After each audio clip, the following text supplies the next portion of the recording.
cold hard sensation rose from beneath him. Jiang Yang snapped his eyes open and sat up in one swift motion. His vision was still a little blurred. He reached down to touch the ground beneath him on instinct, and felt cement under his fingers. He froze. What is going on? Lowering his head, he looked at himself. He was wearing the familiar gray pajamas he always slept in. Everything was clearly telling him that this was indeed his own body. But hadn't he been lying in his dorm drifting off to the reassuring noise of his roommates playing games? He looked around. This was a dilapidated, unfamiliar room. The plaster was peeling off the walls. In the corner there was only a bare wooden plank bed and a paint-flaking cabinet. Where was this place? Was he even still in the country? Lao Zhang. Monkey. Quit messing around. What kind of midnight escape room stunt is this? He tentatively shouted his roommates' names twice. His voice echoed around the empty room, inexplicably lonely. There was no response at all. Jiang Yang frowned. Kidnapping.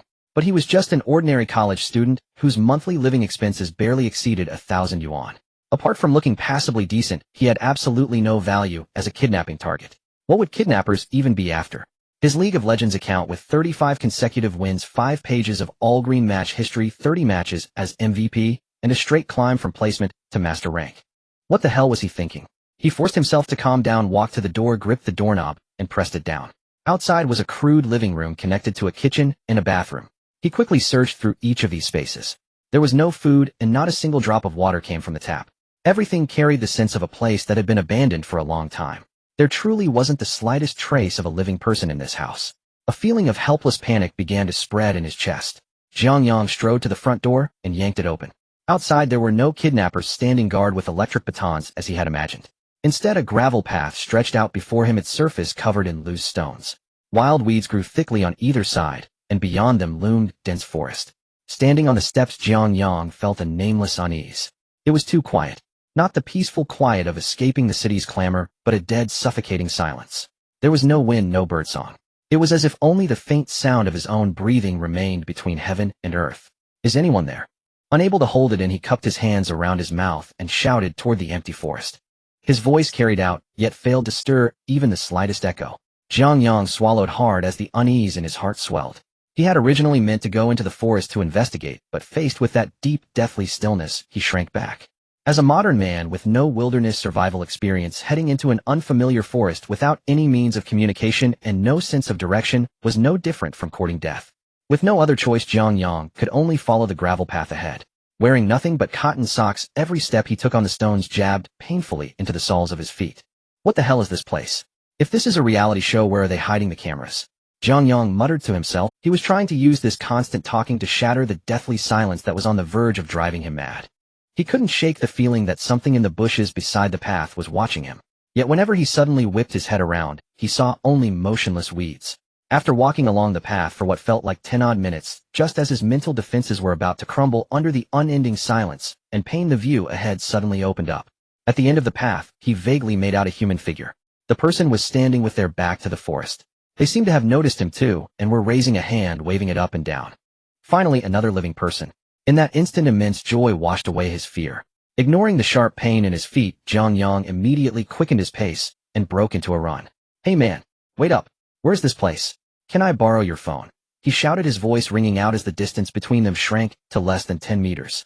Just then a sudden rustling burst from the grass to his right. Several dark shapes sprang out from the waist-high weeds, slamming hard into his waist with massive force. With a heavy thud, Jiang Yang lost his balance and crashed onto the gravel. His chin smashed against the ground in a burst of agony, and the taste of blood instantly filled his mouth. Is this a robbery? I don't have any money. I didn't bring anything. The sudden assault plunged Jiang Yang into sheer terror. He screamed hysterically, desperately twisting his body in an attempt to get up. But the strength of the people pressing down on him was monstrous. 2 of them pinned his legs in an iron grip, while several rough hands clamped around his arms like steel tongs. In the midst of his violent struggles, he managed to lift his head and meet the face of one of his assailants. And in an instant his blood seemed to freeze. The man wore filthy, tattered clothes like a homeless vagrant who hadn't bathed in dozens of days. But what truly made his skin crawl was their expressions. There was none of the viciousness one would expect from robbers. Their facial muscles sagged loosely downward, their eyes unfocused, as turbid as stagnant water. Even as Jiang Yang cursed hysterically beneath them, even as he bucked and slammed into their bodies, not the slightest ripple appeared in their gaze. The person who had been waving at the fork in the road also walked over, eyes equally hollow, movements just as stiff. These were not normal people at all. They were a pack of lunatics. The scalp at the back of Jiang Yang's head prickled as an unprecedented fear surged up within him. He saw one of the attacker's face utterly expressionless pull out a thick hemp rope and ruthlessly wrench his arms behind his back. "Let me go? Who the hell are you? Say something." Jiang Yang's voice grew hoarse from screaming. The rope bit deep into his flesh as they bound him tight, and through it all these people never uttered a single sound.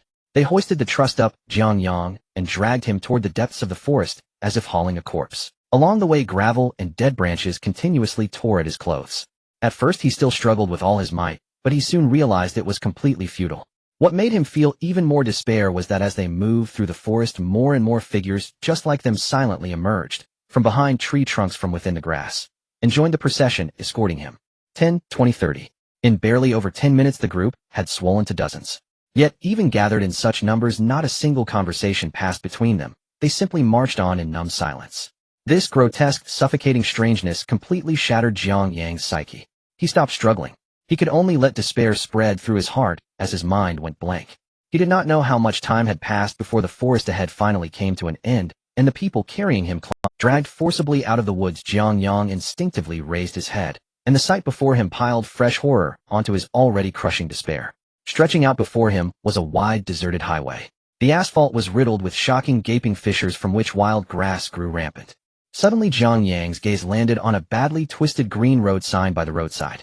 On its several broken white characters still read Sheeping City. Sheeping City. Jiang Yang's pupils contracted violently, his mind exploding with a buzzing roar. Wasn't that the city where he went to university? How had it become this kind of hellscape? He jerked his head up and stared into the distance. Through the gray hazy mist at the farthest end of the highway he could see the ruins of toppled high-rises shattered and leaning at precarious angles. At the dead heart of that silent wasteland, he could just make out Sheeping City's most famous landmark, the ring of Sheeping Television Tower. Only now the colossal ring that had once glittered brilliantly against the night sky was missing more than half of its structure. The remaining arc was warped and skewed, plunged askew into the barren earth. What on earth is happening? Jiang Yang's lips trembled.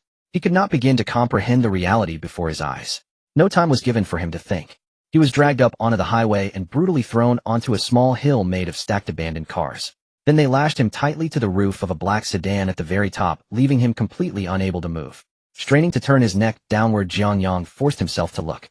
The scene before him made his stomach convulse. The highway below was already packed with hundreds of raggedly dressed people. The instant he was pressed flat against the car roof, these hundreds of people dropped to their knees in perfect unison on the hard asphalt. Hundreds kneeling at once, movements uniform to the last detail, yet not a single one made a sound. In the forest and among the far-off ruins, he could vaguely see more figures performing the same motion. A gaunt skeletal man stood up at the very front. He climbed onto the lowest car in the pile and tilted his head back, fixing his gaze on the dim sky. Suddenly the man's mouth yawned wide as he shouted in a language Jiang Yang could not understand. His body twisted in bizarre, jerking motions with each cry. As that hair-raising sound echoed out, the crowd below began to sway in time, with the rhythm bodies tilting left and right. Hundreds upon hundreds of people moved like puppets on strings, rising and dipping in waves. Lying prone on the car roof, Jiang Yang felt a chill lance straight up into his skull. The leader's movements grew ever more frenzied, his voice ever more shrill. Suddenly the thick gray clouds high above seemed to be torn open by an invisible pair of colossal hands. Helpless Jiang Yang could only stare up at the rift in the sky. Within the parting clouds, several vast, indescribable black shapes slowly emerged. They were twisted, they were chaotic, they were mad. Merely catching a glimpse of those blurred contours filled Jiang Yang with a terror beyond words. Darkness swept over his vision, and Jiang Yang's consciousness sank into silence. Huff! Jiang Yang snapped his eyes open and jolted upright from the bed. His chest heaved violently as he gulped down ragged breaths. His pajamas were soaked through with cold sweat clinging stickily to his skin. His mind was filled with those indescribable colossal black silhouettes looming in the sky. "Damn, did a corpse just sit up?" came the voice of his roommate Zhang Qian from under the bed.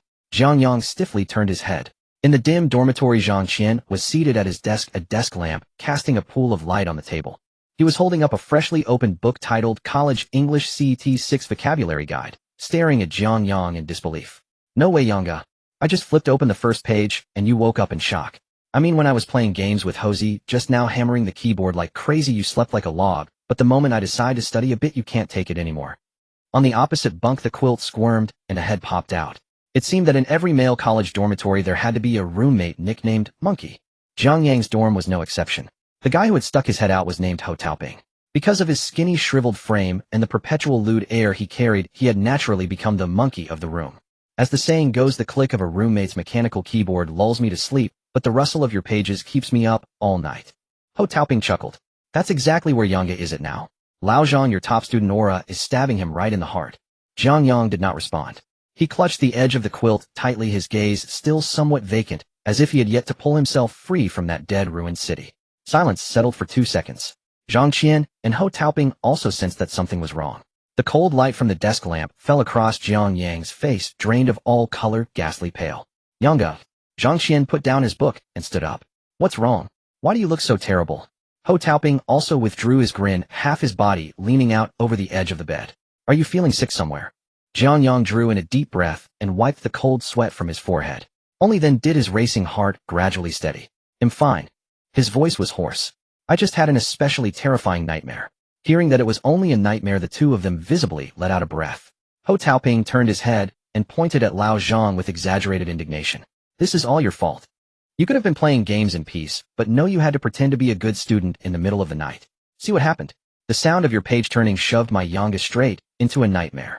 Zhang Qian immediately bristled. What nonsense. It's all because you're trash at games. You even built physical items on Rise. Absolutely insane. Yo yo yo, here comes the Emperor of Rise. Ho Taoping's face flushed scarlet in an instant. He sprang off the bed. Screw you. I'm fighting you today. The two of them lunged at each other and started grappling. Watching these two clowns, Jiang Yang couldn't hold it in and burst out laughing. With that laugh, the suffocating gloom left by the nightmare dissipated considerably. After all that, any thought of sleep was completely gone. Shaking his head, Jiang Yang lifted the clammy quilt and swung his legs off the bed. You two keep working on your chemistry. I'm going to take a shower. He grabbed a towel and headed for the bathroom. He turned on the shower. Warm water cascaded down from above his head. Feeling the heat of the water, Jiang Yang let out a comfortable sigh, yet his thoughts involuntarily drifted back to the dream. Something was off. That dream had been far too real. Even now, he could vividly recall every single detail within it. Normally, dreams blur and shatter upon waking, fading quickly from memory. Yet at this moment, it felt as if he had just walked out of a real-life battle for survival, the memory carved deep into his mind. Jiang Yang pondered with his eyes shut for a long time, but still could make no sense of it. Forget it, no point dwelling on it. He snapped his eyes open and shook the water from his hair. I'm a firm materialist. No ghosts or gods are getting anywhere near me. He shut off the shower and towel-dried his body. Changing into a clean t-shirt and shorts, Jiang Yang stepped out of the bathroom, humming a tune of no particular melody. Back in the dorm, he saw that Lao Zhang and Monkey had somehow ended up on the same bed. Arms wrapped around legs, hands at each other's throats, their positions were comically indecent. Jiang Yang couldn't bear to look at the pair of idiots. He turned away, walked to his own bunk, scooped up his quilt, and went straight to the balcony to hang it out to dry. Returning to his desk, he pulled out his chair and sat down. Since he couldn't sleep, he might as well dive back into Summoner's Rift. Goal: extend his 36-game winning streak. As for the two roommates grappling in a clinch on the nearby bed, Jiang Yang glanced at them, then unhesitatingly clicked on the solo queue option. Duo queue with them. Given their trash skills, one a blind brawler king, the other a Rise who built full physical damage. In order to protect his precious win streak, there was no way Jiang Yang would let them join the battle. After 2 grueling matches, the hidden matchmaking rating made things a bit tough, but Jiang Yang still managed to barely preserve his winning streak. The enemy nexus exploded. 37 wins in a row. The undefeated record continued. By the time the 2 games ended, the sky outside the window was already turning pale. Looking back, he saw that Lao Zhang and Monkey had indeed crashed on the same bed, fast asleep. It was Saturday, and there was no early morning class. Jiang Yang didn't wake them. Moving quietly, he went to the bathroom to wash up in a hurry, then changed clothes and headed out. He had a tutoring gig scheduled for that morning. To save time, he scanned a shared bike at the campus gate and pedaled off, legs churning at full speed. After riding for over an hour, Jiang Yang squeezed the brakes in front of an old residential building. Taking in the scene before him, he fell into thought. The entire exterior wall of the building was blackened by smoke. Several windows had been completely shattered and thick smoke was still billowing out. A cordon had been set up downstairs, several fire trucks were parked by the roadside, and firefighters were moving in and out with hoses. Jiang Yang took out his phone and double-checked the address in his notes several times. He hadn't gone to the wrong place. It was this building. He opened WeChat, found the contact saved as Li Hao's mom, and sent a message asking what was going on. Barely a few seconds after he sent the message, an incoming voice call popped up. As he answered, a woman's voice came through the speaker, laden with apology and exhaustion. Xiao Zhang, I'm so sorry. Sister Lin, what happened? I see fire trucks all over downstairs, Jiang Yang asked. In the middle of the night, a fire suddenly broke out from somewhere, and it spread to our place as well. We had to flee in the dead of night, and now the whole family is squeezed into a relative's home, she said, still sounding shaken.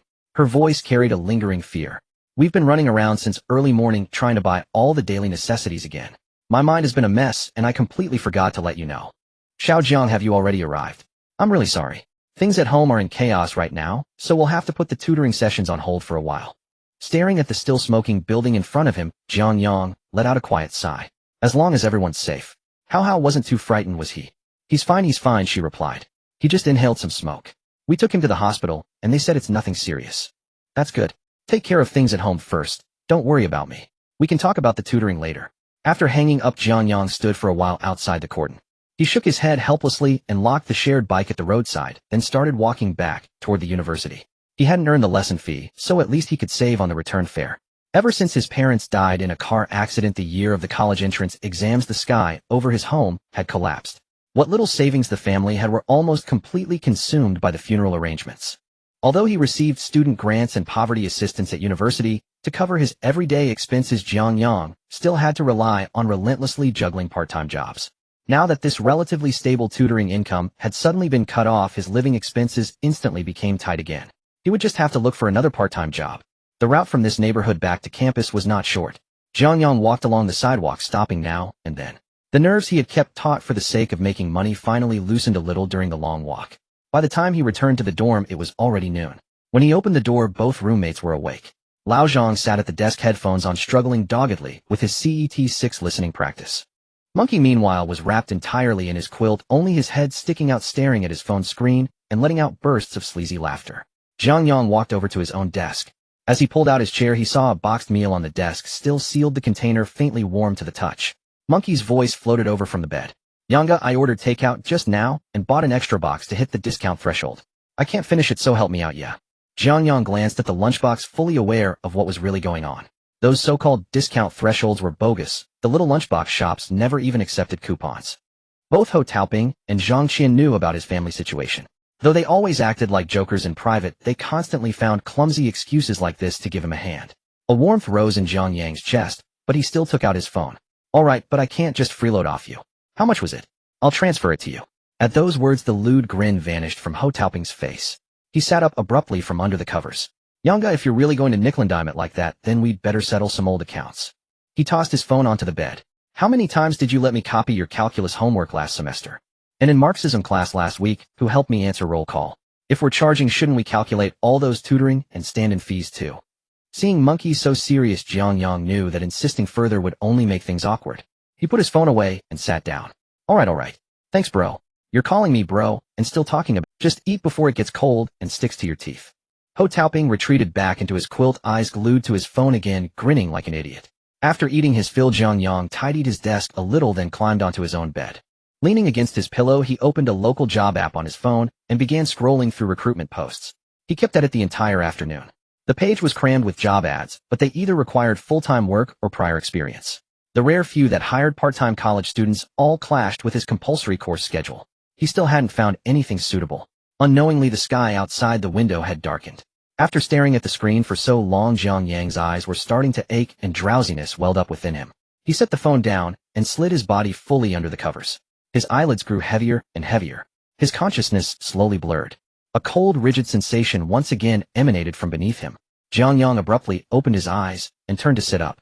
There was no fuzziness or fragmentation. His consciousness reached a state of utmost clarity the moment he awakened. He instinctively reached out to touch the ground beneath him. It was a rough concrete floor. Raising his head, he saw peeling walls, a bare wooden bed, and an old cabinet with chipped paint. It was the exact same dilapidated room. Jiang Yang sat on the floor, stunned for a full minute. Damn, here again. An incredulous sense of absurdity washed over him. Closing his eyes twice in succession, he awoke again in the identical ruined house. This had completely surpassed the realm of nightmares. Jiang Yang looked down at himself. He was wearing a somewhat faded black short-sleeve shirt and a pair of loose shorts.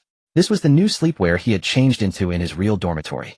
Jiang Yang quickly reached into the pockets of his shorts. Empty. He then felt his wrist. No watch. I didn't bring my phone in. Leaning against the wall, Jiang Yang's mind began to race, trying to piece together the situation. My clothes and shorts came with me, but not my phone. The bed blanket and pillow, things I touch when I sleep, didn't come either. Is it only the items that are worn directly on my body that can enter this world? After thinking for a long time, Jiang Yang was unable to draw a definitive conclusion. He stood up and dusted off his shorts. Since he was back in this cursed place, he couldn't just sit on the ground.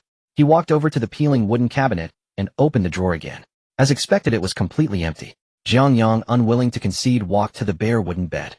He bent down, grabbed the edge of a bed plank with both hands, and exerted all his strength to try and pry a plank loose for self-defense. Creak. The old plank emitted an unpleasant cracking sound, but the connection was firmly held by several thick rusty nails, and despite Jiang Yang turning red with effort, he couldn't break it free. Damn it, not even a starter weapon.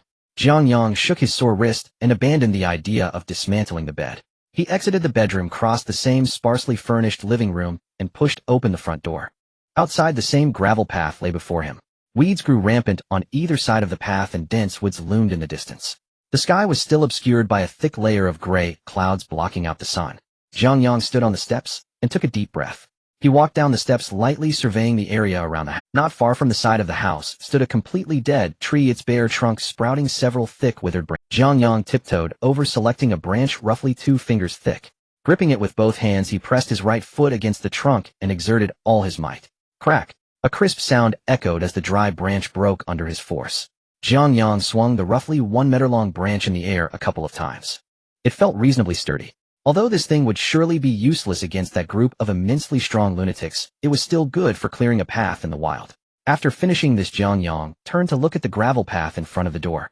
He was well aware that following this path would lead him to a person waving, followed by several lunatics springing from the bushes to pin him down. That path was a dead end. If I can't provoke them, can I at least avoid them? Jiang Yang tightened his grip on the branch and chose not to step onto the gravel path, instead turning toward the weeds on the right side of the house.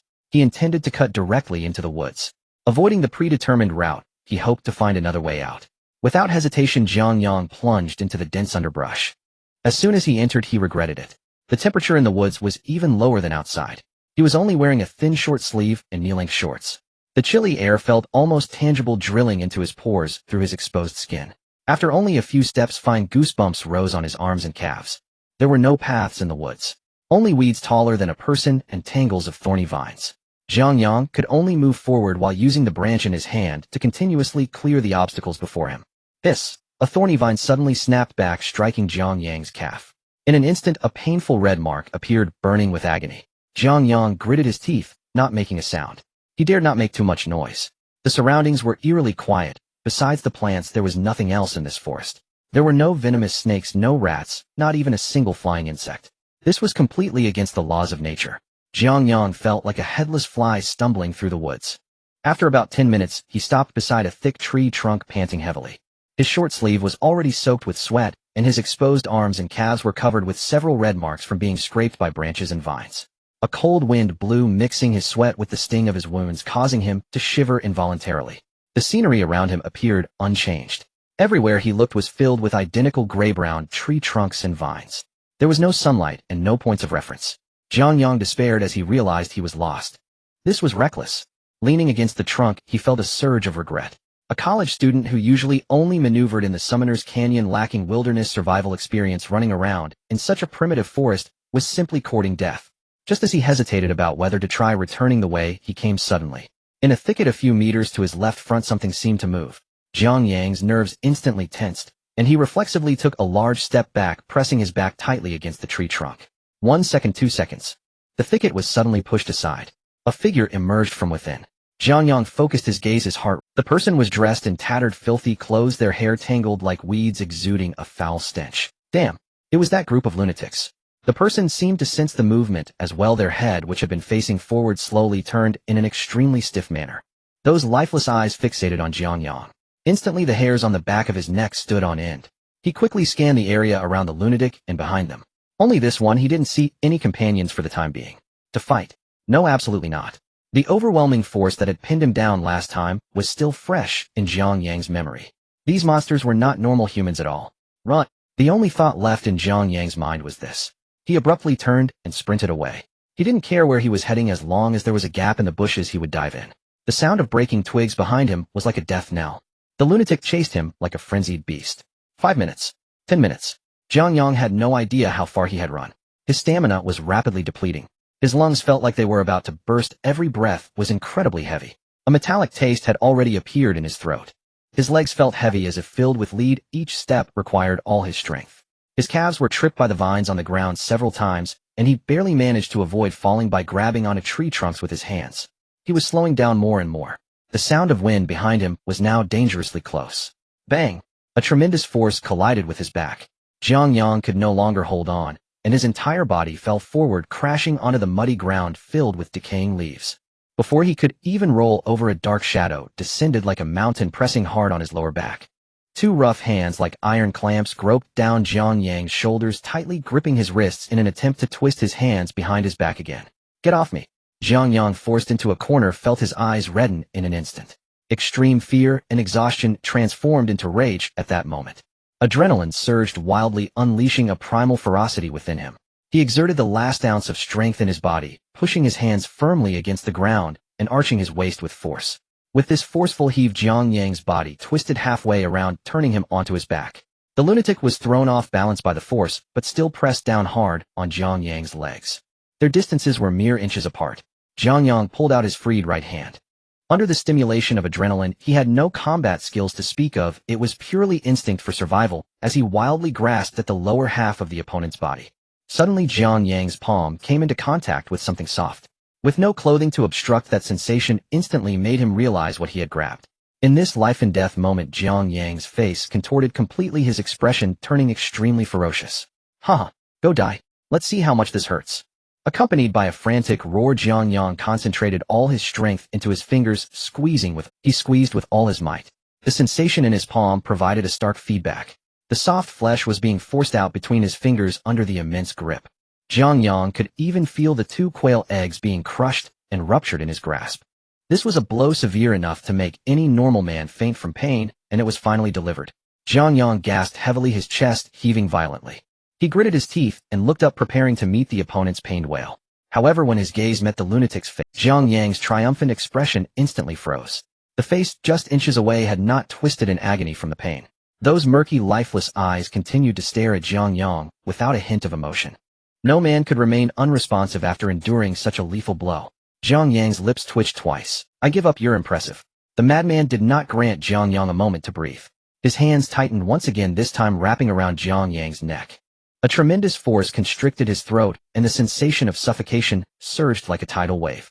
Jiang Yang's face turned crimson as he writhed desperately in the mud. In his frantic struggle, his right hand inadvertently brushed against a jagged stone. In that life-and-death moment, a surge of joy erupted within Jiang Yang. He gripped the fist-sized stone tightly in his palm.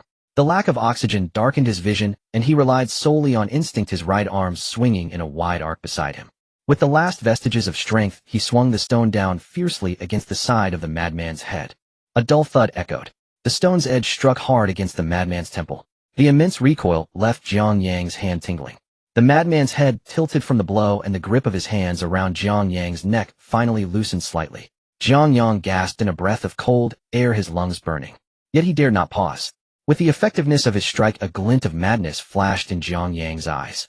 Gritting his teeth, he raised his right hand high, once more gripping the bloodied stone, and aimed for the madman's forehead, bringing it down with all his might. Bang! The sound of flesh tearing erupted. The madman's forehead was brutally split open by the dark red blood burst forth, instantly streaming down the filthy face and dripping onto Jiang Yang's cheek. The strong scent of blood struck his nostrils.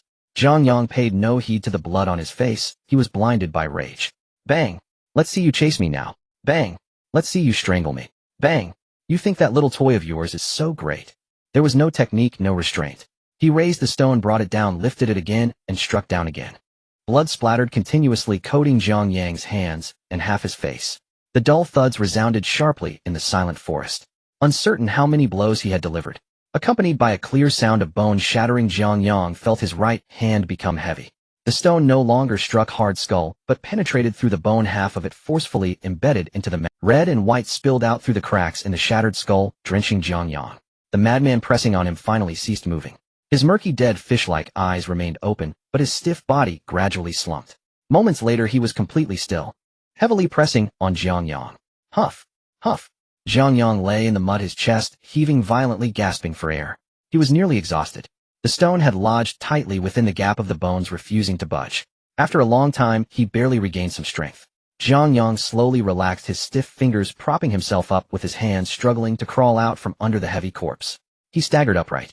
His short-sleeved shirt was completely soaked with cold sweat and blood clinging tightly to his body. His face, neck, and arms were covered in dark red blood and unidentifiable white tissue mixed with the filthy mud beneath him. There was no elegance akin to a cinematic comeback.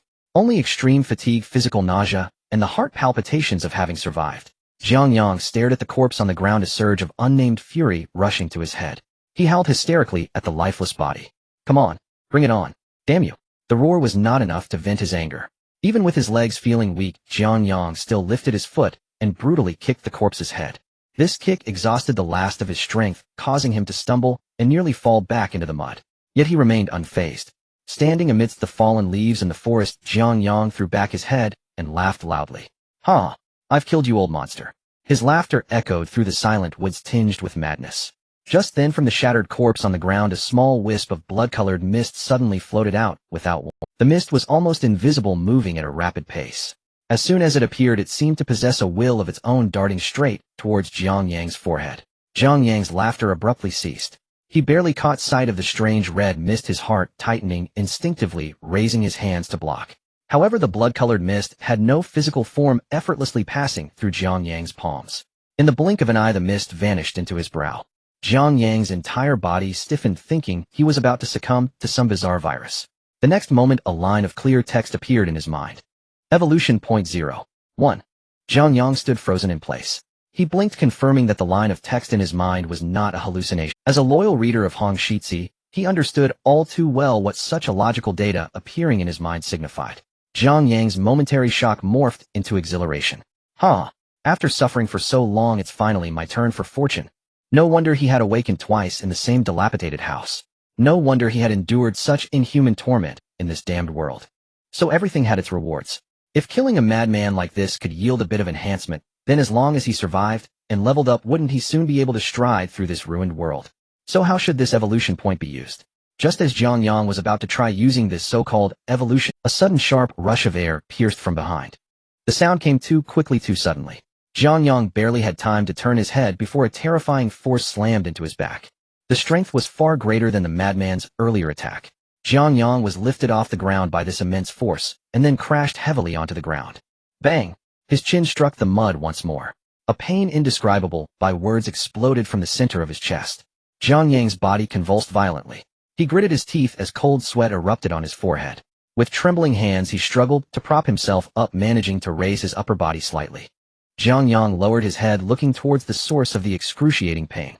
His gaze froze instantly. A crude wooden spear was protruding through his right chest, piercing through his flesh. The tip of the spear was smeared with red blood droplets falling from the wood grain onto the ground. A chilling sensation enveloped him. Ugh! Jiang Yang opened his mouth, blood gushing out. It hurt so much. The cold grip of death was consuming his body, warmth through the spear. Jiang Yang, filled with unwillingness, clawed at the dirt beneath him, the veins on the back of his hands bulging, still trying to struggle to rise. Just then, an irresistible force suddenly struck him from behind. A heavy foot mercilessly pressed down on the back of Jiang Yang's head. Bang! Just as Jiang Yang managed to raise half of his body, he was forcefully stomped back into the mud. His cheek sank completely into the rotting leaves. Then the person standing behind him moved. The wooden spear that pierced through his chest was gripped by the assailant and began to slowly pull out. When Jiang Yang's consciousness was suddenly pulled back to reality by an irresistible force, his body convulsed violently. He opened his eyes, staring at the dim outline of the ceiling, gasping for cool air. I'm alive again. After lying stiffly on the bed for 5 or 6 minutes, the phantom pain of death that lingered in his chest gradually faded away. What followed was a wave of fatigue, a dull ache deep within his brain. An indescribable heat and excitement began to surge up his spine. He recalled the last scene of the dream. The warm sensation of blood splattering on his face and the dull sound of a stone crushing through his skull made Jiang Yang's already fatigued nerves thrill with excitement once more. He had fought back against that madman. As an ordinary university student who had never even killed a chicken and found it troublesome to conflict with others, he had unleashed a primal ferocity in that primitive jungle that was foreign even to himself. Even facing the bloody scene after the kill, Jiang Yang showed no signs of disgust. Instead, there was a hint of excitement. Not only can I kill, but I can also loot valuable items afterward. Jiang Yang smirked in the darkness. He slowly turned his head and felt around for his phone by the pillow, pressing the power button. The glaring light of the screen made him instinctively squint but after a few seconds of adjusting the time on the screen, became clear 3:15 a.m. It was Sunday. The dormitory was very quiet with only the faint sound of snoring coming from the opposite bed. That was Lao Zhang snoring. If it were a typical Sunday at 3 in the morning, Lao Zhang would certainly not be sleeping so soundly. He would be tossing and turning due to the sound of monkey typing beside him, ultimately choosing to join the chaos.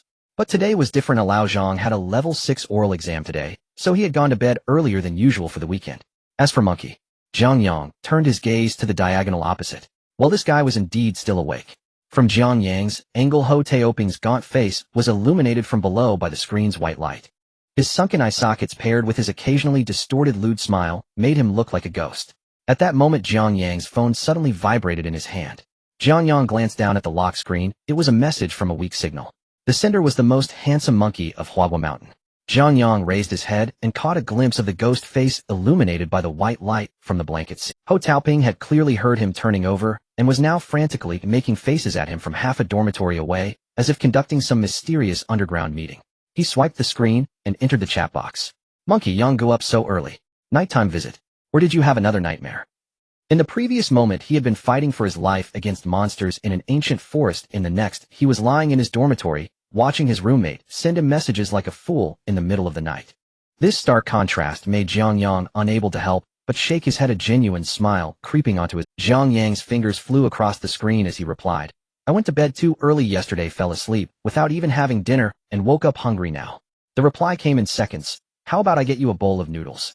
I've got half a pack of pickled vegetables here, consider it a treat. Jiang Yang, not eating at this hour, watch less of those borderline videos that shows on your weak kidneys. Monkey sent a Shiba Inu meme saying you understand me well, followed by another message, humph, unappreciative. What I'm doing is studying the aesthetics of high-quality reproduction in humans. Despite what was said, Jiang Yang and Ho Taoping were just casually bantering back and forth over WeChat in their dormitory at 3 in the morning. They talked about whether Lao Zhang would be too nervous to stutter during his oral exam and discussed how to deal with attendance in the next week's philosophy class. After about 10 minutes, Jiang Yang's messages went unanswered. He lifted his head and looked towards Monkey's bed. The phone screen under the blanket was still lit, the glaring white light still shining on Monkey's face, but this guy had already closed his eyes, mouth slightly open, seamlessly transitioning into snoring. This guy, Monkey, was just like that. Known as a powerhouse in the cultivation world, he would never voluntarily close his eyes as long as there was even a hint of battery left. The dormitory fell silent once more, with only Lao Zhang's and Monkey's snores creating a peculiar duet. Jiang Yang's previously relaxed nerves after the chat ended once again collided with the harsh reality. He skillfully exited WeChat and opened the local job recruitment app. Refreshing the message list, it was completely empty. The few resumes he had sent out for tutoring and part-time work at a fast food restaurant were already marked as read, but there wasn't even a perfunctory reply. The remaining balance in his bank account along with his WeChat wallet totaled less than 500 yuan. This was still without considering any utility bills. If he couldn't find a stable part-time job this month, he might really have to swallow his pride and rely on Lao Zhang and Monkey, these two brothers, to support him. Damn it, just finished being a god of war in the Wasteland, and now I have to worry about earning a few dozen yuan an hour. What kind of situation is this? Jiang Yang sighed wryly as he locked the phone screen, tossing it beside the pillow, folding his hands behind his head and lying flat on the bed. His eyes stared at the pitch-black ceiling, but his thoughts began to drift involuntarily back to that bizarre dream. He recalled the strange, clear little words that had appeared vividly in his mind. If that wasn't a dream, if that wasteland world truly exists, Jiang Yang murmured silently in his heart, then this so-called evolution point must have come back to reality too, right? He closed his eyes, trying to concentrate on his mind. Just as Jiang Yang's consciousness began to settle, to his astonishment, several lines of small text actually appeared out of thin air on his retina. Jiang Yang widened his eyes suddenly. But in the dark dormitory, those words stubbornly clung to the center of his vision. No matter how he moved his eyes, the clear text would not go away. He gasped, forcefully suppressing his wildly beating heart, and stared fixedly at the words in his mind. Jiang Yang strength rating weak, evolution points 0. 1 evolution points can be converted at a 1:1 ratio into physical strength or mental strength. Physical strength 0.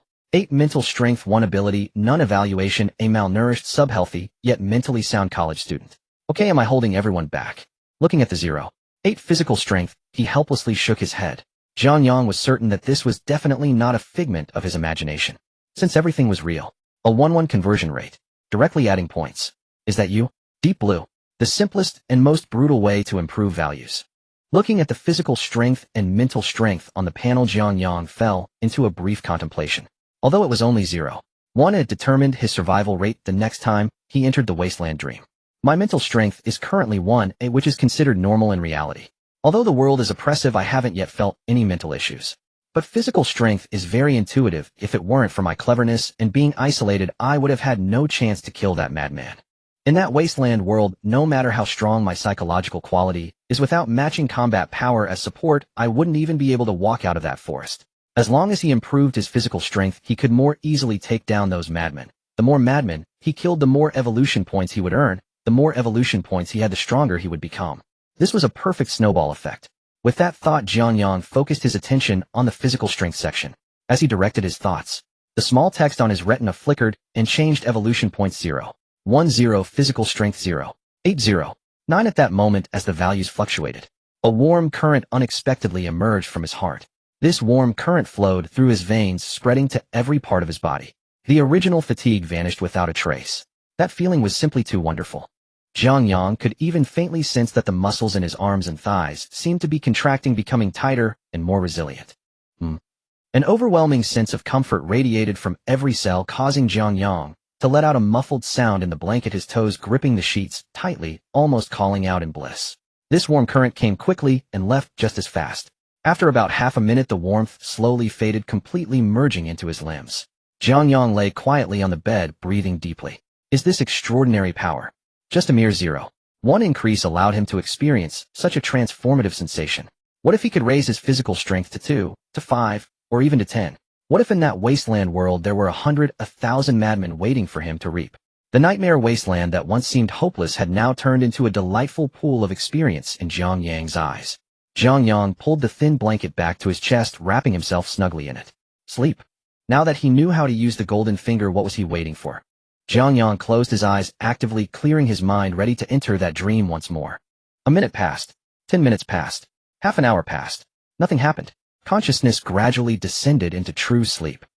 When he opened his eyes again, warm sunlight poured through the balcony glass door and struck his face directly. Jiang Yang sat up abruptly, his expression a little bewildered. He stared at the familiar dormitory wall and the sun-splashed floor. There was no ruined room. Didn't go in. His heart plummeted as a single thought arose in his mind. All that had come before. The stat points, the warm current, the status panel. Could it have been a hallucination born of exhaustion? He focused quickly and summoned his thoughts. The next second, several familiar lines of text appeared. Jiang Yang. Power rating feeble. Evolution points 0. Physical strength 0. 9. The handwriting remained crisp. Jiang Yang exhaled a long, foul breath. It was still there. If the panel was real and the points were real, then why couldn't he enter? He calmed himself and began to analyze. He arrived at what seemed the most reasonable conclusion. That nightmare, this wasteland world, could very well only be entered once per day. There was a cooldown. He picked up the phone from his pillow and lit the screen. 900 M. He turned to look across the room. Lao Zhang's bed had already been emptied. His blanket was folded neatly.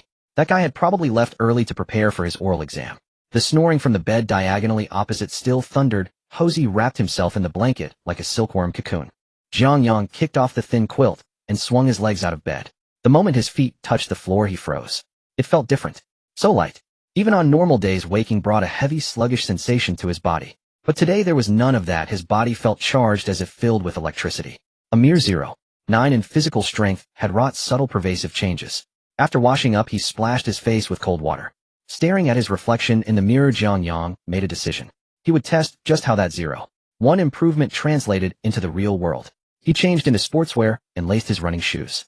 Pushing open the dorm door, Jiang Yang strode toward the school's athletics track. On a weekend morning, the field was sparsely populated.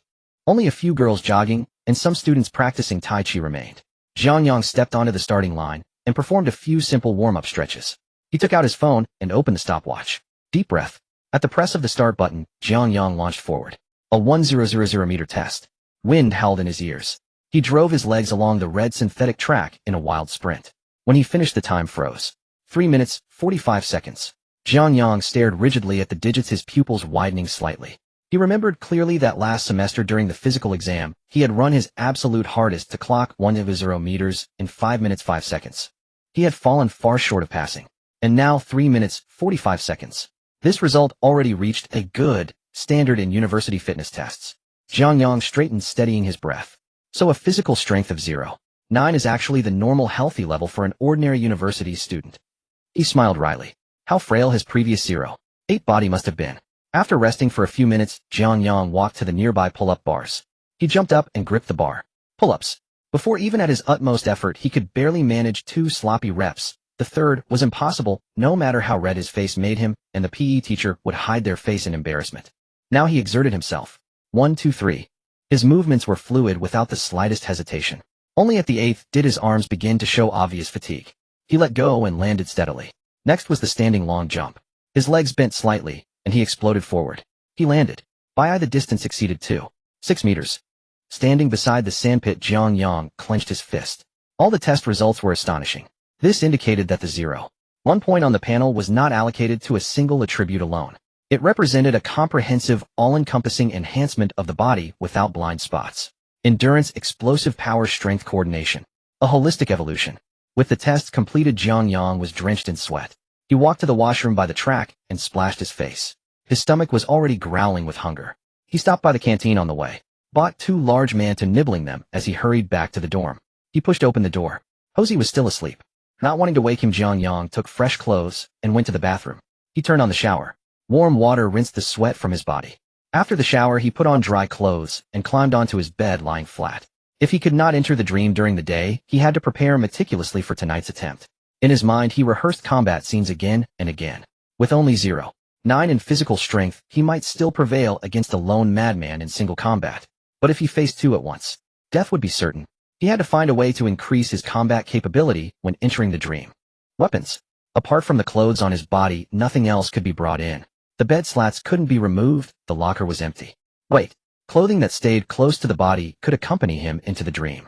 More importantly, if clothes were torn in the dream, they remained intact upon waking in reality. Damage to garments in the dream did not synchronize to the real world. This was essentially a perfect exploit. So why go into the dream wearing ordinary shorts and a t-shirt to take beatings? He could have some custom-made protective clothing made and wear it into the dream.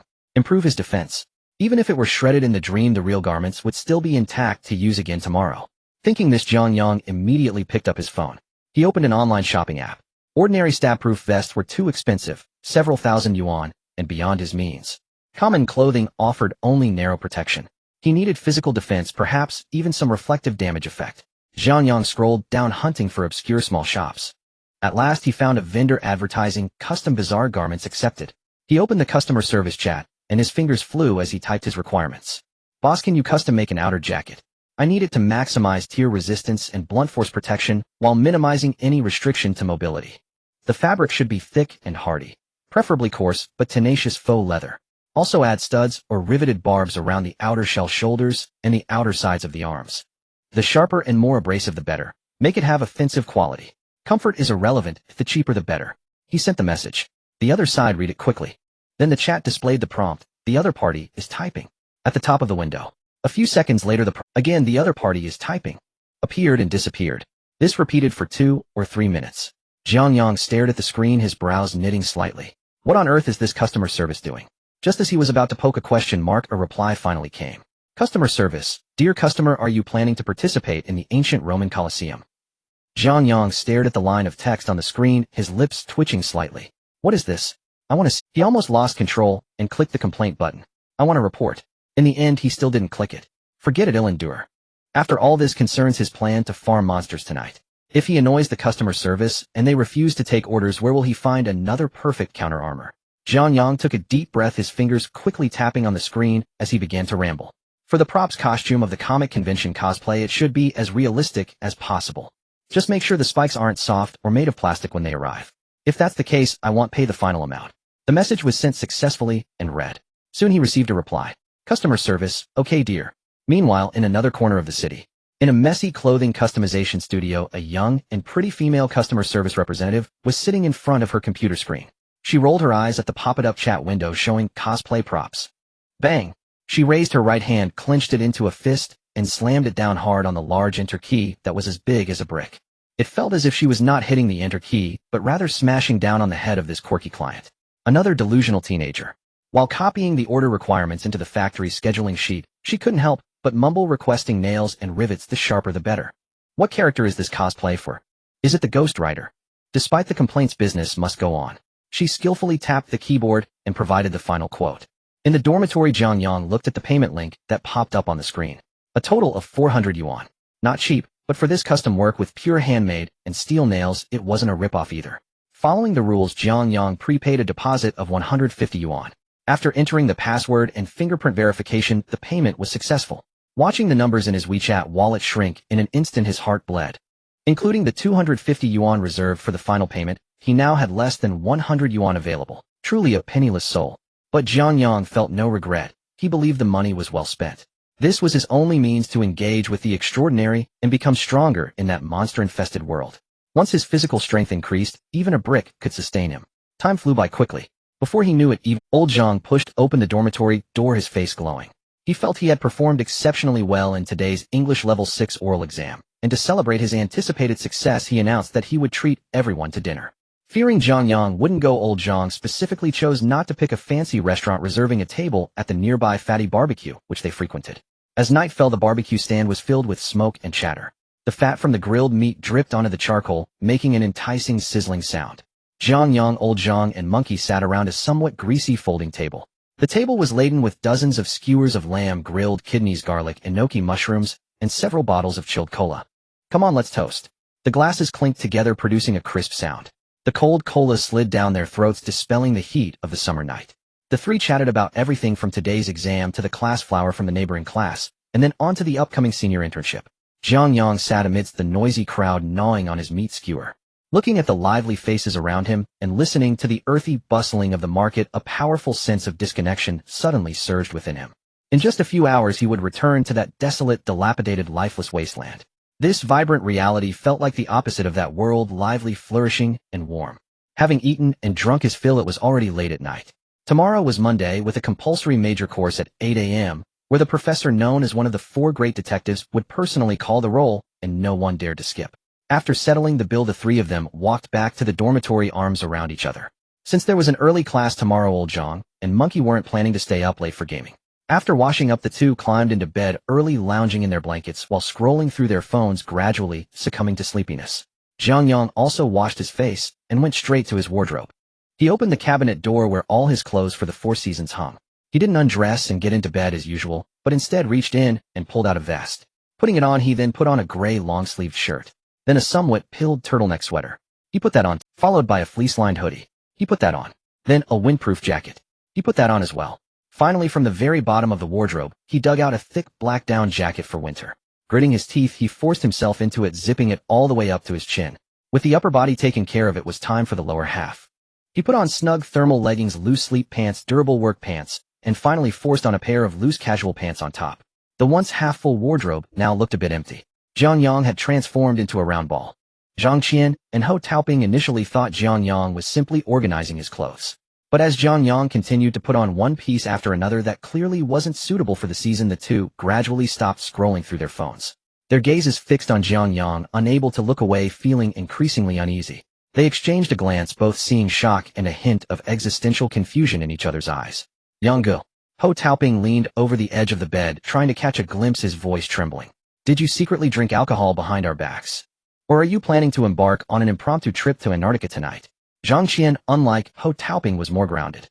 He pushed up his glasses and offered a more reasonable question. Yang, do you think it's too cold at night to sleep without a thick blanket? But wearing so much isn't going to help, you might get heat stroke.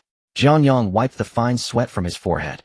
He turned around, looking at the bewildered expressions on their faces.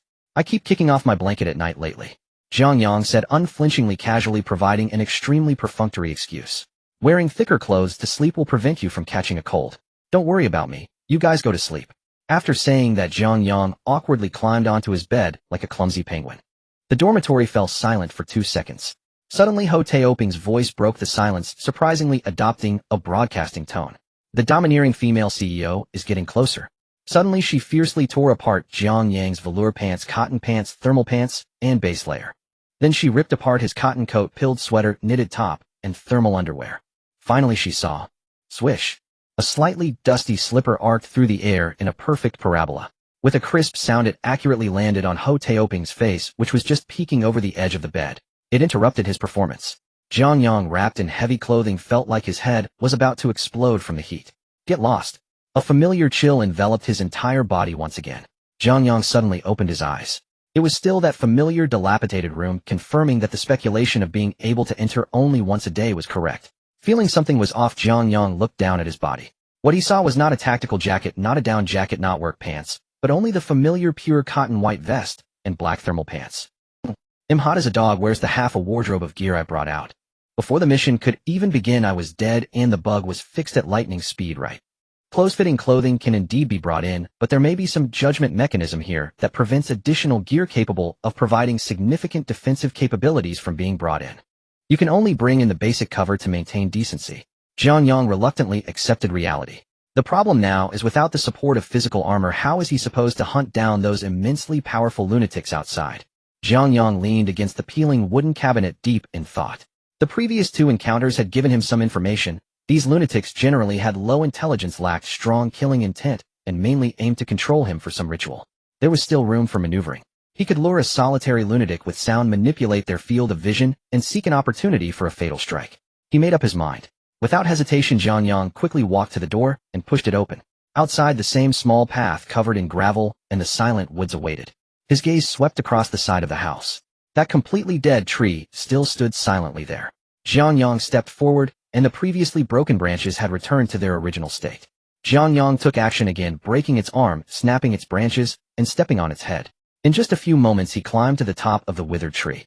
Without the obstruction of leaves, his vision instantly opened up. Jiang Yang crouched on a branch, scanning the woods ahead over the half-person-high weeds. In the forest, he could faintly see several swaying black shadows. They were those lunatics wandering aimlessly among the trees like mindless zombies. Jiang Yang surveyed his surroundings, starting to select targets. Ultimately, his gaze locked onto a shadow to the front, right about 500 meters away from the dilapidated house. The lunatic was facing away from Jiang Yang, looking down and seemingly digging at something on the ground. Jiang Yang patiently observed from above for 2 minutes. There were no other wandering companions within 100 meters of that lunatic. Alone with its back turned blind to its surroundings and isolated. Then it's time for me to strike. As long as his movements were quick enough, using the dense surrounding foliage as cover, he could swiftly resolve the confrontation before the other lunatics reacted. There would be no problem. Jiang Yang memorized the terrain and landmarks of that position in his mind. Without hesitation, he climbed down the tree and dived into the dense thicket. After more than 10 minutes, Jiang Yang stopped. He crouched behind a dense bush, peering through the gaps in the leaves to see ahead. That filthy lunatic was just over 10 meters away, still maintaining that strange posture, wandering aimlessly on the ground. A few meters was just right. Jiang Yang turned his head, his gaze falling on a sturdy tree nearby. The trunk was thick enough for 2 people to wrap their arms around, making it an extremely perfect cover. He tiptoed over, picked up a few dry branches, and gently placed them on the muddy ground. Retreating behind that large tree, he completely concealed his figure. He pulled out the broken branch from his pocket, stuck out a small part of his head, and focused intently on the nearby lunatic, aiming at the tree trunk. He began to strike repeatedly, each strike louder than the last. With the next strike, the swaying lunatic paused momentarily. Jiang Yang quickly withdrew behind the tree, casually tossing away the dry branch used to lure. His right hand gripped tightly onto a carefully selected sharp stone. His heart raced within his chest, and the hand holding the stone trembled slightly. 30 seconds later. Crack. A crisp sound came from the road on the right. Now's the time. Jiang Yang silently circled out from the left side of the tree. His vision suddenly opened up. The lunatic had just reached the trap covered in dry branches, completely distracted by the sounds on the ground, tilting its head to stare at the crushed branches. An unprotected back was exposed before Jiang Yang. Less than a meter away, Jiang Yang lunged forward, his left arm, like an iron hoop, tightly wrapping around the lunatic's neck and head from behind. Without any hesitation, all his strength was instantly concentrated in his waist and left arm. He pulled back and down with force. The sudden disruption of balance caught the lunatic off guard, and its entire body fell backward, crashing heavily onto the muddy ground. In the moment of falling, the lunatic's stiff body attempted to struggle up. But Jiang Yang's reaction was quicker and fiercer. Using the momentum of kneeling, he raised his right leg sharply. The solid knee, like a giant hammer, smashed heavily onto the lunatic's chest. A dull thud echoed. The lunatic's struggling body was once again pressed down. Jiang Yang knelt on top of it, pressing down on its head with his left hand, while raising the stone high with his right hand. Then he slammed it down again and again. Eyes, throat, temples, forehead. Each strike would draw forth ribbons of blood. The final blow landed beside the Adam's apple, the sharp edge of the stone easily tearing through the carotid artery. Blood gushed out like a high-pressure water gun, splattering all over Jiang Yang's face. The lunatic beneath him twitched twice before going completely still. Jiang Yang maintained his position, one knee pressing down on the lunatic, his chest heaving violently as he gasped for air. The strong smell of blood surged into his nostrils. From the corpse, a faint blood-colored mist slowly drifted out, directly entering his brow. Evolution Point 0. Once seeing this line of text, Jiang Yang wiped his blood-splattered face, revealing excited eyes. Whether it was because of this evolution point or the thrill of killing, it was easier than he had imagined. Mute, dull, brainless, and fond of wandering. I take back my previous opinion. These are not lunatics, but rather adorable experience babies. Jiang Yang hesitated not at all. He directly allocated the just-acquired points to his physical body. The numbers on his retina instantly flickered. A familiar warm current erupted from his heart, quickly sweeping through his body. Clear muscle lines began to bulge on his thin arms, the blood-soaked vest clinging tightly to his abdomen, perfectly outlining the defined contours of his abdominal muscles. Jiang Yang tightly clenched his fists. The joints let out a series of faint cracking sounds. His physical strength reached one corresponding to that of a completely healthy person in reality who maintained high-intensity exercise with an extremely high level of physical fitness. The corpse on the ground continued to ooze blood, and the strong smell of blood was spreading. Jiang Yang did not linger, grabbing the bloodstained stone, and turned to plunge back into the thick underbrush, continuing to search for the next target. Jiang Yang retracted his right hand, leaving the stone embedded in the temple of a lifeless body once more. The small characters danced in his vision again. He did not rise, but instead executed a sideways roll, pressing himself tightly behind a moss-covered tree, his body tensed in a stealthy posture. Thick, dark red blood dripped from his fingertips. This was the 12th madman he had harvested in this forest. His technique grew increasingly refined with each kill. Moreover, each point earned from the kills was immediately utilized to enhance his physical body. Killing these madmen became easier, smashing their skulls with stones felt as simple as cracking an egg.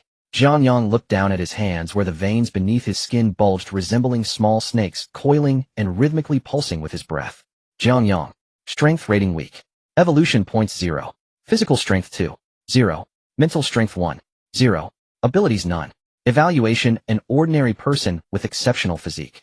Twice the physical quality of an ordinary person. In the peaceful world of reality, the orderly life seemed to serve as a safety valve for his personality, but in this desolate wasteland the valve was removed, and Jiang Yang discovered a perverse violence lurking within his subconscious. He seemed to fear no blood, felt no disgust for entrails, and was unperturbed by corpses. On the contrary, the metallic scent of blood stirred within him a long-lost exhilaration.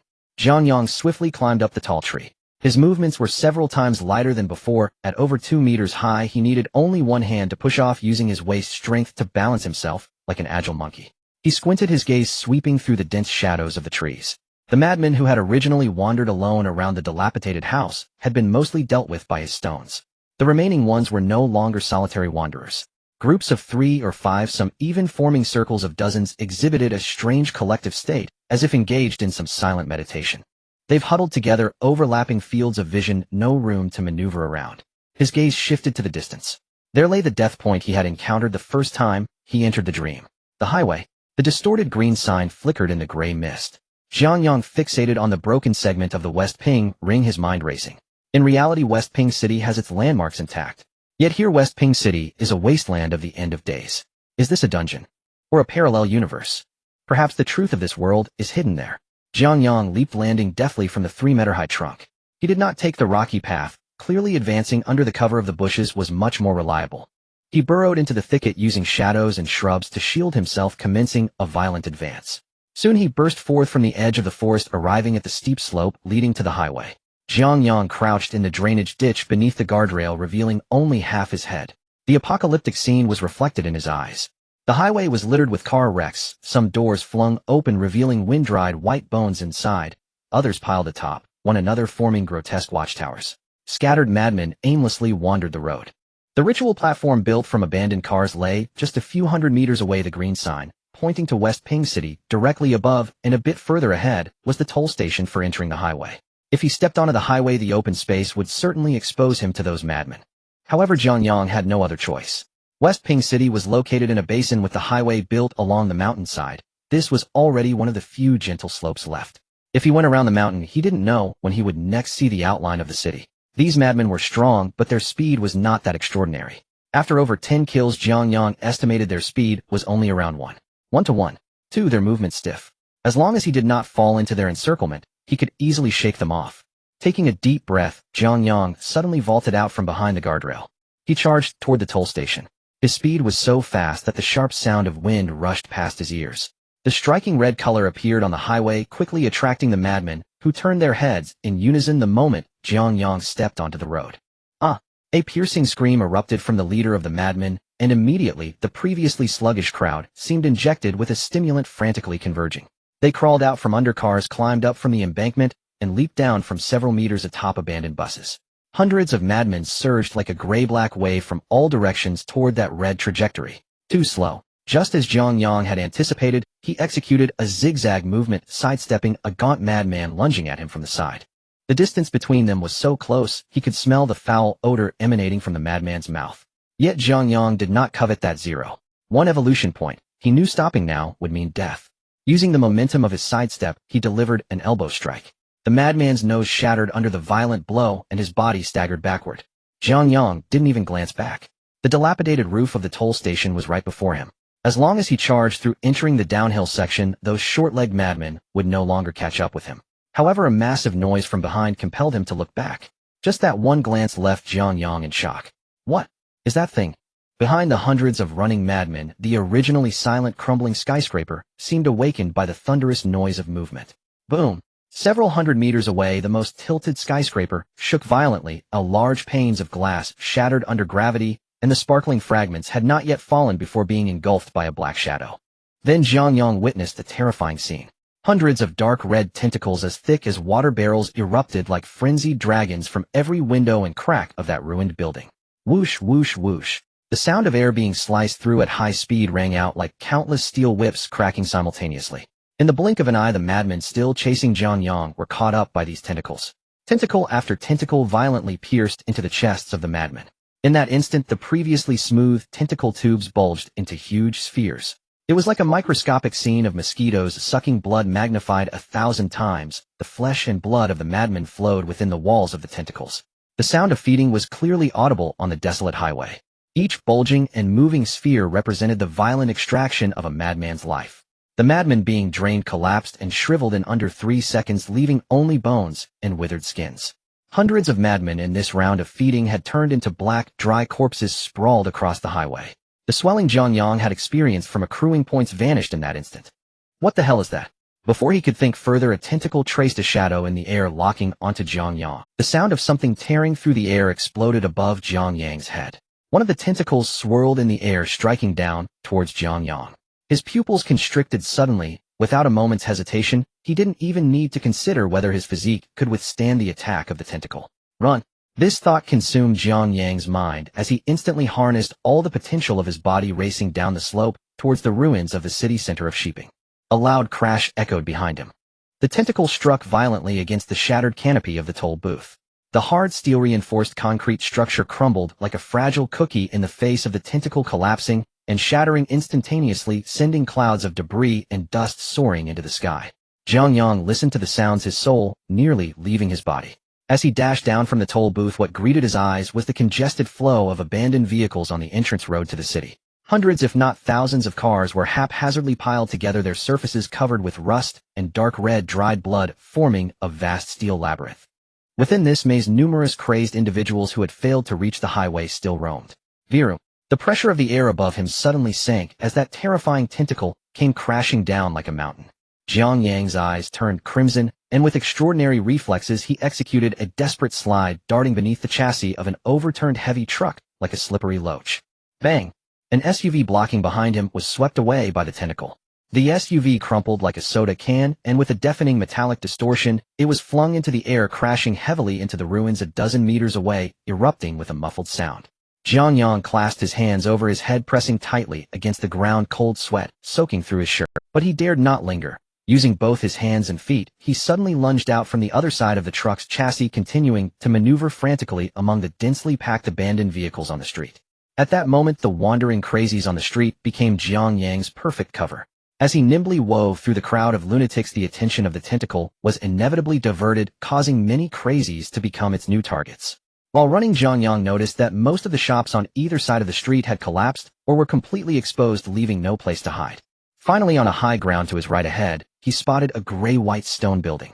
Though it was also covered in weathered marks and creeping vines, its overall structure remained relatively intact. Jiang Yang suddenly changed direction, avoiding the wreckage of a collapsed bus, and charged towards the building. 50 meters. 30 meters. 10 meters. A gust of wind rushed at the back of his head again. The tentacle seemed to have finished its surrounding snack, and once more focused on this swift prey. Jiang Yang leaped into the air, crashing hard against the broken door frame. As his body passed through the metallic frame, the sharp remnants of glass sliced deep into his arms and calves. Using the momentum, Jiang Yang rolled 3 or 4 times on the dust-covered floor of the hall, finally colliding heavily against a thick load-bearing pillar. He quickly got up, curling himself behind the pillar and barely daring to breathe. The next second, the light at the entrance, that thick tentacle covered in dark red veins, slid in like a slick giant python through the debris of the door. A powerful stench of decay instantly filled the entire hall. Jiang Yang pressed tightly against the cold stone pillar, his heart pounding violently in his chest. The tentacle blindly prodded around the hall, overturning several tables and chairs at the front desk. Jiang Yang tightly shut his eyes, already prepared for a desperate fight. However, perhaps it was unwilling to expend energy tearing apart this stone structure for such a meager bite within the depths of the building. Seconds later, the tentacle slowly withdrew from the door. The hall was once again filled with light. But outside on the street, true hell had just begun to descend. Jiang Yang remained motionless, curled up behind the pillar, with the sounds of massive crashes echoing in his ears from the street. The roar of overturned cars, the continuous sound of sucking. These noises intertwined like a grand doomsday tolling bell. He didn't know how long it had been. The commotion outside gradually subsided, and eventually peace was restored. Even so, Jiang Yang still did not move, and after more than 10 minutes, he finally propped himself up on his thighs and slowly stood up. He stealthily approached a floor-to-ceiling window, gently pulling aside the curtain to peek outside. What met his eyes was a horrific scene of doomsday. The street that had just been packed with abandoned vehicles and wandering lunatics had transformed into a true dead zone. Cars lay scattered everywhere, some reduced to thin iron pancakes. And those crazies. The street was covered with a dense layer of shriveled black husks, like fallen autumn leaves, with all their flesh and blood essence drained by that monster. At that moment, the terrifying massive tentacle was nowhere to be seen. Jiang Yang finally felt relieved, leaning against the wall and slowly sliding down to the ground. What on earth was that thing? Just the extending tentacle was as thick as a bucket and at least a kilometer long. How large could its main body possibly be? Was the entire building part of it? The elevation of his abilities did indeed grant him the capacity to survive among the lunatics, but in the face of such a monster, personal combat power seemed utterly ridiculous. After resting for a moment, Jiang Yang regained some strength. He stood up, turned around, and began to scrutinize the building he was currently in. The hall was exceedingly spacious, with a height exceeding 10 meters, appearing somewhat empty and chilly. The surrounding walls were made of heavy marble, thickly coated in dust, yet still showcasing the solemnity of years past. Jiang Yang's gaze slowly moved up. On the background wall at the center of the hall, a line of large metallic letters, already chipped and faded, came into view. This was not the emblem of a bank or government building, but rather a slogan: "Remember history, maintain reason. Sheeping Disaster Preparedness Archives." Archives are humanity's precious heritage. Please adhere to the mental safety regulations when consulting them. Sheeping Disaster Preparedness Archives. Mental safety regulations. In the real Sheeping, he had attended university in this city for nearly 3 years and had roamed the entire urban area countless times. He was certain that there was no such place in Sheeping, especially that slogan emphasizing maintain reason and mental safety repeatedly. In reality, the normal protocols for consulting archives would remind you to keep quiet and prohibit bringing fire sources who would need to maintain their rationality while reading in a library. Could it be that this place isn't from my world? Jiang Yang suppressed his inner doubts and began to explore this place in depth. The front desk of the hall was covered in a thick layer of dust, with a few dried-up pens and a stack of yellowed registration forms scattered on the counter. Jiang Yang walked behind the front desk and saw a black computer monitor. He instinctively reached out to press the power button. No response. Of course, in this level of apocalypse, if the power system were still operational, that would be a miracle. Jiang Yang chuckled to himself, abandoning the idea of obtaining information from the computer. He followed a broad corridor leading from the side of the front desk. On either side of the corridor were heavy fire doors with signs reading First Reading Room, Top Secret Archive Room, and so on. Jiang Yang tried pushing them. Most were locked tight and couldn't be opened. Until he reached the end of the corridor, a half-open glass door appeared before him. Taking advantage of the faint daylight streaming in through the window at the end of the corridor, Jiang Yang saw the sign on the door: Comprehensive Information Access Area. He quickly slipped inside. Inside was an extremely vast space with rows of towering metal bookshelves neatly arranged and dust swirling in the air. Jiang Yang approached the first row of bookshelves. Each bookshelf side was adorned with prominent classification. Jiang Yang squinted, brushing off the dust on the label, which read Old Era Cultural Archives, Zone A, Permission Public. Note mildly to moderately mentally weak individuals can access for relief. Jiang Yang paused for a moment. Old Era Culture. For the relief of the mentally weak. He did not linger in Zone A and continued deeper. The further he went, the more chilling the labels on the bookshelves felt to Jiang Yang. Known Mutated Aberration and Contaminant Catalog Zone C, Permission Public Chronicles of the Catastrophic Era and Source Records Zone D, Permission Public A Catalog. Chronicles. Aberrations. These highly specialized terms continuously reshaped Jiang Yang. This indicated that the disasters in this world did not result in an instantaneous extinction of humanity. Humans not only resisted, but also established a comprehensive system of cognition and classification, even constructing this archive specifically for preserving the flame of humanity. Jiang Yang's gaze passed over Zone C and Zone D, stopping at a row of bookshelves. Mental Contamination Prevention and Self-Rescue Guide, Zone B, must read. Jiang Yang halted his steps, walking to the B Zone bookshelf. The shelves here were filled with various heavy books, their spines coated in dust. Jiang Yang casually pulled out a few, brushing off the dust on top. In the faint light of the corridor, he could see the titles of these books: Basic Mental Pollution Self-Inspection Manual, 7th edition, Mental Wave Resistance Training and Suppression Studies, Calm Heart Technique Discussion on Suppression of Extraordinary Backlash from Ancient Texts, Arkham Mental Barrier Construction Method, Professor Richard Warman's Legacy. Jiang Yang stared at these titles, completely dumbfounded. What in the world are these? A blend of East and West. Coexisting Cultivation and Cthulhu. All were professional guides on mental issues and contamination prevention. It was like walking into the health section of a bookstore and discovering that all the books were about how to prevent radiation mutation after a nuclear explosion. Utterly absurd. What struck Jiang Yang as most ridiculous were those books on the bottom shelf. He pulled one out. The cover prominently displayed several bold characters: Elementary Mental Protection and Cognition. Beneath those big characters was a line of familiar small print: 12-year compulsory education designated textbook. What? 12 years of compulsory education includes this? I spent 16 years in school. How come I didn't know there was this compulsory course? What did I learn wrong? An overwhelming sense of absurdity washed over him. The ordinary people in this world had since childhood received compulsory education on how to prevent mental contamination. What kind of twisted danger does this world embody? Jiang Yang took a deep breath, forcing himself to calm down. He put down the standardized textbook, picking up the slightly thinner Basic Mental Pollution Self-Inspection Manual, 7th edition again. He opened the cover. The first page was a yellowed title page. There was no preface, no table of contents, only a lonely sentence printed in the center. A truth seemingly verified by countless people with blood and life. Jiang Yang's gaze fixed on that line of text, feeling a chill run straight to his brain. It read, "If you notice any strange changes in the people, events, or objects around you, do not attempt to seek the truth. First check whether your mind has been contaminated." Yang Zhoming. If strange changes occur in the surroundings, first check your own mental state. Jiang Yang stared at the line of text on the cover page. What does this mean? Could it be that the madman outside and that terrifying 1,000-meter-long tentacle actually do not exist? Is everything just a hallucination caused by a problem with my mind? This is ridiculous. Jiang Yang frowned, tightly flipping further back. The pages were yellowed, exuding a heavy, musty smell. He directly skipped the lengthy theoretical exposition in the front and turned to the last part of the appendix. Appendix 1, Self-Assessment Scale for Early Stages of Mental Contamination, applicable for civilians without extraordinary protection. Jiang Yang leaned in closer, using the dim light from the corridor to look down. Symptom 1, False Sensation and Auditory Hallucination Resonance Characteristics. In an extremely quiet environment, or while focusing on something, there is a frequent illusion of communication device vibrating on the outer thigh or pocket, or a specific electronic notification sound inexplicably ringing in the mind. When you take out the device to check, there are no messages. Note caution. This is not neurasthenia. This is a low-level mental contaminant attempting to capture your brainwaves for primary frequency resonance. They are testing the vulnerabilities of your mental barriers, trying to establish a connection. Jiang Yang was stunned. He instinctively touched the empty pocket of his black autumn pants. In the real world, he experienced the illusion of his phone vibrating at least 5 or 6 times a day, especially waiting for replies to part-time job messages, always feeling that WeChat was buzzing. Jiang Yang's eye twitched as he continued to look down.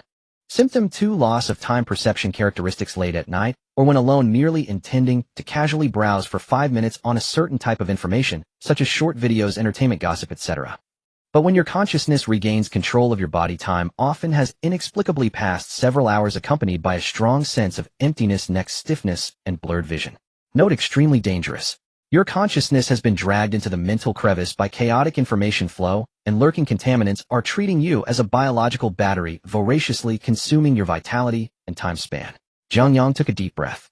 He recalled the monkey sleeping diagonally across from him, that guy wrapped in a blanket every night watching borderline videos, doing so until the early hours, and then complaining of back pain and neck stiffness the next day.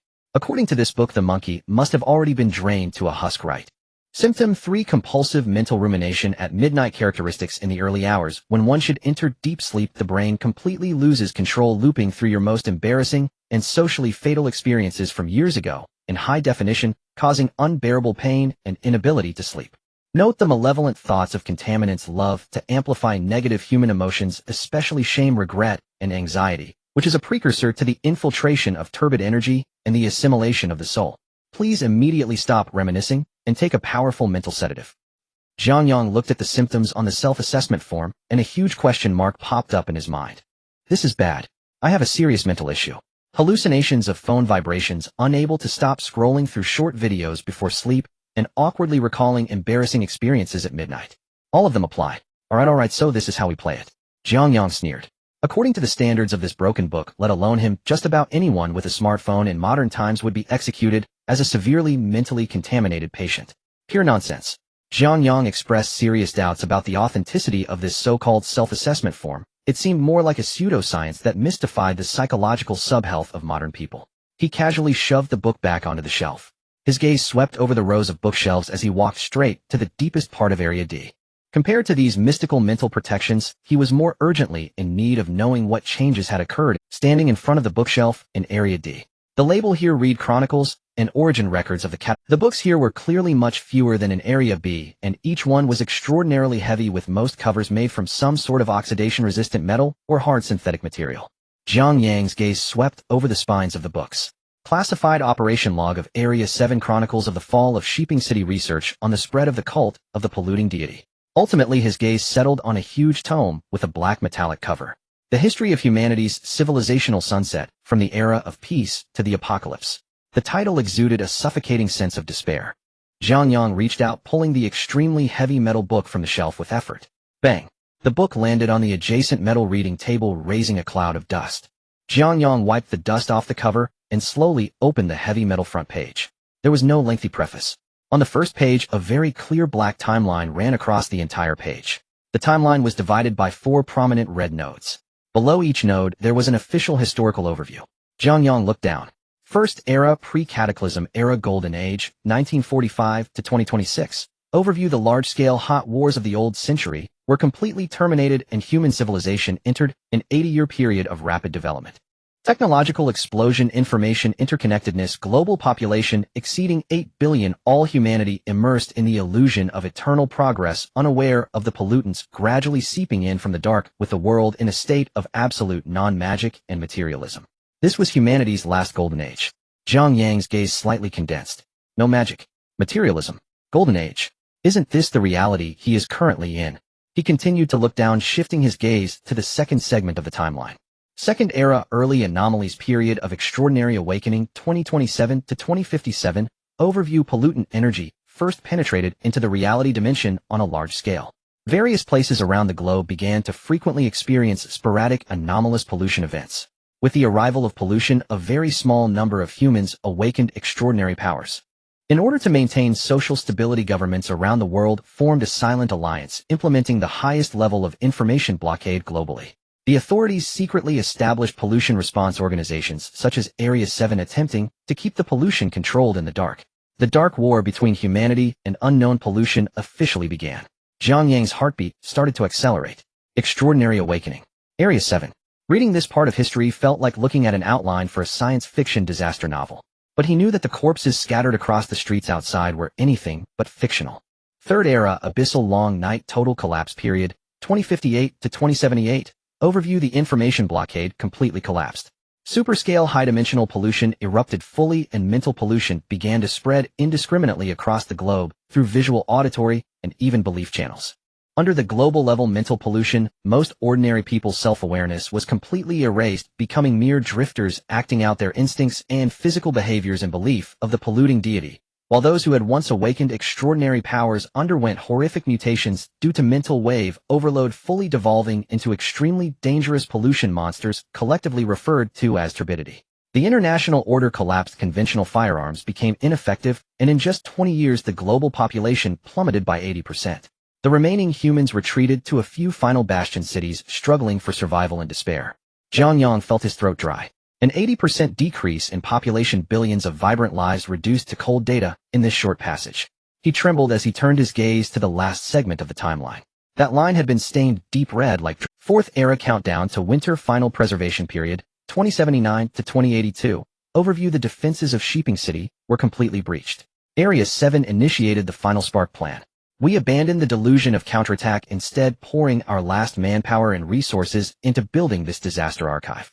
These words we left behind may never be read by future generations.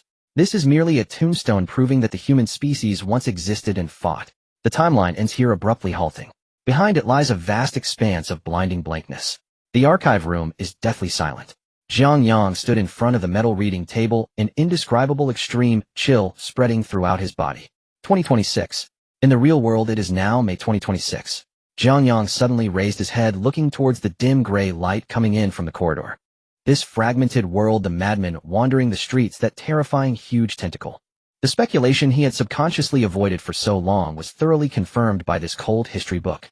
This is not a parallel universe at all, but the future of the reality he inhabits. Jiang Yang held the heavy metallic book, which revealed the impending trajectory of the real world. Only half a year remained until pollution engulfed the world. Perhaps this is not the future of the real world. Jiang Yang murmured softly, unwilling to believe that the peaceful and beautiful reality would become like the outside world. He already had a method of verification in mind. The next time he entered, he would be able to ascertain the true situation here. Collecting his thoughts, Jiang Yang continued to turn the pages of the book. This heavy metallic tome recorded various events in this world in reverse chronological order from the near to the distant. The further he turned, the more detailed the records became.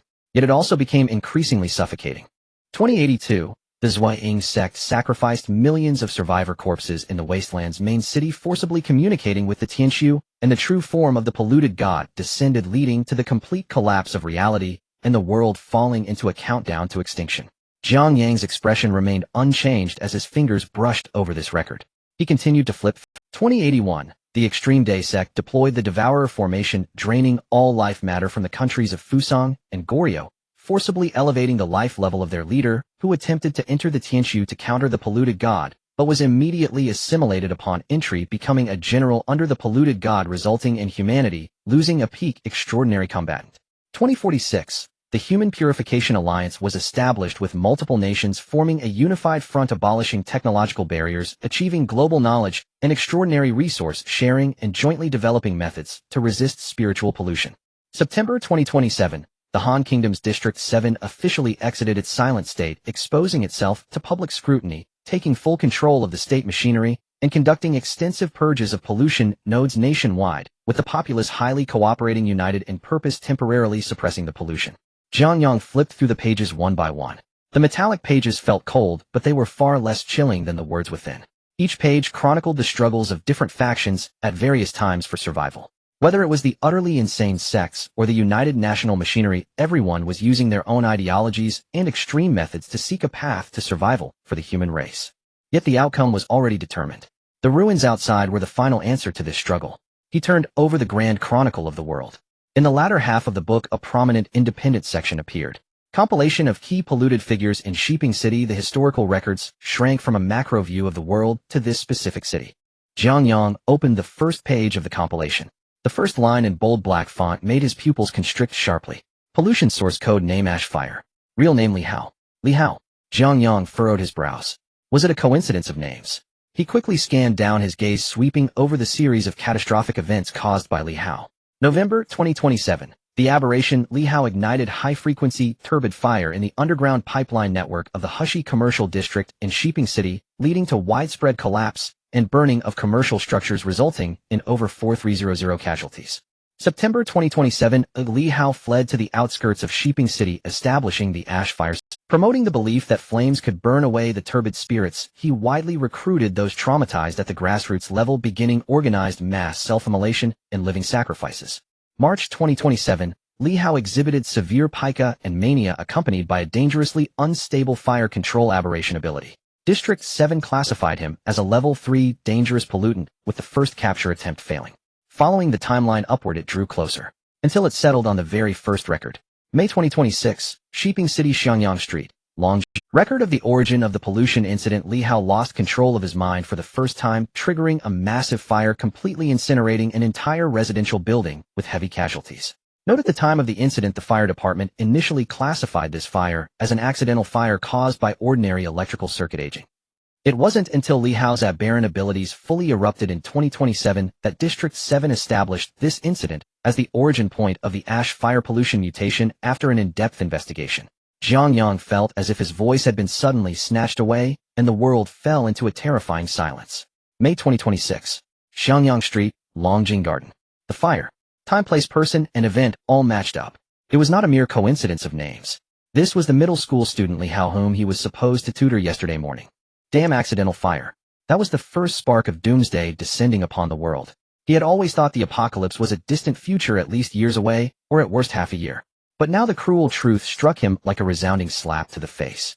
The seeds of the apocalypse had already begun to sprout right beneath his nose in the real world. Taking a deep breath, he steadied himself. Since he knew the script of the future in advance, he had to find a way to extinguish this seed in reality. Yet his understanding of pollution and monsters was still woefully inadequate.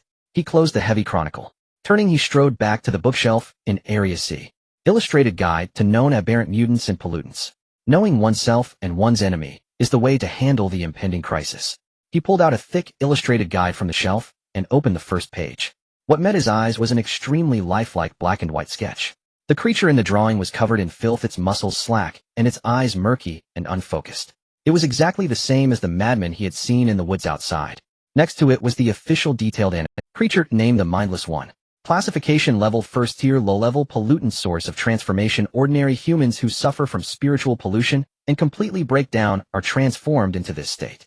Behavioral characteristics: loss of all higher intelligence and logical thinking abilities, loss of language function, movements are stiff and slow, retaining only the most basic biological instincts for attack. No pain sensation, muscle power, not limited by the brain's protective mechanisms, stronger than ordinary humans. Special mechanism: this type of pollutant exhibits absolute obedient group characteristics, and their actions and attack targets are controlled by specific units. The morning messengers. Jiang Yang's gaze sharpened. No wonder these madmen didn't know how to dodge, didn't know how to scream, and could only pounce and bite like machines. It turned out their minds had long since collapsed, leaving behind only a shell driven by pollution. His gaze swept down the special mechanism section. Jiang Yang turned to the next page. Creature name: Morning Messenger. Classification level: second tier, conscious fallen, source of transformation among ordinary humans, those who actively embrace pollution and fervently believe in the existence of the polluted god. Behavioral characteristics: retain complete basic human intelligence and cognitive abilities, but their underlying logic and worldview are utterly distorted. All behavioral principles serve to propagate the faith in the polluted god. Core abilities: possess organizational and planning capabilities. Master specific pollution rituals, able to establish channels to communicate with the polluted god through the sacrifice of unpolluted living beings. At the same time, they can release specific mental waves to control and direct the mindless ones on a large scale. Jiang Yang looked at the introduction of the morning messenger and instantly recalled the scene from when he was first sacrificed on the highway. The gaunt leader standing atop the pile of cars. That must have been a morning messenger. And he was the uninfected living being that was captured and used for the sacrifice to communicate with the polluted god. Jiang Yang pinched the edge of the page, preparing to continue flipping. At that moment, the only ray of daylight filtering in from the end of the corridor vanished without warning. The entire archive room plunged into darkness. Jiang Yang fumbled to stand up from the bookshelf, relying on his memory to navigate the way. He came walking in darkness towards the exit. Tap, tap, tap. The sound of footsteps echoed in the silent corridor. Outside the library, where he could not see, a silent anomaly was unfolding. A thick, inky black mist surged from the horizon, silently engulfing the entire ruined street. The black mist crept into the building's entrance, swallowing everything. Nothing was left. Ugh. Jiang Yang suddenly opened his eyes, his upper body springing up from the bed, his chest heaving violently as he gasped for air. Cold sweat trickled down his forehead, dripping onto the sheets. What happened? His memory only lingered in that absolute darkness, feeling for the door, and then his consciousness was completely severed. Is there some hidden mechanism? Does it forcefully erase when it gets dark? Jiang Yang furrowed his brows tightly, forcibly repressing this strange doubt deep in his heart. He came back to his senses, and the sunlight outside had already pierced through the glass door of the balcony, glaring into the dormitory. He felt a bit chilly. Jiang Yang lowered his head and looked around. On the bed, under the bed, on the railing on the back of the chair. His clothes were scattered everywhere. A thick down jacket was kicked to the foot of the bed, a windbreaker lay on the floor, thermal underwear, and a few pairs of long johns were tangled together like twisted dough and thrown at the head of the bed. Clearly, even last night in his dreams, this body in reality could not bear the heat and had stripped off all these garments in a half-dreaming state. At this moment, he was left with only a pair of large shorts and a tank top. Creak. The bathroom door. Ho Taoping stepped out, clutching a crumpled ball of toilet paper, his face sporting two large dark circles. He looked up and happened to meet Jiang Yang, who was sitting on the bed in disheveled clothing. The two stared at each other. After a silence of several seconds, Ho Taoping raised his right hand, extended his thumb, and managed to say, "Yang Gu, you are this." Just when Jiang Yang was baffled, completely unaware of what this monkey was going on about, the dormitory door was put. Zhang Xian walked in carrying several plastic bags filled with steaming meat buns and soybean milk, bustling with energy. "Yo, Yang Gu is awake. I was just thinking about calling you in a bit." Zhang Xian casually placed the breakfast on Jiang Yang's desk. "I brought buns for you and the monkey, and there's half an hour left until the 8 a.m. class. Hurry up and get ready." After saying this, Zhang Xian walked to his bed, preparing to fold the unmade blanket. Suddenly, he halted it. With an expressionless face, he extended two fingers, delicately picking up a gray sock from the gap in the blanket. Then with a flick of his wrist, he tossed it back onto Jiang Yang's bed. "Yang Gu, let me give you a piece of advice." Zhang Xian pushed up his glasses, his tone serious. "You shouldn't wear so much at night. I thought we were having a fight in the dormitory when I heard you tossing around in bed." Hearing this, Ho Taoping couldn't hold back any longer. "Ha ha ha." The monkey clutched his stomach, laughing like a crazed duck, gasping for breath, while pointing at Jiang Yang. "Just eat before it gets cold and sticks to your teeth." Ho Taoping retreated back into his quilt, eyes glued to his phone again, grinning like an idiot. After eating his fill, "Then why were you still using a flashlight with your head sticking out?" Cough, cough, cough. The monkey choked on his own saliva, his face turning red. I was concerned about my roommate's mental and physical health." Jiang Yang's face turned slightly red. "He'll be more careful next time. He'll be more careful next time." He coughed a couple of times, grabbed the sock, and hurriedly began to get dressed. After getting dressed, he quickly devoured a bun and suddenly remembered something. He swiftly picked up his phone from beside the pillow and opened the Taobei app. He found the chat window for the custom clothing order from yesterday. His fingers quickly typed a message. "I'm sorry, boss. My little rascal played with my phone yesterday and accidentally paid a deposit of 150 yuan with you. Can this order be cancelled?" He glanced at the time in the top right corner of his phone. 7:30. At this hour, the customer service at the clothing factory should be at work, he thought. The next moment, a cringeworthy emoji popped up in the chat window. Following that, the customer service replied, "Okay, dear." 8 o'clock in the morning. The lecture hall was lifeless. The professor at the podium was reading from the PPT with a laser pointer, the hypnotic effect still top-notch. The trio of dorm mates steadfastly occupied the last row of the classroom. The monkey had stacked his books high and was completely in dreamland. Zhang Qian wore one earpiece, humming a tune, while intently wrestling with the English exam questions on his tablet. Jiang Yang sat in the seat closest to the window, propping his chin on one hand. It seemed like he was listening to the lecture, but in reality his gaze was fixed on the phone screen hidden beneath the textbook. In the search bar he typed, "What common materials can last over 100 years without naturally degrading or oxidizing?" Various popular science answers quickly popped up on the webpage. Jiang Yang scrolled down, ultimately locking onto the most practical and cheapest option. 304 or 316 industrial-grade stainless steel in a light-proof, dry, and strong acid and alkali-free underground environment. Well-sealed stainless steel containers can last 100 years without rotting or perforating. Jiang Yang quickly finalized his idea. Closing the search page, he leaned back in his chair, beginning to recap and plan everything that had happened recently. First, his physical strength had reached 2.0 after last night's battle, which was double that of an ordinary. Since the stat upgrades from last night were gradual and accompanied by repeated battles, he was now completely able to control the changes in his body. There would be no scenarios like in novels where one couldn't control their strength and accidentally broke a toothbrush. "The next time I enter the dream, the target remains clear," Jiang Yang thought to himself. That was to continue seeking out isolated, mindless individuals and crazily accumulate evolution points. If there was still time, he would risk entering the archive room again to gain more understanding of future changes. Then he thought of Li Hao recorded in the archive room. Thinking of this made Jiang Yang's head ache. Who would have thought that the pollution capable of destroying the world had already seeped into this seemingly peaceful reality? What should he do? Rush into Li Hao's new residence and stab that kid who was still in middle school to eliminate future troubles? Don't even mention it. Not to mention that Jiang Yang currently had no way to deal with the pollution. Even if he did, would he really run to Li Hao's house under the watchful eyes of cameras on the streets and perform magic in front of his whole family? Perhaps he should plan a bit more. Jiang Yang stared at the blackboard, his gaze wandering. Dingling. The class bell rang on time, breaking the classroom's monotony. The professor at the podium precisely closed the lesson plan and turned to leave. Jiang Yang stood up and woke the sleeping monkey beside him. What's going on? What's going on? Ho Taoping wiped his drool, looking around in terror. Did you call me? Ignoring him, Jiang Yang directly picked up his backpack and threw a sentence at Lao Zhang, who had just taken off his headphones and was preparing to pack up. I have urgent business, I'm leaving first. I probably won't be back at noon, so don't bring me lunch. Before Lao Zhang could respond, Jiang Yang had already stepped out of his seat, skillfully dodging the crowded students in the aisle and blending into the crowd, heading towards the back door, disappearing from sight. Only then did Ho Taoping come to his senses, raising his head with messy hair. He looked at the direction Jiang Yang had disappeared, and then turned to Zhang Qian. What's wrong with him? Is he in a hurry to pee or something? Zhang Qian shrugged, stuffing his English materials into his bag, his expression flat. I don't know. Leaving the school, Jiang Yang headed straight for a hardware store near the university town. Boss, I need 10 pieces of 304 stainless steel plates, the thickest ones you have. After selecting the steel plates, Jiang Yang tossed them onto the counter. By the way, could you help me drill 3 holes in the center of each plate arranged in a triangle? The hardware store owner glanced at the unusual request, but asked no further questions, quickly accepting the payment and getting to work.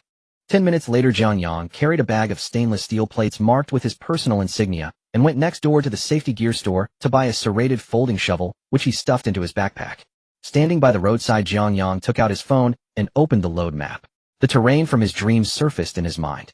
The broken highway, the dilapidated toll booth, and the gentle slope leading to the derelict cabin. In reality, the highway in Sheeping City truly existed. Jiang Yang dragged and zoomed in on the highway on the map, quickly locking onto a rough coordinate based on the toll booth's location and the mountain's orientation. Located over 20 kilometers from the city center behind a desolate mountain next to the highway. He hailed a taxi. Driver, take me to the Sheeping North Highway entrance and stop by the side of the road 2 kilometers past the toll booth. Half an hour later, Jiang Yang stood outside the guardrail by the highway, backpack on his back. Before him lay a completely undeveloped wilderness overgrown with weeds. Jiang Yang climbed over the guardrail and plunged into the woods, starting his ascent. If he were still the frail university student with a physique of 0.8, facing such a steep mountain with a gradient of 40 to 50 degrees, he would have been weak in the legs before reaching halfway. Jiang Yang's leg muscles were taut, and with each exertion, he could kick out a shallow pit in the leaf-littered mud, like an agile goat effortlessly scaling steep cliffs, with a firm grip and a strong push. In just over 10 minutes, he had scaled the small mountain and arrived at the woods on the other side. This area remained pristine, lacking the gravel path and the dilapidated house, yet the undulating terrain matched that of his dream perfectly. Jiang Yang stood halfway up the mountain, turned to look down at the highway, confirming the angle of his view. This was the spot. He mentally sketched the outline of the future house's footprint and stepped back a few meters. Taking out the folding shovel, he began to work. To prevent the future construction from unearthing the steel plates during foundation work, Jiang Yang employed the most reliable grid burial method. Every 3 trees, he dug half a meter deep in the shade behind the roots, burying a steel plate marked with 3 holes. He buried a total of 10 plates. After completing this task, Jiang Yang filled in the soil and camouflaged the surface with fallen leaves. He patted the dirt off his hands and took one last deep look at the quiet woods. Here, whether it was indeed the future reality remained to be seen tonight. Later that night, the sound of keyboard clacking filled the dormitory. Jiang Yang fought alongside Lao Zhang and Monkey in intense battles in extreme chaos. Monkey was still the same player, collecting all kinds of heroes, while Lao Zhang was furious in the voice chat. Everything felt so ordinary, so calm. At 11:30, lights out. Jiang Yang had finished washing up early and lay down on his bed. Usually he would fall asleep as soon as his head hit the pillow, but tonight he couldn't sleep at all, a sense of unease about the unknown truth enveloping him. He closed his eyes, forcing himself to empty his mind. His consciousness gradually sank. Jiang Yang suddenly opened his eyes wide. A bare wooden plank bed, peeling wall paint, and an old wooden cabinet with chipping paint. Without hesitation, he rolled out of bed and dashed out the door. Outside was still that gravel-strewn little path. Jiang Yang didn't look for any weapons, but instead he found a suitable rock next to the house and rushed toward the woods beside the house. The first tree. About 10 meters from the broken house, Jiang Yang knelt down, gripping the rock with both hands, digging fiercely at the roots like a frenzied excavator. Dirt flew everywhere. He dug down to a depth of half a meter. Nothing. Jiang Yang frowned slightly, not lingering, and quickly moved to the second tree. Continuing to dig. Half a meter deep, still empty. Could I have remembered the location wrong? Or is this really just a parallel nightmare? Jiang Yang gritted his teeth and walked to the third tree. It was an old tree that had completely withered, the same tree where he first broke a branch and later climbed up to scout the terrain. 10 centimeters, 20 centimeters, 30 centimeters. Clang. A dull metallic ring echoed from deep within the soil. Jiang Yang's body jolted. He immediately dropped the rock and began to frantically clear the surrounding dirt with his hands. Soon, a square metal plate emerged at the bottom of the pit. The surface of the metal plate had developed a layer of dark black oxidation, but the 3 triangular holes were clearly visible. Jiang Yang stared at the steel plate, all his hopes shattered in that moment. This was the very plate he had buried. This was absolute reality. Jiang Yang took a deep breath, reached out to pry the steel plate, preparing to pull it out. However, just as his fingers traced along the edge of the plate, the sensation at his fingertips stunned him. There was something beneath the steel plate.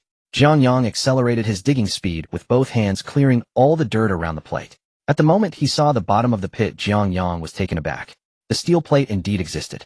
However, this plate marked with 3 holes was not directly buried in the soil. It was used as a cover, pressing on top of a ceramic jar.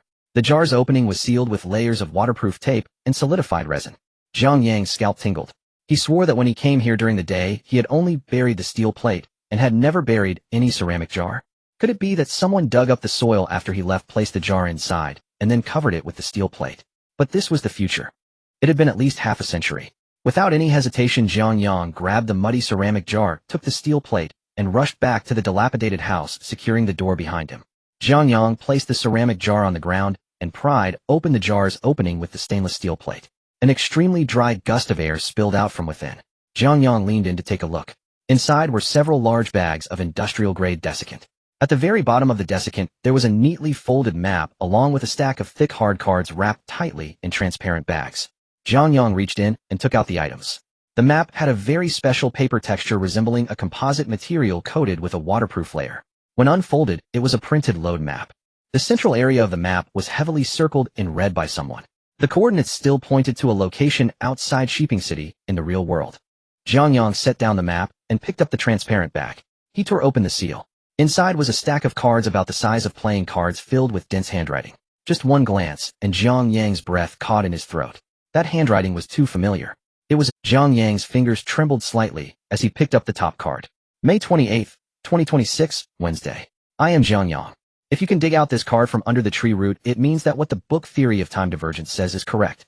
In the past few days I have researched information on time and parallel theories at the library, and I believe this theory may best fit our current situation. To cut a long story short, let me tell you the situation directly.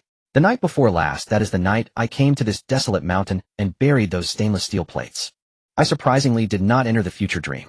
I thought there was an error in my assumption, or that there was a cooldown time and limit on entering the dream. I kept waking and sleeping, waiting all night. When I tried to call those familiar lines of text in my mind, I discovered a fact that left me in despair. The panel had disappeared. No matter how much I concentrated, those lines of small characters never appeared again. However, after my repeated tests, the 2-0 physical strength was indeed left in my body. This made me thoroughly convinced that everything I had experienced before was not an illusion. I lost that panel, but remained in reality. So I researched the information and ultimately deduced a possible. The timeline I am currently in is likely the past of the future world you are in right now. In this timeline, I have inherited your abilities, but lost the functions of entering dreams and allocating points. If you see this card in the future of the dream, then it can be basically confirmed that my inference is correct. I have specially treated these cards with preservatives and sealed them. I will continue to leave information. I customized many such ceramic jars and special cards, spending almost all my savings. To ensure you can see my message, I dug deeper at every point where I buried a steel plate and placed a ceramic jar inside, each containing a map.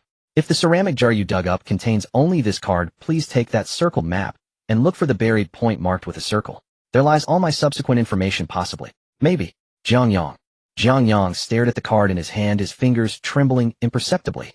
The truth turned out to be like this. Taking a deep breath, he forcibly suppressed the surging emotions in his heart and directed his gaze towards the other cards in the transparent sealed bag. A thick stack. Luck was on his side. On his first blind dig, he directly drew one, saving him the trouble of continuing to search for the actual information buried point. Jiang Yang pulled out the second card. The handwriting on it had become somewhat sloppy, clearly indicating the writer was in a hurry at the time. June 15th, 2026, Monday. Writing a diary every day is too cumbersome. I'm already in college, I shouldn't be writing a diary every day like an elementary school student. It disgusts me.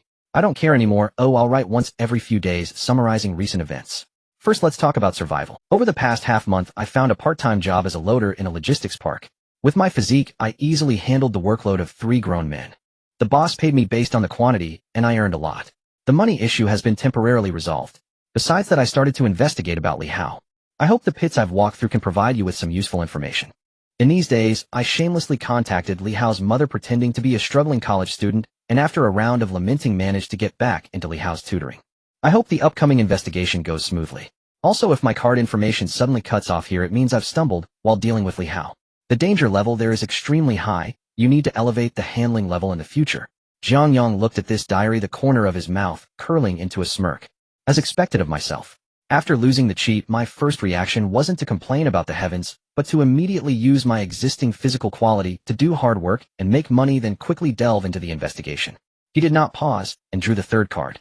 July 20th, 2026 Monday. After more than a month of tutoring and close investigation, I found that Li Hao himself was relatively normal for now, introverted and a well-behaved child. However, his mother is quite problematic. How should I put it? She has increasingly focused on Li Hao's grades, even to the point of becoming almost obsessively pathological.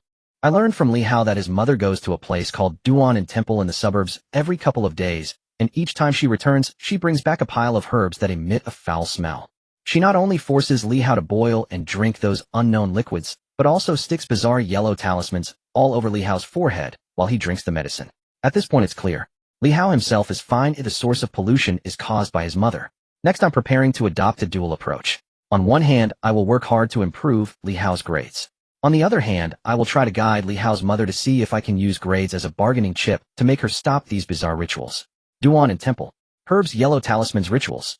The ash fire pollution recorded in the files is surprisingly cloaked in a layer of folk religion. Jiang Yang drew the fourth card.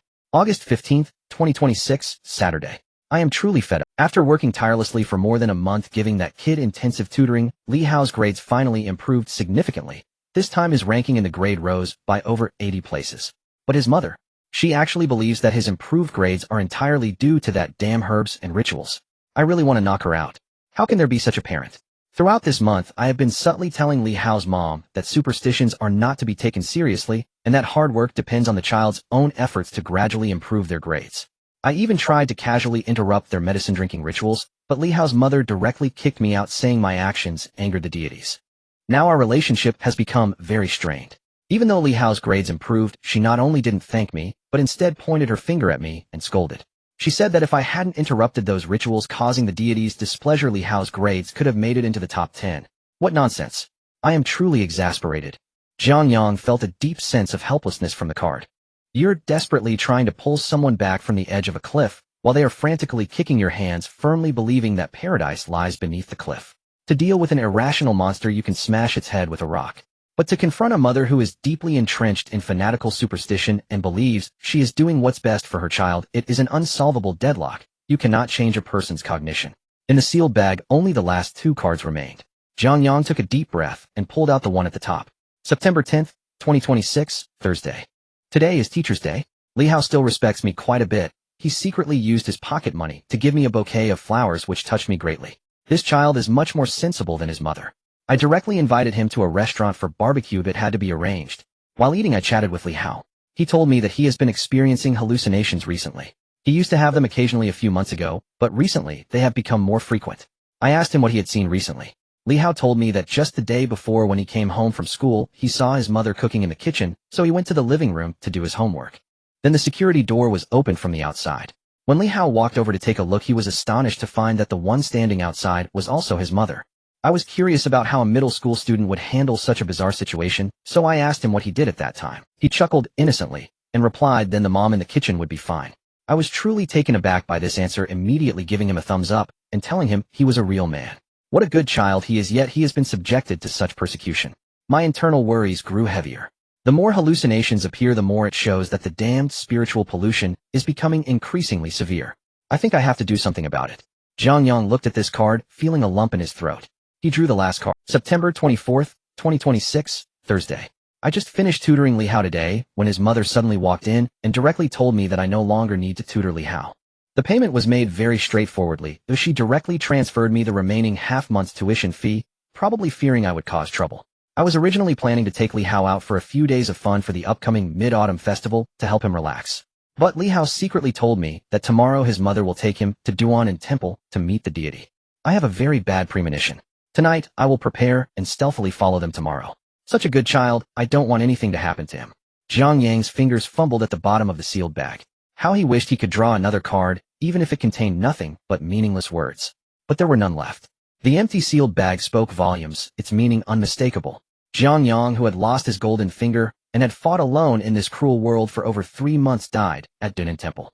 Only a little over 3 months had passed from the start of the investigation to his death. The room was terrifyingly quiet. My strength is still too low. Jiang Yang murmured softly. All the conspiracies, the strange rituals, and the spiritual pollution ultimately stemmed from the insignificance of human power.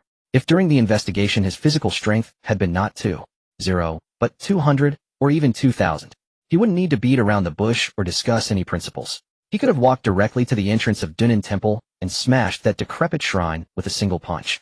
No matter what monsters were hiding within, he would reduce them to pulp. Strength. He needed absolute strength. From the cards, he had learned that the attributes he gained from points would be fully inherited to other timelines. Madly increasing his strength was not just about surviving in the Wasteland, it was also to provide the most brutal guarantee for his struggling self in reality or in other timelines. Jiang Yang stood up and carefully tucked the card away. He pushed open the door and stepped outside. He approached the dead tree beside the house, using both hands and feet to climb to the top and gaze into the distance. A gray mist flowed through the woods. Within 100 meters, he could no longer see those scattered wandering. It seemed that the lunatics he had personally killed and obtained evolution points from would be completely erased, not able to respawn endlessly in this area. What if there were no stragglers? Jiang Yang stared deeper into the woods. He felt a weight pressing against his chest, causing him to feel uneasy. He needed to vent. He required a primal and violent release. Jiang Yang jumped down from the tree, trunk landing steadily. He grasped the thickest, straightest branch of the dead tree and exerted force from his waist. With a sharp crack, a nearly 2-meter-long, 3-finger-thick piece of hard wood was forcibly broken. Jiang Yang dragged the branch back to the wooden house. He quickly removed his thin white vest, tearing off a large piece of fabric.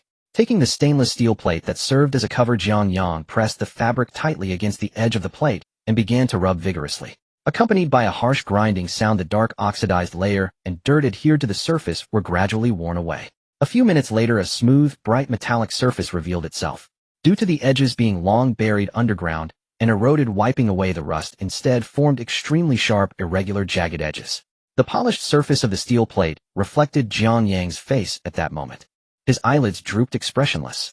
In those once clear eyes, only a chilling intent to kill remained. Jiang Yang laid the steel plate flat on the ground, lifted one foot to step on one side of the plate, and grabbed the other side with both hands, his arm muscles bulging instantly. Creak! The thick 304 industrial-grade stainless steel plate was forcibly bent at an angle. Jiang Yang tore the remaining half of his vest into long strips. He attached the bent steel plate to the tip of the branch, threading the strips through the 3 holes in the plate, wrapping and securing it to the stick. A crude, heavy spear was completed. Jiang Yang, bare-chested, gripped the spear tightly. He stepped out the door and walked into the depths of the mist. More than 500 meters away from the wooden house, in an open field, 4 ragged lunatics were gathered together, aimlessly wandering in place. In the utterly silent woods, a steady sound of footsteps suddenly emerged from the mist. The 4 lunatics simultaneously halted their wandering, their stiff necks twisting toward the source of the sound. The mist swirled. A figure gradually materialized. Barefoot, bare-chested, well-built muscles were outlined in the dim light. Jiang Yang stood 10 steps away, holding the rough spear in one hand, its tip pointing to the ground, quietly observing. The 4 lunatics caught the scent of a living person and simultaneously broke into stiff but rapid strides, rushing towards Jiang Yang. His gaze was icy. He exerted force with his feet, not retreating, but charging headlong toward the 4 monsters. As a university student, he understood nothing of spear thrusting techniques or marksmanship. All he knew was that the lever principle could amplify strength to its utmost. Jiang Yang gripped the very end of the branch tightly.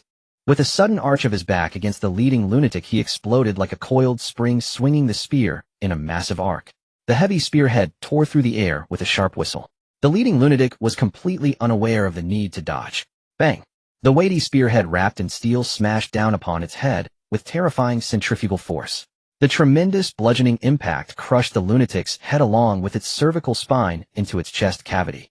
The entire body was forcefully smashed into the muddy ground, flailing a couple of times before becoming completely still. Jiang Yang did not even glance at the corpse on the ground. he stepped forward, firmly stepping on the back of the corpse. Grasping the spear, he used the support point of his foot to pull back sharply, then twisted his waist for a smooth horizontal sweep. The extremely sharp edge of the steel plate sliced through the air, leaving a deadly streak of white light. The sound of flesh being violently torn echoed. The three charging lunatics could not evade in time, their abdomens slashed open by the sharp steel plate in an instant. Dark red blood, mixed with intestines, flowed everywhere. Jiang Yang's movements did not pause in the slightest. The spear, under the momentum of the sweeping motion, circled around his body. With a sudden downward thrust, the spearhead rose from below and sliced diagonally downward. The neck of the lunatic furthest to the left was directly severed by the steel plate, and a head still attached to skin and flesh rolled to the ground under the pressure of blood. But the lunatic felt no pain nor fear. The one in the middle, dragging its intestines, ignored its fatal abdominal wound and lunged forward, its filthy hands grabbing Jiang Yang's left arm tightly. The sharp nails instantly embedded in Jiang Yang's flesh. He remained unfazed. Without even looking at the wound on his arm, his gaze concentrated instantly on the panel in his mind. The 0.2 evolution points gained from killing the two lunatics instantly added to his physical strength. 2.02. His heart pumped a surge of hot blood, causing his power to spike once more in that instant. Jiang Yang's head jerked back, suddenly creating distance. Then, aiming for the filthy face before him, he struck forward violently. Bang! The two heads collided. The dull sound of bones shattering rang out. The 2.2 physical strength brought crushing level hardness. The lunatic's face caved in instantly, the hard skull shattering on the spot, dark red blood and white brain matter splattering across Jiang Yang's face. Its rigid body staggered back as if struck by lightning, clumsily retreating 2 steps before collapsing to the ground. Only one last gutted monster remained. Jiang Yang tightened his grip on the spear and thrust forward violently. The rough spearhead pierced directly through its chest. Holding the spear, Jiang Yang charged forward 2 steps, forcefully pushing it down into the mud. The monster lay in a pool of blood, its hands gripping the wooden stick protruding from its chest, still trying to struggle to get up. A filthy barefoot loomed large in its vision. Jiang Yang stomped down forcefully on its face, pressing its head into the mud. It twitched a few times before ceasing to struggle. For corpses lay scattered with blood and flesh everywhere. Jiang Yang, bare-chested, leaned on the bloody spear, standing atop the pile of mangled corpses. He raised his head, staring into the depths of the mist roaring through the dense forest. Come on! Come again! Jiang Yang's roar echoed through the silent, dense forest. Amidst the thick fog, those once aimlessly wandering lost souls stopped in their tracks. Hundreds and thousands of stiff necks simultaneously turned towards Jiang Yang's direction.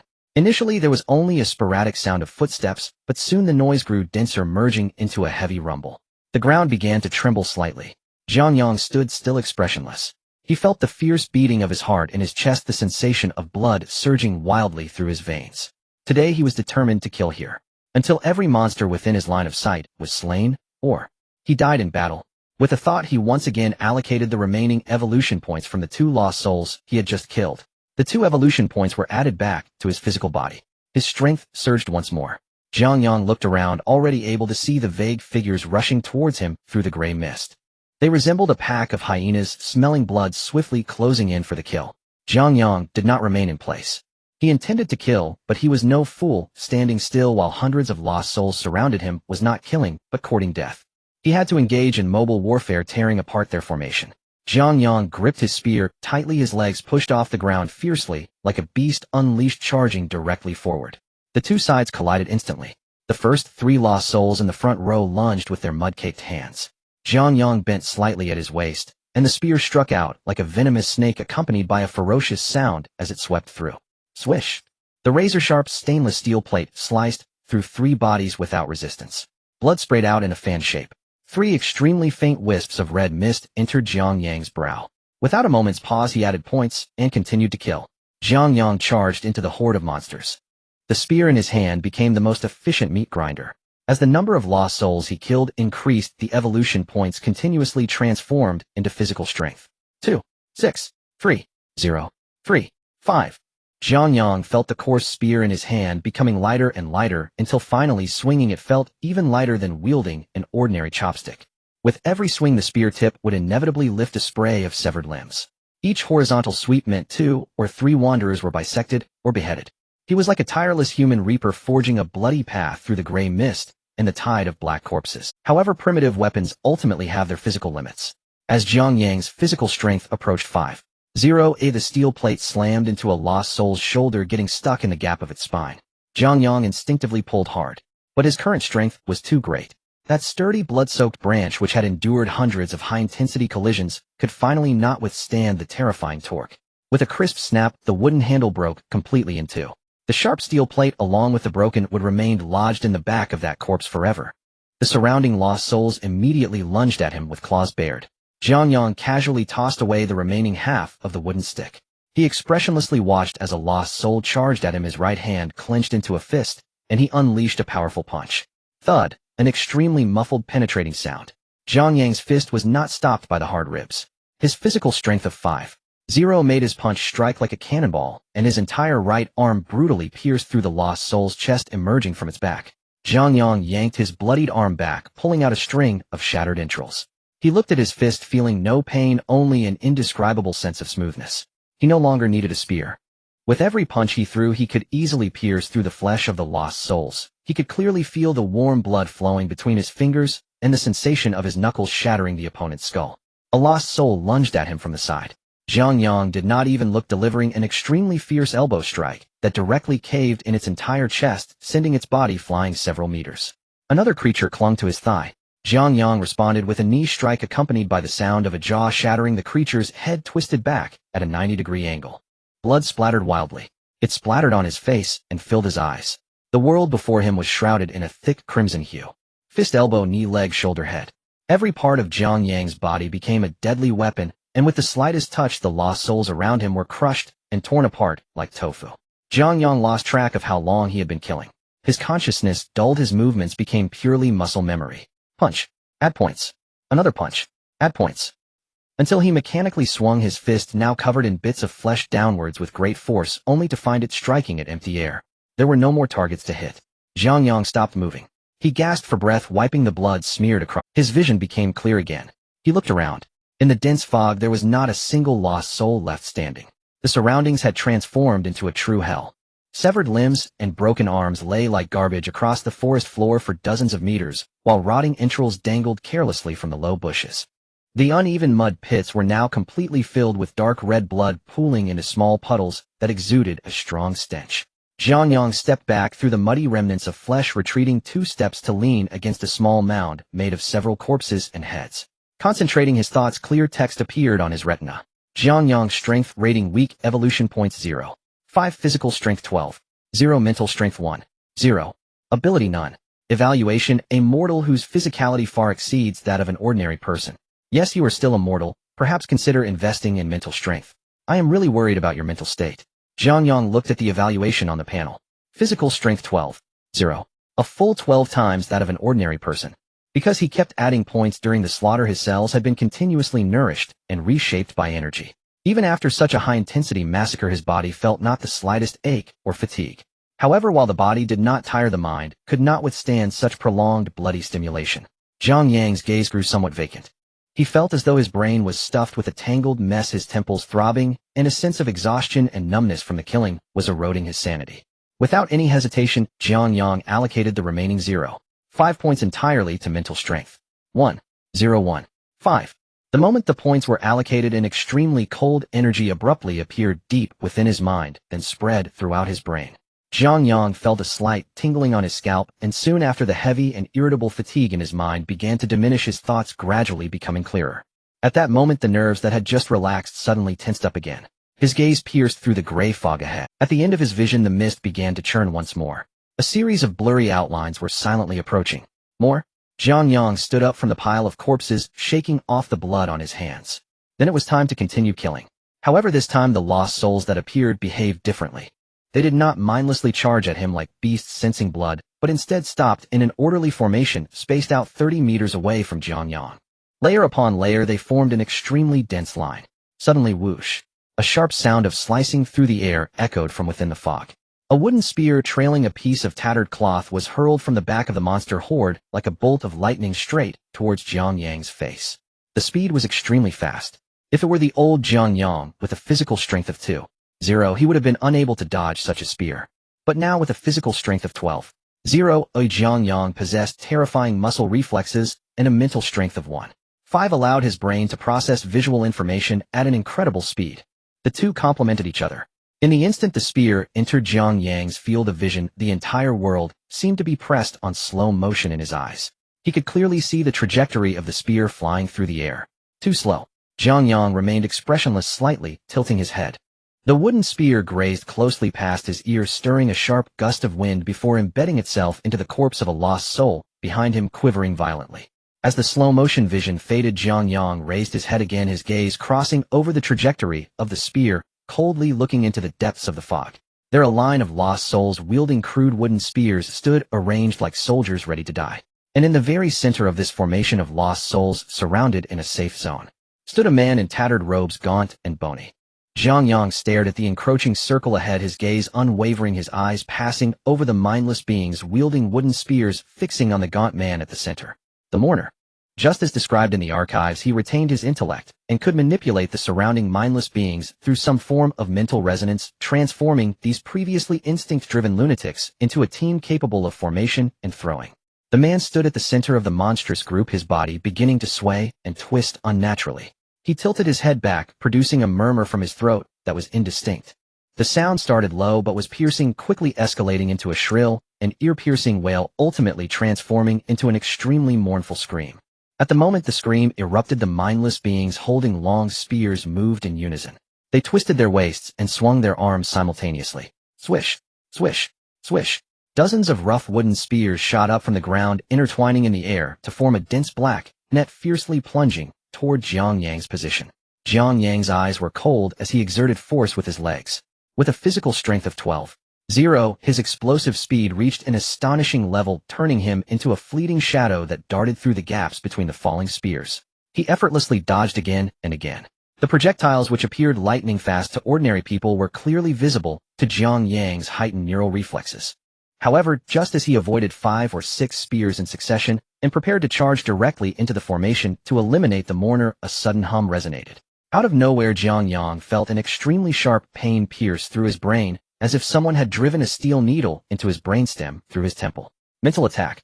Jiang Yang's body, sprinting at high speed, experienced a brief stiffness due to the sudden excruciating pain. A wooden spear that he failed to evade drove hard into his left chest. The immense force pushed Jiang Yang back half a step, but only half a step. He lowered his head. The sharp spear pierced his skin, but when the tip touched the high-density muscle fibers beneath it, emitted a muffled sound and could advance no further. The sharp wooden shards shattered under the recoil. With a physical strength of 12.0, such crude wooden weaponry could not breach his physical defenses. Jiang Yang lifted his head. His already bloodshot eyes became ferocious, fixated on the mourner at the center of the monstrous group, who continued to shriek. With his right hand gripping the wooden spear embedded in his chest, veins bulged on the back of his hand as he pulled it out violently, blood splattering. His back arched dramatically, and his right arm's muscles tensed as if drawn back like a taut bow. His right foot slammed into the ground, leaving cracks, all his strength traveling from his foot to his right arm, aimed at the gaunt man, and he hurled it with all his might. "You call your mother now." The moment the last word was uttered, a thunderous boom, the terrifying sonic boom, echoed through the silent forest. The once ordinary wooden spear under Jiang Yang's throw broke the sound barrier, even producing a wisp of charred smoke from the rapid friction, with the air trailing a conical shockwave, with rings of white mist following behind. The speed was too fast. The mourner reacted the moment Jiang Yang pulled the spear, commanding 3 mindless beings in front of him to step up as meat shields. However, this was utterly meaningless. Bang, bang, bang. 3 consecutive dull explosions. The wooden spear, like an armor-piercing projectile, instantly pierced through the chests of the 3 mindless beings blocking the way, its momentum unabated. Puff.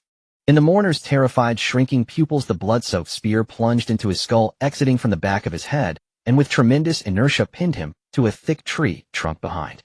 The mournful scream abruptly ceased. The gaunt man's skeletal body twitched twice against the tree trunk before his head drooped. A thick cloud of blood-red mist erupted from the mourner's corpse, swiftly entering Jiang Yang's brow. In his mind, cold text instantly appeared: evolution points 2.0. Immediately after, a line of unprecedented small text appeared: gained ability, true devotion to the divine. Jiang Yang's eyes flashed with a hint of surprise. Indeed, as a second-tier monster, it not only dropped a high yield of 2.0 evolution points, but also a special ability. Before he could carefully examine the description of the new ability, the control of the mourner was lost. The previously orderly formation of mindless beings disintegrated in an instant. They reverted to their irrational frenzied state, discarding their long spears on the ground, rushing toward Jiang Yang in a chaotic swarm. Jiang Yang clenched his fists and smiled. Without the disturbing mental pain, these hundreds of unarmed targets were just right for him to continue farming evolution points. He slightly lowered his center of gravity, preparing to spring into action. However, just as Jiang Yang was about to charge into the tide of corpses for a second round of slaughter, the last hint of gray light in the sky vanished without warning. There was no sunset, no twilight transition, and no moonlight appeared. The entire world instantly plunged into darkness. Jiang Yang was taken aback. Relying on his keen sight, he vaguely saw a chilling scene ahead. At the horizons, in black mist surged upward. It was silent, shapeless, crawling along the ground, rushing towards him and the frantic, mindless beings. The mindless beings in the front row that were touched by the black mist disappeared silently, leaving nothing behind. Damn! Jiang Yang's hair stood on end. He turned around. Run! Jiang Yang pushed his speed to the limit, his legs leaving deep pits in the mud, his whole being like a cannonball flying close to the ground, madly fleeing in the opposite direction. However, how could a human outrun the wind? The inky black mist surged rapidly behind him. The wind blew. The mist passed through. The black mist instantly caught up with Jiang Yang's frenzied figure, completely engulfing him. Who? Jiang Yang slowly opened his eyes, exhaling a long breath of turbid air. What met his eyes was the familiar ceiling of his university dormitory. Outside the window, the morning sunlight was just right. Jiang Yang lay flat on the bed, staring at the ceiling, shaking his head helplessly. Good news, he finally confirmed how he died last time. Bad news, he had no idea how to fight or evade that thing. It seems that this thing is currently unsolvable. This meant that the nights in the dream wasteland were absolute no-go zones. He could only explore the wasteland and farm monsters during the daytime, and once night fell he had to log off. Setting aside his dread of the black mist, Jiang Yang closed his eyes and sank his consciousness into the panel in his mind.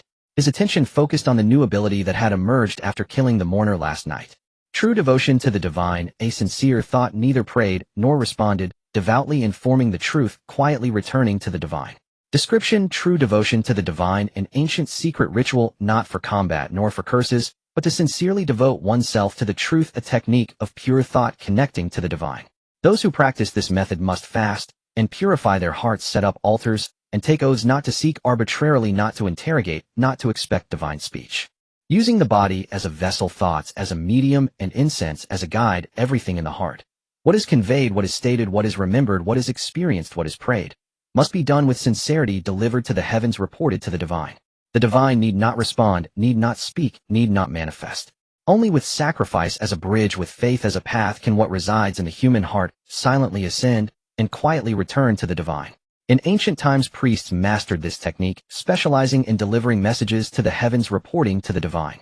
Between humans and the divine there was no direct communication. Only through this method could the profound and the bright be connected, conveying the heart's intentions, establishing the order between humans and the divine.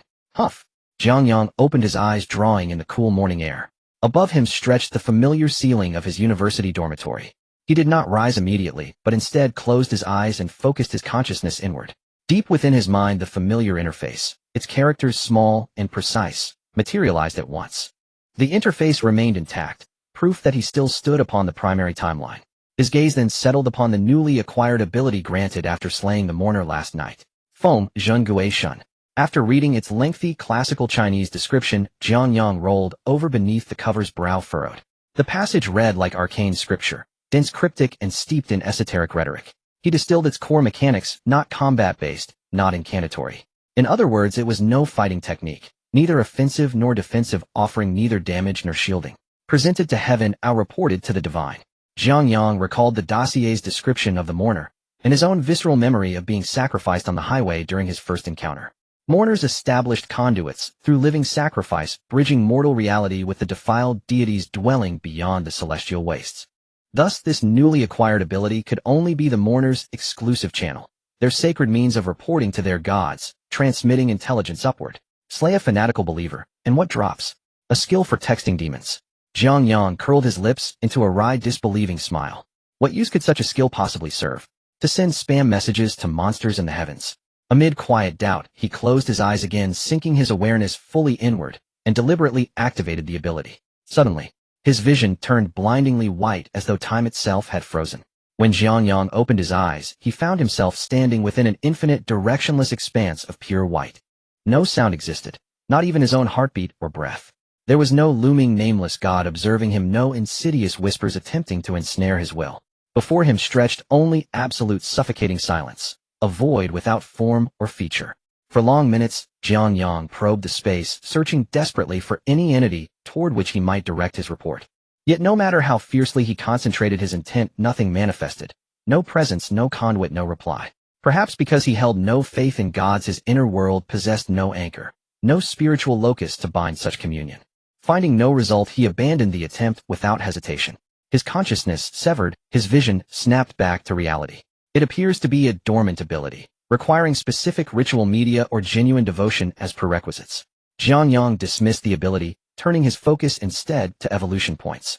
After last night's final kill, he retained 2 points. He allocated 1.5 points to physical strength and the remaining half to mental strength. Physical strength 12. 0 13. 5. Mental strength 1. 5 2. Physical strength 12. 0 13. 5. Mental. The updated interface now read: Jiang Yang. Power tier insignificant. Evolution points 0. Physical strength 13. 5. Mental strength 2. 0. Ability Feng Zhun Gui Shun. Assessment: a mortal whose body transcends ordinary humanity, yet remains undeniably mortal. Yes, you are still human. And compared to your physique, your mind feels strangely out of step.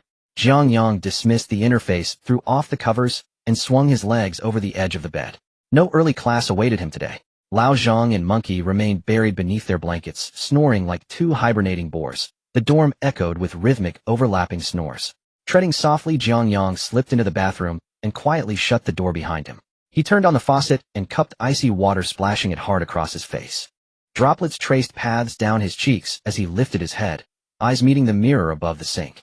Their reflected back stood a man reborn. He remained just over 1.8 meters tall. His physical strength of 13. 5 had not transformed him into a grotesque, vein-bulging bodybuilder. No mountain of raw muscle.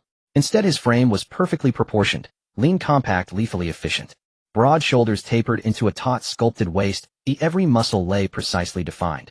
Not bloated, but densely packed, streamlined, like heightened-style steel cables coiled beneath his skin, radiating latent, terrifying kinetic potential. Slim in clothes, deadly bare. His human vessel had been compressed, refined, honed into an apex state of lethal physical density. Jiang Yang dried his face, dressed in unremarkable black casual wear, and picked up his notebook and pen from the desk. Without disturbing his roommates, he slipped out the dormitory door and walked straight toward the university library. The library was nearly empty in the early morning. Jiang Yang chose the most secluded corner, sat down, and opened his notebook. Pen tip gliding across paper, he began reconstructing and cataloging every fragment of intelligence he had gathered so far.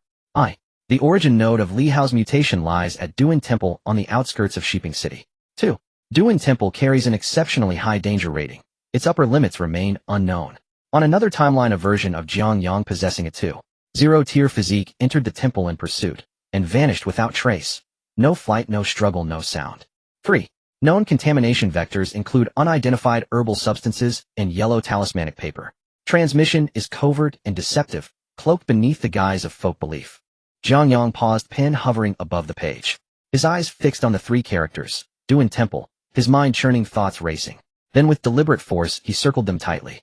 The ink bled deep into the paper. We must first ascertain Duan Temple's precise nature. Within this corruption, Li Hao was merely a victim. The festering hidden heart of it all was Duan Temple itself. On the next page, Jiang Yang drafted his plan for tonight's dream. Its structure, its objectives, its contingencies. Once his thoughts were fully ordered, he tore the annotated page from the notebook, stepped outside the library, and reduced it to ash with a lighter. He returned to the dormitory, passing the day in quiet routine, meals, lectures, silence amid his roommates' bang. The comfort of reality and the dread of apocalypse had cleaved cleanly apart within his soul. And when Jiang Yang awoke within the dream, he sensed something amiss. Deep within his mind, the interface pulsed with quiet activity, especially the newly acquired ability, Feng Zhun Gui Shun, which now flickered insistently. Startled, Jiang Yang held still, then reached out with his consciousness, directly touching the shimmering characters. VRR. His vision whitened once more. Instantly, he was drawn back into the motionless, featureless white space. But this time it was different. Not empty. Floating before him was an object radiating faint crimson light, a yellow talisman inscribed with chaotic, writhing lines in dark vermilion cinnabar. It hung suspended at the center of the white void, like a grotesque, unanswered call awaiting reception. Jiang Yang stood motionless, staring at the talisman. The moment his gaze locked, wholly, absolutely, Upon its central sigil the white expanse twisted violently. His vision shattered, and remade itself. As he slowly opened his eyes the ceiling of the dormitory came into view. He glanced at his phone, which displayed 7:10 a.m. Awakening at daybreak, he had not entered a dream. Jiang Yang felt his consciousness gathering in his mind, yet he did not see the appearance of the small interface panel. Even that elusive ability had vanished without a trace. It seemed that he was now situated in a divergent timeline. Jiang Yang pondered to himself. Clenching his fist, he exerted a slight force, producing a crisp cracking sound from his knuckles as the muscle fibers beneath his skin tightened like steel cables, as if he possessed boundless strength. Indeed, the enhancement from the additional points was still present. Confirming his current situation, Jiang Yang rolled out of bed, made his way to the hallway, and dialed the number of Li Hao's mother. After a few rings, the call was answered, and a woman's voice echoed back seemingly from an empty room. Hello. It's teacher Xiao Jiang. Lin Jie, it's me, Jiang Yang. Jiang Yang took a deep breath using the sob story technique recorded on the card to make his voice sound somewhat pleading. I'm really sorry to bother you at this time. My family is facing a bit of an emergency, and I'm in urgent need of money. Could you let me continue tutoring? How? I can reduce the tutoring fee by half. There was a moment of silence on the other end, followed by a sigh from the woman, her tone filled with the helplessness of reality. Sigh, teacher, shout, Jiang, it's not that I don't want to help you, but my family just suffered a fire and finances are indeed tight. We've been cramped at a relative's house for a few days. It's really inconvenient, and I have to watch my expenses. I just rented a cheap old house with Hao yesterday, and it's a mess right now. The woman paused, seemingly moved by Jiang Yang's offer to have the tutoring fee coupled with her generally good impression of him as a college student. Her heart softened. All right, everyone is having a tough time. Hao has been traumatized these past few days. He often struggles to sleep at night. It would be good for you to come over to tutor him and keep him company. Let's plan for tomorrow. We just come directly to our new place, and I'll send you the address on WeChat later. Thank you so much, Lin Jie. You've really helped me a lot. I'll be there on time tomorrow. All right, let's leave it at that. After hanging up, Jiang Yang pushed open the door, only to see the flustered monkey. What are you sneaking around doing at the door? I wasn't doing anything. I was just about to go out. Yanga, why did you walk so silently? You scare me to death. Monkey chuckled nervously as he walked into the dormitory. Aren't you going out? I suddenly felt the urge to freshen up. What's with the nerves? What's going on? Jiang Yang muttered, not paying much attention. Arriving at the desk, he began to pack his backpack, when suddenly he heard a strange noise beside him. Turning his head, Jiang Yang saw that Monkey had moved a stool and was now sitting in front of him, his joking demeanor replaced by seriousness. What's wrong? Why so serious? Yanga, tell me the truth, are you really in need of money right now? Monkey pulled out his phone and started scrolling through it. Hold on, let me finish. Monkey didn't give Jiang Yang a chance to speak, pulling out his phone interface and placing it in front of him, showing a bank balance screen. Look, I still have over 20,000 and my dad transfers me 3,000 for living expenses every month. I can't even spend all my money. If you consider me a brother, just tell me how much you need. I can lend it to you, and you can pay me back when you're able. Old Zhang, awakened by their conversation, poked his head out, took a glance at his own balance on his phone, sighed softly, and quietly set it down without speaking. I'm not really in need of money. Jiang Yang looked at Monkey, feeling a mix of amusement and warmth. If you're not in need of money, why are you begging to tutor? If you're not in need, why are you constantly looking for part-time work? If you're not in need. Monkey rambled on. Jiang Yang didn't argue further, quietly observing Monkey. He was about to engage with the pollution incident, uncertain about the mode of pollution transmission, unsure if he would be contaminated, and worried about implicating his roommates. Smack. Speak. Do you consider me a brother or not? Monkey slammed his palm on the table in front of Jiang Yang, interrupting his thoughts. Jiang Yang slowly stood up, looking down at Monkey, noticing the concern in his eyes. He pressed his lips together. I've said to you, I'm not in need of money, nor do I need your help. His calm tone seemed somewhat cold. You. Monkey looked at Jiang Yang in disbelief. He had never seen Jiang Yang like this. Without giving him a chance to speak, Jiang Yang zipped up his bag, picked it up, and strode out of the dormitory. After leaving the dormitory, Jiang Yang felt somewhat uncomfortable. He knew Monkey was genuinely kind-hearted, but the danger he was about to face shouldn't involve his roommates. After a trip to the stationery store and hardware store, he bought the same hard cards and sealed jars. Coming to the far corner of the library, he picked up a pen and wrote the first entry of this timeline's diary on the card. May 28, 2026, Wednesday. I am Jiang Yang. After finishing the diary, Jiang Yang began to arrange matters for this timeline. Following yesterday's plan, this timeline would still primarily focus on investigating Li Hao, providing intelligence for his counterpart in the main timeline. Fortunately, compared to Jiang Yang in the previous timeline, he had greatly improved both physically and mentally this time. Jiang Yang continued to refine his plans. 1. For the investigation of Li Hao, proceed gradually to avoid alarming Li Hao's mother, extending the investigation period a bit. 2. Now that he was aware of the existence of Dunin Temple, there was no need to wait for Li Hao to hold the ceremony. Before checking, he could start looking into it, now striving to obtain more information. 3. He would still rely on the cards to convey messages, but must ensure discretion, avoiding exposing issues with the timeline. He could disguise it as some sort of intelligence exchange between organizations, while also looking for more reliable methods of transmission. After writing down everything in his mind, Jiang Yang approached the window, opened it, and felt the gentle breeze blowing through his hair, fluttering. By 8 or 9 in the morning light was gentle and many students were already on the campus path, mostly carrying textbooks, walking in small groups towards the teaching building. The sounds of voices, wind, and footsteps blended together. It was not noisy yet filled with the warmth of life. Who would have thought that such a world would ultimately transform into a scene of despair? Jiang Yang felt a sense of confusion and a hint of fear inside. After all, he was just a college student. The few days of having a golden finger were gone, and the only source of comfort at this moment was the physical and mental strength he had retained. But whether these could withstand the strange and mysterious pollution, Jiang Yang did not know. Collecting his thoughts, he returned to his spot, took out his phone, and began preparing the materials and questions he would need for tomorrow's tutoring session. Although the purpose of the tutoring was to investigate pollution, improving grades might grant Li Hao more freedom, and by the time Jiang Yang finished preparing everything, it was already afternoon. After hastily having a bite, Jiang Yang took the shovel once more and headed to the desolate mountain, surveying the surroundings to confirm that no one was around. He systematically destroyed the hiding spots, leaving only the location under the withered tree for the diary card and sealed jar, covering it with surrounding weeds before leaving quickly. After deliberately walking to a place far from there, Jiang Yang arrived at the roadside and hailed a taxi. "Driver, take me to Dunin Temple." The taxi drove out of the urban area of Shiping City, heading towards the wild mountains on the bumpy provincial road. As the surrounding buildings became fewer, the streetlights grew sparse, and the sky darkened at a visible pace. Large gray clouds loomed over the mountain tops, exuding an indescribable heaviness. The driver was a middle-aged man in his 40s, chatting occasionally with Jiang Yang, but as they neared the destination on the navigation, the driver's expression grew increasingly unnatural. "Young man, take my advice, it's best not to go to Dawn Temple at night." The driver glanced at Jiang Yang in the rearview mirror and couldn't help but speak up. "Why do you say that?" Jiang Yang did not look up. "That place is quite remote, built in a wild ditch on the edge of the old city, and there isn't even a proper road leading to it." The driver lowered his voice while gripping the steering wheel. "Moreover, that place is ominous. A proper temple would have visitors on the 1st and 15th of each month, and the monks would come down to beg for alms. But Dawn Temple is strange. The main gate is usually tightly closed. I have a colleague who drives at night. He took a rather eccentric woman there half a month ago. She said she smelled a strange odor outside the temple and returned with a high fever for 3 consecutive days." The driver paused and advised, "It's getting dark and you're just a college student.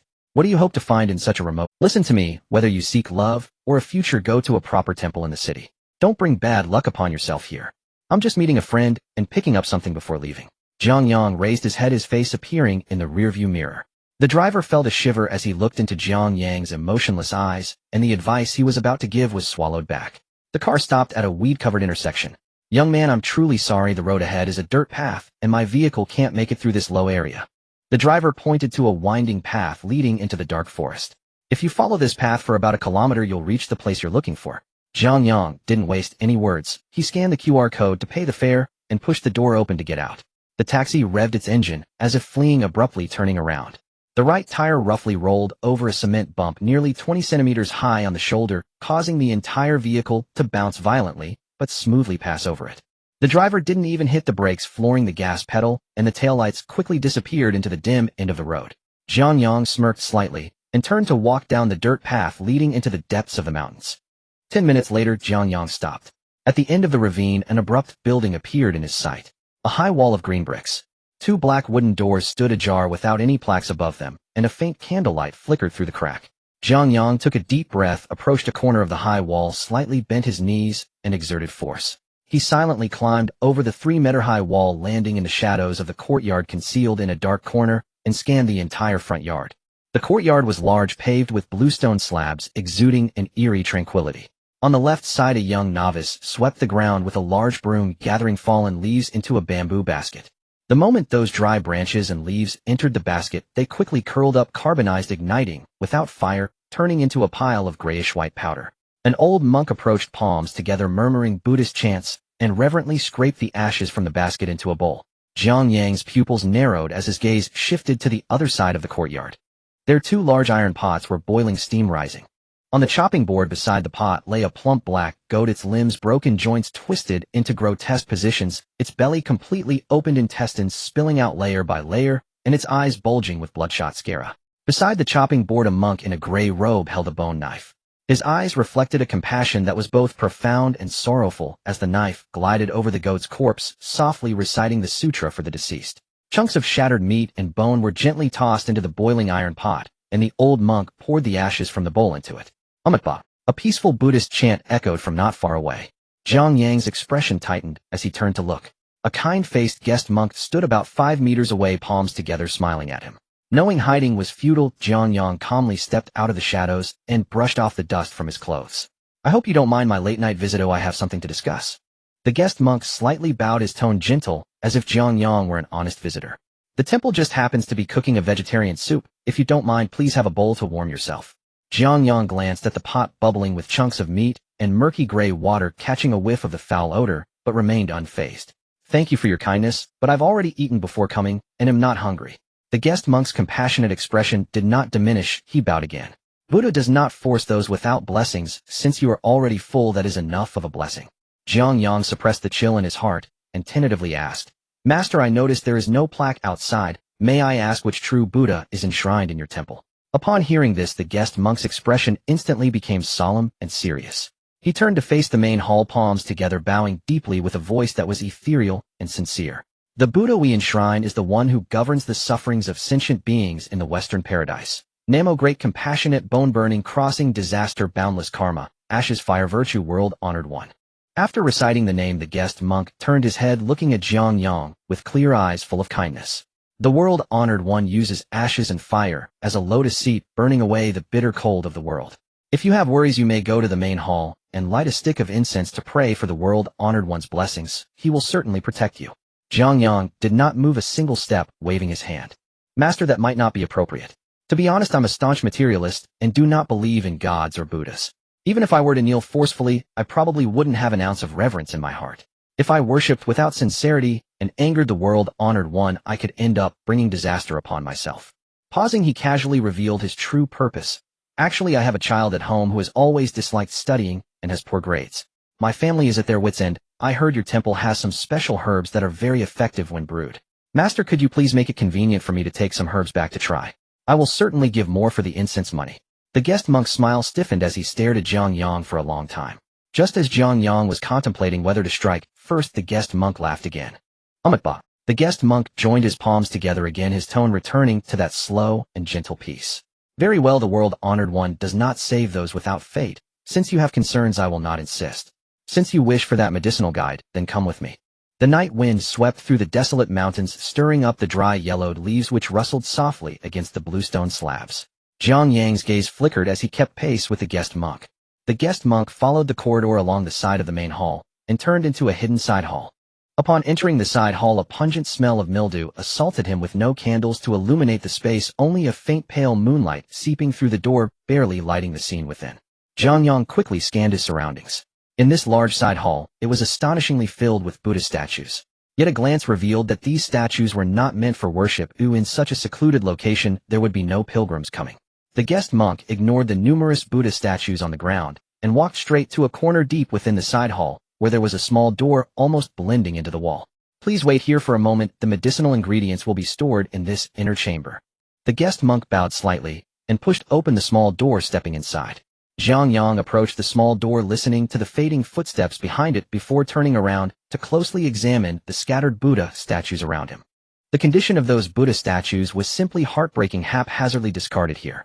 The giant Buddha, which should have been seated on a lotus pedestal, lay beside a beam, its clay body riddled with cracks, the fissures marked with scorch marks, its lowered head severed and discarded like a ball, while a sacred water vase lay fallen nearby.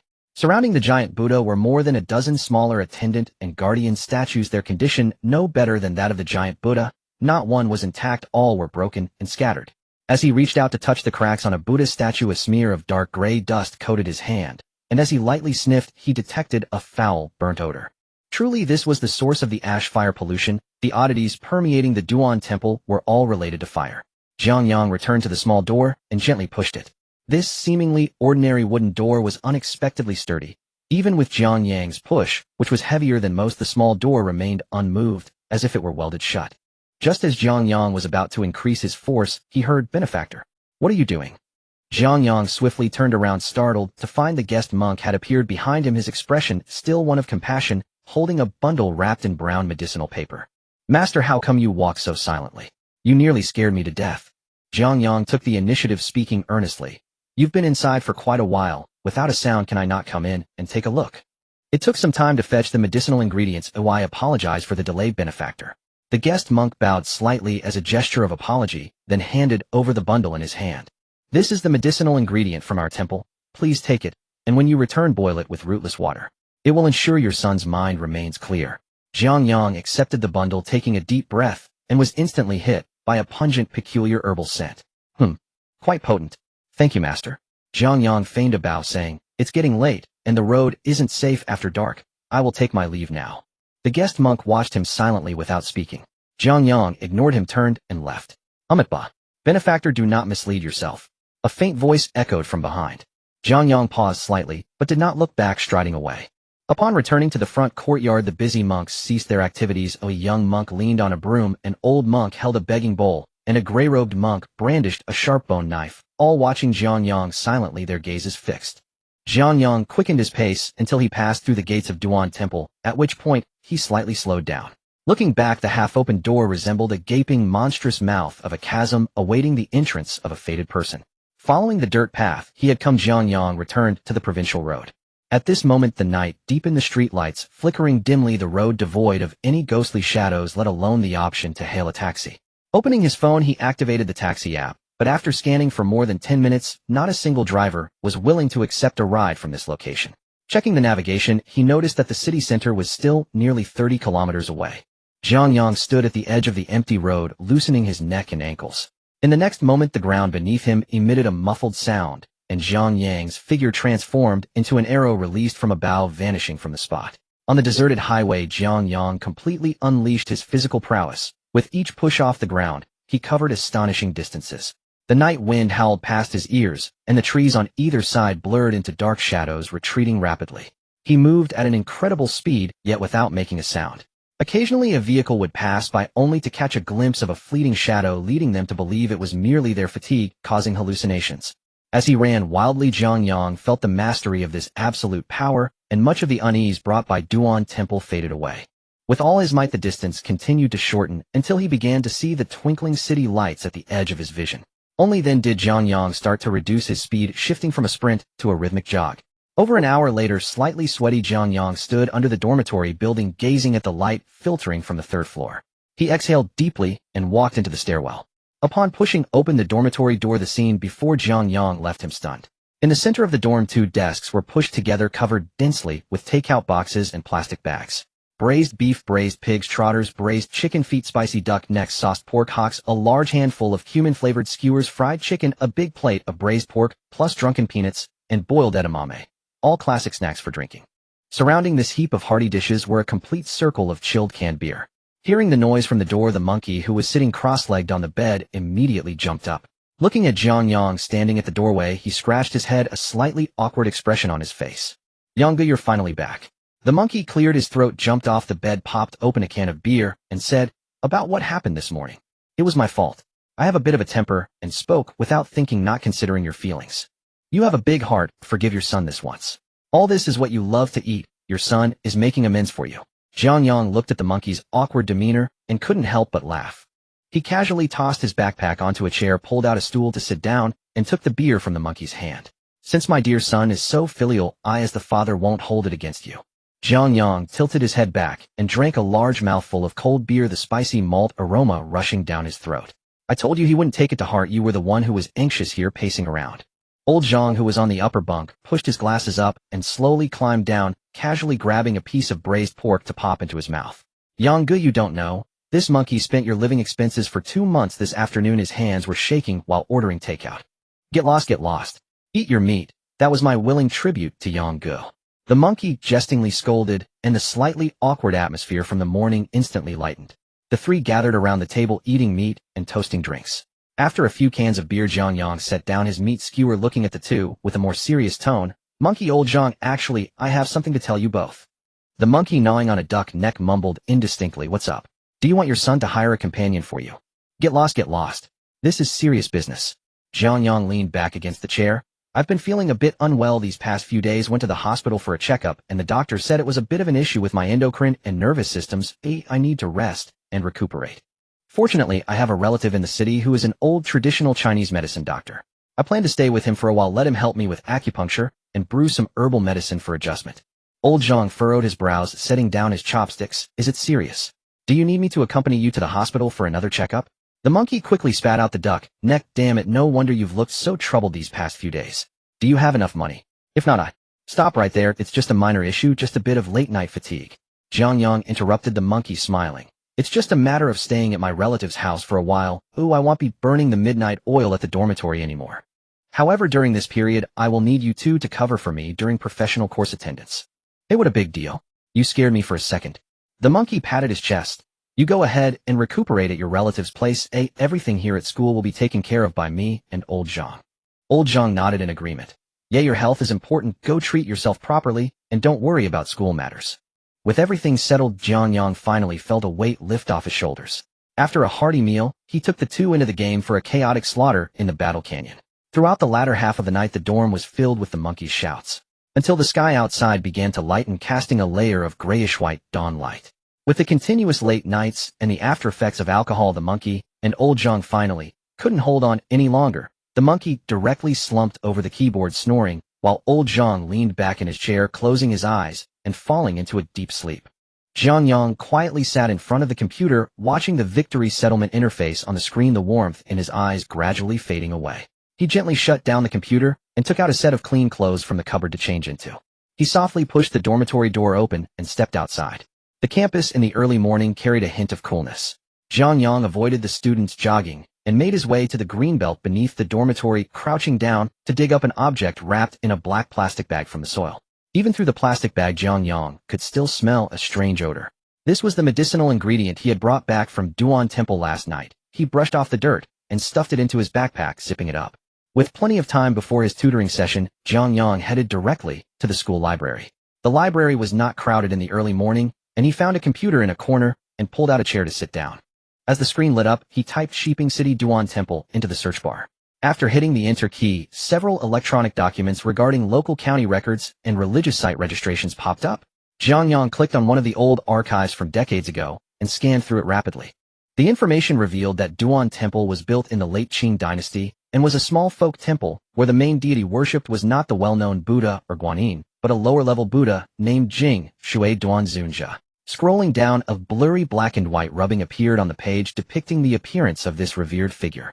The figure sat on a lotus pedestal with a compassionate expression, lowering his gaze while holding a pure water vase with both hands in front of his chest. Jiang Yang stared at the image on the screen, his gaze focused. The outline of this figure, the seated posture, and the gesture of holding up with both hands were exactly the same as the damaged clay statue he had seen in the side hall of Duan Temple last night. So the question arose, since the original Jing Shui Duan Zunjia was discarded like trash in the side hall, who then was the horde Shirzun Ru Lai that the monk spoke of now? Jiang Yang cleared the search bar and re-entered the keyword horde. The web page refreshed, and this time all the entries that came up were related to the mythology of the Han Kingdom. In the orthodox mythology of the Han Kingdom, there was a Taoist deity named Horde Xingjun, whose full title was the Southern Horde Xingjun. He was in charge of the fire department in heaven, responsible for dispatching fire troops and investigating fire incidents on Earth using regular divine fire and magical tools to control fire, making him an extremely orthodox and powerful Taoist deity. Leaning back in his chair, Jiang Yang furrowed his brow. Why would a Taoist deity from the fire department occupy the temple of a Buddhist revered figure? Was the name even fused into a grotesque horde Shirzun Ru Lai? Had those insane monks misread the scriptures, forcibly distorting the divine title with mortals' faith? Or was it that the true Horde Xingjun had influenced these monks through some means? The bizarre phenomena that occurred in Duan Temple last night, such as leaves spontaneously combusting and the char marks on the side hall statue, now had rational origins. Water was dried up by fire, and the Buddha was consumed by Tao. The many questions brought about by this strange phenomenon lingered in Jiang Yang's mind, refusing to dissipate. Time passed second by second as he pondered. It wasn't until a reminder notification popped up on his phone that Jiang Yang snapped back to reality. It was almost time for his tutoring session with Li Hao. He cleared the records, shut down the computer, and shouldered his backpack as he left the library. Following the new address sent by Li Hao's mother, Jiang Yang transferred buses twice and arrived at an old resettlement community on the outskirts of the city. The environment here was a stark contrast to the previous upscale gated community. Jiang Yang walked into the designated building. The corridor had no windows and was extremely dark. He stomped heavily on the ground, but the motion sensor light above his head remained unresponsive, clearly having been broken for quite a while. The peeling walls were plastered with a multitude of gaudy advertisements for heavy rewards for children, professional drainage services, and no collateral loans, and the air was permeated with a damp, moldy smell. Climbing the worn stairs to the third floor, Jiang Yang stopped in front of a security door and knocked. Coming. Footsteps sounded from within, and the door was opened to reveal Li Hao's mother, Lin Shuyi. Lin Shuyi was a woman in her 30s. Since her divorce a few years ago, she had been living alone with her child. Fortunately, she worked as a financial supervisor in a company in the city, earning a decent salary that not only covered the household expenses, but also allowed her to afford unknown tutoring for Li Hao. However, upon seeing her today, Lin Shuyi's complexion appeared somewhat sallow, and her eyes carried an unmistakable fatigue. Sister Lin, Jiang Yang greeted politely. Xiao Zhang is here. Come in, it's hot outside. Lin Shuyi enthusiastically opened the door and handed Jiang Yang an old pair of slippers from the shoe cabinet. This place is a bit remote. The environment in the old community is lacking. I appreciate your effort to come here. It's nothing, the bus is quite convenient. Jiang Yang changed his shoes and walked into the living room, which had simple and somewhat cluttered furnishings with several unopened cardboard boxes piled in the corner. The two exchanged a few casual remarks about moving. Hao is waiting for you in the room. He has been more obedient lately. Please go in and take a look at his papers. Lin Shuyi pointed to a tightly closed door on the side. All right. Jiang Yang nodded, shouldering his backpack as he headed towards Li Hao's room. The hallway of the living room was somewhat narrow, and as Jiang Yang passed by Lin Shuyi, their distance inevitably shortened. His backpack brushed lightly past Lin Shuyi. Lin Shuyi, who was originally preparing to turn around to pour water, suddenly froze in her movement. Her nose twitched vigorously for a moment, and her expression changed in an instant. She quickly turned around and grabbed Jiang Yang's arm. Xiao Jiang. Lin Shuyi pressed Jiang Yang back onto the sofa. She leaned closer to him, her voice lowered to a whisper filled with a probing and suppressed fervor. Did you bring the holy medicine in your bag? Do you also believe in horde, Shirzun? Jiang Yang looked at Lin Shuyi's eyes, which were now enlarged and incredibly close, and instantly made a judgment. Nodding subtly, he leaned slightly forward. His hands naturally came together in prayer in front of his chest, lowering his eyelids, as he slowly recited the fused name Amitabha. Namo de ci de bei fen gu du I wu bien yi jin horde, Shirzun ru lai. As soon as this name was uttered, Lin Shuyi's grip on Jiang Yang's arm shook violently, and then she slowly released her hold. Namo de ci de bei. Horde Shirzun ru lai. Lin Shuyi immediately pressed her hands together in prayer, and fervently repeated the name, even her eyes reddening slightly. When she looked up at Jiang Yang again, her gaze had transformed into one of immense warmth and affection. Xiao Jiang. Lin Shuyi sighed deeply, her tone affectionate. It turns out we are family. I knew it. The moment I saw you, I felt a sense of familiarity, for we are both blessed by the revered one. She patted Jiang Yang's hand. Since we are all family, the tutoring fee will still be calculated at the original rate. There's no need to cut it in half. You're a university student working hard out there, and I, as a mother, trust you completely with Hao. Jiang Yang smiled, his tone gentle. Thank you, Sister Lin. Go on, Hao is waiting for you inside.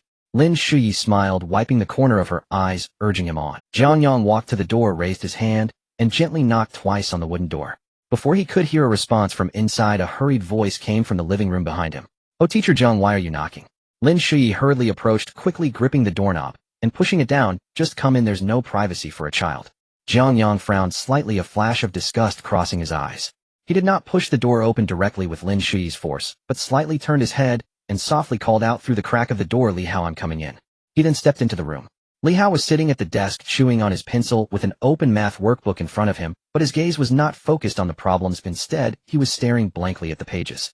Upon hearing the door being pushed open, Li Hao finally stood up from his chair and called out neatly, Teacher Jiang. Lin Shuyi brought over a round wooden stool from the living room and placed it beside Li Hao's desk, smiling, as she said, I won't disturb you too. Then, Teacher Jiang, please take good care of this child. All right, Sister Lin. Jiang Yang nodded, then pointed at the door, speaking politely and naturally. By the way, Sister Lin, could you please close the door when you go out? Math problems require high concentration, and I'm afraid the noise outside will distract him. Oh, right, you guys need quiet for studying. Lin Shuyi nodded repeatedly, exited the room, and pulled the door. Outside, the sound of Lin Shuyi's slippers gradually faded away. After confirming there was no noise outside, Jiang Yang turned around, his expression serious. What's going on, Xiao Hao? Didn't I tell you how to address me before? Have you forgotten? Li Hao was taken aback and looked up at Jiang Yang. A glimmer of light gradually appeared in his dazed eyes, and feeling a bit embarrassed, he scratched his head and softly called Yang Ge. Jiang Yang then smiled, patting Li Hao's shoulder. That's more like it. It's only been a few days. Why are you acting so unfamiliar? Sit down, let's look at the problems. Li Hao obediently sat back down in his chair and picked up his pen. Jiang Yang pulled over the round wooden stool and sat down, his gaze fixed on the workbook. For the next half hour the room was filled only with Jiang Yang's calm teaching voice and Li Hao's occasional questions. Look at this application problem. I taught you this before. It's asking about distance, so how can we set x? Li Hao stared at the problem for a while and tentatively answered set. The speed of the car is x. Ah, correct. Jiang Yang snapped his fingers, drawing an underline on the problem with his pen. So next, how should we align the left and right sides when setting up the equation? Li Hao scratched a few lines on the scratch paper and quickly wrote out a formula. Not bad, you haven't forgotten the problem-solving methods I taught you before. Jiang Yang glanced at the steps on the scratch paper, nodding in satisfaction. Just follow this thought process. And more than an hour later, Jiang Yang closed the workbook, reached into his pocket, and pulled out a piece of Dove chocolate, tossing it in front of Li Hao. Here, a reward for you. Jiang Yang leaned back in his chair, generously praising, Xiao Hao, you did very well today. After we finish, I need to tell your mother how good you are. Li Hao slowed down his chewing, gently shook his head, and his voice became softer. No, my mother doesn't let me go out to play. Jiang Yang's smile slightly faded as his gaze. Jiang Yang looked at him and casually asked, don't you go out with other friends usually? Li Hao slowed down his chewing, gently shook his head, and his voice became softer. No, my mother doesn't let me go out to play. Jiang Yang's smile slightly faded as his gaze swept across the bedroom. He then realized that Li Hao was now basically no different from being imprisoned at home. Before the fire, Li Hao was still going to school normally and could socialize and play with his peers there. But after that fire, Lin Shui had taken Li Hao on a long break, citing the shock from the fire. This resulted in Li Hao completely cutting off social contacts and being under Lin Shui's control at all times. Jiang Yang reached out to ruffle Li Hao's hair. It's okay, Yang Ge will come every day from now on. He added, but we agreed play is play, fun is fun, but we must not fall behind in our studies, understand? Li Hao's eyes suddenly brightened, a spark igniting within. Really? I promise to study hard. Jiang Yang smiled, stood up from his chair. You solved the problems you got wrong earlier. I'm going to the bathroom. Jiang Yang walked out of the bedroom and headed straight for the bathroom. Out of the corner of his eye, he caught sight of Lin Shui, who was facing away from him in the kitchen preparing lunch at the sink with the range hood humming loudly. Jiang Yang entered the bathroom, waited for a moment, and pressed the flush button. As the sound of water in the tank gradually faded, he returned to Li Hao's bedroom. That day. He frowned slightly. I think I only remember waking up in the middle of my sleep when my mom suddenly shook me awake, and then I saw the house was on fire. Li Hao was a bit puzzled as to why Jiang Yang would ask this, but he still tried to recall. That day. He frowned slightly. I think I only remember waking up in the middle of my sleep when my mom suddenly shook me awake, and then I saw the house was on fire. Jiang Yang frowned, continuing to ask softly, what about before you went to sleep? Was there anything different from usual? Nothing was different before I went to sleep. Li Hao looked up at the ceiling, recalling my mom made medicine for me, and after drinking it, I recited 2 ancient poems before sleeping. Medicine. Jiang Yang's expression darkened. It was indeed a problem related to that. What kind of medicine? Were you sick that day? I don't know, that day Mom said this medicine would make me smart, but I didn't feel any smarter after drinking it just warm. Have you taken it before? No, that was the first time I drank such bitter medicine. It was super bitter, and it had a gritty taste in my mouth. Li Hao's face scrunched up as if he was recalling the bitter flavor of the medicine. Did you drink it again later? Yes, I had some yesterday. It was so bitter that I couldn't swallow it, and ended up throwing up everywhere. Mom got really angry.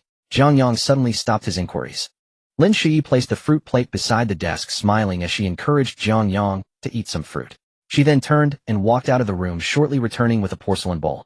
As she stepped into the room, a pungent and strange smell instantly filled the small bedroom.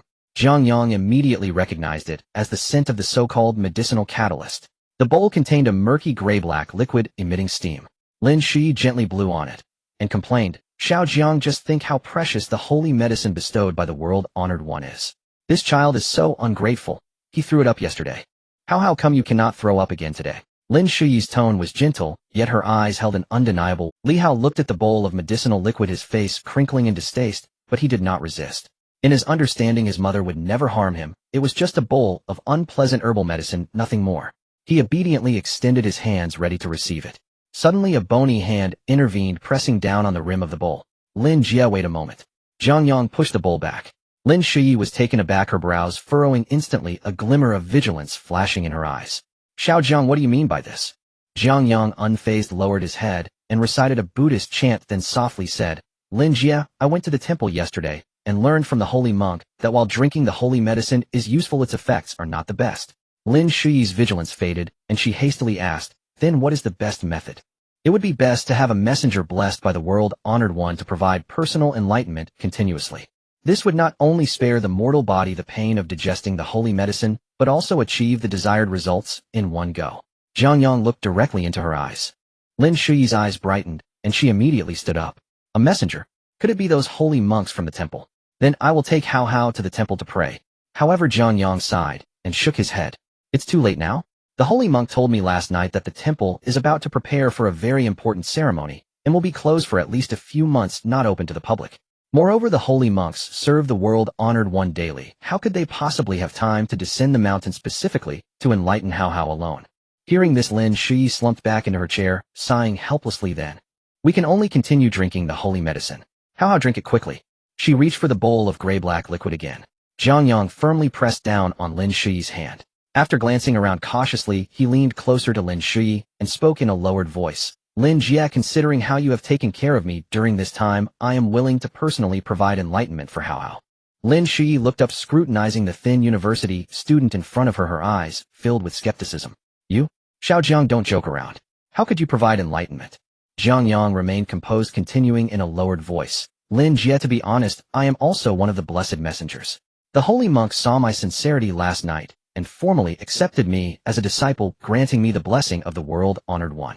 Lin Shuyi still looked incredulous, even thinking that Jiang Yang was speaking nonsense to earn tutoring fees. Jiang Yang was too lazy to explain further. He glanced around, his gaze falling on a small metal piggy bank in the corner of the desk.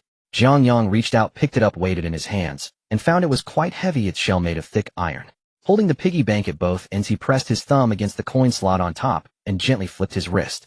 A piercing sound of metal tearing echoed as the solid metal piggy bank split in two in Jiang Yang's hands. Coins clattered onto the table. Lin Shuyi, about to accuse him, was rendered speechless, her whole body frozen in place. Jiang Yang casually tossed aside the now useless piggy bank shell and picked up a 1 yuan coin from the table. He pinched the coin between his fingers, and under Lin Shuyi's shocked gaze he applied slight pressure. The hard alloy coin was effortlessly folded in half, bent into a half circle of scrap metal. Jiang Yang casually tossed the folded coin in front of Lin Shuyi. She reached out in a daze to grab it, the cold metallic touch and the completely deformed outline brutally shattering her common sense.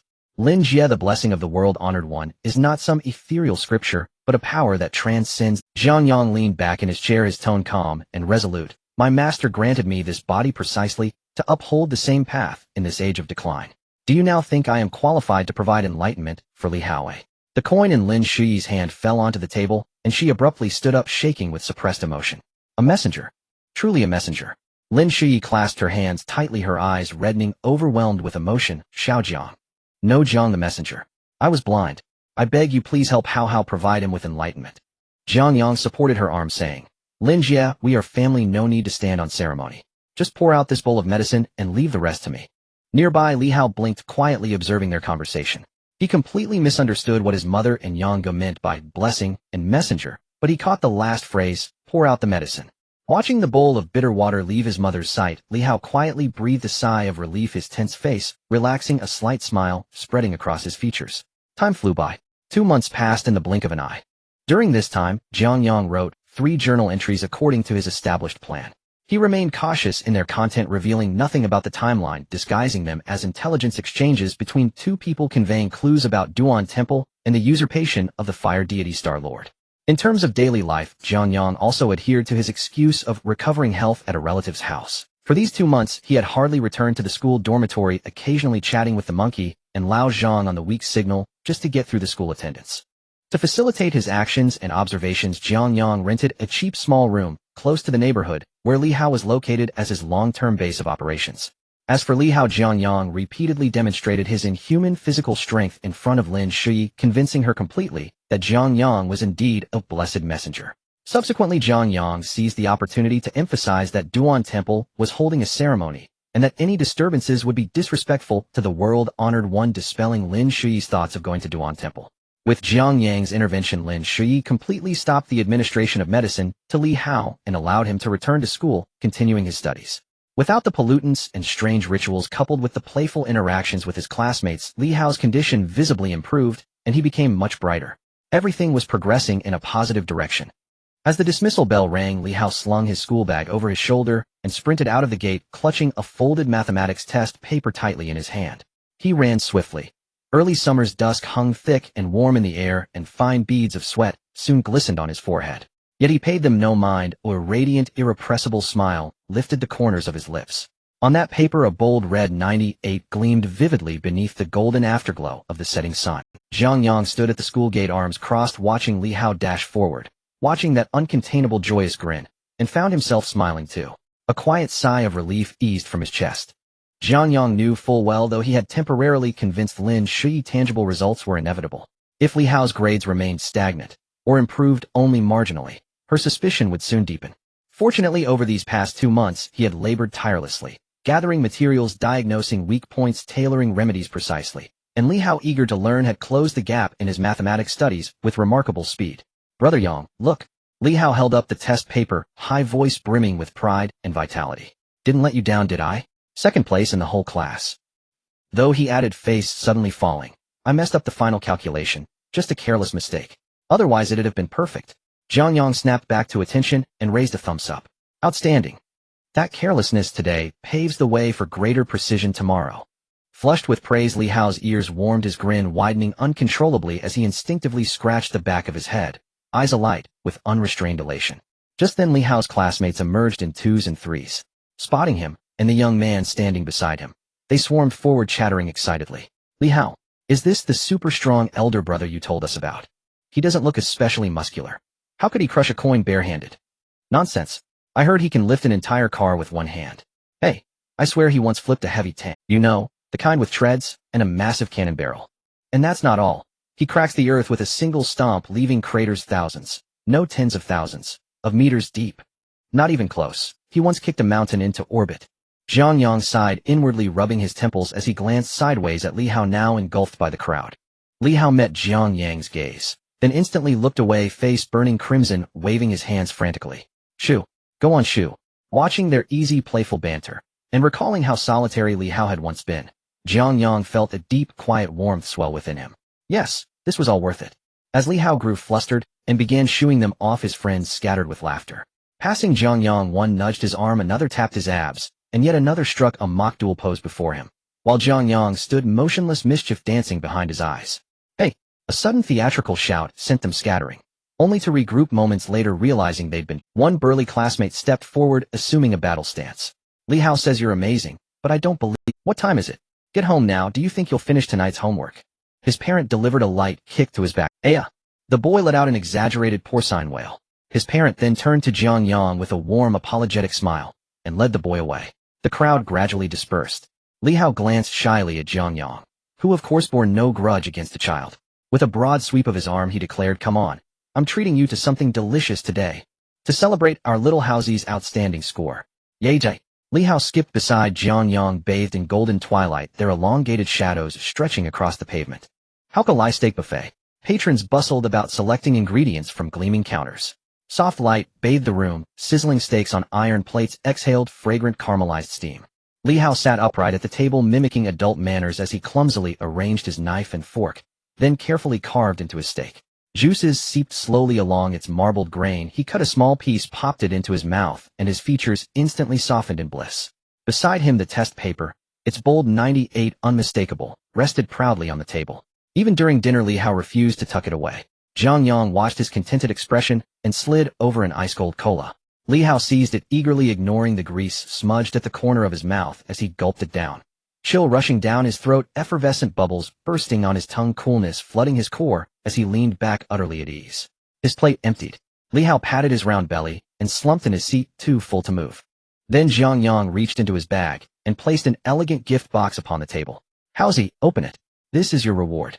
At the words, Li Hao sat bolt upright, curiosity blazing in his eyes as he unwrapped it. When the full figure of the Gundam model came into view, he turned to Jiang Yang, disbelief shimmering in his gaze.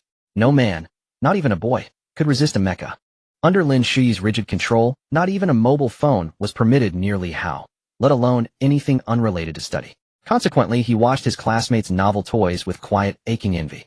Days earlier, while waiting outside school, Jiang Yang had noticed Li Hao lingering before a toy shop window, eyes wide with longing at the rows of mecha models. He resolved then to make one his reward, and decided if buying he'd buy the finest. What were those flimsy mass-produced toys in shops, but cheap imitations? So he'd gone to a specialty store and purchased this premium Gundam model. Well, what do you think? Brother Yang, it's incredible.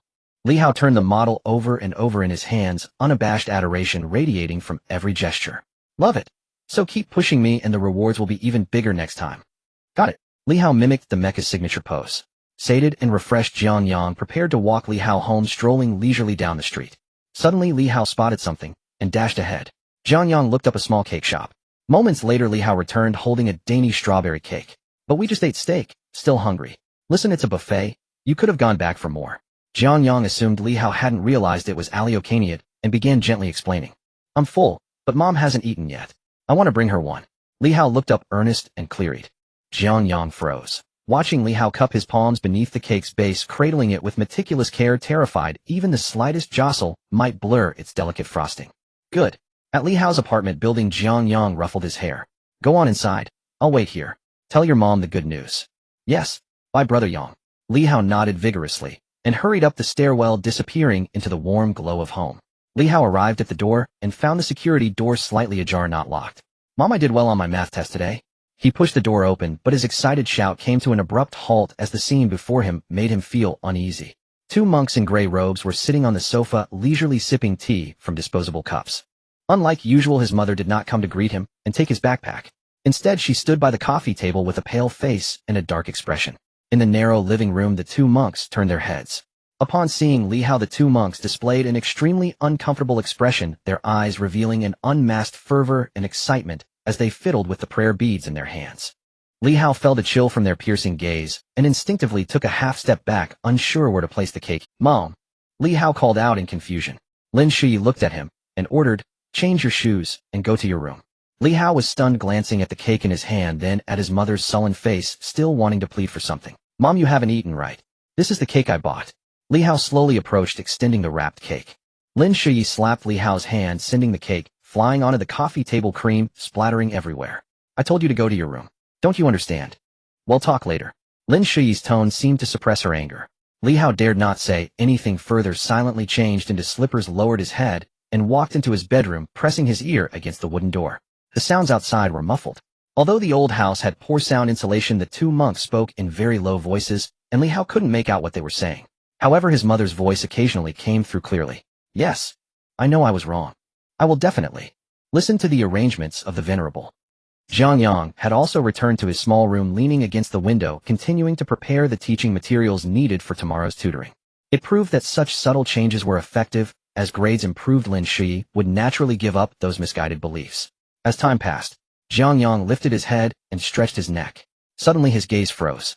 The rental position he chose allowed him to see the entrance of Li Hao's building through the window. At that moment, two monks in gray robes were walking out with their heads bowed. They truly are relentless.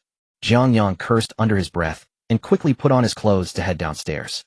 Once downstairs, he saw Li Hao's apartment building across the street, and the two monks standing at the entrance. As the distance closed in, Jiang Yang's breathing slowed, and the muscles beneath his coat tensed to the extreme. If the other party made any sudden moves, he was confident he could crush their throats in an instant, but doing so on the street would surely have significant repercussions, affecting many future plans.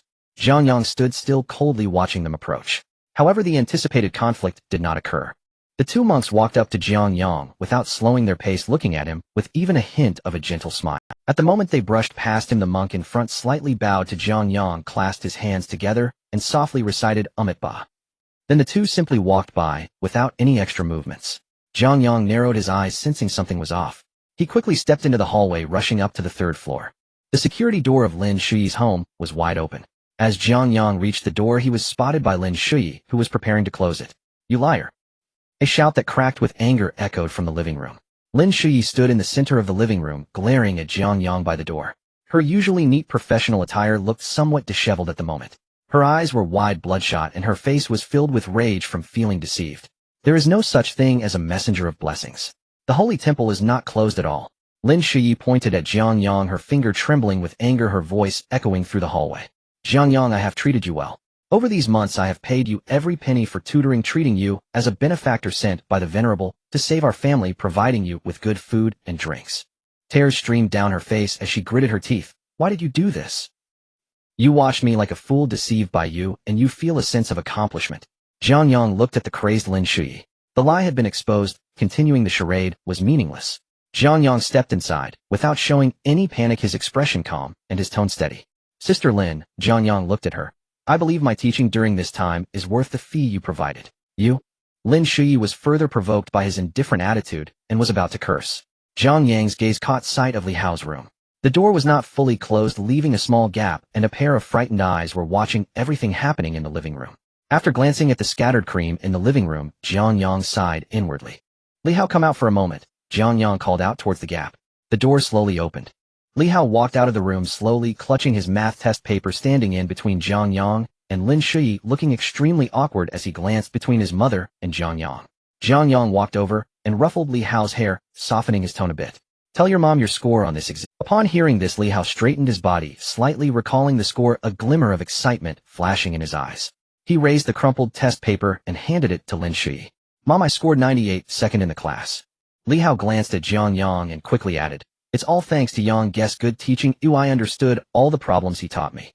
Jiang Yang looked at Lin Shuyi, thinking this score might bring her some clarity, allowing her to see the progress her child made in a normal environment.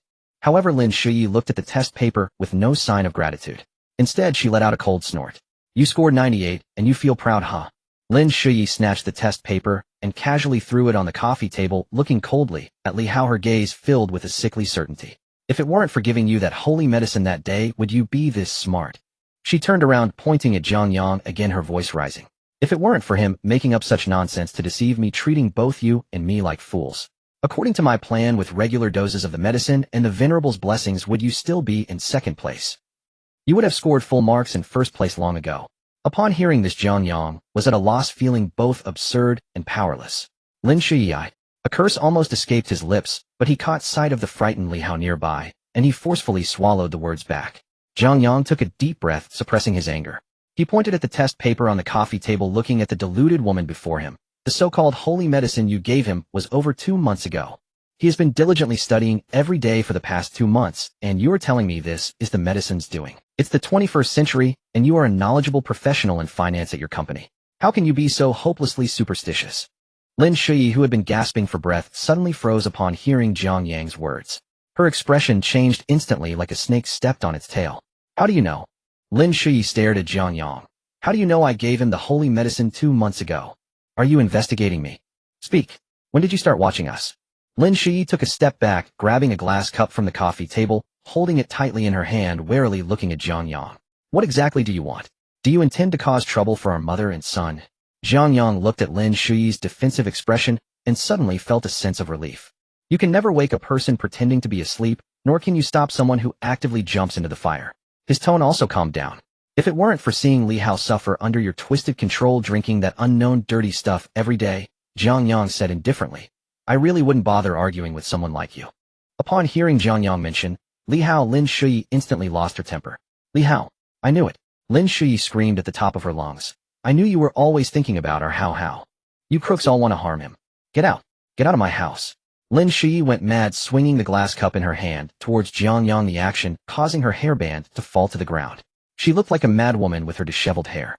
Jiang Yang casually grabbed the glass cup, his gaze sweeping over the living room to catch a glimpse of Li Hao, whose face was filled with terror. Ultimately, he said nothing, bending down to place the glass cup back on the coffee table. With a gentle push, the bottom of the cup slid across the glass surface and came to a steady stop. Turning to exit through the door, it closed behind him, sealing Lin Shuyi's angry shouts within. Considering Li Hao's feelings, Jiang Yang chose not to subdue the madwoman Lin Shuyi. This farce ended on a sour note. Upon returning to his rented room, the sky was completely dark. Jiang Yang sat by the window, watching the bustling street, his heart heavy with lingering gloom. In the afternoon, when he brushed past those 2 monks in the hallway, their smiles now echoed in his mind, as if telling him everything he had done these past few months was utterly meaningless. Damn it, this group of bald donkeys is simply relentless. Jiang Yang never expected them to come looking for him. At this rate, as long as the Duan Temple existed, and these old monks were alive, this matter would never come to an end. With a firm resolve, Jiang Yang pulled out a few blank cards and a pen from his bag and began to write a diary. The next morning he rose early. Last night, he had buried the information and the tasks for today safely. Today he would test the methods of the duel. He pulled back the curtain, his gaze landing on the entrance of the resettlement community across the way. Usually around 7 in the morning, Lin Shuyi would take Li Hao to school. Standing by the window, Jiang Yang glanced at his phone. It was already 7:30. After waiting for another half an hour, he realized he was about to be late, but still saw no sign of anyone at the familiar hallway entrance. A sense of unease surged within Jiang Yang. He grabbed his coat, crossed the road, and 10 minutes later, he stood at Lin Shuyi's doorstep. He knocked on the door and pressed his ear against the door panel to listen for a moment, but there was no response from inside. In that case, Jiang Yang decided to abandon politeness.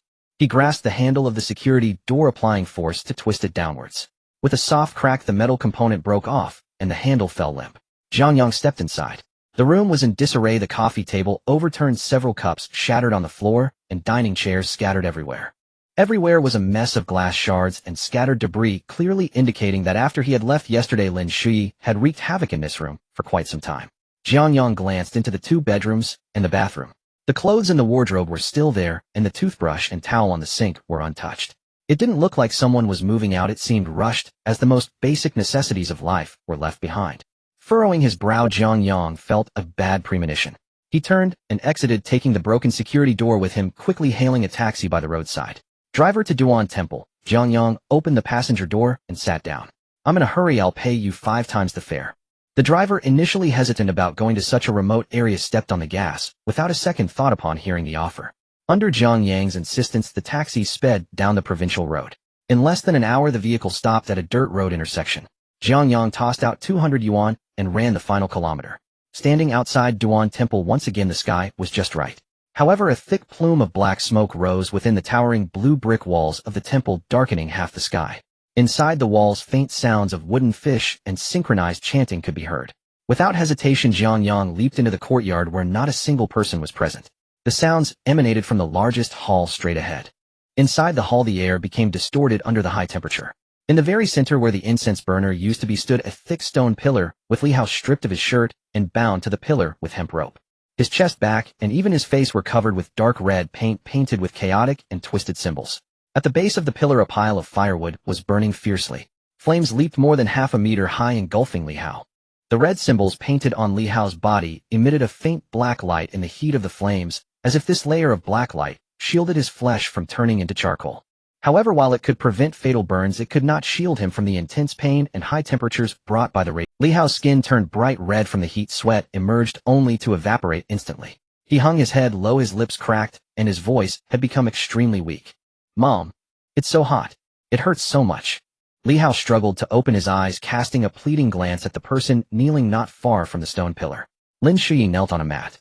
Upon hearing her son's voice, her body trembled slightly. As she looked up at Li Hao, who was being roasted in the fire, a flicker of reluctance flashing in her eyes.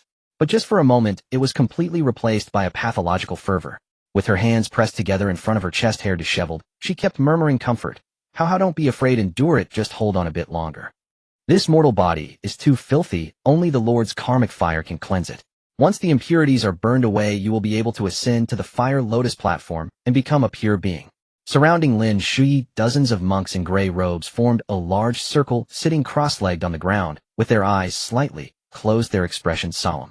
At the very front of the hall, on the offering platform, the face of the clay Buddha statue had been worn away, the cross-section a patch of charred black. An old abbot draped in a robe stood with his back to the door, holding a wooden mallet, rhythmically striking the wooden fish before him. Duck, duck, duck. The sound of the wooden fish echoed in the spacious hall. The old abbot closed his eyes, murmuring incantations, and the dozens of monks around him followed suit, reciting the eerie scriptures in unison. Amitba. In the southern region, the essence of the planeting star. The karmic fire is boundless, burning away the contaminations of sin. The mortal body is inherently filthy. The 5 aggregates are all poison, turning bones into torches, boiling blood into oil. Pure yang meditation, burning away delusions. Great compassion and great vows, forging the true body. Burning bones into lotuses, turning skin into ash. The Lord descends to the world, the fire virtue must return. Namo to the great compassion and great mercy, fire virtue to Thagata. In this pure Buddhist setting, the chants being recited were entirely Taoist incantations, 2 completely different beliefs forcibly stitched together in this enclosed hall, exuding absurdity and wickedness. The flames grew ever larger, and Li Hao's head drooped, completely unable to even utter a cry for help. Watching this scene, Lin Shuyi's gaze became even more devout, and she began to softly chant the incantations along with the monks. Suddenly, a deafening crash. The two large doors accompanied by a howling wind flew straight inward, crashing heavily against the backs of several monks, sending splinters flying.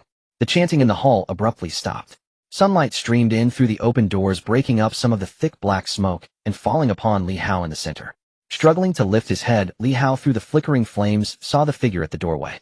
Yang, brother. Jiang Yang stood outside the threshold, his gaze sweeping across the hall, before finally resting on the stone pillar in the center. Upon seeing Li Hao tied to the pillar, his expression instantly darkened. Without hesitation, he strode into the hall. However, after just 2 steps, 2 monks, sitting cross-legged reciting scriptures closest to the door, stood up, turned around, and blocked the passage. The 2 monks remained expressionless, their hands pressed together in front of their chests. Umitba. The slightly plump monk on the left lowered his head slightly, speaking in a calm tone. A benefactor the Dharma assembly is currently. Jiang Yang had no time to listen to their ramblings and did not slow his pace. As he approached, the plump monk cracks suddenly appeared in the blue brick beneath his left foot. His right leg shot out like a whip, accompanied by a howling wind striking the plump monk. A muffled thud replaced the plump monk's unfinished words. His nearly 200-pound body flew off the ground and slammed against the wall of the hall, causing the plaster to fall in flakes and cracks to appear at the impact site. The plump monk slid down the wall to the ground, his head tilted, blood gushing from his mouth, convulsing a few times before falling still. The monk who had tried to block alongside him was momentarily stunned. In that fleeting moment of distraction, Jiang Yang had reached him, grabbing his collar and casually tossing him aside, sending him flying 3 to 4 meters away, crashing into several companions still reciting scriptures. This action shattered the order that had been maintained in the hall. The surrounding monks stopped their recitations, standing up in a frenzy and rushing towards Jiang Yang. Ignoring these people, Jiang Yang's gaze passed over the crowd, looking towards the front of the hall. The abbot had his back to everyone, seemingly unaware of the commotion behind him, his wooden mallet striking the wooden fish at an increasingly rapid pace. Tap, tap, tap, tap. The rapid striking echoed throughout the hall, causing unease in the hearts of those. The abbot was drenched in sweat, his robe soaked through, shoulders trembling as he recited the scriptures faster and faster, almost making the words unintelligible. On the pyre, Li Hao's body was also undergoing changes. As the ceremony accelerated, Li Hao's breathing grew increasingly labored, and his slightly opened eyes, once clear and bright, became murky, with flickering flames faintly visible deep within. The twisted runes on his body alternated between dark and light, as if they had come to life. Jiang Yang withdrew his gaze, knowing he could no longer wait, watching the approaching monks. He threw a punch at the foremost monk, shattering the monk's nose, and sending several bloody teeth flying, his concave face collapsing as he fell to the ground. Prioritizing the rescue, Jiang Yang did not linger in battle, sidestepping several hands, delivering a powerful elbow strike to clear a path, and swiftly broke free from the encirclement, reaching the stone pillar in just a few steps. With a series of kicks, he sent the piled burning kindling flying, stepping onto the scalding ashes, grabbing the thick burlap rope binding Li Hao, and with a forceful tug the rope snapped. Jiang Yang caught Li Hao's slipping body. Jiang Yang. A piercing scream came from the side. Lin Shui climbed up from the mat, her hair disheveled, as she rushed over, clawing at Jiang Yang to seize Li Hao. It's you again. Why do you keep haunting us with this lingering spirit? Jiang Yang, supporting Li Hao with one hand, turned to look at Lin Shui. Get away. Looking at her twisted face filled with disdain, he added, don't make me slap you. Slap me? Lin Shui's eyes widened, her words unfinished when she suddenly heard a crisp sound, her voice cut off abruptly as she stumbled half a circle and fell to the ground. The left side of her face visibly swollen and red, her eyes rolled back as she fainted. Jiang Yang didn't even glance at her, lowering his head to check on Li Hao's condition. As soon as his palm touched Li Hao's skin, a sizzling sound erupted. Looking up, he discovered he had already burned. It was known that Jiang Yang's physique far exceeded that of ordinary people, as temperatures in the hundreds of degrees would not affect him at all. Yet at this moment, Li Hao's body temperature must have reached over 1,000 degrees. Jiang Yang laid Li Hao on the stone slab, took a mat to place under his head, but upon touching it, the mat ignited instantly, forcing Jiang Yang to abandon it and lay it flat instead. Li Hao weakly opened his eyes, appearing frail. Upon seeing Jiang Yang, a glimmer of surprise flashed across his face, his voice barely a whisper. Yang Ge. Jiang Yang gently reassured him. It's okay, brother's here, everything will be fine. However, Li Hao was already too weak to respond. His lips moved slightly, but no sound came forth. His outstretched hand fell limply, a faint sound hitting the ground. Jiang Yang looked down, following the sound, to see the sword in Li Hao's hand, a gift he had given him. Jiang Yang fell silent. He placed the Jian sword, a symbol of peace, back into Li Hao's palm, folding his hands over it and resting it on Li Hao's chest. Gradually standing up, the sound of the wooden fish had ceased. The abbot remained in a kneeling position, his back to Jiang Yang. In the next moment, Jiang Yang violently grasped the collar of the robe and lifted him up, staring at him. What have you done? Jiang Yang's voice was low. Tell me. The abbot's neck was tightly gripped, making it difficult for him to breathe, his face turning purple. Yet looking at Jiang Yang so close, there was no fear on the abbot's face. He did not even struggle. His lips curled into a distorted smile. Amitba. A faint voice squeezed out. Benefactor, you are too late. It is already over. The world-honored one is about to descend. Damn. Jiang Yang found it disgusting to see those old bald heads still smiling. He did not release his grip, and with his free hand swung it around, delivering a slap to the abbot's face, the sound of the spine breaking echoing as the head lolled back, the smile on his face forever frozen. Smile. I want you to smile enough. Jiang Yang shook his hand and turned around, looking down at the monks had gathered densely around him, and more monks outside continued to join in, carrying sticks and watch. From the back of the crowd, a neatly robed monk slowly stepped forward, parting the few monks in front of him and walking to the forefront. Benefactor. The monk clasped his hands, speaking in the same slow and calm tone as that night, nauseatingly peaceful. I have advised you before, do not mislead yourself. If you realize your mistake at this moment, I am willing to allow the doubt to pass. Jiang Yang stood on the platform, stretching his shoulders, twisting his neck, pressing his hands on his knees casually, pushing down on his legs, and stretching his muscles. Looking at the monk below, his tone was calm, confirming an answer in his heart. Why must you seek him? The monk gazed at Jiang Yang, slightly bowing. Li Hao possesses a pure yang fire vein, his heart untainted, his soul clear. Such a Tao body is rare in the world, making him the perfect vessel for the descent of the world-honored one. To receive the world-honored one's favor and to borrow his body to enter the world is indeed the supreme Buddhist affinity he has cultivated over countless lifetimes, and is also an unparalleled honor destined by fate, not something others can force. Everything has its destined order, and karma has its cycles. This is his fate, and also the Tao predetermined by heaven. Even if you have the heart, benefactor, it is difficult to defy this fate set by the heavens. Receiving the answer, Jiang Yang nodded slightly, fell silent for a moment, and suddenly spoke. Actually, I can read a bit of fate as well. All of your fates are lacking in gold, wood, water, fire, and earth. The 5 elements are all missing. Yin and yang are both empty, destined to perish. Today I will also send you all on your way to end this worldly bond. As for hell, having finished stretching, looking down at the group of bald monks, the restraint in his eyes gradually faded, replaced by surging ferocity. The midday sun hung high in the sky, shining directly upon the tiles of Duyan Temple without any obstruction. In the desolate mountains there was not a breath of wind. The air was scorched by the blazing sun, and from the courtyard one could see the outlines of the surrounding trees distorted in layers of heat waves. Inside the great hall, only the quiet sound of dripping remained. Thick drops of blood gathered from the beams and fell directly onto the unconscious Li Hao, sizzling and evaporating almost instantaneously, leaving behind dark red stains. The blue bricks on the ground had long lost their original color, now appearing as vast patches of black and red. Apart from Jiang Yang, there was not a single person standing in the spacious hall. In the corner, dozens of corpses dressed in gray robes were piled haphazardly. Severed limbs and broken arms mixed with blood and flesh coating the surrounding walls, pillars, and even half of the ceiling with a thick layer of bloodstains. In some places the blood had begun to coagulate under the intense heat, turning dark. Jiang Yang stood in the center of the great hall. His black casual outfit was soaked with blood, clinging heavily to him. The blood on his face dripped down his chin, pooling at his feet. Jiang Yang breathed lightly, both recovering his stamina and calming the brutality brought by the slaughter. His heartbeat gradually steadied. Stepping on the sticky ground, Jiang Yang turned and walked toward the hall's entrance, his shoes sticking in the pool of blood, pulling away with a squelching sound as the dark red liquid dripped back into the pool. The midday sun beat down on him. The summer heat felt cooler than the interior of the hall. The sunlight filtered through his eyelids, casting a warm red hue. He stood on the steps, his muscles slowly relaxing, thinking of nothing, savoring this fleeting moment of tranquility. Who are you? A voice emerged from deep within the hall, behind Jiang Yang. The voice was not loud, spoke slowly, carrying a sense of condescension. Why do you insist on stopping my descent? Jiang Yang's closed eyes fluttered open slightly. That voice belonged to Li Hao. But the tone was different. The last shred of hope vanished completely. He did not turn around. Standing at the intersection of sunlight and the hall ahead was a sunlit courtyard full of greenery, and behind was a blood-soaked hall filled with severed limbs. Forward lay the vitality of the human world, behind lay the hell of Azuras. Jiang Yang lowered his head and slowly retreated, his figure sinking into the blood-red shadows behind him, the sunlight no longer reaching him. Where's Li Hao?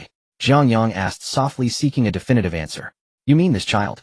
The voice paused for a moment as if savoring it, then became extremely casual. Rest assured he is fine.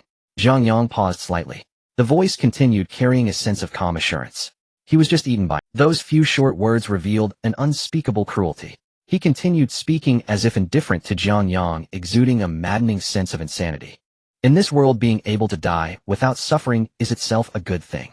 You should be happy for him. With his constitution, if he fell into the hands of those companions, it wouldn't be so easy. I swallowed him whole, and didn't let him suffer a bit. That is my mercy. The sound of air being cut through exploded in the great hall. As soon as Li Hao finished speaking, a blood-soaked fist appeared in Jiang Yang's field of vision, rapidly enlarging and his pupils blocking out the light. A dull thud. The frail body of Li Hao was sent flying by the punch, crashing into the wall, still carrying momentum, landing in the courtyard and leaving behind a cracked hole. Jiang Yang retracted his fist, expressionless, as he followed. Li Hao lay motionless under the wall of the courtyard, the ground stained with a long trail of blood. That punch had nearly deformed half of his head. The facial bones completely caved and flesh rolled back, making his original features unrecognizable. Faced with Jiang Yang's attack, Li Hao showed no signs of anger. He staggered to his feet, flames suddenly igniting on his bloodied face, engulfing his entire head, the flesh reshaping amidst the flames. In just a moment, the flames on his face extinguished. A flawless face reappeared before Jiang Yang. Li Hao stood against the wall, ignoring Jiang Yang, who was only a few steps away. He tilted his head slightly, facing the blinding midday sun. With eyes closed, he wore a greedy and intoxicated expression. So this is the lower realm? Li Hao murmured, his voice filled with uncontrollable excitement and tremors. A lower realm untouched by corruption. How pure it is. He suddenly opened his eyes, the flames in his gaze dancing wildly. No need to worry about being torn apart and eaten suddenly. No need to listen to those endless annoying noises. He spread his arms wide, looking up at the sky. I am free. Ha ha ha. The hysterical laughter echoed in the back courtyard of Duyan Temple, carrying far away. Jiang Yang quietly watched him go mad, stepping forward step by step. The laughter gradually subsided. Li Hao lowered his head, gazing at the approaching Jiang Yang, his excitement fading, restoring an eerie calm. You are good. He sized up Jiang Yang, his gaze akin to that of assessing a valuable tool. Are you interested in working for me? Follow me and enjoy this beautiful lower realm together. In response, there came a kick. Several ribs shattered simultaneously, and Li Hao's body lost balance again, crashing heavily to the ground. Jiang Yang did not pause, striding forward, his foot pressing down on the opponent's chest, immense force collapsing, his chest cavity, internal organs crushed. Li Hao coughed out a mouthful of fresh blood. But the next moment, orange flames ignited once more from his chest, the concave chest cavity instantly swelling back to shape, broken ribs rejoining. He lay on the ground, a hint of mockery in his tone. Don't waste your effort. Jiang Yang remained expressionless, raising his foot to aim for the knee joint, stomping down hard, instantly shattering the thigh bone into two. Flames ignited. Bones healed. Jiang Yang bent down, grasping his right arm, knee pressing against the shoulder, forcefully bending it in the opposite direction, breaking the arm at the root, exposing white bone shards through the skin. Flames ignited. Flesh reappeared, enveloping the bone, the arm instantly restored to its original state. Jiang Yang said nothing, showing no signs of irritation. He simply continued to attack, repeatedly breaking and smashing this body. Skull, cervical vertebrae, lumbar vertebrae, limbs. Blood pooled in the back courtyard, quickly evaporating under the rising heat. After a dozen minutes, Li Hao twisted his neck, seemingly losing patience with this one-sided beating. He looked at Jiang Yang, sighed, a trace of condescending pity in his voice. It seems you are not blessed with this fortune. As soon as the words fell, a cluster of inconspicuous flames suddenly ignited in the palm of his hand. It was a flickering, orange-red flame so weak that it seemed as if a gust of wind would extinguish it immediately. However, at the moment this flame ignited, the surroundings began to distort, and despite the low temperature, an indescribable heaviness descended. The flame thickened. Was it truly fire? It seemed otherwise. The flame was no longer the usual red and yellow, but rather an array of bizarre colors layered upon each other. Decayed dark red, murky dark purple, abyssal black, and countless grotesque hues that were unidentifiable by the naked eye, causing dizziness and a pounding sensation in the brain. These flames did not burn grass or wood, nor did they scorch the blue stones. They extended outward, transforming into a canopy that enveloped the entire Duan Temple. Jiang Yang's vision suddenly distorted, and with each moment the world before his eyes shifted. The century-old blue bricks melted like wax, with white liquid gushing from the cracks, gathering on the ground into a wave that surged downward. More bizarrely, this liquid seemed to cling to surfaces. It did not avoid stones or trees, but moved straight upwards, adhering to stone tables, stone chairs, and shelves. Wherever it swept by, a layer of white was left behind. Finally, it reached Jiang Yang's feet, flowing up his pant leg like the obstacles before it, and in the blink of an eye it reached his thigh. Jiang Yang reached down to scrape it off, but it felt soft and moist. Bringing it to his eyes, he saw a puddle of milky white viscous liquid that gradually flowed outward in his palm, warm, yet seemingly harmless. In the next moment, Jiang Yang's pupils constricted sharply. The liquid in his hand transformed, and suddenly there were countless tiny bugs writhing like maggots, overlapping and squirming together, their slimy filaments sticking to one another. The originally featureless bugs sprouted faces at the moment Jiang Yang gazed upon them. Looking closely, they were all Jiang Yang. Anyone with a fear of clusters would surely perish on the spot. Even Jiang Yang, who had just experienced slaughter, felt a bizarre sense of disgust. These tiny bugs bearing Jiang Yang's visage opened their tiny mouths, revealing densely packed sharp teeth that extended deep into their jaws. These sharp teeth clacked together, producing a crisp sound accompanied by hissing breaths. One or two made sounds so faint they were barely audible, but when countless bugs gathered, the noise they produced was like a cacophony of fragmented human voices, hoarse, chilling, and even affectionate. The combined buzzing surged into his head, tearing at his nerves. Before Jiang Yang could recover from this painful noise, the bugs struck first. At the same moment, countless bugs opened their mouths, their sharp teeth biting deeply into Jiang Yang's body. The slight itching and writhing transformed instantly into piercing pain, as if countless fine needles were stabbing into his flesh, causing his muscles to tense up suddenly. In his palm, the bug's sharp teeth embedded deeply into Jiang Yang's flesh. Strangely, no blood flowed from the bitten flesh. Instead, the skin that was bitten began to blacken and harden until it started to flake away.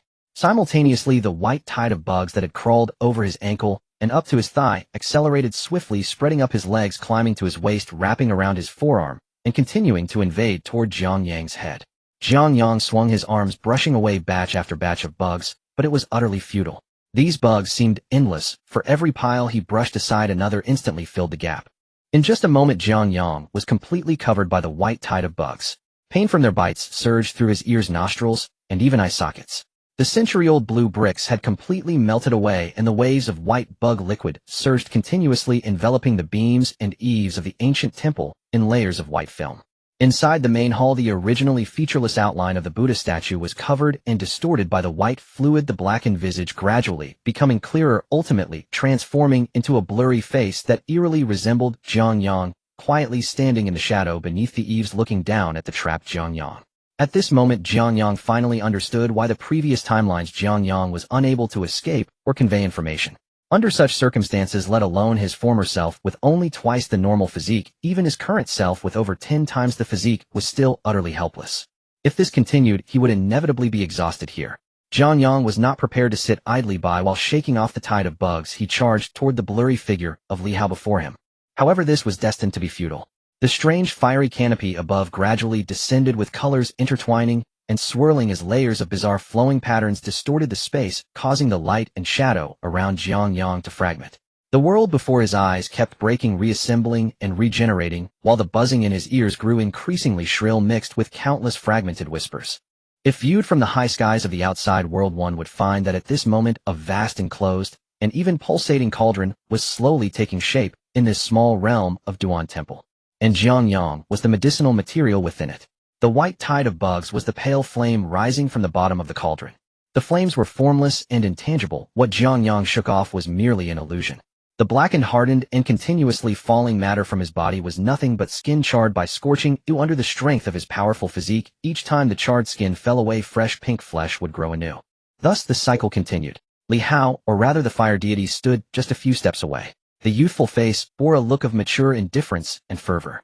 With his hands clasped behind his back and eyes gleaming with fiery light, he watched Jiang Yang, who was struggling in the tide of white bugs, nodding in satisfaction. Good, good. This mortal's innate physical form has actually reached such a level. His parched lips parted slightly. The voice that emerged still belonged to Li Hao's youthful tone, yet it carried an air of worldly weariness and incredulous astonishment. In the fire deity's eyes, Jiang Yang's body was revealing its most primal essence, perfectly unblemished and whole. There were no residual scars left from any postnatal brutal refinements, nor any impurities from practiced techniques. Each inch of his flesh being reconstituted, every fragment of his bones regenerating, resembled the purest creation from the dawn of the world, so perfect it was almost suffocating. In this realm drained of its foundation and unable to extract even a trace of spiritual energy, to naturally cultivate such a treasure of flesh that could be termed innately flawless was simply against reason and incredibly bizarre. Yet this strangeness became the most deadly temptation at this moment. Truly heaven aids me. Li Hao gazed intensely at Jiang Yang, who was being refined. I originally descended to this realm with borrowed flesh, and I faced the suppression of this world's laws. Yet you, this ignorant ant, have repeatedly interfered, causing my vitality to suffer greatly. He licked his lips, his eyes ablaze. Just as I was despairing over the barren lower realm, unable to find suitable heavenly materials to mend my physical form, your perfect medicinal body has presented itself at my door. You are just right to be used to refine a furnace of innate human essence, blood pills restoring my damaged supreme foundation. As soon as he finished speaking, Li Hao's petite hand suddenly waved. Boom. Along with his gesture, the strange canopy of colors shrouding the Duan temple violently contracted, and the formless and intangible cauldron fire surged to an extremely terrifying degree. In Jiang Yang's fragmented vision, the illusions became even more frenzied. The white tide of bugs clinging to him seemed to have heard the frenzied command of some great being. Those tiny bugs bearing Jiang Yang's face multiplied their speed and greed in an instant. This time Jiang Yang's remarkable flesh regeneration speed finally could not keep up. The pink flesh barely struggled out from the charred remains, not even having time to intertwine into a thin film before being completely devoured, licked, and carbonized by the denser, sharper teeth. Rebirth, destruction, rebirth, again destruction anew. The balance of bodily regeneration was completely shattered and destruction began to gain the upper hand. The unbearable pains surged like a tsunami, wave after wave, brutally washing over the limits of endurance. The absurd and distorted colors in his vision began to gradually dim and darken. The chilling and eerie buzzing of the countless bugs in his ears seemed to be muffled beneath heavy water, gradually fading away. Blood was depleting, and the marrow boiled. Consciousness began to blur. Jiang Yang's consciousness began to dissipate. The searing pain that burned incessantly had exceeded the limits of human endurance, transforming into a numbing dullness. The world before him had its colors stripped away, leaving only vast swathes of writhing pallor along with a blurred shadow at the end of his sight. Li Hao. He stood there, neither far nor near, a detached smile playing at the corners of his mouth. Jiang Yang bit down hard on his tongue, the taste of blood flooding his mouth, the sharp sting forcibly jolting his brain, bringing a moment of clarity. With a sudden burst of strength in his legs, dirt flying as he propelled himself like a cannonball charging towards Li Hao amidst the raging tide of white insects that clung to and gnawed at him. The terrifying physical strength pushed the force of this punch to its limits, the fist slicing through the air with a deafening sonic boom. Yet Jiang Yang's pupils suddenly constricted. There was no sound of bones shattering, no sensation of flesh splattering. His fist, capable of crushing reinforced concrete, passed through Li Hao's head as if there were an invisible layer of water. There was no entity. Jiang Yang, having exerted too much force, stumbled forward and barely managed to steady himself after a few staggering steps. He abruptly turned around. Li Hao still stood there, the distance unchanged, neither closer nor farther, remaining just a few steps away. He gazed quietly at Jiang Yang, his eyes reflecting a lofty pity, as if observing an insect frantically colliding against the transparent walls of a jar, mocking its helplessness. A flash of fury flickered in Jiang Yang's eyes. Come again. He twisted his waist fiercely, his right leg sweeping out like a whip. Penetrate. He turned again, striking with his left fist. Penetrate. His arms swung in wide arcs, raining down heavy punches like a torrential storm upon that figure. The whistling sound of air being torn apart resonated through the ruins of the great hall. Yet without exception, all attacks landed in empty space. Here it felt as if space had folded, no matter how fast Jiang Yang moved or how great his strength, the distance between him and that figure was like an insurmountable chasm, never to be shortened by even a hair. From an external perspective looking down, in the ruins of the ancient temple, a bloodied figure covered in white flames, flesh constantly shedding and regenerating, was furiously swinging fists and feet at a void of air, each strike accompanied by deafening sounds of breaking through, yet appearing so ridiculous and tragic. Physical stamina is not infinite. Even with a superhuman flesh of 13.5, under such high-intensity exertion and bodily repair, it ultimately reached its limit. The speed of his punches slowed. His steps began to falter. Huff, huff. He stopped attacking, not out of surrender, but because he lacked the strength to even lift his arms. And Li Hao still stood ahead. Not far, not near. In a daze, the Li Hao before him changed. The youthful visage seemed to evaporate under extreme heat, replaced by the true form of the fire deity. The orthodox and unparalleled fire deity of the Taoist canon was no longer the well-known Qi Ming Zheng Shun of the Three Realms. Surrounded by the rigid ceremonial attire of the Taoist heavenly court, his flesh and soul had long been soaked in indescribable chaotic filth, becoming a terrifying amalgamation of Taoist celestial bones and foreign bizarre elements. Beneath the orderly celestial patterns surged uncontrollable, indescribable distortions, presenting both the solemn majesty of the three purities and the madness of the deep void that neither mortals nor gods could gaze upon. Dressed in a flowing red Taoist robe, the style was strict and formal, adhering to ancient Taoist regulations, with wide sleeves hanging down and the hem trailing the pleats, orderly and precise, adorned at the collar and cuffs with the 9 turns of fire patterns, and the southern pole red rune golden threads tracing the dignified regulations of the celestial deities. However, the fiery patterns that should have shone brightly were shrouded in a layer of dark, dull haze. The runes of the talisman had not been erased. They slowly writhed in the shadows, the gilded lines no longer fixed patterns, but twisting, intertwining, and reconfiguring, like living worms. The Taoist patterns, once symbolizing pure yang fire, gradually sprouting chaotic, irregular dark branches resembling ink stains on paper, or rotting bones growing mold. The orthodox celestial patterns and chaotic stains entwined in a grotesquely bizarre manner. The fire deity's form remained upright and dignified like a pine standing tall, adhering to the ceremonial posture of Taoism, his back straight, shoulders level, devoid of any demonic twists or contortions. Yet this long-standing, unchanging formality only accentuated the increasingly horrifying distortions surrounding him. The skin that should have been smooth and white, nurturing pure yang celestial power, now revealed an abnormal dark red desolation, as if burned to desiccation by the earth's core's ancient embers, then soaked in the cold waters of the deep void, rotting. Beneath the surface of the skin there were no orderly meridians and divine light of celestial beings, but instead layers upon layers of folds and textures, as if countless folded unknown flesh were hidden beneath, rising and falling gently with each breath, each movement accompanied by delicate non-human patterns weaving and stretching beneath the skin, blurring the boundaries between flesh and bone, making it hard to discern whether he was a celestial body or a mere illusion constructed from countless flesh. The clear and square celestial visage had already dissolved, devoid of eyebrows, eyes, nose, and mouth contours, replaced by swirling layers.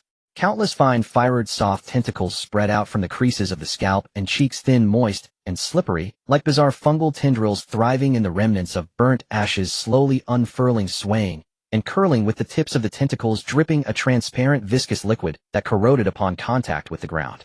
Jiang Yang's breath instantly froze. Indescribable, grotesque madness. This is the current. Unfortunately, Jiang Yang was already too weak to continue fighting, having reached the point of exhaustion. Kneeling on the ground, his muscles completely shut down, unable to muster even a shred of strength. He gasped for air, filling his lungs with the pervasive white flames of this celestial furnace. The swarming white insects like a flood rushed into him through his mouth and nostrils. Ugh! Jiang Yang's eyes widened, the veins in his neck standing out.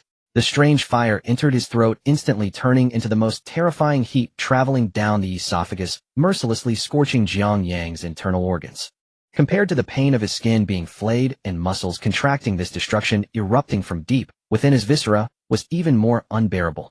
Yet, just as his consciousness was about to plunge into the abyss of darkness, just as the vitality within him was about to be completely incinerated by this white, strange fire, a transformation occurred. The white flames rampaging within Jiang Yang, destroying everything, were not ordinary fire. They were the primal powers of the fire deity. What they carried was something that did not exist in this desolate lower realm, spiritual energy. Only existing in the upper realm, pure, primordial spiritual energy. Jiang Yang's enhanced physical strength represented an overwhelming yang vitality comparable to the blazing sun.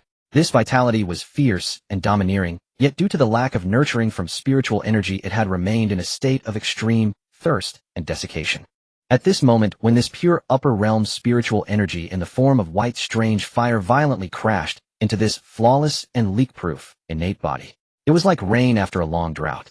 The previously boiling internal organs quivered violently, awakening a deep-seated instinct for survival and evolution hidden within his genes.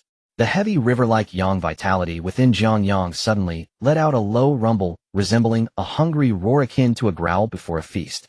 Cells, blood and bone marrow opened their massive mouths, greedily devouring the spiritual energy within, causing the flames to lose their support and dissipate silently. The vitality surged. They even completely abandoned the repair of the skin and flesh on the surface, allowing the external fire and insect tide to gnaw on their flesh until it was full of holes, exposing white bones. All the vital energy, all cellular activity in that instant converged inwardly, madly rushing towards the white spiritual energy flooding into his body. Devour. Like a bottomless pit, greedily, wildly, and recklessly consuming. Cells cheered. Bone marrow trembled. The internal organs underwent a terrifying transformation in the rapid alternation between destruction and nourishment by spiritual energy. The first cluster of spiritual energy was thoroughly digested. Next came the second, the third. As the devoured spiritual energy increased, the network of meridians within Jiang Yang began to undergo qualitative changes, with white spirals of spiritual energy appearing. In points Shenk, Danzhong by Wei. One by one acupoints erupted with blinding white light, and the heart pumped dark golden blood throughout the body. A vast human formation completely activated within Jiang Yang's body. The white strange fire that originally served as the furnace's flame now became the continuous fuel for this grand human formation. Kneeling in the ruins deep within the increasingly blurred depths of his consciousness, Jiang Yang heard inside Duan Temple. Perched atop the vermilion pillars outside the main hall, Li Hao gazed down upon Jiang Yang, huddled motionless below, his body reduced to a charred blackened mass. He raised his hand, gently rubbing thumb against middle finger, savoring the lingering resonance of fire elemental essence upon his fingertips. A moment later he nodded in quiet satisfaction. Bone and blood dissolved, a medicinal essence deeply sealed. His withered lips parted, emitting a voice startlingly youthful. In but one more moment the human elixir shall be complete. A mere mortal vessel. How extraordinary that it endured this long within my nascent soul, true flame, without disintegrating. Such raw material is rarer than a 1,000-year bloom. Its efficacy must be peerless. He rested his chin upon one palm, a calculating glint flickering deep within his eyes. Once refined, the elixir would restore fragments of divine grace to this hastily assembled spiritual body. Yet he must not draw attention. He would remain hidden behind the veil, acting with utmost caution. He needed to swiftly cultivate mortal puppets in the lower realm, to establish a Tao lineage and gather ever more flesh and blood elixirs. After all, to escape that cataclysm sweeping across the celestial void, only by tearing open the Tao veil at the cost of his own existence, was no feat exclusive to Horde de Xingjun alone. Fragments of colossal nameless shadows coiled beyond the celestial wastes flashed unbidden through it. Even Horde de Xingjun, who once commanded all flames under heaven, could not suppress a profound tremor of fear across his youthful face. It was the primal shudder before an apex contaminator. Yet instantly his gaze hardened, crushing that dread deep within his spiritual sea. No matter. He murmured softly to himself, a faint smile curling at his lips. Even if those celestial sovereigns surpass me 1,000-fold beyond the heavens, what does it matter? Here in this realm, where spiritual energy has utterly vanished, the laws themselves bind all. None may stir the tides. We have all fallen from grace. Our starting points are nearly identical. And even, his eyes drifted downward toward the smoldering embryonic mass below. I hold in my hands this irreplaceable primordial human origin blood elixir, a treasure worth 10,000 gold pieces. Compared to them, my advantage is greater. I shall seize the vanguard upon this mortal soil. At this thought, Horde de Xingjun's face finally softened into serene contentment. But then, his gaze returned to Jiang Yang, and a flicker of doubt tightened his brows. Something was wrong. This human elixir refinement felt unlike any before. His eyes locked onto the huddled, blackened form. Ordinarily refining flesh with true flame consumed the fire itself, a natural, inevitable loss. Yet this depletion defied all precedent. Below, the white tide of insect flame that had once enshrouded Jiang Yang was visibly shrinking, its volume receding before his very eyes. Even the temperature of the elixir fire surrounding Jiang Yang had inexplicably dropped. Molten bricks nearby, once liquefied by heat, were now beginning impossibly to congeal. Brief astonishment gave way, not to wrath, but to exultation. Excellent, excellent, excellent. 3 times he cried it, his eyes blazing with fervent light. Such voracious absorption of elixir fire. Perhaps this human elixir possesses potential far exceeding my wildest conjecture. Since your sacred vessel hungers so fiercely, I shall indulge you. Increase the flame. At that thought, Li Hao sprang upright. His hands wove seals before his chest, blurs of afterimage trailing each rapid motion. Boom! As his arms swept outward, the warped sealed heavens above erupted with fresh waves of ashen flame, surging like a tidal cataclysm toward Jiang Yang. Then, Li Hao opened his mouth wide and struck his chest sharply. Pooh! From his throat burst forth a viscous, dark golden orb of fire. This was no ordinary elixir fire. It was his primordial soul fire, forcibly extracted at great cost to his spiritual body. Upon its emergence, the surrounding space fractured into fine obsidian black fissures. The soul fire plunged like a venomous serpent into the fiery cocoon below. Let us see what marvels your mortal frame yet holds in store for me. Time flowed on. Half an hour passed. The temple's inferno gradually subsided. Below, the blackened mass lay utterly still. Li Hao stood high above, brow furrowed. Strange. He had refined tens of thousands of human elixirs, great and small, across countless eons. Without exception, under supreme, true flame, mortal flesh dissolved entirely. Even bones melted into viscous essence. All impurities burned away, leaving only the purest core, a luminous lychee-sized sphere.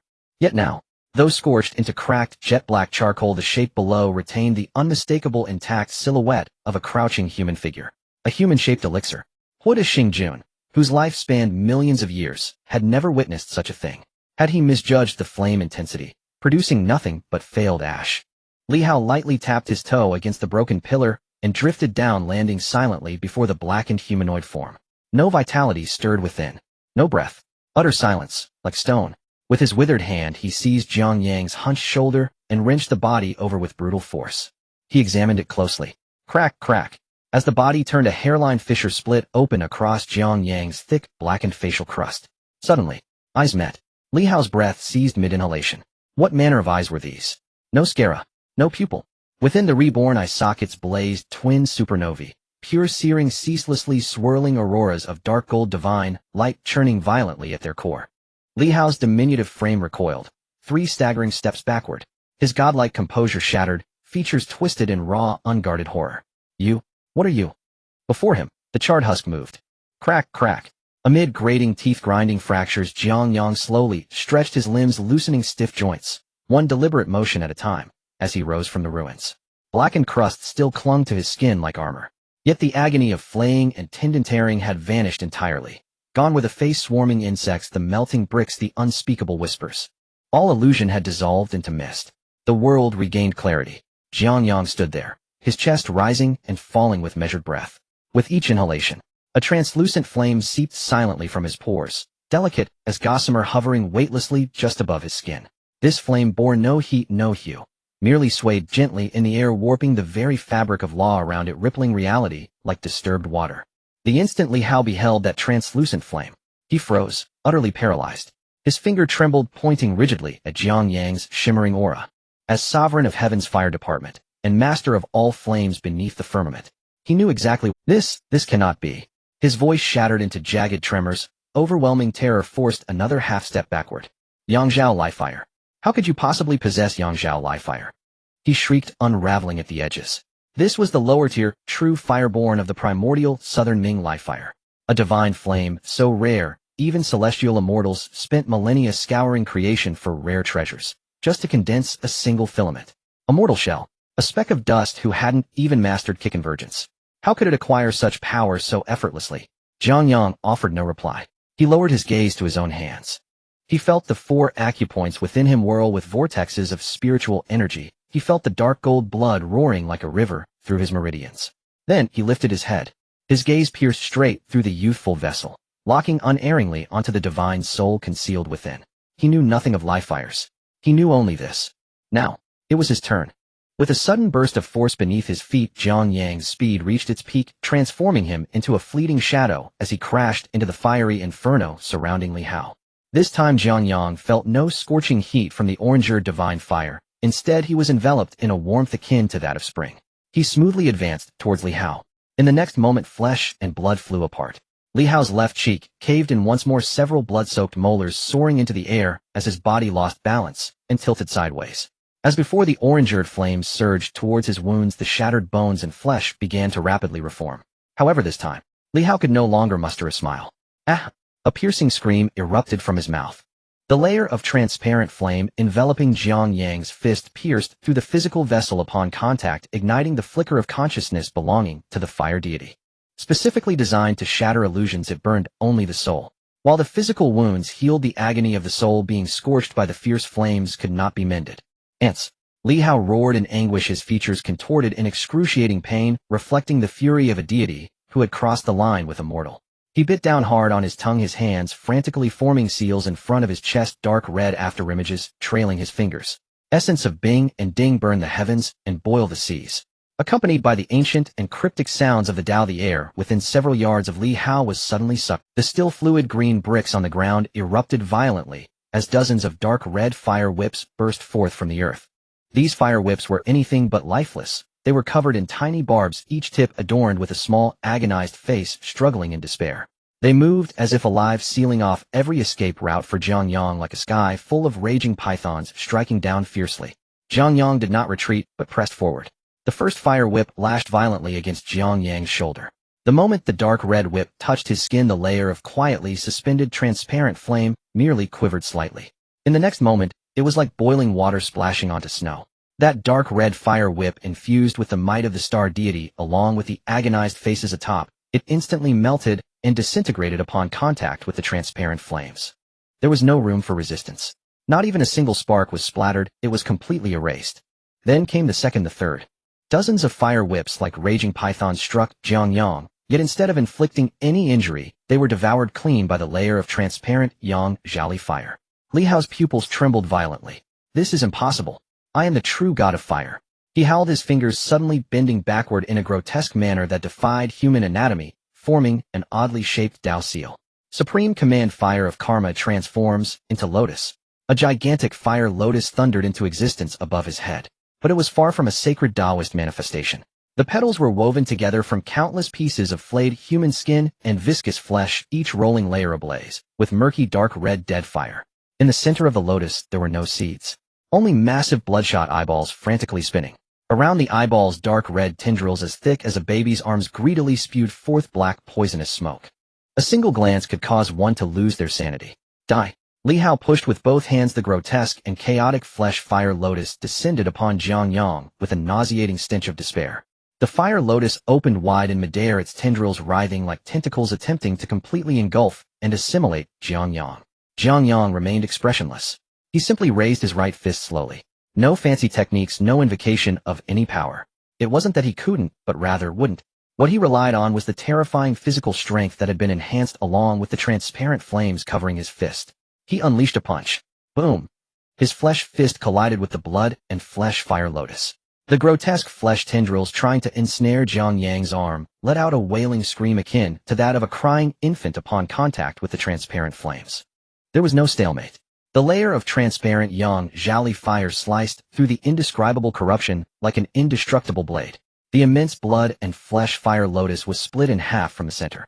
Then under the scorching of the Yang Zhali fire, this grotesque monster, having consumed a vast amount of the star deity's essence, crumbled away like paper, turning into a cloud of foul-smelling ash. No technique could breach. Before the Yang Zhali fire, all of the fire deity's fire-related spells became ineffective tricks.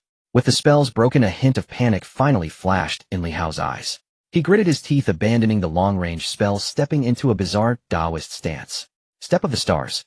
His figure instantly became erratic like a ghost approaching with an afterimage. Though the deity had descended to the mundane world, the close combat skills honed over countless eons remained etched in his bones. His fingers converged like a blade, compressing an exceedingly concentrated fire spark aimed directly at Jiang Yang's throat. The angle was devious, viciously lethal. However, no matter how superb a deity's skills, the hardware of this vessel was simply too lacking.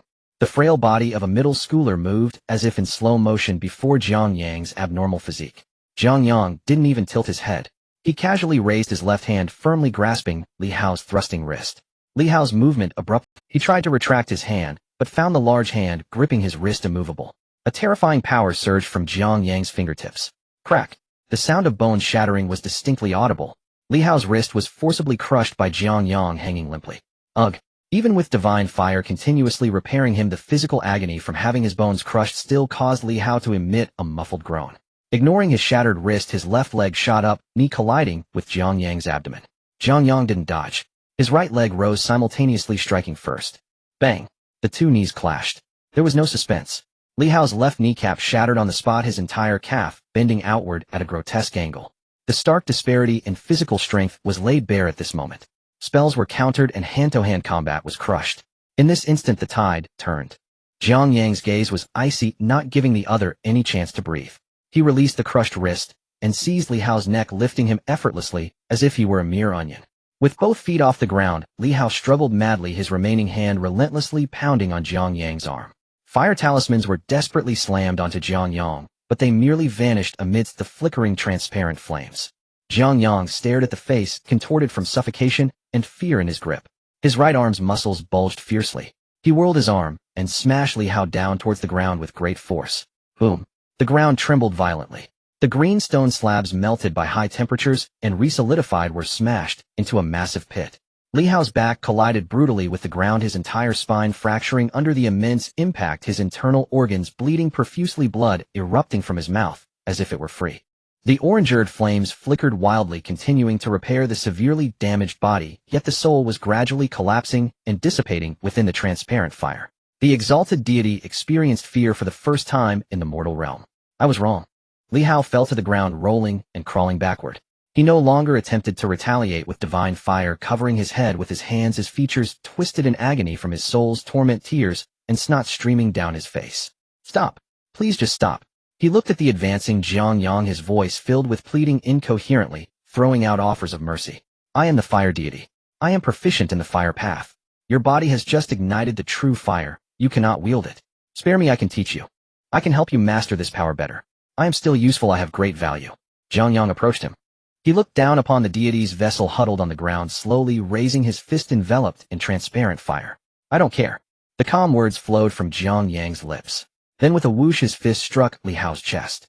The Yang Zhali fire once again penetrated the vessel, scorching the fire deity's soul. Li Hao let out a scream even more tragic than before, sliding several meters backward, pressed against the stone slab.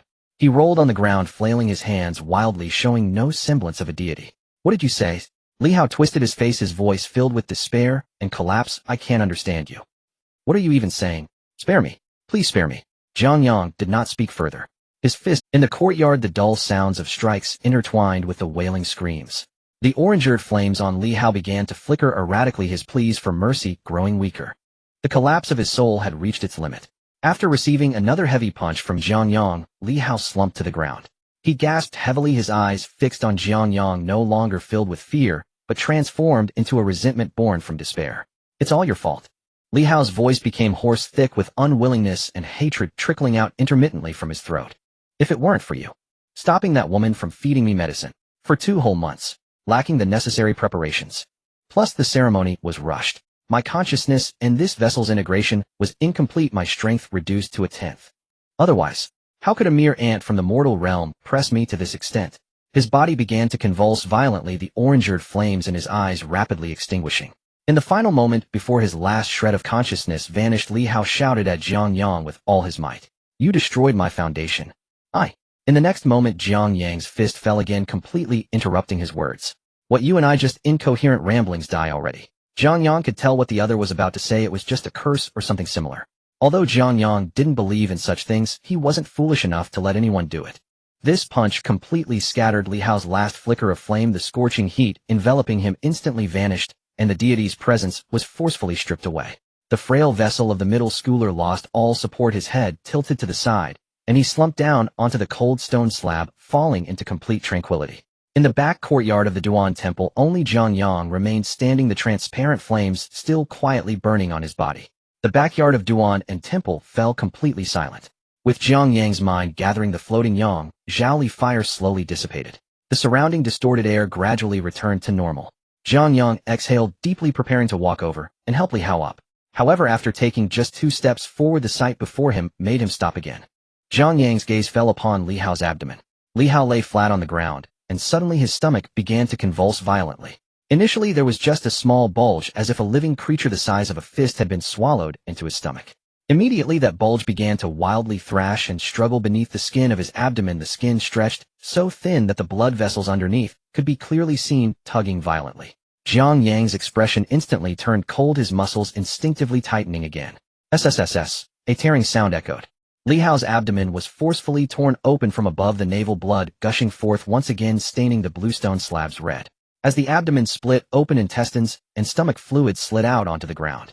Amidst the pile of slippery innards, a bloody fleshy mass squeezed out. The mass was only about the size of a fist, covered in viscous bodily fluids. After falling to the ground, the bits of meat and membranes on its surface began to wriggle, contract, and transform. In just a few seconds, that disgusting mass unfurled, transforming into a miniature human figure. It had no skin, entirely composed of crimson tissues and intertwined blood vessels. What was horrifying, however, was that this bloody fleshy embryo displayed a vividly compassionate expression on its face, with downcast eyes and hands posed as if holding a sacred water vase. This posture was exactly the same as the discarded pure water Duan and master clay statue that Jiang Yang had seen that night in a side hall of Duan and temple. Jiang Yang stood frozen, staring at the flesh Buddha that had emerged from Li Hao's belly, feeling a profound weariness wash over him. Another one. Jiang Yang pinched the bridge of his nose, looking at the flesh Buddha with a tone of irritation and helplessness. You all seem fixated on this child, is it never-ending? The flesh Buddha embryo on the ground shuddered slightly. Its small mouth moved, and an ethereal peaceful voice emerged. Amitba. The voice carried a kind of compassion for all sentient beings. Thank you, benefactor, for rescuing this poor monk from the belly of the great demon. The flesh Buddha maintained its meditative posture, slowly turning towards Jiang Yang. In the upper realm of Tianshu, the turbid air has surged back. The flesh Buddha's voice continued to echo in the courtyard, recounting the tragic state of that upper realm. Every celestial being is tainted. Divine food for immortals refining the divine. The heavenly court has become a sure field of the weak, devouring the strong. This poor monk was forcefully consumed and refined by the fallen fire deity. He wished to use the incense anchor point left by this poor monk in the lower realm to usurp and escape from Tianshu, descending into the mortal world. If he truly succeeds, this realm will undoubtedly be filled with suffering and calamity, fire of karma raging. Fortunately, young friend, you shattered his physical body and severed his divine soul. Your act is of a measure. As Jiang Yang listened to the flattery in his mind, his expression remained unchanged. He grabbed the fist-sized flesh Buddha embryo. The texture felt incredibly slippery, as if he were holding a warm heart freshly removed from a chest. Jiang Yang lifted it in front of his eyes. You say celestial beings are all tainted, consuming one another. Jiang Yang looked at the flesh Buddha's compassionate face and asked calmly, what about you Buddhists? The flesh Buddha embryo held in Jiang Yang's hand squirmed uneasily. Our Buddha Tathagata. The flesh Buddha's voice paused for a moment, seemingly in recollection. When the pollution manifested and the heavenly way collapsed, the world-honored one liberated his golden body. With supreme Buddhist teachings, he transformed the blood and flesh of countless Buddhas into a protective barrier. By abandoning his physical form, he isolated himself from the Western paradise and temporarily blocked that indescribable pollution beyond the spiritual mountain. Jiang Yang listened, the corners of his mouth twitching slightly. He chuckled, not delving into the truth of this rhetoric. Whether the Tathagata had fed the eagles with his flesh or hidden away, it didn't matter to him. Since it's all over now. Jiang Yang's grip gradually tightened. Then please, Tathagata, return to your Western. Hearing Jiang Yang say this, and feeling the deepening pressure around him, the flesh Buddha embryo squirmed even more violently. Young friend, no. The flesh Buddha's voice rose a few notches. The lower realm is now filled with starving corpses, bones exposed on the ground. All beings are suffering, trapped in water and fire. This poor monk was indeed sent by the Tathagata to leave a trace of divine thought here, aiming to open doors of convenience in chaotic times and save the suffering populace. But unfortunately, I encountered the fire deity and was devoured, leading to this calamity. The flesh Buddha's tone once again took on that heavy compassion. Now that I have escaped, I must continue to stay here and save all beings. How can I abandon this war-torn mortal realm halfway? Jiang Yang chuckled at these words, unable to hold back. He shook his head with a smile, looking at the flesh Buddha as if it were an antique from the last century. Tathagata, Jiang Yang asked, how long has it been since you looked down upon the mortal world? May I ask, where is this sea of starving corpses you speak of? The flesh Buddha embryo clearly did not understand why Jiang Yang posed such a question. In its mind, mortals were always suffering. But that didn't stop it from providing an answer. In every corner of this vast world, the flesh Buddha replied, in places young friend cannot see. O Tathagata. Jiang Yang weighed the flesh lump in his hand. As a mortal, I struggle daily in the mortal realm, experiencing life, aging, illness, and death, while you high above recite scriptures and chant in the heavens every day. Why can't I see the suffering of the world, yet you can? After being repeatedly countered by a mortal, the flesh Buddha's tone became more rigid. Why can't I see the suffering of the world, yet you can? After being repeatedly countered by a mortal, the flesh, how can you know the vastness of heaven and earth, the true suffering of this world? Jiang Yang's smile faded. I see through it now, Jiang Yang said, weighing the flesh Buddha in his hand. You old bald donkey, are you trying to insult me indirectly? As soon as he finished speaking, the leaf fire ignited in his palm. The intense pain that pierced the soul instantly reached the deranged master, twisting its compassionate face into a terrifying shape, the flesh trembling frantically under the scorching, transparent flames. It finally felt the fear that the fire deity had endured moments ago. Young friend. The flesh Buddha's voice in Jiang Yang's mind turned into a piercing scream, begging for mercy. However, Jiang Yang tightened his grip, brutally cutting off its words. Who is your young friend? Jiang Yang said expressionlessly, don't act like we're brothers. With that, he squeezed his palm tightly. Uft. The sound of rupture echoed as the flesh Buddha embryo was crushed in an instant. Bits of flesh, organs, and murky fluids sprayed and overflowed from between Jiang Yang's fingers. The destruction of the physical form did not completely kill the divine thought, but the Yang Zhaoli fire adhering to Jiang Yang's palm enveloped the escaping divine soul of the deranged master. At the moment, the physical body shattered. A dual blow to both body and soul. Oh. The The final scream exploded in the courtyard, then abruptly ceased, as the flesh Buddha's divine soul completely turned into nothingness under the burning of the Yang Zhaoli fire. Jiang Yang flicked his right hand, scattering the bits of flesh and viscous fluids that had stuck to it. He did not believe a word of what this so-called Tathagata said. Celestial beings are suffering, but the Buddha can still liberate himself to preserve himself. If he truly had such ability, how could the fire deity have occupied your temple? Starvation and corpses exposed. It was simply absurd to the extreme. Look at the great achievements of Elder Yuan plus the country's poverty alleviation efforts over the past few decades, which have long since resolved the issue of basic living standards. Even if there are still poor people in society, it certainly won't reach the point where they starve to death on the roadside without anyone caring. These high and mighty deities are too lazy to update their excuses in their heads. For hundreds of years they still use the tired cliché of saving all sentient beings to package their selfish motives of feeding on incense and clinging to life. Parasites, that's all. Jiang Yang turned around, stepping through the littered debris, and walked back into the grand hall filled with corpses. The thick smoke in the hall had mostly dissipated and the bloodstains on the ground had dried up significantly. All right, stop pretending. Jiang Yang said casually, I know you're awake. Lin Shuyi lay on the blue bricks, her body trembling slightly. Perhaps the fire deity did not want these mortal impurities to taint the human pill, so the alchemy was conducted in the courtyard, leaving Lin Shuyi in the main hall unharmed. Hearing Jiang Yang's words, she could no longer maintain her facade. Her tightly shut eyes slowly opened, dust still clinging to her eyelashes. What she saw was a figure charred black all over. Jiang Yang stood just 2 steps away from her, the burnt dead skin on his body not yet fully shed with patches of blackened hard shells clinging to his skin.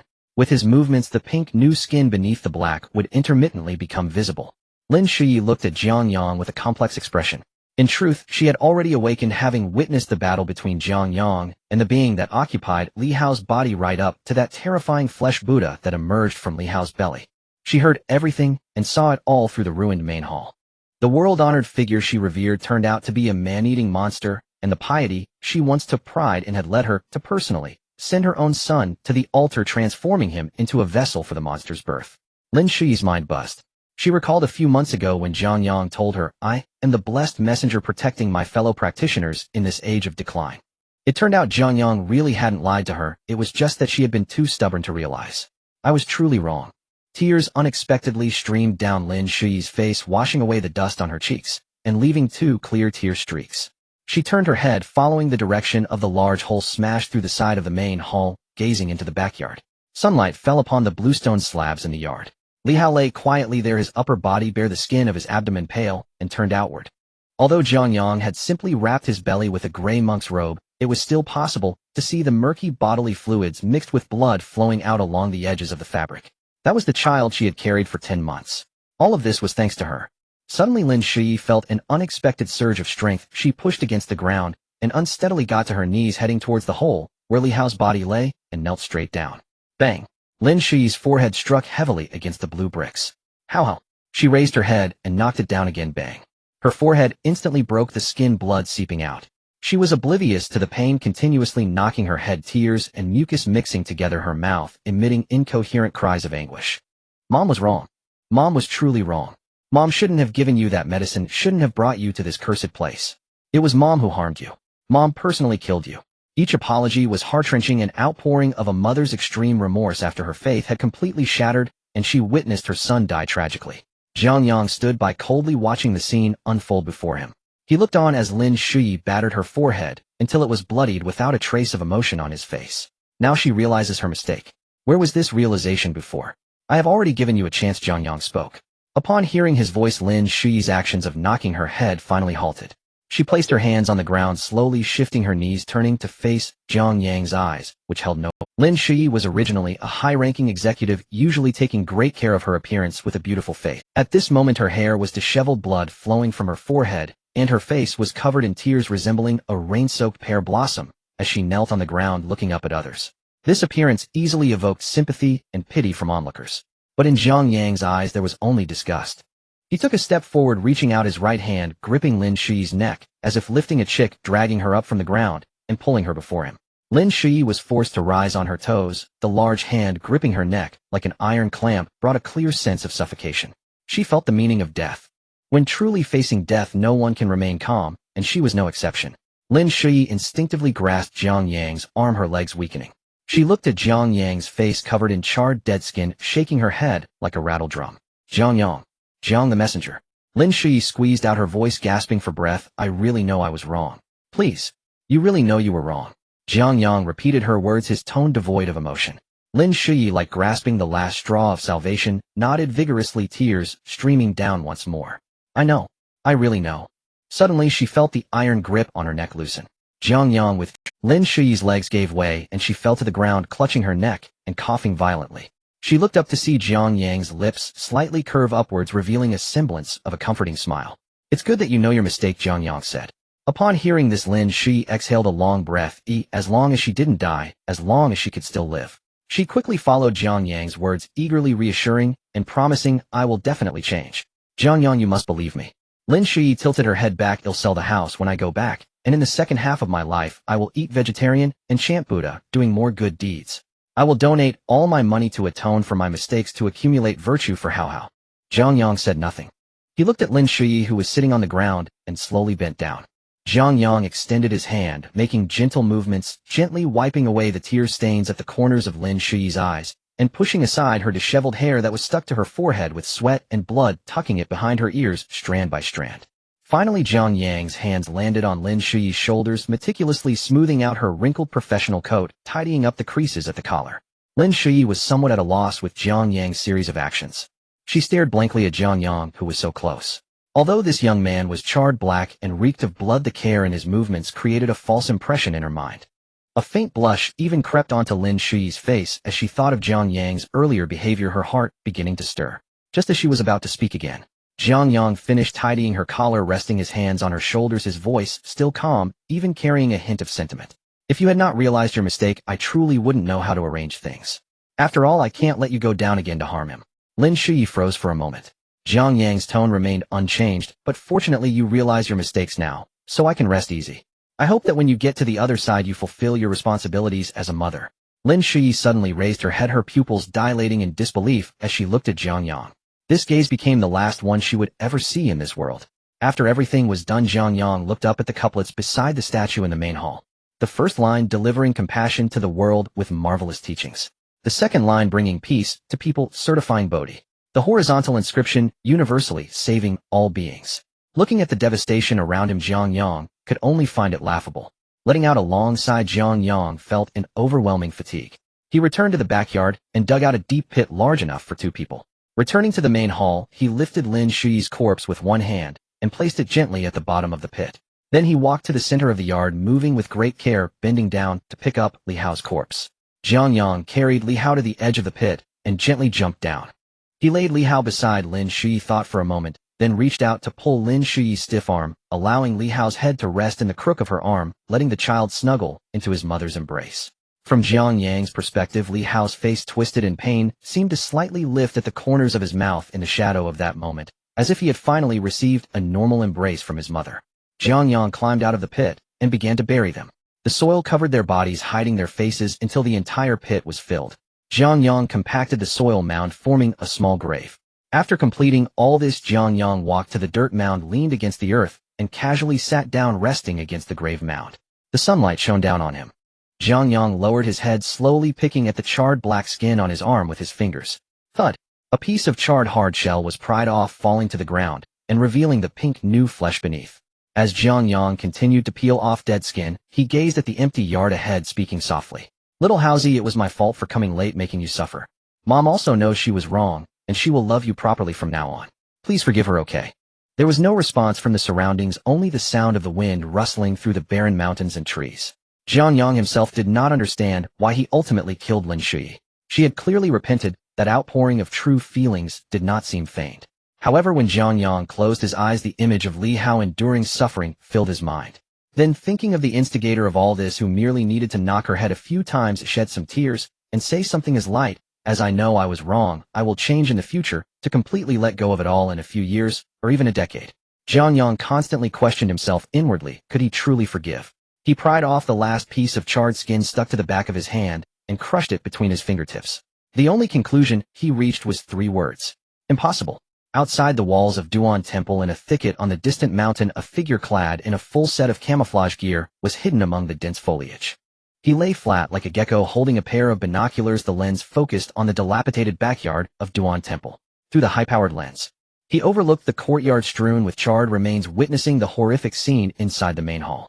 The bodies of the monks dressed in gray robes, some with their spines shattered by kicks, others with their heads smashed into pulp, severed arms and limbs, and bright red blood nearly covered the entire hall. And on the edge of that hellish battlefield in the outer courtyard sat a man, pitch black all over, with his head lowered, wordlessly picking at the charred flesh on his body, beside a freshly piled mound of earth. The person holding the binoculars swallowed hard. He slowly lowered the binoculars and took out a walkie-talkie. "Boss, you need to come take a look." The sound of static electricity crackled sharply through the silent thicket.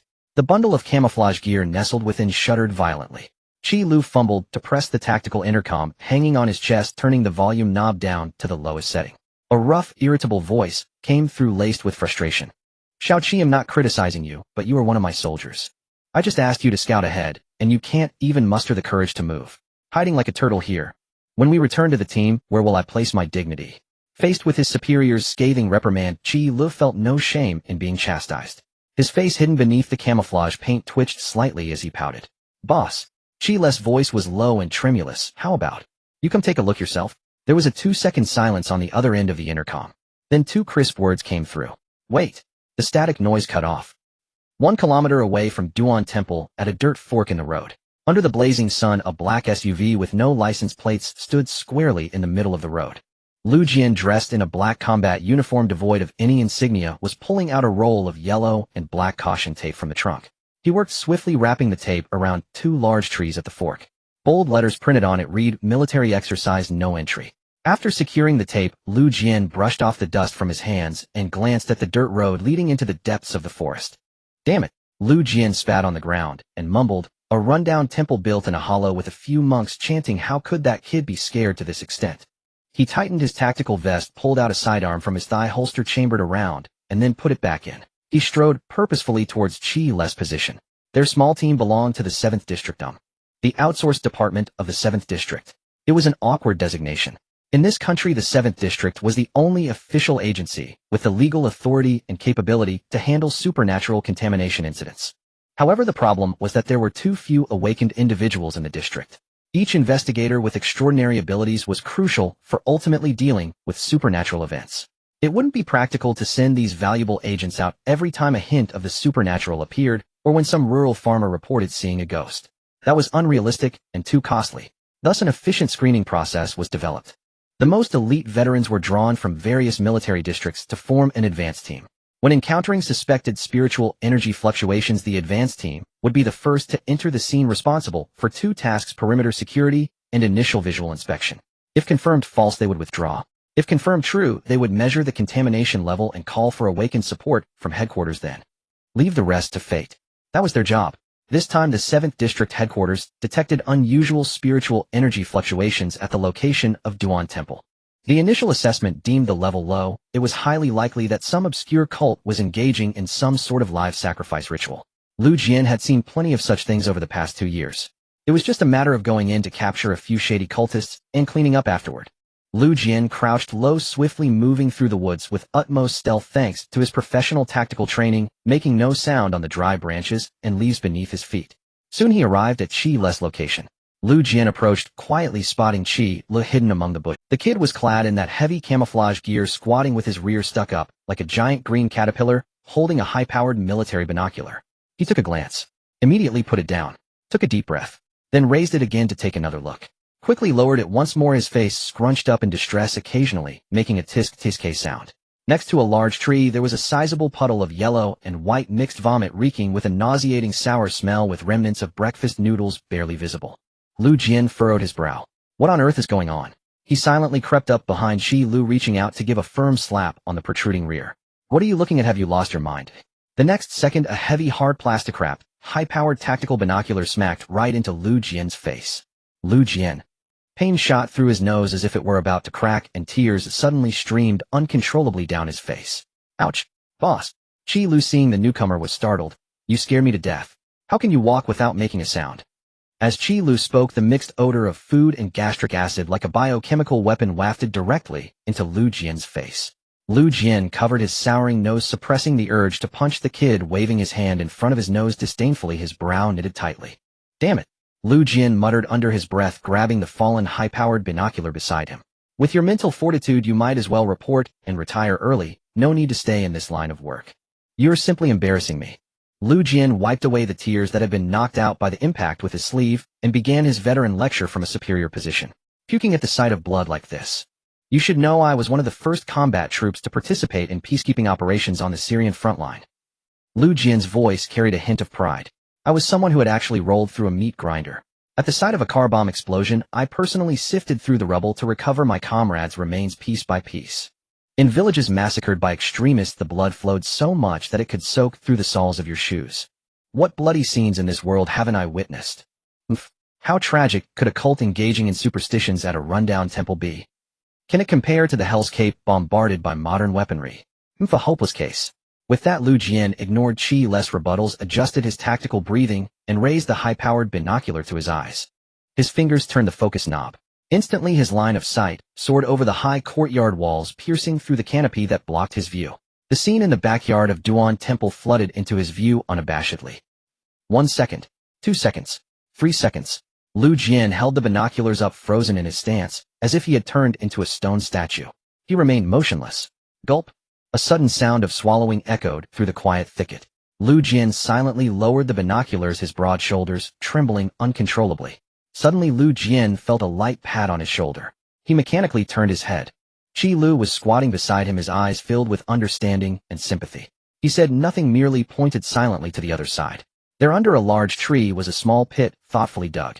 Lu Jian glanced at the pit and his cheeks bulged violently. The mixture of gastric acid and intense physiological nausea surged like a volcanic eruption straight up his throat, his cheeks puffing up. However, he forced himself to stop.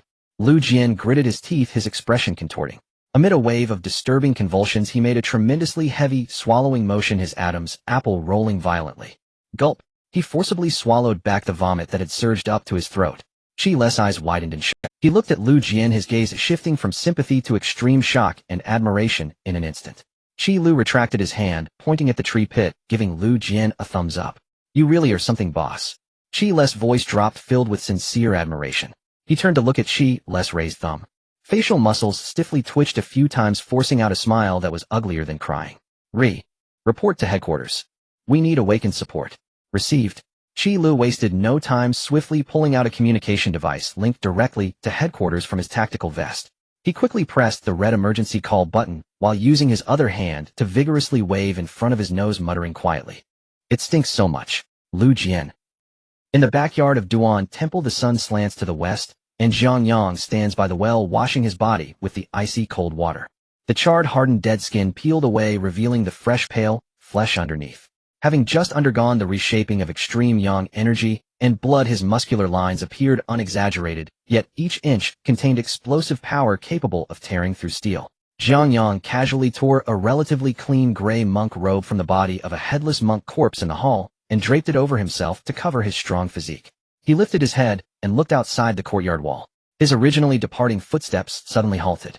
He heard an exceedingly faint sound. Not only the main entrance, but even the side walls and corners of the backyard were surrounded. In the next moment, boom.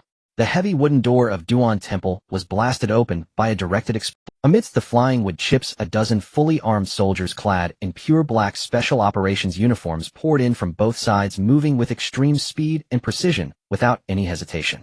Countless red laser targeting beams intertwined in the smoke and dust, finally locking onto Jiang Yang, who stood in the center of the courtyard wearing the gray robe. The dark gun muzzles emitted a cold metallic sheen. The atmosphere at the scene became unbearably tense, as if even the air had frozen. At that moment, a steady and gentle sound of footsteps approached from the blown-open doorway, and a figure slowly walked into the highly alert encirclement of the special forces. He was dressed in an antique Taoist robe. Clad in white like snow, his robe remained spotless amidst the dust and blood of the ruins. With sword-like brows and starry eyes, his handsome face resembled an unparalleled swordsman stepping out of an ancient painting, exuding an air of aloofness and indifference, as if untouched by the mortal world. In the man's arms he quietly held a 3-foot-long unsheathed blade. He walked into the courtyard, his gaze lightly scanning the severed limbs and broken arms within the main hall, his expression unchanged, as if the bloodshed around him had nothing to do with him. Then he paused, standing quietly to one side, sizing up Jiang Yang from head to toe. Behind this white-robed swordsman were two individuals, one dressed in black combat attire, Lu Jian, and the other Qi Lu, clad in camouflage. As they entered, their legs felt weak and they could only force themselves to stand behind the white-robed swordsman. Jiang Yang stood within the interwoven web of infrared beams, his expression calm and unperturbed. Before deciding to slaughter the entire Duan temple for Li Hao, he had already anticipated that the authorities would eventually come knocking. He cast a faint glance at the surrounding special forces. Such conventional firearms posed little threat to him now. If he wished, he could easily eliminate these special forces in a matter of minutes. But Jiang Yang had no intention of doing so. His killing intent was directed solely at those who provoked him, not at these soldiers merely executing their order. Jiang Yang's gaze fell upon the white-robed swordsman. The man stood there casually holding his sword, appearing as harmless as an ordinary person. But the moment Jiang Yang's eyes met his, he suddenly felt a sharp pain, as if a drawn blade was suspended before him. What a powerful aura of slaughter! Jiang Yang's eyes narrowed slightly. It seemed this man was an official personnel specifically assigned to deal with extraordinary events. Jiang Yang did not wish to provoke unnecessary conflict, and he calmly took a step forward. Don't move. This simple action instantly triggered violent reactions from the special forces around him. The team leader of the special forces shouted sharply, cold sweat pouring down his face, his finger already on the trigger. If Jiang Yang moved even slightly, he would not hesitate to open fire. Jiang Yang immediately halted his steps, looking at the tense team leader, and spoke calmly. You need not worry, I do not intend to resist. With that, Jiang Yang extended his hands, wrists together, offering them forward. Upon hearing this, the Special Forces team leader was visibly taken aback, seemingly not expecting this fierce individual who had created a scene of carnage to cooperate so willingly. He exchanged a quick glance with a team member beside him. The team member swallowed hard, hanging his rifle in front of him, and quickly stepped forward. He pulled out a pair of specially made alloy handcuffs, noticeably larger than ordinary handcuffs, from his tactical pouch. The team member approached Jiang Yang, his movements somewhat stiff. Sorry, he whispered. With a crisp sound, the heavy special handcuffs locked around Jiang Yang's wrists. Throughout the process, Jiang Yang offered no resistance, merely watching calmly. All of this was witnessed by the white-robed man standing not far away. The white-robed man, holding his sword, stepped forward slowly. His voice was cold, as if the temperature of the air around him dropped a few degrees. This person is under the jurisdiction of District 7. He glanced at the Special Forces team leader. You handle the scene, seal the information, and I will take him away. Upon hearing the words, District 7, a flicker of awe passed through the eyes of the Special Forces team leader. Yes. He immediately stood at attention, saluted, and his tone even carried a hint of relief. Meanwhile, the handcuffed Jiang Yang, upon hearing District 7, subtly moved his lowered gaze. District 7. That official extraordinary organization recorded in the top-secret files of the Disaster Reserve Archive. The highest line of defense that ultimately perished in the face of contamination. It seemed the gears of history were still meshing according to their predetermined tracks. Half an hour later, a black SUV without any license plates drove along the rugged mountain road away from Duan Temple. Inside the vehicle, Lu Jian gripped the steering wheel, acting as the driver, while Qi Lu sat in the passenger seat, sipping water from a bottle, trying to suppress the churn in his stomach. In the back seat, Jiang Yang and the white-robed man sat side by side. The white-robed man maintained his posture, arms wrapped around the 3-foot blade, back straight, staring ahead like an emotionless statue. Jiang Yang sat on the other side, his hands and handcuffs resting on his knees. He calmly watched the rapidly retreating shadows of trees outside the window, his mind racing. How would this so-called District 7 handle him? Experimental research? Or would they offer him an olive branch? The information he currently possessed was all based on the timeline of the Wasteland in the future. If he could connect with District 7, perhaps he could leverage the power of the state to acquire more intelligence. Unfortunately, Jiang Yang closed his eyes and sighed inwardly. The intelligence he obtained at Duan Temple was likely untransferable to the main timeline. The atmosphere in the vehicle was stifling. Just then, Jiang Yang suddenly felt a slight touch on the fabric of his shirt. He opened his eyes and turned his head. Unbeknownst to him, the white-robed swordsman, who had originally been seated by the door, had quietly shifted closer and squeezed beside Jiang Yang. Seeing Jiang Yang turn his head, the white-robed man slightly lifted his chin, his cold voice uttering 4 words. I am CG. Jiang Yang was taken aback, glancing at the cold-faced white-robed man, then looking at Lu Jian, who was driving ahead, his expression one of confusion. You are the driver? Jiang Yang frowned, nodding his head towards Lu Jian, his tone filled with doubt. Then, in the passenger seat, Qi Lu, who had just taken a large gulp of water, instantly broke down upon hearing these words. In the passenger seat, Qi Lu, who had just taken a large gulp of water, instantly broke down. Qi Lu erupted into a fit of intense coughing, desperately covering his mouth, burying his head in his knees, shoulders shaking violently. Lu Jian gripping the steering, while suddenly lost control, swerving the car sharply along the dirt road. In the back seat, CJI's handsome face as cold as ice visibly stiffened. The corners of his eyes twitched slightly as he took a deep breath to calm his rising emotions. Then CG gritted his teeth and corrected, "My name is CG. C means to govern, Uji signifies silent solitude." "Oh." Jiang Yang nodded in realization, replying expressionlessly, "I am Jiang Yang. Jiang with 3 dots of water, Yang with the sun." The vehicle fell into silence once again. Jiang Yang leaned back in his seat and closed his eyes again. However, this silence did not last long. Before long, CJI's voice rang out again in Jiang Yang's ears. "I noticed your expression was off when you heard about District 7. What's wrong? Have you heard of it?" "A little bit." CJI's eyes brightened, pressing on, "The existence of District 7 is a state secret. Ordinary people cannot possibly come into contact with it." "How did you hear about it?" Jiang Yang did not even lift his eyelids. "Don't worry about it. Why would you go to such a remote, broken temple to commit such a massacre?" Jiang Yang cracked his eyes open just a slit and glanced at him. "Do you interrogate prisoners in the car in District 7? CJI's face showed a hint of embarrassment. "You're not my prisoner, just curious, asking casually." Jiang Yang closed his eyes again. "Then don't worry about it." The white-robed swordsman took a deep breath, gripping his 3-foot blade tightly as it creaked under pressure. "What ability have you awakened? Is it fire-based?" Jiang Yang replied, "Don't worry about it." CG responded, "You? Don't worry." CG Sigma. In the passenger seat, Chi-Le's shoulders had already started shaking uncontrollably. He replayed all the sad moments he had ever encountered in his mind, his face flushed, and the veins on his neck bulged. Suddenly Chi-Lu felt a cold hand cross over the seat and gently rest on his shoulder. "What's making you?" From behind, CJI's cold voice laced with evident killing intent rang out. "Speak up, or let everyone join in the laughter." Chi-Le's body instantly went rigid. He stiffly turned his head, looking at CJI's face, which was as dark as the bottom of a pot. Chi-Lu forced a smile that was more hideous than crying. "And no. The blinding cold white incandescent light. The walls are covered with gray soundproof padding. In front of him, a one-way mirror occupies half of the wall, reflecting the cold light of the interrogation room." Jiang Yang leaned against the metal chair, back, his wrists shackled by alloy handcuffs that passed through fixed rings on the table, restricting him to his seat. Across the table sat a middle-aged man with a buzz-cut, prominent brow bones, a stern face, and clad in a black uniform without epaulets. He held a pen in his hand and opened the black folder on the table. "Name." The man's voice was flat, like a machine devoid of emotion. "Jiang Yang. Age. 20. Occupation. Student." The sound of the pen scratching against the paper came to a halt.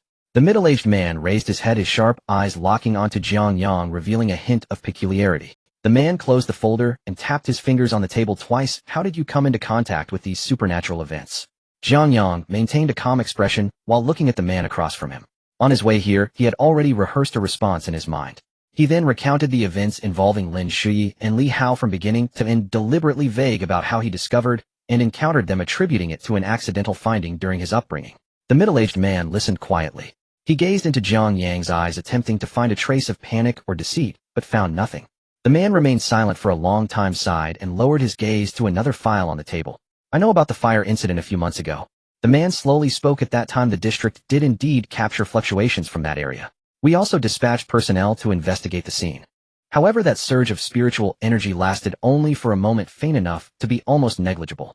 When our personnel arrived at the scene, they found no abnormal residues, and it was determined to be dissipating stray spiritual energy. Thus, the district did not place much emphasis on following up on this matter." The man said this with his brows knitted together. "It's a pity for that child." Jiang Yang's eyes flickered slightly upon. Everything was starting to connect. When Lin Shuyi first fed Li Hao that so-called divine medicine, it triggered a slight awakening of potential within Li Hao, leading to the fire. That slight awakening was captured by the 7th district. However, due to the insufficient potency of the drug, the awakening lasted only for an instant, causing the 7th district personnel to miss it. This also explained why Lin Shuyi needed to continuously feed Li Hao that foul-smelling herb for several months. It was to gradually erode and lay the groundwork to complete the necessary ritual for possession.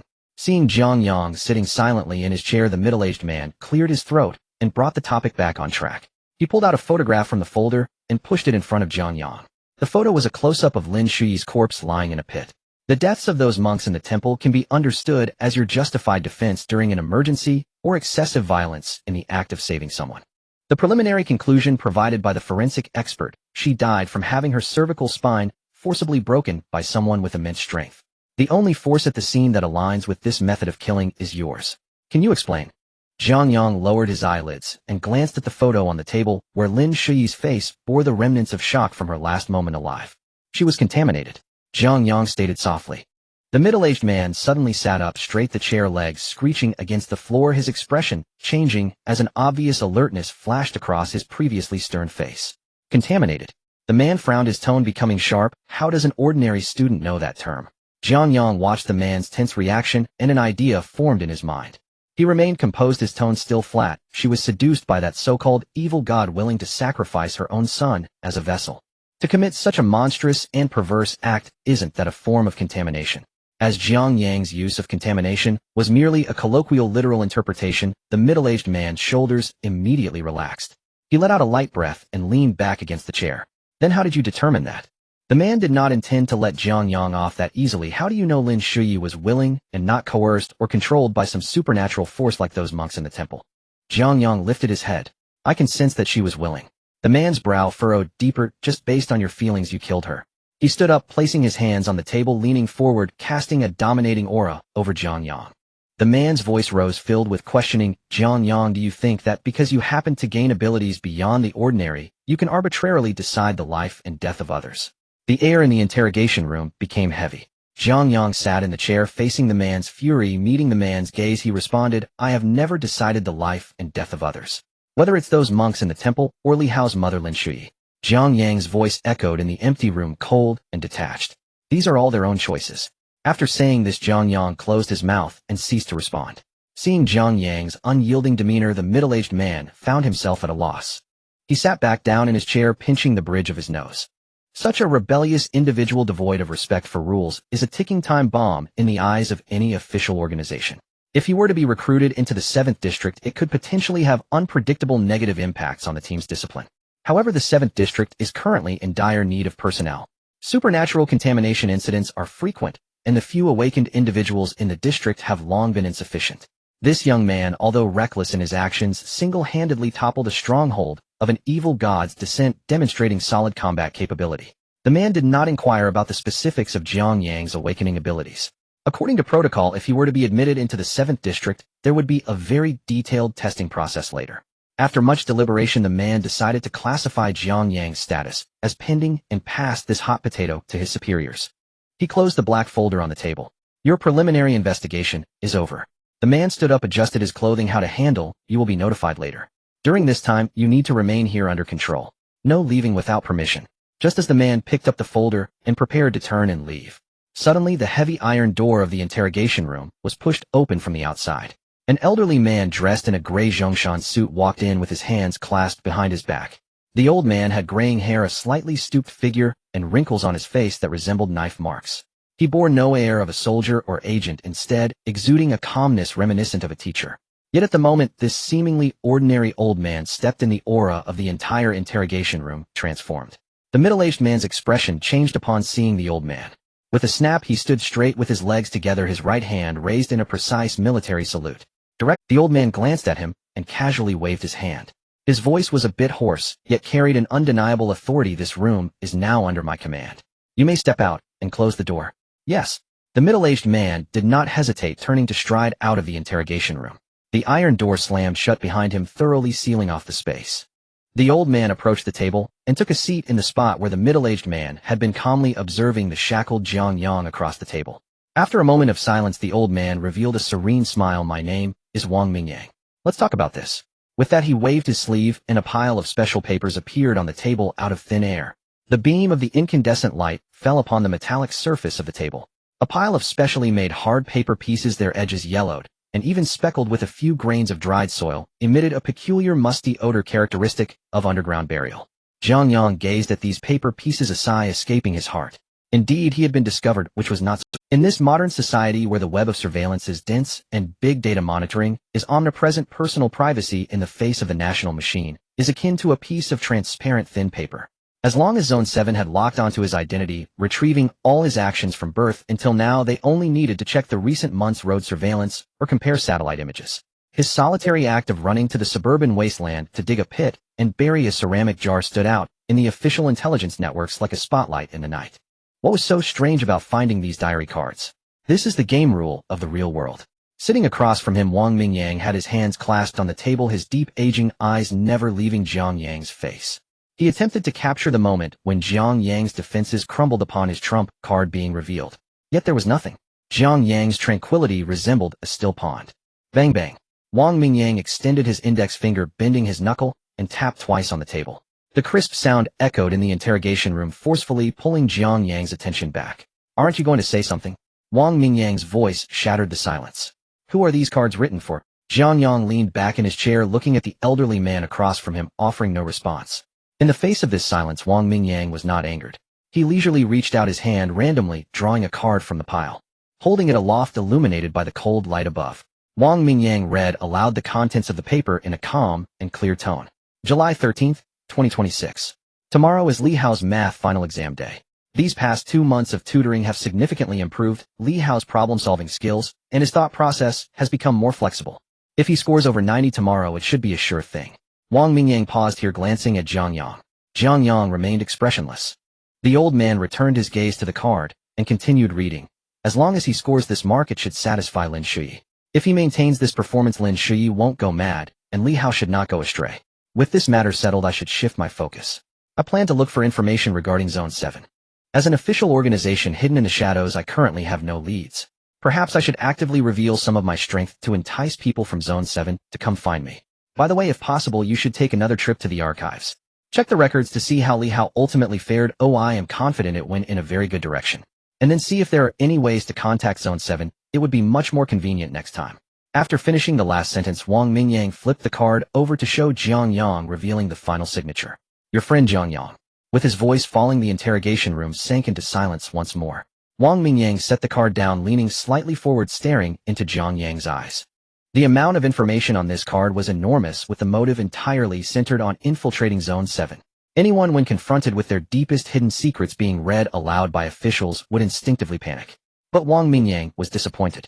Jiang Yang's gaze remained unfazed, showing not a hint of ripple. If there were any emotions to speak of, Wang Mingyang could only discern a trace of self-deprecation and regret in Jiang Yang's eyes. The self-deprecation stemmed from his belief that Li Hao's fate should be a bright one, yet reality was otherwise. He hadn't even had time to amend these cards.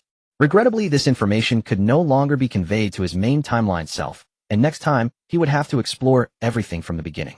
Seeing Jiang Yang's demeanor, the amiable smile on Wang Mingyang's face finally faded, replaced by a sternness that carried the weight of authority. How did you come to know about Zone 7? Wang Mingyang posed his first question, his voice heavy with pressure. Without waiting for Jiang Yang's answer, he immediately threw out the second. Who is this letter addressed to? And? Wang Mingyang pointed to the card. What is this archives? 3 questions, all targeting the core.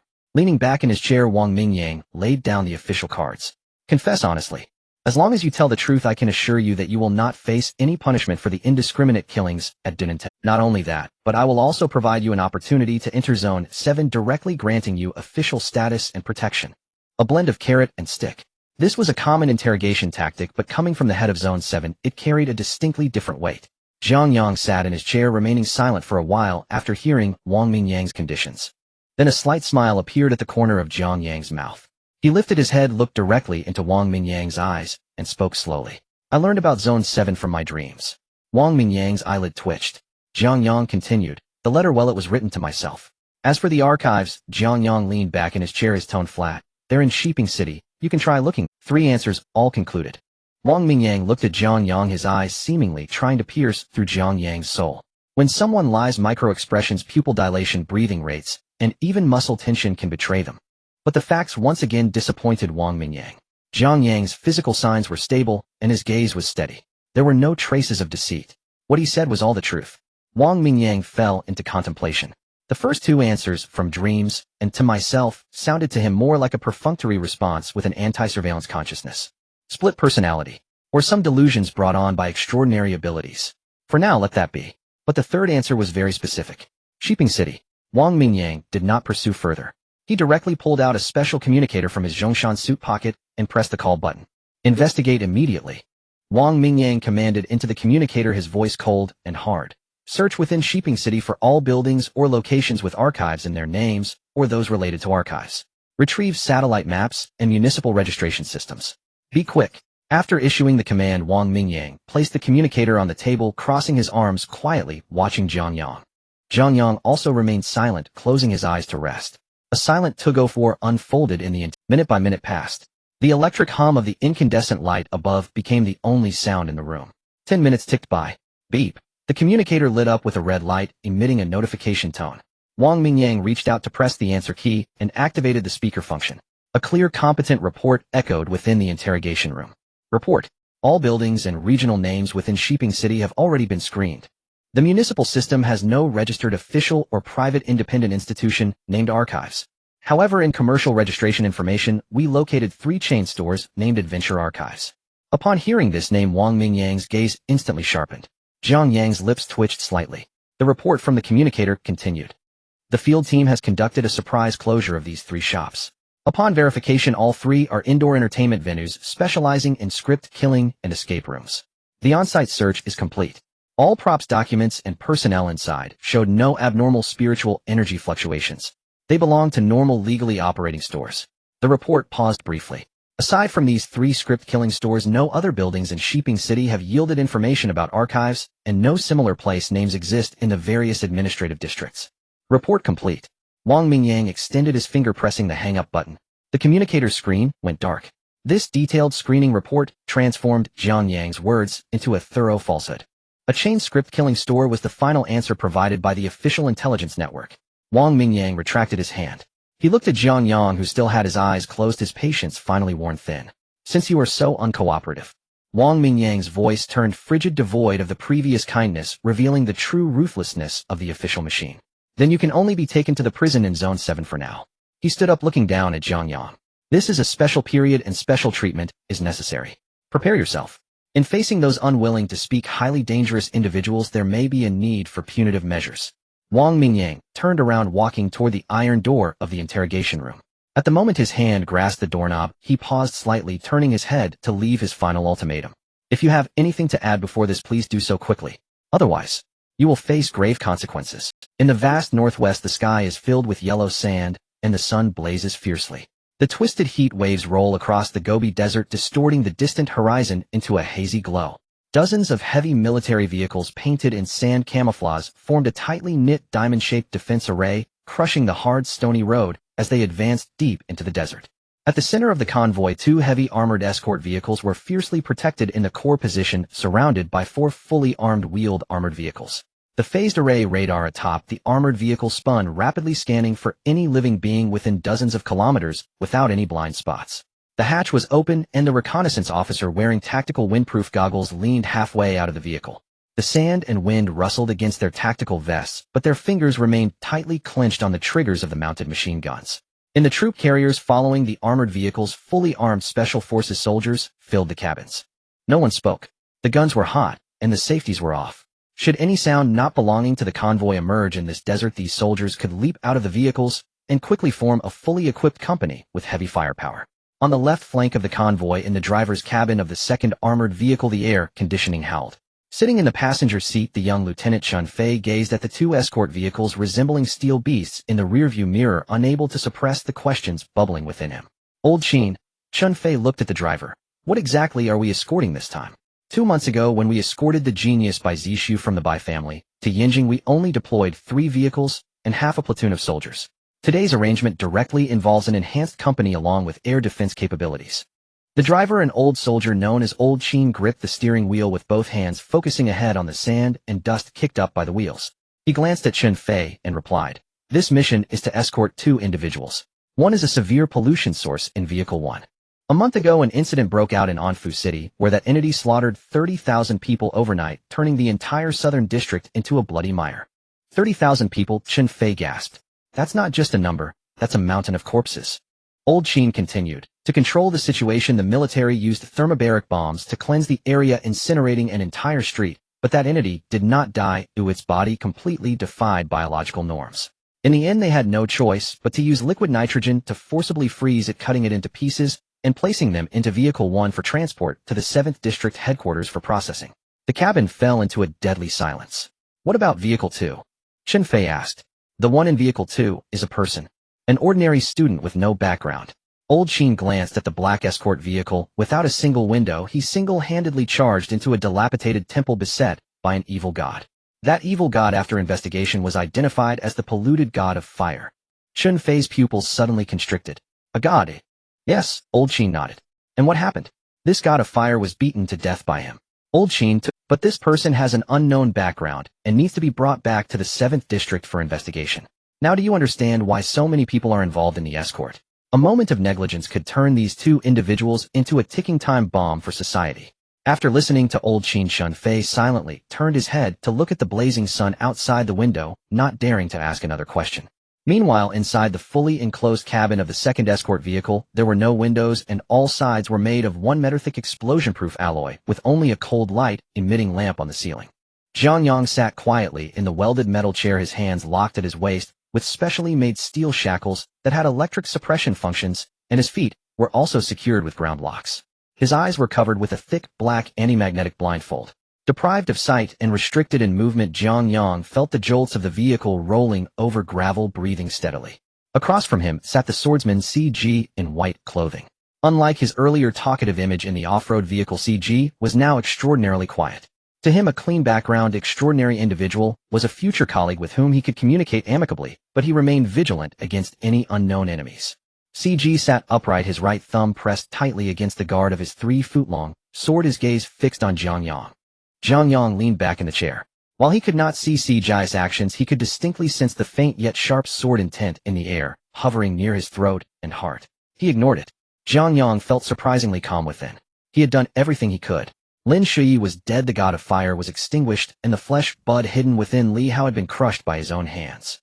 Although now imprisoned by the 7th district, the intelligence stored on the cards could no longer be conveyed to his counterpart in the main timeline. But this bonus limits had already been reached. Jiang Yang even felt a sense of relief. If possible, he still wanted to return to the dormitory and enjoy a game of Hextech Mayhem. It's just a pity for Xiao Hao. Jiang Yang silently sighed in the dark. Just then, the moving heavy escort vehicle suddenly tilted sharply to the right.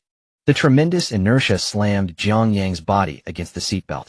The sound of a tire bursting penetrated the 1-meter-thick alloy armor, transforming into a dull drumbeat. The convoy stopped. Immediately after, the piercing sound of emergency brakes and the roar of the machine guns from the armored vehicles exploded in the desert sky. Enemy attack. A faint tactical shout filtered through the gaps in the armor. CG sprang up. His long sword slid out half an inch, producing a crisp sword cry, and the chilling sword intent instantly filled the cramped cabin. He glanced at Jiang Yang, who remained unresponsive in his seat. The urgent commands coming through his tactical headset made CG's expression turn grave. Without hesitation, he turned and walked toward the heavy airtight door, pressing his palm against the green access verification panel. The airtight door opened. CG stepped out. The door locked behind him with a heavy metallic clattering sound, sealing the cabin once more. Jiang Yang still sat in his chair motionless. The gunfire outside was fierce. Although the escort vehicle had soundproofing, it was practically non-existent for Jiang Yang, who possessed extraordinary physique. The sound of machine gun fire and the explosions of individual rocket launchers merged into a continuous roar, but this cacophony of modern weaponry lasted less than 30 seconds before abruptly coming to a halt. It was as if a mute switch had been pressed. The wind swept through the Gobi, and the outside world fell into. No one came to open the door, no special forces reported casualties, and even the sound of CJ's sword vanished without a trace, leaving only the faint hum of the air conditioning in the small cabin. In the next moment, Jiang Yang felt a surge of pain all over his body. He lost consciousness instantly. Jiang Yang opened his eyes. No sandstorm, no gunfire, nor the searing, rending pain that had consumed him moments before. Before him stretched an endless expanse of pure white, boundless, in every direction, utterly silent. Jiang Yang rose to his feet. He glanced down at his hands. The heavy custom-made shackles were gone, so too was the prison uniform of District 7. He scanned the surroundings, his mind racing with swift, incisive clarity. Where was he? Then, buried deep within his memory, a long-sealed recollection broke through the soil of oblivion. He remembered. Before the timeline diverged, back when he still possessed the system interface, he had slain monsters and drawn a unique skill. Devotion to the true and return to the divine. Back then, focusing his attention upon this skill within the interface would instantly draw his consciousness into this very void of pristine white. But ever since he became a divergent timeline entity and lost the system interface, he had never entered this space again. He had no idea how to trigger it voluntarily, for the interface had been its sole conduit. Yet now he stood within it. A spark flickered in Jiang Yang's eyes, his heartbeat quickened just twice. Could it be? A thought rose unbidden in his mind. Had the interface returned? He stood motionless, closed his eyes, and swiftly gathered his consciousness inward, just as he once had, issuing a silent call from the depths of his mind. Interface. Silence. His mind remained hollow, empty. No faint glyphs, no floating text. It had not returned. He opened his eyes, the fleeting hope on his face cooled rapidly, settling into calm composure. If the interface had not reappeared, then what precisely was his current state? As Jiang Yang pondered, a ripple disturbed the blank expanse before him. Flecks of soft light materialized out of nothing, like fireflies on a summer night, swarming in from all directions toward a single focal point. Within seconds, a fist-sized orb of light coalesced before him, hovering silently. In midair, its surface wreathed in a tranquil, translucent flame. Jiang Yang stepped forward, leaned in, and studied the orb closely. Its interior held no static radiance, but rather countless flickering images streaming at blinding speed. A tutoring session. The overwhelming tide of white insects flooding Duin Temple. The true grotesque visage of the Star Lord of Fire Virtue. The fleshy Buddha embryo gestating within Li Hao's abdomen. The interrogation chamber of District 7. All of these. They were astonishingly every memory he had accumulated along this divergent timeline. Jiang Yang extended his right hand. His index finger pierced the outer layer of translucent flame and gently touched the orb's surface. The instant his fingertip made contact, a torrent of information surged directly into his mind. He closed his eyes, absorbing the sudden deluge. Moments later, he opened them again, his lips curling into a wry, self-mocking smile. So that was it. Within the divergent timeline, entry into this space occurred only upon death. And this orb, wrapped in Yangzhou departure flame and crystallizing his entire memory, was the sacrificial offering. Once the devotion was complete, every trace of Jiang Yang within this timeline would vanish utterly. Body perished, Tao extinguished, true absolute annihilation. Devotion to the true and return to the divine. Jiang Yang murmured the skill's name. The transmitted knowledge clarified the activation condition. The devotee must hold absolute sincerity and unwavering faith toward the object of devotion. His intent must remain pure, untainted by even a sliver of doubt or distraction. Faith. Jiang Yang gazed upward into the boundless white void and felt a quiet, ironic amusement rise within him. As a materialist shaped by 9 years of compulsory education, whom exactly was he supposed to believe in? The myriad deities and Buddhas were but parasites, possessing mortal bodies, feeding on human blood. In this accursed world, was there anything truly worthy of devotion? Ah yes, there was one. Himself. Jiang Yang slowly closed his eyes. Deep within his mind, another figure emerged, the Jiang Yang residing in the primary timeline. To worship oneself sounded absurd. Yet for Jiang Yang, it was the sole entity deserving of absolute trust. Having grasped this truth, he felt no fear at the prospect of total erasure. Instead, a genuine, quiet joy bloomed across his. Inside the transport vehicle, he had believed the intelligence he'd risked his life to obtain would die with him. Yet fate had turned, granting him one final chance to extract residual value beyond death. As for the side effect, complete dissolution. In this cold, indifferent, divergent timeline, who could possibly resurrect him?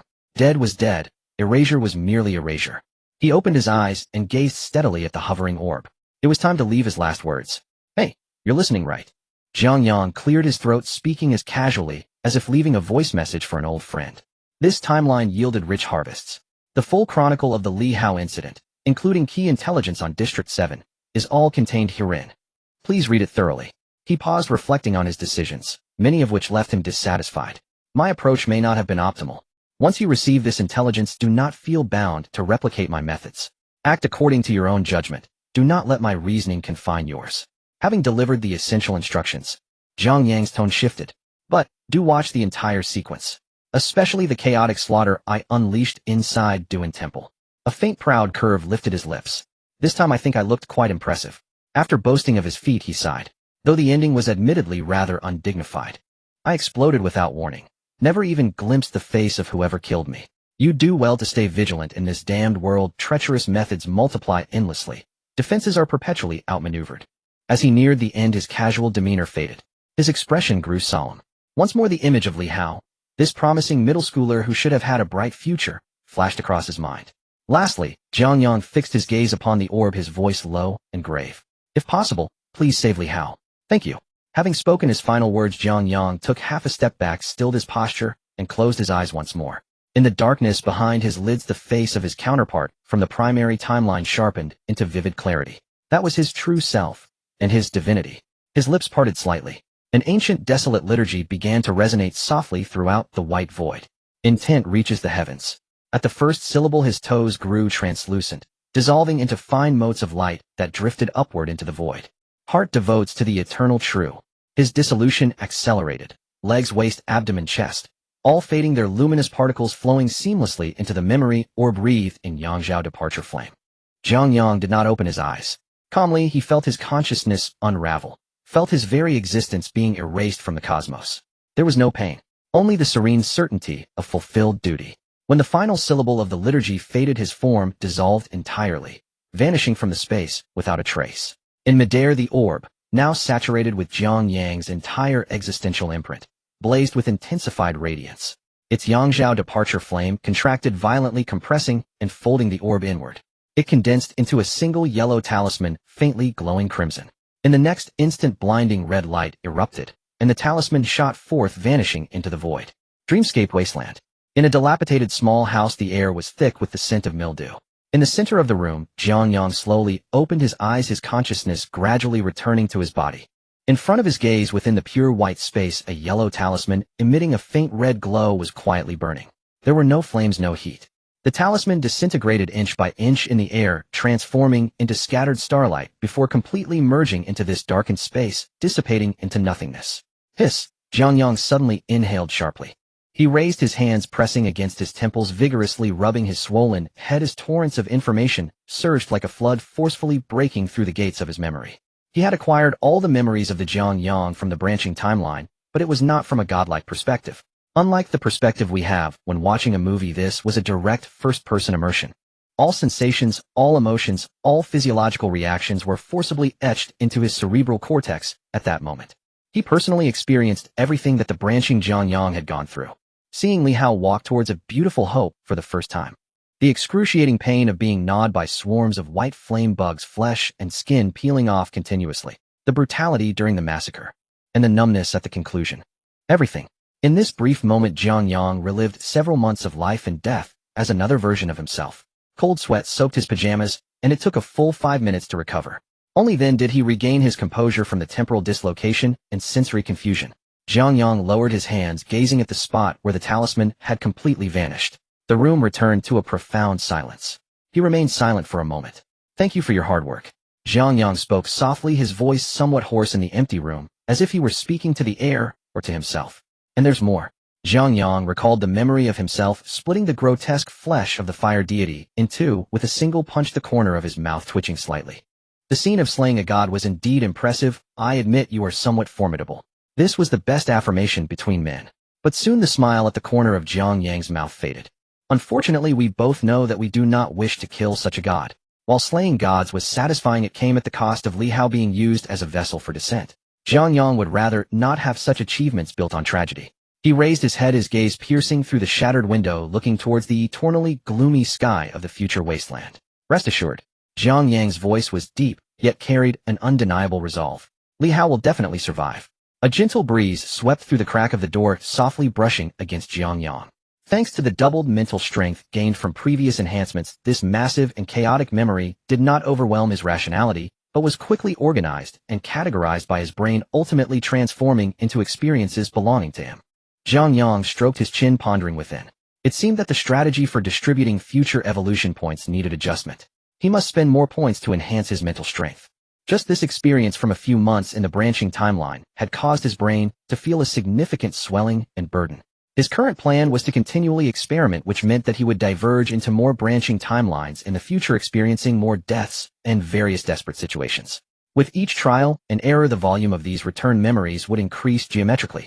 By that time, the memories and experiences from the branching timelines would far exceed those of his original self, who had remained in the main timeline in terms of time span and emotional depth. If his mental strength could not keep up, his self-awareness would undoubtedly collapse. Who exactly was he? A composite of countless Jiang Yangs who died in the branching timelines?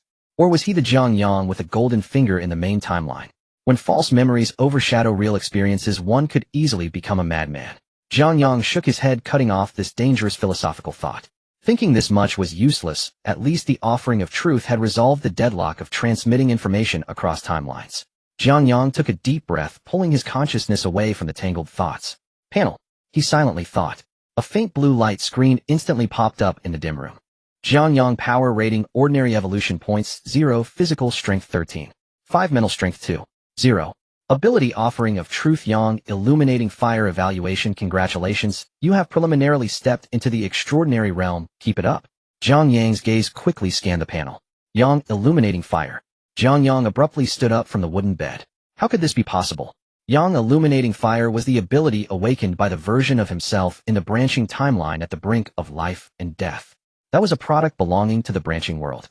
Now it had surprisingly returned to the main timeline along with the Jiang Yang recalled the sphere of light enveloping the memories in the pure white space with a layer of transparent flames burning on its surface, sacrificing everything of oneself. It turned out that the everything in the skill description was indeed everything. Not only memories and information, but even the extraordinary abilities gained in that timeline were packaged as offerings nourishing his self in the main timeline. Jiang Yang steadied his breathing. He focused his attention on the ability of Yang illuminating fire. The light screen on the panel flickered slightly and detailed descriptive text appeared. Yang illuminating fire. 13.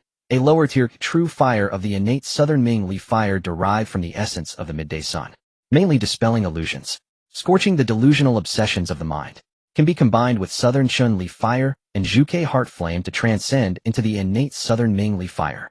Jiang Yang read this introduction word by word. Mainly dispelling illusions, scorching the mind. He stroked his chin and his brain began to rapidly operate, reviewing the final battle at Dinan Temple. No wonder in the branching timeline he was able to achieve such overwhelming victory against a legitimate deity descending from the upper realm. Jiang Yang dissected the state of the fire deity at that time. First, the issue of the vessel. The fire deity possessed Li Hao, a frail middle school student with no training back. This meant that on a physical level he could not possibly contend with Jiang Yang, only passively taking hits and relying on his flame abilities for repair. Second, the issue of the spirit. After descending, his spirit was already damaged and his mental power was nearly depleted.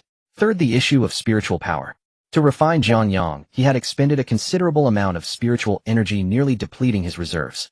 In this state, the Yang illuminating fire that Jiang Yang awakened countered him.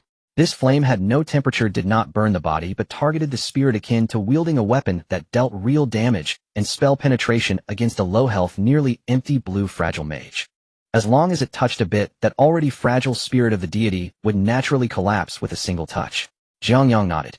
With the experience gained from this branching, Jiang Yang, next time the fire deity wishes to descend, it won't be so easy.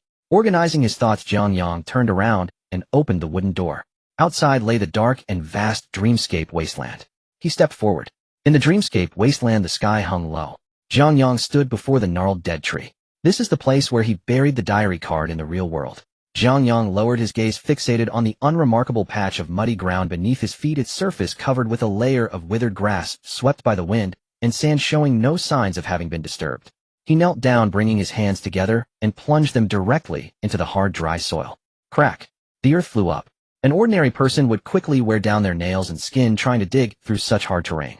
But Jiang Yang's hands were like two shovels, effortlessly slicing through the solid ground and pushing large clumps of earth aside. He dug down half a meter. A familiar curved outline emerged into view. Jiang Yang's digging motion halted instantaneously. A glimmer of astonishment flashed in his eyes as his pupils constricted slightly. No way, how could there still be a ceramic jar? According to the memories sent back from the branching timeline, this ceramic jar, along with the specially made card inside, had long been excavated by the people from Zone 7. In the interrogation room, Wang Mingyang had personally thrown these cards onto the table as leverage against him. In the real world, this place should have been empty. Yet now the ceramic jar lay intact in the soil with the sealed mud cap still maintaining its original shape. Jiang Yang reached out, gripping the edge of the jar, and with a forceful pull extracted it from the pit. He peeled away the dried mud sealing the top and lifted the lid. A musty odor unique to buried items wafted out, and at the bottom of the jar lay a neatly stacked pile of specially made paper cards. Jiang Yang withdrew all the cards. The first few cards showed slightly yellowed edges, and the handwriting recorded the daily tutoring sessions of Li Hao. These were handwritten notes that matched the memories of the branching Jiang Yang. Jiang Yang's fingers continued to flip through, his gaze stopping at the latter half of the card pile. There were several cards that were not part of his memories. Jiang Yang pulled out one card and lowered his head to scan the writing on it. At first glance, the familiar strokes and cursive habits mirrored his own so closely that if he didn't clearly remember what he had written, he might almost have mistaken it for his handwriting. Jiang Yang focused his mind, his gaze falling on the content of the card. August 15, 2026. The hazards at Duan Temple have been resolved in advance. Oh, everything has been dealt with. Li Hao is currently in good condition as life, and studies have returned to normal, and there is no need to worry about him. Jiang Yang's lips twitched slightly as he read these first 3 sentences, continuing to read further. Additionally, during the handling of the follow-up at Duan Temple, I encountered that official organization I had always wanted to investigate, namely Zone 7. I have temporarily joined them. As the core institution for handling supernatural events, Zone 7's resources are unexpectedly abundant. Not only are there extensive investigation files regarding extraordinary powers and pollution events, but there are also cultivation techniques to enhance abilities. The environment here is safe, which greatly benefits our plans. I suggest you come to Zone 7 as well. The temporary contact point for Zone 7 is at 44, Hanyuan Road, West Suburb, Shiping City. Your friend Jiang Yang. After reading this card, Jiang Yang did not pause, but continued to flip through the next 3 newly added cards. The content was largely similar. All were written in his tone, depicting the generous treatment, official protection, and the sense of security of finding the organization in the lines. Each card's ending hinted subtly to the reader to converge at the contact point. After reading, Jiang Yang revealed a faint smile. The intelligence means of the state apparatus are indeed professional. They could think of using the diary cards of the branching Jiang Yang to fish for his so-called accomplices. They mobilized top handwriting experts and psychological profilers. This forged letter was meticulously crafted with every word stepping into psychological traps.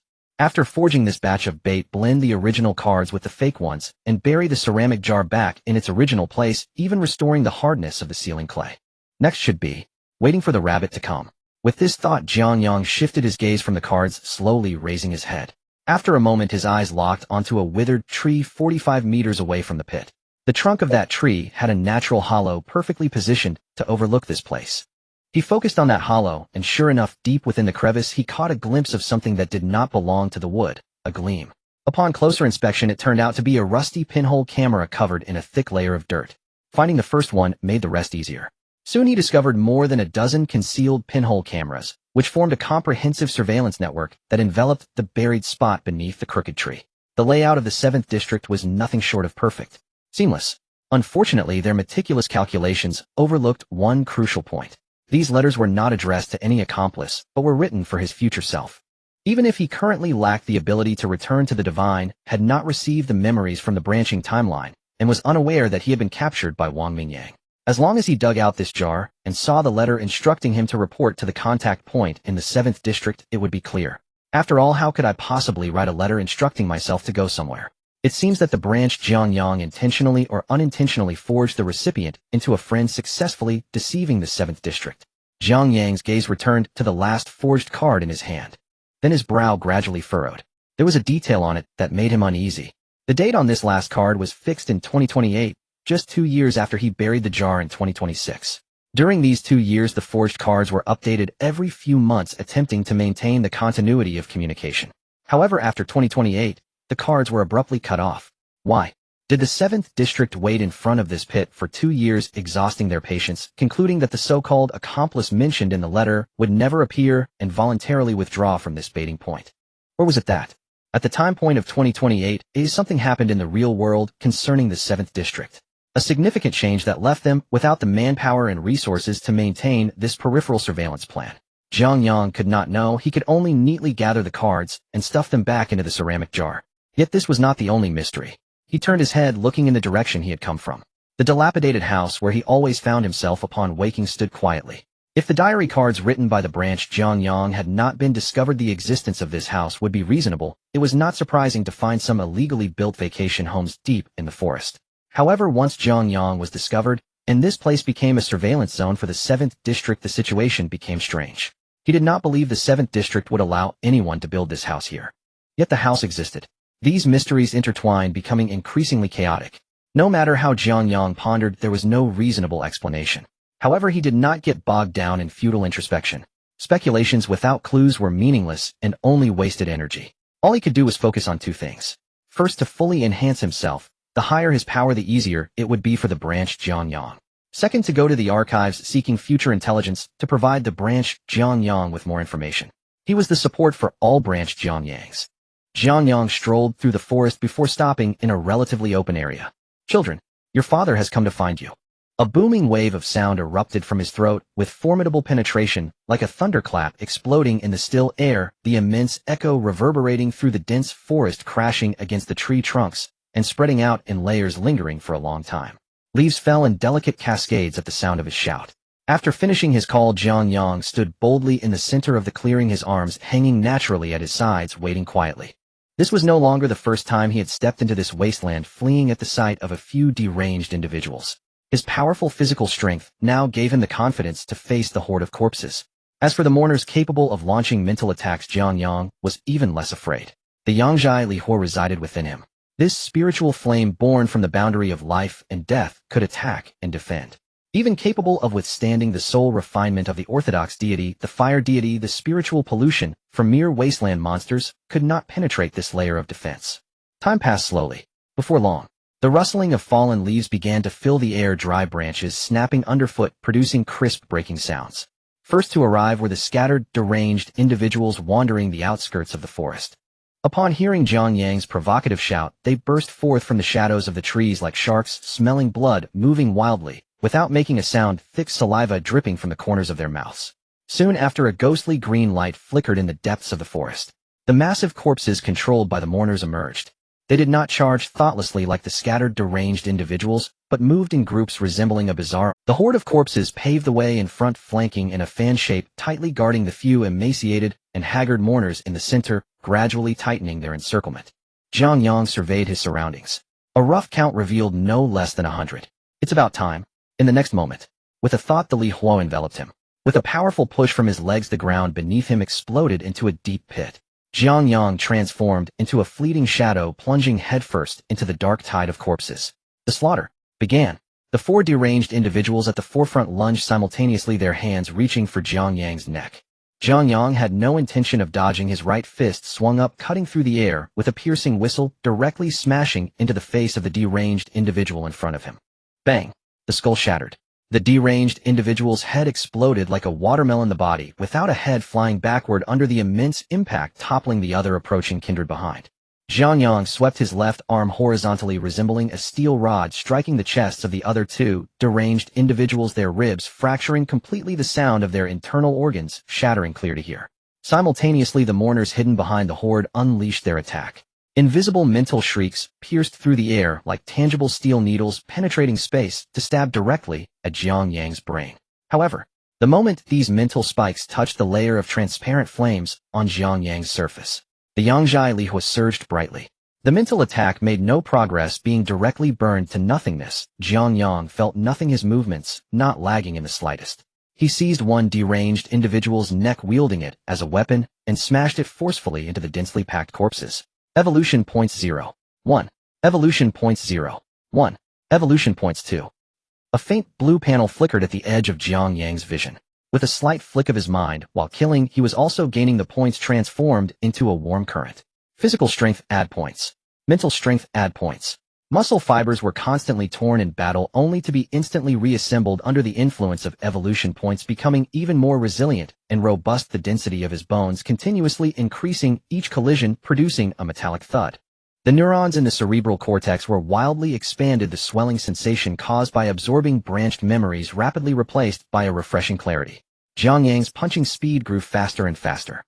From the initial shadow, it transformed into a series of winds that the naked eye could not capture. With every punch, a monster fell. With every kick, a batch of monsters flew through the air. As his mental strength continually rose, the transparent flames in Jiang Yang's eyes gradually faded. He actively dispelled the defense of the Yangzhai Li Hua. In the distance, several mourners, upon seeing this, immediately concentrated all their mental power, emitting a piercing sonic wail, attempting to turn this terrifying human into an idiot. In the next moment, the sound waves crashed into Jiang Yang's mind like a tsunami. But this time, the mental shocks that could instantly cause ordinary people to suffer brain death collided against his brain, strengthened by mental enhancement. Like a gentle breeze brushing past, not a ripple was stirred. Once mental strength reached a certain threshold, this low-level mental pollution could no longer affect him. Time passed. The roars in the forest gradually diminished. Eventually, silence returned. Jiang Yang stood alone in the center of the clearing. Surrounding him was a true mountain of corpses and a sea of blood. Incomplete bodies piled together, severed limbs and shattered arms scattered everywhere, black blood soaked into the rotting leaves, converging into foul-smelling crimson streams. Jiang Yang shook off the blood from his fists. He summoned the panel. Jiang Yang. Strength rating acceptable. Evolution points 0. Physical strength 80. Mental strength 30. Abilities return to the true spirit, Yang Li Hua. Evaluation: your physical strength has surpassed most awakened superhumans. Can we call you a muscle tyrant now?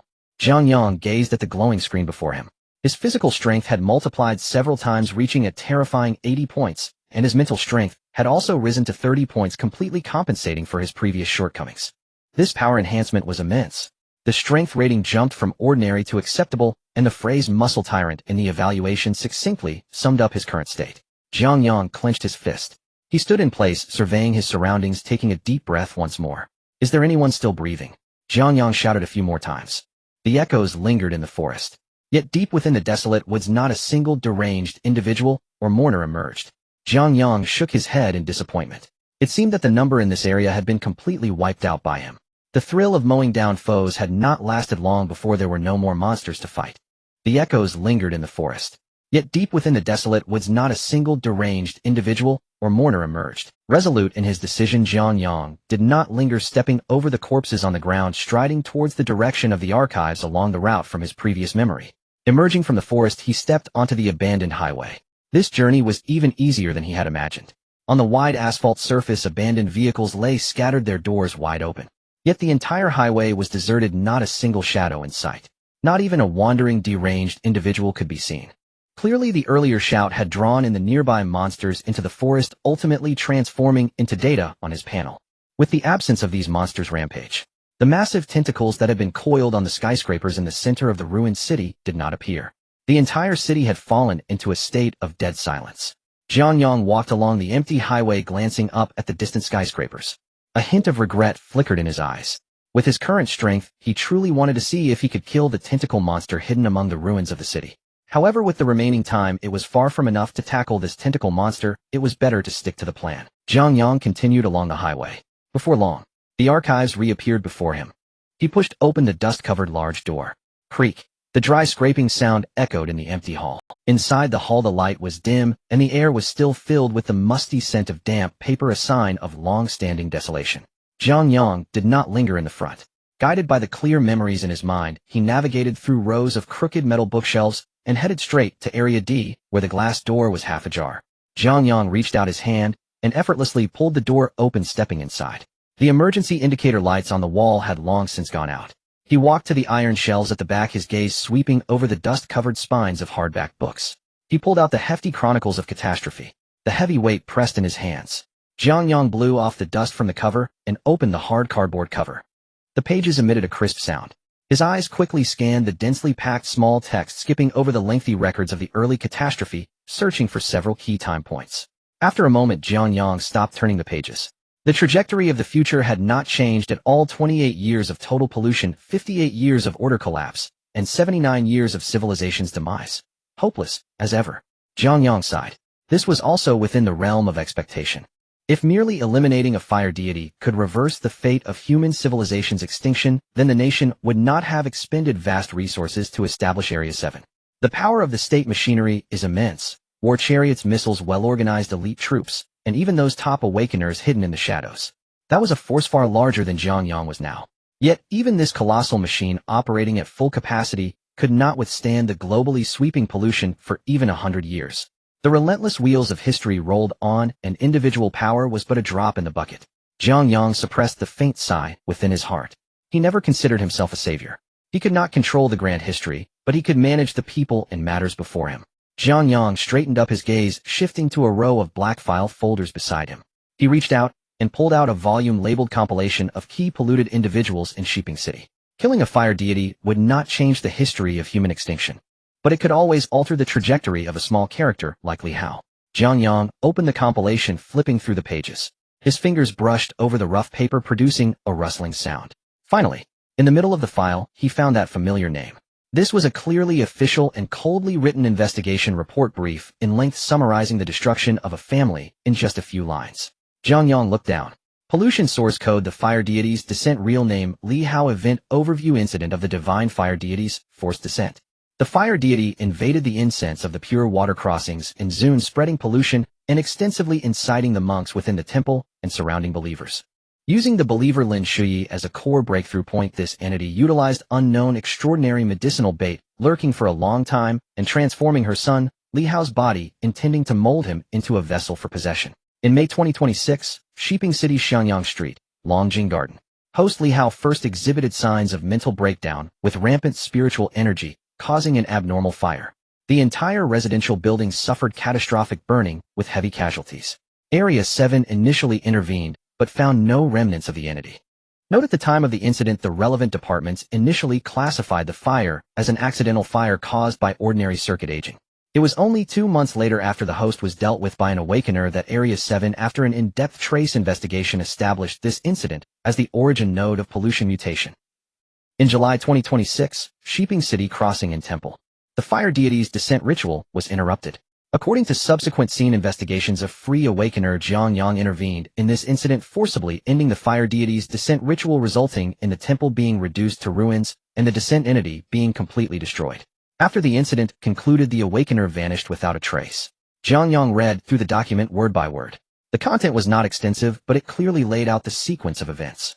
Li Hao's initial loss of control leading to the residential building fire was already a historical fact accurately recorded in the files. His own forcible intervention at the crossing and temple also successfully severed the fire deity's escape route. The officials ultimately claimed to be unaware of his whereabouts, and Jiang Yang suddenly smiled.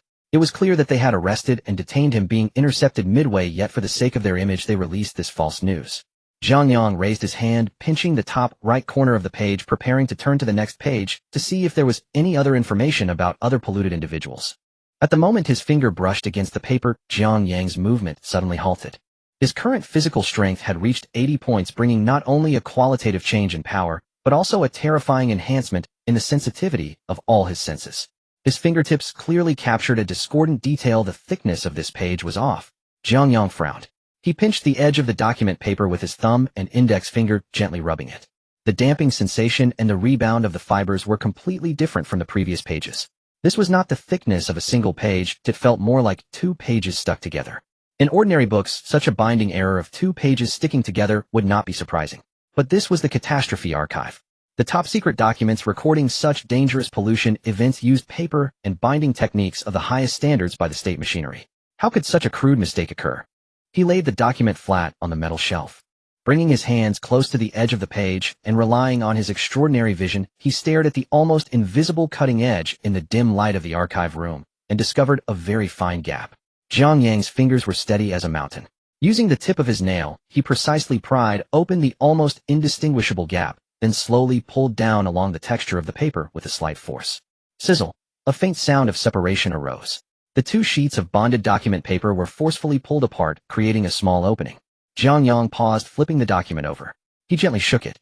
A square folded piece of paper slipped out through the torn seam. It landed in the palm of Jiang Yang's hand. He looked at the piece of paper in his hand. It felt cool and smooth, thin as silk. This was a clearly specially treated anti-corrosion material. Even after so many years, while the surrounding books had turned yellow and brittle, this piece of paper remained perfectly preserved. Jiang Yang stood still. He flipped the folded thin paper slowly. The dim light in the archive illuminated the surface of the paper. The first line of text that caught his eye made his pupils suddenly constrict. Hello, Jiang Yang. These 4 words startled Jiang Yang. How is this possible? In this official archive established by the authorities, who would leave such a letter addressed to him without anyone noticing? Jiang Yang suppressed the turmoil in his heart and lowered his gaze. Following the powerful strokes of the pen, he continued to read. The content of the letter was straightforward, revealing the identity right from the start. I am Wang Mingyang. Upon seeing this name, Jiang Yang's expression changed. Which old man appeared in the interrogation room? Upon reading this letter, you might wonder why I left such a message specifically for you in this archive. I don't know if you standing here reading this letter at this moment remember the conversation we had in the interrogation room back. Most likely you do not remember. If you remembered those details, you wouldn't resort to burying cards in the suburbs to convey information. As Jiang Yang read this, his eyelids twitched slightly. The handwriting was neat, exuding a sense of aged profundity continuing to unfold. Let me briefly recap our conversation from back then. That day, I placed the unearthed card in front of you and asked you 3 questions. The first question was, who was the card intended for? The second question was, how did you learn about District 7? The third question was, what exactly is the archive mentioned in the card? In response to these 3 questions, you gave me 3 answers that sounded like provocations. You told me the card was meant for yourself, you learned about District 7 from a dream, and the archive is in Shiping City. At that time, I didn't believe you, thinking you were a dangerous individual refusing to cooperate. Until today. The handwriting paused and intensified here. A deep ink blot was left on the paper. Until today, when our defenses in District 7 have completely collapsed and humanity's resistance has been utterly declared a failure. When we were forced to retreat to the rear, preparing to establish a disaster reserve archive in the ruins of Sheeping City to preserve the embers of human civilization. I stood before the ruins where the archive was to be located, suddenly recalling our conversation from decades ago. At that moment I realized that what you said back then might have been true. The spacing of the letters on the paper began to tighten, as if the writer was experiencing a tremendous cognitive upheaval. In these long decades of resistance, I have witnessed all sorts of mysterious, extraordinary abilities and countless instances of pollution mutations that subvert the laws. In such a world, what is impossible about the emergence of an ability that can foresee the future in dreams? If this is indeed the case, then your three answers back then would all have the most reasonable explanations. Although I do not know the specific implementation and limitations of this ability, I am willing to use this letter as an attempt to transcend time and space. If my guess is correct, you should come back to the archive again to check on Li Hao's information, which is why I left this letter in the pages of Li Hao's file. If you truly possess this ability, and one day in the future you push open the door of this archive once again and see my letter, then I want to say to you I am sorry. Back then I considered you a dangerous individual, and we had some unpleasant conflicts. That was my misjudgment. But as the head of District 7, I formally make a request to you here. I hope you can re-examine District 7 and assess the strength of the nation. This global pollution catastrophe far exceeds any individual's imagination. Even if you possess this miraculous foresight ability, you alone cannot change the predicament of the world's destruction. I hope you can attempt to cooperate with the nation. You can remain vigilant, predict the future multiple times, and engage with the state more in those dreams of yours, testing us repeatedly. As long as you can find a way to break the deadlock, trust me, the nation can withstand the test. Wang Mingyang. The letter abruptly came to an end. There was no date of signing, only these heavy words. He slowly folded the thin letter as light as silk and held it in his palm. Closing his eyes, he rubbed his temples, digesting the massive impact brought by this letter. It seemed he had indeed underestimated the wisdom of the national machinery and the old man in the gray Zhongshan suit. With just a few words and fragmented clues from that day in the interrogation room, Wang Mingyang had really pieced together the outline of the truth and deduced his ability. This letter disrupted Jiang Yang's original plan to go it alone and develop secretly, but at the same time it also expanded his thinking. His ability to gather intelligence alone was indeed too limited. Every time he explored the future, he had to rely on the branch Jiang Yang that he had separated to experience and trial and error personally. But the problem is, the branch Jiang Yang that had diverged lacked a system panel, unable to continue leveling up. In the increasingly deepened chaotic world of pollution, a branch Jiang Yang with stagnated strength could not survive for long. This led to a blind spot. From the day the branch Jiang Yang died until decades later, when human civilization was completely destroyed, that half-century of time was an information blackout for Jiang Yang. In this world, only the national machinery had the capability and resources to endure for decades amidst this apocalyptic calamity, meticulously recording and preserving vast amounts of information. It seems that I truly have to engage with the nation. Jiang Yang opened his eyes, his thoughts becoming clear.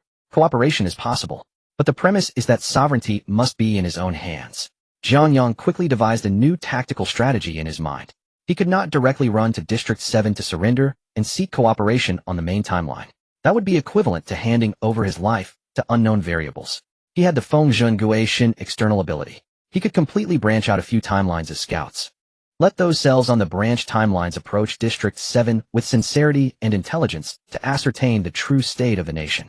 Jiang Yang believed that high-level figures like Wang Mingyang established strategies primarily to preserve. However, under the oppressive despair of the apocalypse, any large organization inevitably breeds tumors that betray humanity for personal gain or even for sacrifices to the divine. He intended to use those branch timelines to investigate these tumors one by one. Suddenly, the last sliver of light in the archive room vanished. It seems the time has come. The next moment, this area was engulfed by black mist.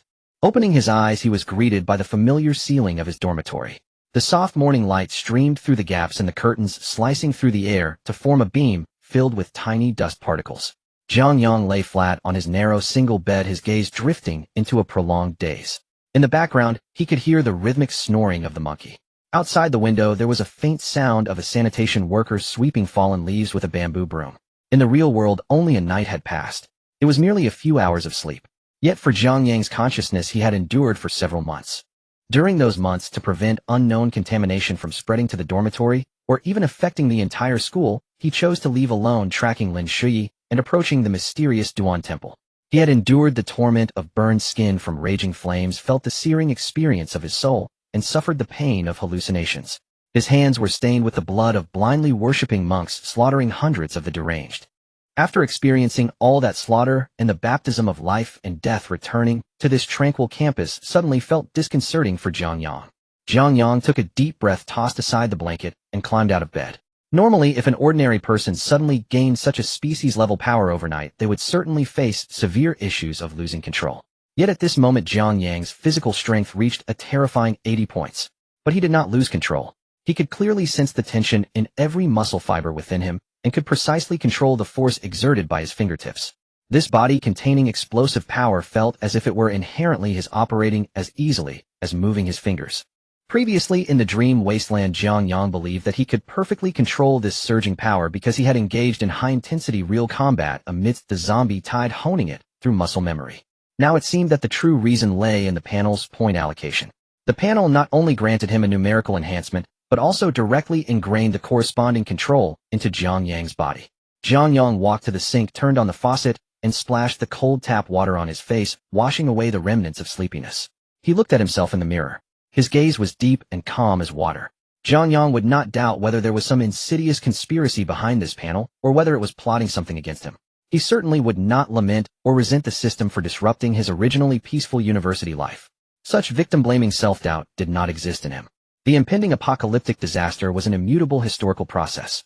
Without the emergence of this panel, Jiang Yang would merely be one of the countless ordinary people recorded in archives whose names would not even be remembered. He would suffer mutations in the unknown fear, just like all other ordinary people, dying a tragic death under the bites of monsters, becoming just another skeleton in the wasteland. The appearance of the panel at least provided him with an opportunity to choose, giving him a chance to resist. He turned and walked towards the dormitory door. Just as he reached the door, the rhythmic snoring behind him suddenly stopped. The monkey rolled over in bed, smacked his lips, and mumbled indistinctly from his bed, "Dad, soy sauce pancakes." "Thank you." As soon as he finished speaking, on the opposite bed, a corner of the blanket was suddenly lifted. A hand shot up, followed by Zhang Qian's voice. "Add one. Since you've called me Dad." Jiang Yang did not turn around, but pulled open the dormitory door, responding with a teasing tone. "What else is there to say? Can I let my good sons go hungry?" Stepping out of the dormitory. In the morning campus, many early rising students were heading towards the cafeteria and classrooms. The sunlight spilled onto the tree-lined path, vibrant with life. Jiang Yang headed straight to the outskirts. Having confirmed that Feng Zhen returned, the divine can transcend timelines, perfectly conveying memories and information.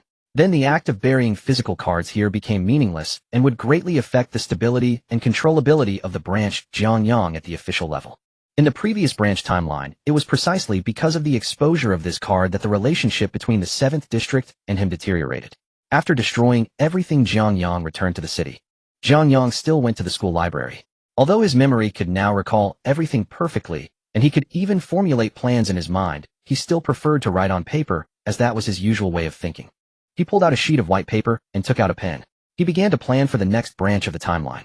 The pen tip glided across the paper, outlining several core nodes. The first step, Duan Temple. Having learned from the previous trial and error, he fully understood the conditions for the descent of the God of Fire. Next, he no longer needed to act as he did in the previous branch. He aimed to sever the source of contamination at the fastest speed, nipping the descent ritual of the God of Fire in the bud. The second step, contacting the 7th district. This is the core strategy for the next branch timeline. The letter left by Wang Mingyang in the file has already expressed the official's willingness to cooperate. But Jiang Yang must construct an impeccable entry identity. He cannot appear too proactive, nor can he show excessive knowledge of the internal secrets of the 7th district. He needs to present himself as a wild, extraordinary being who has awakened by chance, possesses great strength, yet harbors noble intentions, naturally entering the official's line of sight. Utilizing the resources of the 7th district to investigate the truth of the cataclysm in the later stages. Leaving the library, Jiang Yang stopped by the familiar breakfast shop at the corner, buying several freshly cooked soy sauce pancakes, still steaming and fragrant, along with a few cups of freshly ground soybean milk. Carrying the breakfast, he returned to the dormitory. Pushing the door open, the monkey and Zhang Qian had already finished washing up, their eyes gleaming with hunger. Upon seeing the plastic bag in Jiang Yang's hand, they charged at him like hungry tigers. "Dad, you are my real dad." The monkey stuffed a sauce-soaked pancake chunk into his mouth, while mumbling incoherently to flatter him. Jiang Yang smiled, pulled out his chair, and sat down. He opened his portion of breakfast and quietly began to eat. The day passed quickly. The tedious university courses, the lofty discussions about national affairs during the afternoon break, the ranked matches in the Summoner's Canyon at night. Jiang Yang cherished them. He lay flat on his bed, engraving these mundane scenes into his mind bit by bit, because he did not know how many more such peaceful and tranquil moments he could squander in this real world on the main timeline. The night was quiet. Jiang Yang closed his eyes and fell into a deep sleep. Open your eyes. Jiang Yang lay flat silent. Outside the window, daylight broke, and the campus broadcast announced the time. Waking until dawn without entering a dream last night, Jiang Yang kept his eyes closed, softly calling upon the panel in his mind. Yet all he received was silence. It seems it's my turn. Jiang Yang opened his eyes, feeling an unusual calmness. No complaints, no. Since the previous branch, Jiang Yang could face certain death without fear, this newly born branch would naturally not bring shame upon them. Jiang Yang got up, changing into a black tracksuit suitable for movement. He quietly opened the dormitory door and stepped outside. Half an hour later, outside the city of Shiping, Jiang Yang stepped over the stone stairs, standing before the vermilion gates of Duanan Temple. At this moment, the temple was shrouded in the morning mist, with blue bricks and green tiles, ancient trees towering, exuding a solemn and majestic aura. Within the high walls of the courtyard, the deep and rhythmic chanting of mantras accompanied by the steady beating of wooden fish floated out with the morning breeze. Jiang Yang pressed his hand against the temple door studded with copper nails, and the heavy wooden door opened a crack. He stepped over the high threshold and entered the front courtyard. As Jiang Yang entered, the continuous chanting inside the main hall paused momentarily due to the sudden sound of the door opening.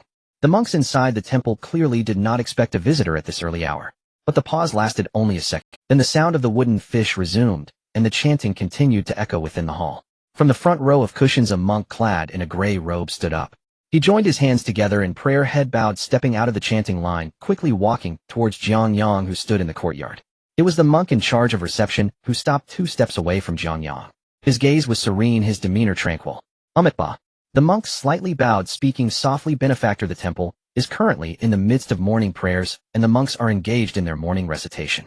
It is not appropriate to move about the main hall. If the benefactor wishes to offer incense and pray, please wait in the side hall for a moment. Once the morning prayers conclude, this humble monk will arrange it for you.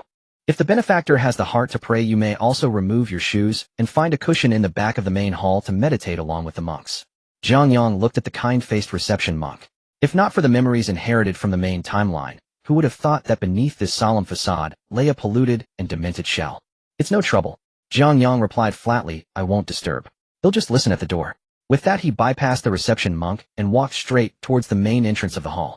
Arriving at the threshold, Jiang Yang paused, leaning against a sturdy vermilion pillar, arms crossed, quietly observing the scene within the hall. Though the interior of the hall was vast, it appeared overwhelmingly crowded at this moment. Hundreds of monks with shaved heads and clad in yellow or gray robes sat closely packed on cushions. People were side by side with almost no gaps. All the monks faced away from the door, towards the high platform in the center of the hall, reciting in rhythm with the wooden fish. On the high platform, the faceless Buddha faced the crowd, its dark face pockmarked. However, none of the hundreds of monks noticed this peculiarity of the statue, or rather no one cared about this bizarre appearance. They fervently bowed to the faceless Buddha, chanting repeatedly. Master Jiang Yang suddenly asked, is everyone in the temple reciting inside? The reception monk had been standing at the foot of the steps, facing the main hall, hands clasped, quietly reciting the morning prayers. Upon hearing Jiang Yang's question, he did not respond immediately. Instead, he completed the verse he was reciting before turning to face Jiang Yang. Amitba.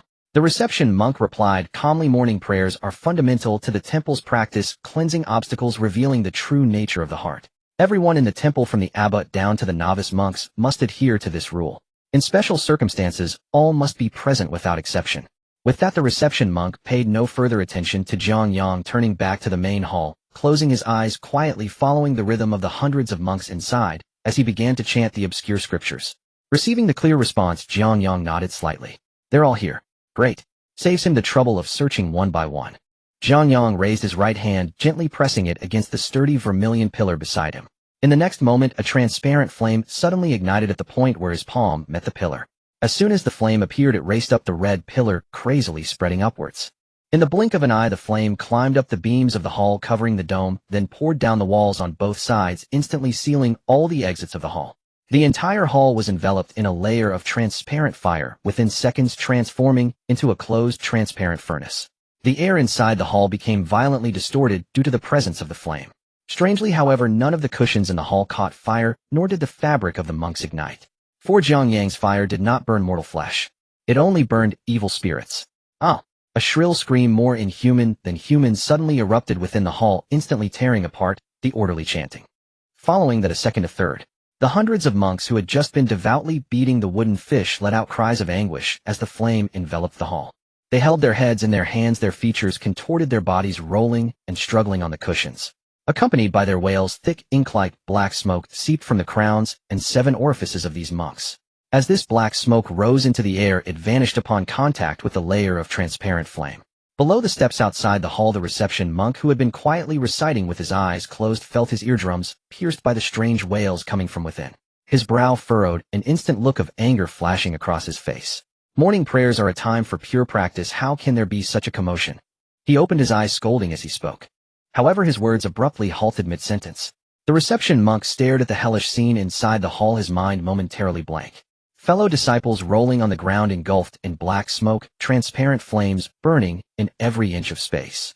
He was stunned, rigidly turning around to meet Jiang Yang leaning against the pillar.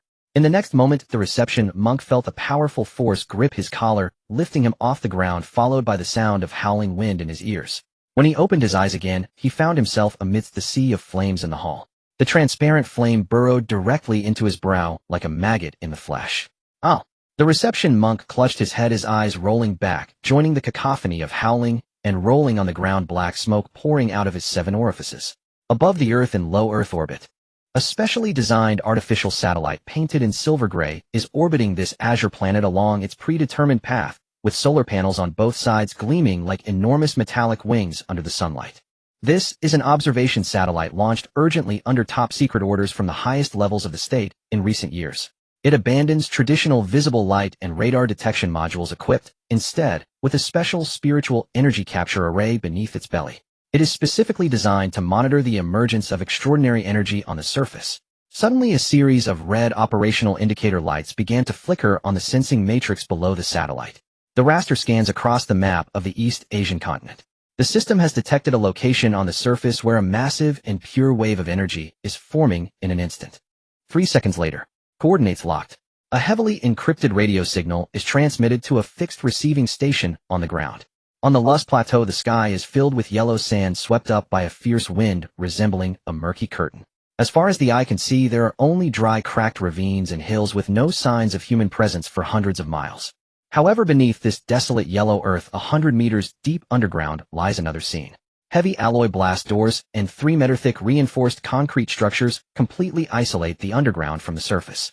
A vast underground space has been excavated by engineering machinery. The dome reaches 30 meters high, supported by sturdy load-bearing steel columns throughout the underground city. This is the hub of the intelligence department in Zone 7. Dense LED floodlights mimicking sunlight illuminate the entire space brightly. Thousands of staff members in uniform bustle around in this enormous underground ecosystem. They hardly need to, nor can they leave this area. The perimeter of the space is divided into different functional zones. There is a fully enclosed, temperature-controlled hydroponic planting area where green vegetables and climbing plants grow in nutrient solution, a restaurant supplying synthetic protein, and an indoor entertainment and relaxation area equipped with various equipment. The network they use is an internal military local area network laid out separately after the state cut off civilian fiber optic cables. In the central area of the underground space, there is a circular intelligence hall. Directly in front is a 15-meter-long giant holographic screen displaying real-time topographic maps and various colored data points from across the country.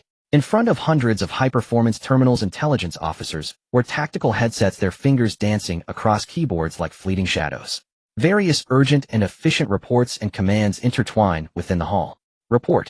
An intelligence officer fixated on a faint yellow light on the screen quickly spoke into his headset. In Xiangpingshi, Xiuli Town, Yang Family Village area, the satellite has captured subtle spiritual energy fluctuations. A few seconds later, the commanding channel responded, received. The advance team has been contacted. The 15th Squad is on a helicopter heading to the target location for preliminary investigation. The supervisor's voice commanded steadily. Received. 2 awakeners closest to the ancient town have been dispatched. Immediately, a blinding blue light illuminated the southeast corner of the main screen. The supervisor's voice commanded steadily. Received. 2 awakeners closest to the ancient town have been dispatched. Immediately, a blinding blue light illuminated the southeast corner of the main screen. In the depths of Shinnong Forest, a significant concentration of spiritual energy has been detected. The energy model comparison is complete. It is preliminarily judged that rare treasures will soon appear. Understood. The logistics department has prepared the containers. Arrange for 3 awakeners to lead the team and head there immediately, ensuring to secure it before the wild mutated beings can get to it. Orders were issued one after another. The state machinery efficiently and methodically dealt with various supernatural events scattered across vast lands. At this moment, in the center of the main screen, a dazzling red halo suddenly erupted in the section representing Sheeping City. Report. In the suburbs of Sheeping City, in a desolate mountain area, a temple has witnessed the sudden appearance of a large amount of high-purity spiritual energy. The intelligence officer's hands flew across the keyboard. Preliminary assessment indicates that an unregistered high-risk awakener is releasing their abilities, requiring combat personnel to investigate. 3 seconds later, a response echoed through the hall's public channel. Received. The awakener CG has accepted the investigation task and is en route. At the same time, inside Duanan Temple, the wails in the main hall have gradually subsided. Those monks burned by the fire lie on the wooden floor like fish out of water. Jiang Yang stood outside the door, calmly watching the interior of the hall. The transparent flames were still burning. However, no matter how the flames scorched, not a trace of black smoke could be extracted from the monks' 7 orifices and spiritual crowns. Jiang Yang withdrew his right hand from the red-painted pillar, focusing his thoughts. The transparent fire enveloping the entire hall instantly detached from the building, transforming into countless streams of light, retreating back into Jiang Yang's body. The temperature in the hall remained unchanged, but the oppressive burning sensation deep within their souls completely vanished. The monks on the floor gasped for breath. Cold sweat soaked through their yellow-gray robes, dripping from their foreheads onto the mats. Gradually, the stupor and frenzy in their eyes faded away, replaced by clarity and terror belonging to normal humans. A few monks who regained their senses struggled to rise from the ground. They lifted their heads, their gazes instinctively directed towards the high platform in the center of the hall. Upon seeing the statue of the Buddha, these monks' legs went weak, and they knelt down again. What is the Venerable One's golden body? How could it have become like this? The monks gazed at the bizarre scene within the hall, and their memories began to resurface. They recalled their actions over the past period. They could hardly believe that they had been deceived by some evil existence, corrupting and defiling the Venerable One they had worshipped for years into this state. Venerable One, forgive us. The sins of the disciples are profound. I deserve to die. A chorus of regretful wails rose within the hall. Hundreds of monks knelt on the ground, frantically bowing to the charred statue, their foreheads striking the hard wooden floor with thudding sounds. Blood flowed from their foreheads, staining the mats before them. As they wept and pleaded for forgiveness, they hurriedly tried to climb the high platform to wipe away the charred marks on the statue's surface with their sleeves, attempting to make amends. The guest monk who had been thrown into the sea of fire slowly stood up. He adjusted his disheveled robe and brushed off the dust from his body. He looked towards Jiang Yang, who stood outside the door with a complex expression. After a moment of silence, he approached. Jiang Yang clasped his hands together and bowed deeply. Umatba. The guest monk's voice was slightly hoarse. Thank you, benefactor, for intervening, employing your demon-subduing methods to exorcise the evil karmic obstacles in this hall, allowing us brothers to regain clarity. I feel ashamed. The guest monk lowered his head, looking at the ground. We have practiced in the temple for many years, but did not expect our mortal hearts to be so weak, falling under the influence of such terrifying evil. Acts as grievous as defiling the Venerable One's golden body. This favor from the benefactor will be remembered by all of us in Duanan Temple. Jiang Yang leaned against the pillar, observing the bowing guest monk before him. His gaze swept over the monks within the hall who were bleeding from their foreheads, crying and weeping. Jiang Yang said nothing, merely waved his hand casually, turning to walk out the door. Behind him, the guest monk straightened up, turning to look at the chaotic scene inside the hall, gazing at the charred, faceless statue. His brows furrowed, tightly, hands clasped together, he murmured softly. Sin. We must mobilize the entire temple to quickly raise funds to reshape the golden body and restore the Venerable One statue. The date of the Dharma assembly is approaching. We cannot delay the Venerable One's arrival. In the next moment, the guest monk's body stiffened as he felt a cold breeze pass behind him. A voice floated eerily from behind his head. Master, I didn't quite hear that. Could you please repeat it? Hearing the sound behind him, the guest monk's neck stiffened as he slowly turned around. Jiang Yang had appeared behind him, his gaze icy, waiting for his answer. To be honest, Jiang Yang was somewhat disgusted by these obstinate monks. Moreover, Jiang Yang did not want to cause direct slaughter, which would ultimately affect his relationship with the authorities. However, these people were truly unrepentant still. In this branch, these monks were merely hinting at a sacrifice and had not yet taken action. Therefore, Jiang Yang was willing to give them a chance, using the fire of separation to cleanse the parts tainted by the Lord of Fire. Moreover, Jiang Yang did not want to cause direct slaughter, which would ultimately affect his relationship with the authorities. However, these people were truly unrepentant, still thinking about the arrival of their revered one. It's exhausting. The guest monk, seeing Jiang Yang, felt a chill in his heart, but for the sake of the revered one's mission, he steeled himself and said, "Donor, do not worry. The revered one's arrival is not like this evil spirit, it is for the suffering of all beings." Jiang Yang coldly looked at him and said, "By what means does your revered one arrive?" The guest monk's gaze flickered. "These little monks have their ways, no need for the donor to worry. Let me say it for you, find an innocent person and borrow his body right." Jiang Yang mercilessly exposed him. And this person should ideally have an excellent constitution that meets the conditions for the arrival. Am I right? Seeing that the matter was exposed, the guest monk sighed deeply and pressed his hands together, saying, "Donor, small compassion is constrained by a single life, while great compassion can save countless generations. Today, sacrificing one person may lead to immediate death, but in the long run, it is the arrival of the Buddha's teachings and the alleviation of worldly calamities. His sacrifice will be recorded in the scriptures and worshipped eternally. His 3 souls and 7 spirits will be guided to the west by the Buddha's light, free from love, hate, and suffering, only to enjoy the pure joy of the Dharma and accompany the Buddhas in cultivation, never to fall into the 3 evil paths. Small self enters the cycle of reincarnation. Great Tao welcomes the world-honored one. Donor, are you willing to fulfill this 1,000-year merit?" "I am unwilling. It is impossible. It cannot be done." Jiang Yang spoke without hesitation, leaving no room for negotiation. "However, I have a question, and I hope you can answer it. How did you know that your world-honored one is about to arrive, and how did you know about the suitable candidate?"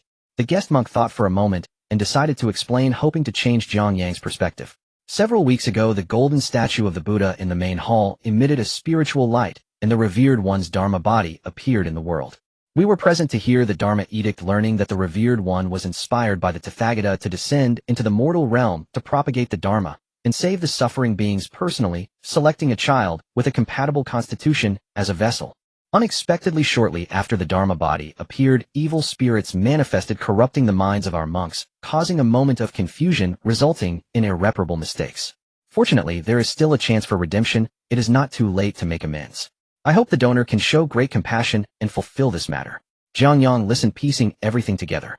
The revered Jing Shui Duan manifested in the temple, informing these monks to prepare the body for the descent, but was subsequently devoured by the Lord of Fire. Coincidentally, the Lord of Fire also wished to descend, learned of these matters, and thus took advantage of the situation to pollute these monks, compelling them to use secret medicines and rituals to alter Li Hao's body, transforming it into a suitable vessel for the Lord of Fire's descent. Now that the pollution by the Lord of Fire has been cleansed by Jiang Yang, it merely prevents these monks from changing Li Hao's body. They remain obstinately unaware, still wishing for their esteemed master to arrive. But their master is still in the belly of the Lord of Fire. No one knows what will happen if they continue to force the revered Jing Shui Duan to descend. Jiang Yang simply decided not to think about it anymore, to let them stay up there. Do they want to come down? I think they are just dreaming. The guest monk finished speaking and lowered his head, quietly waiting, believing that no one would refuse the revered one's arrival. This was indeed a great merit for the salvation of all beings. In the next moment, the guest monk felt a blur before his eyes, and before he could raise his head, a hand carrying a suffocating sense of pressure locked onto his throat, lifting his feet off the ground. Jiang Yang grasped the guest monk's neck with one hand, lifting him into the air. He leaned closer to the guest monk's face. "Master." Jiang Yang's voice was cold. "I just said it can't be done, so it can't be done. Your obstinacy makes it very difficult for me." Jiang Yang tilted his head, looking at him. "Seeing your posture, I know that once I leave today, you will start making small moves again. My fire can cleanse the pollution in your minds, but it cannot burn away the ignorance in your bones. So tell me, how should I deal with you?" The guest monk instinctively grabbed Jiang Yang's wrist, trying to pry his fingers apart, but his cheeks turned a deep purple, and his legs flailed wildly in the air. Jiang Yang watched the guest monk's desperate struggle, his grip unwavering. Inside and outside the hall, the hundreds of monks who had just regained their senses saw this scene and became agitated. "Senior brother, let go of master." Hundreds of monks surged forward, forming a half circle of encirclement at the foot of the steps. Some held brooms, while others picked up wooden fish sticks from the ground. But they dared not approach within 3 meters. The burning sensation from the layer of transparent flames was still fresh in their memories, and the kind of pain worse than death made them still fearful of the young man before them. Armed with weapons, they could only use fierce shouting to mask their inner fear. "This is the Buddha's sacred ground. How dare you act recklessly here? Release him, or don't blame us for forming a formation to serve you." The shouts rose and fell, their voices trembling with a facade of strength. Jiang Yang stood on the steps, holding the guest monk, surveying the surroundings. The corner of his mouth twitched a smile, revealing unabashed killing intent. Oh, you are quite united. Since your camaraderie is so deep, I will help you by burying you all together. A family should be neatly arranged. With that his words fell. The monks in the encirclement felt the palpable killing intent. Involuntarily stepping back, the sound of them swallowing hard could be clearly heard. Jiang Yang sighed inwardly. It seemed that smoothly and peacefully engaging with the authorities had become difficult again. In Jiang Yang's original plan, using the fire of separation to remove the pollution, sparing all the monks in the temple, leaving a positive image of a hard-handed but principled awakened one in the authorities' minds was the best course of action. This would aid in subsequent friendly exchanges with the 7th district. But now this group of monks definitely sought death, and Jiang Yang was willing to fulfill that. A killing intent arose. In that instant, a sharp sound of breaking air exploded from the distant skyline, tearing through the heavens. Jiang Yang abruptly looked up at the sky, where at the end of his line of sight a cold gleam flashed through the clouds. Following that, a streak of visible blue light, like a falling meteor, raced toward the front yard of Duan Temple. Before the sword energy arrived, the chilling killing intent had already enveloped the entire courtyard of the temple. Then a powerful pressure descended from the sky, causing the ancient trees in the courtyard to rustle, accompanied by a voice from the horizon. Spare him. Accompanied by a sharp sound of breaking air, a figure in a white windbreaker descended from the sky, stepping on a sleek long sword. The sword light drew a circular arc in the air above the front yard of Duan Temple, dissipating the immense kinetic energy of the descent. CG hovered 3 meters above the ground, riding the sword. He immediately locked onto Jiang Yang, who stood on the steps, and the monk who was suspended in midair, rolling his eyes. Seeing that everyone in the temple was still alive, CG let out a long sigh of relief. Fortunately, he made it in time.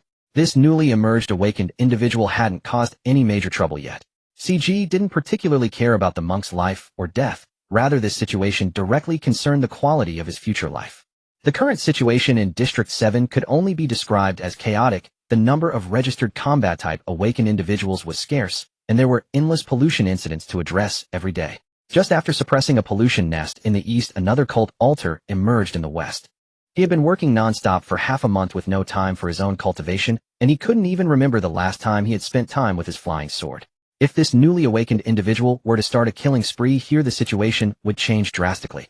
At that point, it wouldn't be an acceptable awakened individual anymore, but rather an uncontrollable danger. If he could recruit a new awakened individual, the burden on his shoulders would be significantly lightened. Upon hearing that a new awakened individual had appeared in Sheeping City, he didn't even take a vehicle, but instead consumed spiritual energy to ride his sword over. Normally, he wouldn't dare to tread on his own life sword like this. CG leaped down from the air, turning away with a pained expression. He gently flicked his finger on the sword's blade, producing a clear ringing sound, and blew dust off the sword surface he had just stepped on. Then he formed a sword gesture and returned the long sword to its sheath on his back. After completing all this, CG turned to face Jiang Yang. Jiang Yang stood still, watching the white-clad youth perform the fluid movements. In the previous timeline, it was this chatterbox. Jiang Yang loosened his wrist, and the monk lost support, collapsing like a pile of mud onto the ground, greedily gasping for air and coughing violently. Now that the people from District 7 had arrived, he no longer needed to resort to radical measures to deal with Duan Temple. He could simply pass this mess on to the authorities and take the opportunity to see how District 7 would handle it. Seeing Jiang Yang so cooperatively release his hold, CG felt a sense of satisfaction arise within him. It seemed he still held some weight after all. He straightened his collar, put on a smile, and extended his hand toward Jiang Yang. Hello, I am. Hello, driver. Before CG could finish his words, Jiang Yang had already extended his hand and shook his firmly up and down. CJI's smile instantly froze. What driver? He jerked his hand back, staring wide-eyed at Jiang Yang. I am CG, the C of law, the G of silence. No, wait. CG suddenly reacted, furrowing his brow as his hand instinctively moved toward the sword hilt behind him. How do you know my name? He was certain he had never met the other party and certainly hadn't revealed his name. Jiang Yang ignored CJI's questioning. Don't worry about that for now. He pointed to the collapsed monk on the ground and the terrified monks in the main hall. Let me first explain the situation here. What do you mean, don't worry? You have to give me an explanation. Which organization are you from? CG was a bit frantic, raising his voice by 8 degrees. Jiang Yang seemed not to hear, continuing to explain the events at Duan Temple. He didn't answer CJI's questions until he finished speaking. That's basically the situation. Can District 7 handle this? CG stood in place. He had initially been troubled by why Jiang Yang knew his name, but as Jiang Yang continued to throw out information, the anger on his face gradually faded, replaced by solemnity. Deities, pollution, descent rituals, vessels. These elements combined meant the incident had reached the highest standard for supernatural events recognized by the authorities. Although I don't know who you are or how you found out about District 7 and my name, CG snorted coldly, his tone somewhat arrogant. You still underestimate District 7 a bit too much. With that, he took out a communicator from his windbreaker pocket. Send a squad to handle the scene. After hanging up, CG couldn't help, but add support will arrive soon. In the meantime, tell me who leaked my name to you. Jiang Yang smirked slightly, turned his head away, and didn't speak. In less than 5 minutes, a low rumble of engines was heard outside Duan Temple. The gates were broken open, and a swarm of black figures surged into the courtyard. This was a fully armed special operations unit from District 7. They wore standardized black tactical vests, donned riot helmets, and carried tactical assault rifles. Red laser beams emitted from the infrared laser sights on the rifles. Hands on your heads, crouch down. The sound of boots striking the ground was synchronized as dozens of special forces quickly spread out, forming tactical teams that surrounded the main hall, leaving no gaps. Countless red laser dots danced across the bald heads and chests of the monks. The team leader marched up to CG, stood straight, and saluted with a standard military gesture. Report, sir. The 3rd External Operations Team has arrived on site. Please give instructions. CG put away his playful demeanor, his gaze sharp, pointing at the collapsed monk on the ground, and then at the main hall. I will compile a report on the situation here and upload it to the command center shortly. You all need to detain everyone here and verify their statements. If the situation proves true, seal off the entire Duan Temple. Put all these old bald donkeys in custody. How dare they conduct secret sacrifices on our territory? If that so-called revered one truly descends, what will happen then? The team leader's expression stiffened as he swiftly responded, yes. He clearly understood the severity of the situation. If those polluted deities were allowed to complete the descent ritual, and they failed to contain or eliminate them during their weakest phase, the subsequent consequences would be catastrophic. Deities possess mysterious and boundless abilities and unfathomable depths. Once they infiltrate and hide within human society, the current conventional methods of District 7 would be utterly helpless. The team leader turned around and shouted, cuff them. Take them all away. The special forces moved in immediately. Each monk had their hands bound behind their backs and were forced to the ground, silver handcuffs clamped onto their wrists. The sudden turn of events snapped several martial monks originally responsible for the temple's security back to reality. Having trained for years, their physical abilities far exceeded those of ordinary people, prompting them to instinctively resist. 2 martial monks broke free from the special forces' grip, muscles bulging as they raised their fists to strike at the soldiers' helmets. A crisp sound of sword ringing echoed. CG stood on the steps, slightly raising his hand, fingers together, and gently sliced in the direction of the 2 martial monks. A razor-sharp pale blue sword chi tore through the air and howled out. The sword chi grazed the toes of the 2 martial monks, and a straight sword mark appeared instantly on the hard stone floor, the cut as smooth as a mirror. The 2 martial monks froze in midair, cold sweat soaking their backs. CG lowered his fingers, speaking in a flat tone. Move again. Next time this mark will appear on your neck. The martial monks looked at the sword mark beneath their feet, their legs weakening as they knelt obediently on the ground, allowing the special forces to fasten the handcuffs onto their wrists. Half an hour later, all the monks were escorted onto a bus outside the temple. The team leader returned to the front of the main hall with 2 deputies. He looked at Jiang Yang, who stood beside CG. According to protocol, this person also needed to be taken for questioning, but the leader hesitated, sensing that the other party had significant connections. CG noticed the leader's embarrassment and waved his hand. It's fine, he can come with me. You all stay and handle the follow-up matters. The leader and his team breathed a sigh of relief, quickly standing at attention and saluting before turning to leave. CG then turned around. Let's go. Whether it's cooperation or investigation, according to District 7's protocol, you need to come with me for a trip. Jiang Yang's purpose for this visit was to make contact with District 7. Naturally, he wouldn't refuse following CG toward the temple's main gate. Jiang Yang was unexpectedly brought into a room. However, this time the situation was different from the interrogation room in the previous timeline. This time, it was a standard official conference room. The overhead lights were soft, and in the center stood a rectangular solid wood conference table surrounded by black leather-backed chairs. Jiang Yang sat on a chair by the door, able to catch the faint sound of breathing behind the mirror on the left wall. One-way transparent glass. Someone was recording and observing next door.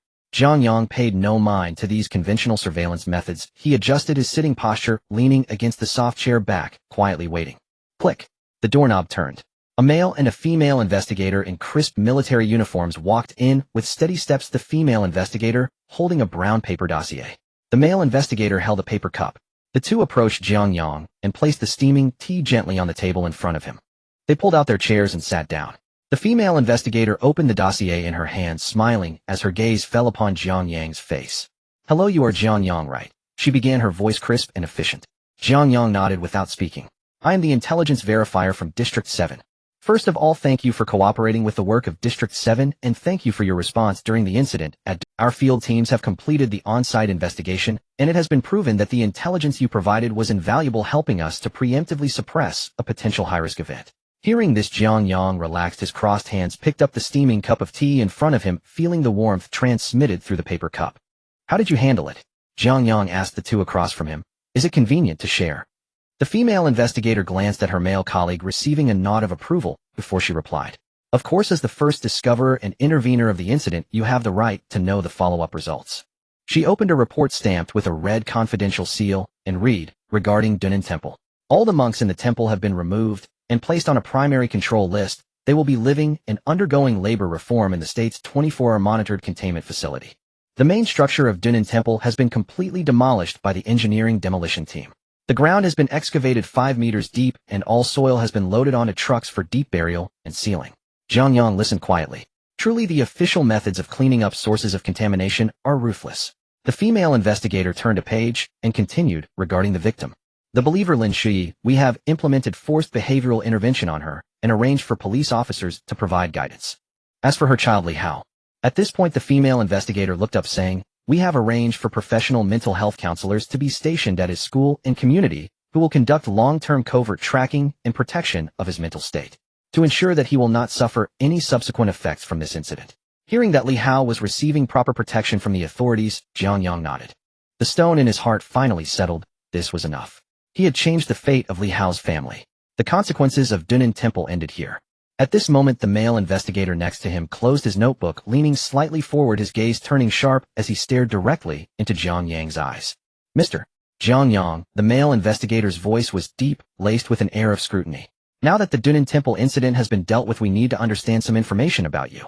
May I ask, as someone who has never been officially registered as an awakened, how do you seem to have an extraordinary understanding of our enforcement personnel CG, as well as District 7? The male investigator fixed his gaze on Jiang Yang. Could you please share where you obtained this information? The atmosphere in the conference room instantly dropped to freezing point. Jiang Yang's hand holding the teacup froze in midair as silence spread throughout the room. The male and female investigators exchanged glances, both showing a hint of seriousness in their eyes. This was the core of their investigation. District 7 needs awakened individuals and strong combat power, but they need to ensure that the people they recruit are loyal to the state. If Jiang Yang's source of information was unclear and he refused to cooperate in disclosing it, then the authorities had ample reason to suspect that he was a spy planted by other hostile forces or certain cult organizations. If this suspicion could not be eliminated, even if Jiang Yang's strength was formidable, District 7 would absolutely not dare to incorporate him into their system. The male investigator's right hand had subtly moved closer to the gun holster at his waist. At this tense moment, Jiang Yang placed the teacup down. I need to meet your higher-ups before I can answer that question. Bring Wang Mingyang here. Bang! Almost as soon as Jiang Yang uttered these 3 words, the male investigator across from him sprang up from his chair as if electrocuted. The leather chair beneath him slid backward due to the sudden movement, crashing against the wall. The male investigator's right hand immediately went to the grip of his gun, his eyes hawkishly fixed on Jiang Yang, ready to spring into action at any moment. Wang Mingyang.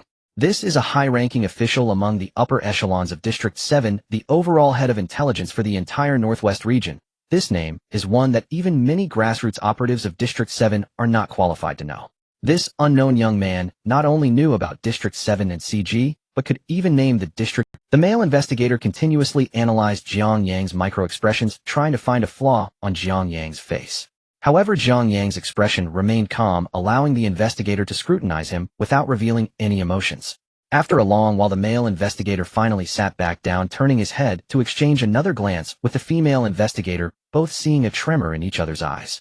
The female investigator did not hesitate, standing up directly. Please wait a moment. She left that sentence and quickly walked towards the conference room door, pushing it open and stepping out.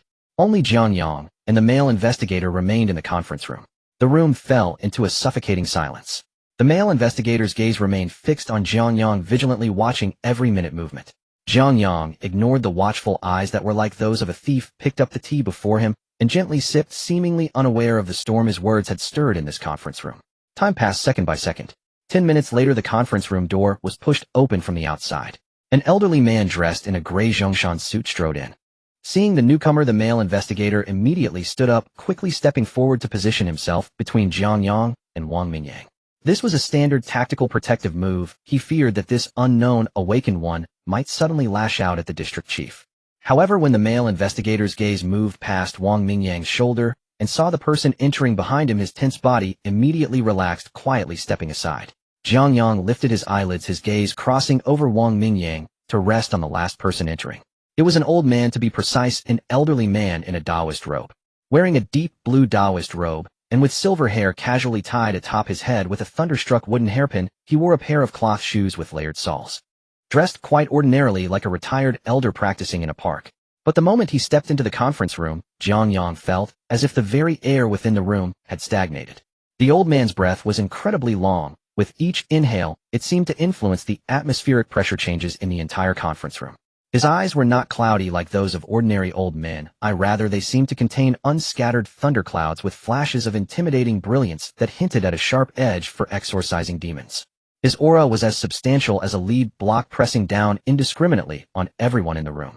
Longhu Mountain Tianshi, representing the orthodox Taoism absorbed by the authorities and one of the pinnacle combat forces of District 7. As the old Taoist entered, he looked towards Jiang Yang. Beneath the wide sleeves of his robe, his dry fingers slightly formed a hand sign. Wang Mingyang walked to the conference table and waved his hand, signaling the male investigator to leave. The male investigator saluted and turned to exit the room, closing the door behind him. In the conference room, only Jiang Yang, Wang Mingyang, and the old Taoist, who loomed like a mountain at the door, remained. Wang Mingyang pulled out a chair and sat down across from Jiang Yang. "I have arrived," he said, his voice steady, carrying the weight of someone who has long held power. "What do you wish to discuss?" Jiang Yang watched as Wang Mingyang entered the conference room and sat down across from him. His body, previously reclined against the chair back, leaned forward slightly and straightened. His gaze settled upon the elderly man seated opposite, dressed in a traditional Zhongshan suit. In the previous divergent timeline, they had clashed fiercely within this very interrogation room, parting on bitter terms, yet that did not diminish Jiang Yang's deep respect for him. He knew full well that this stern, unsmiling elder was sacrificing his very life force for the safety of the nation. Fragments of archival records glimpsed in that prophetic dream revealed all Wang Mingyang had done. As a senior official of Sector 7, Wang Mingyang, by virtue of his rank and the vast resources at his command, could have quietly retired to a safe, comfortable post, living out his days in peace amid the global cataclysm. But he did not. Amid the desolation of rampant contamination, this aged man chose instead to drag his frail, broken body, clinging to life by a thread, to the helm of Supreme Command, leading Sector 7's forces across a land stripped of hope, fighting with unwavering resolve until the final breath of human civilization. Jiang Yang's subtle shift in expression did not escape Wang Mingyang's notice. A faint crease appeared between his brows. He sensed it. The young man across from him gazed at him not as one would at a contemporary, but with the weight of historical reverence, even an inexplicable solemnity. Such a look had no place in the eyes of a novice awakened. "Have we met before?" Wang Mingyang asked, his voice calm and direct. Jiang Yang shook his head, smoothing the ripples in his gaze. "No, we've never met. Not even that swordsman named CG, nor Sector 7 itself. Today is our first encounter." Wang Mingyang remained silent, leaning back in his chair, hands folded, waiting patiently for Jiang Yang to continue. Jiang Yang wasted no time. He met Wang Mingyang's eyes and spoke the carefully rehearsed words he had refined countless times in his mind. "When I awakened my abilities, vivid images flooded my mind. Visions that did not belong to the present. All were fragments of the future. Among them were fragments concerning Sector 7. Jiang Yang revealed this truth only halfway, blending fact and fiction to lay bare just enough. He concealed the existence of the interface and the core secret of infinite timeline resets, knowing full well that for now absolute trust in Sector 7 remained unwarranted. In the apocalypse, human hearts are treacherous. If malicious actors learned that timelines could be reset and intelligence transmitted backward, they could deliberately plant misleading information in reality, thereby manipulating, or even trapping, the mainline Jiang Yang trapped within his future dream. Posing as a mere foreseer was for the moment the safest course.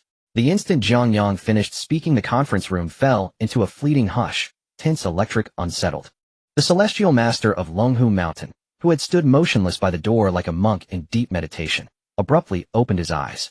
Beneath the wide sleeves of his Taoist robe, the master's once steady finger seals trembled visibly. The pure qi he had gathered at his fingertips dissipated instantly. Foreseeing the future, Wang Mingyang could no longer maintain his composed, authoritative demeanor. He blurted it out, astonished. In Sector 7's top-secret archives, records detailed countless apocalyptic powers, firewielders, steelbenders, mass mental disruptors, but never ever time itself. There were those who commanded infernos, those who warped metal, even those capable of widespread psychic interference. Yet time remained utterly absent from the annals. To foresee the future was a domain reserved solely for gods and legend. Were such power under national control, humanity would gain omniscient vision in its struggle against contamination, able to sidestep countless traps that would otherwise annihilate entire task forces. Confronted with Wang Mingyang's visible agitation, Jiang Yang remained impassive and shook his head. Strictly speaking, it is not foresight. He deliberately tempered the perception of his ability. These visions arrived unbidden, random fragmented shards thrust into my consciousness. Since my awakening, that state vanished entirely, never to return. At these words, disappointment flickered unmistakable deep within Wang Mingyang's eyes. If the visions were random one-time fragments tied to initial awakening, their strategic value plummeted. Yet even so, they fully accounted for every anomaly surrounding Jiang Yang. Wang Mingyang sank back into his chair and stared at the water glass on the table. Since spiritual energy re-emerged and contamination descended, he sighed deeply, weariness seeping into his voice.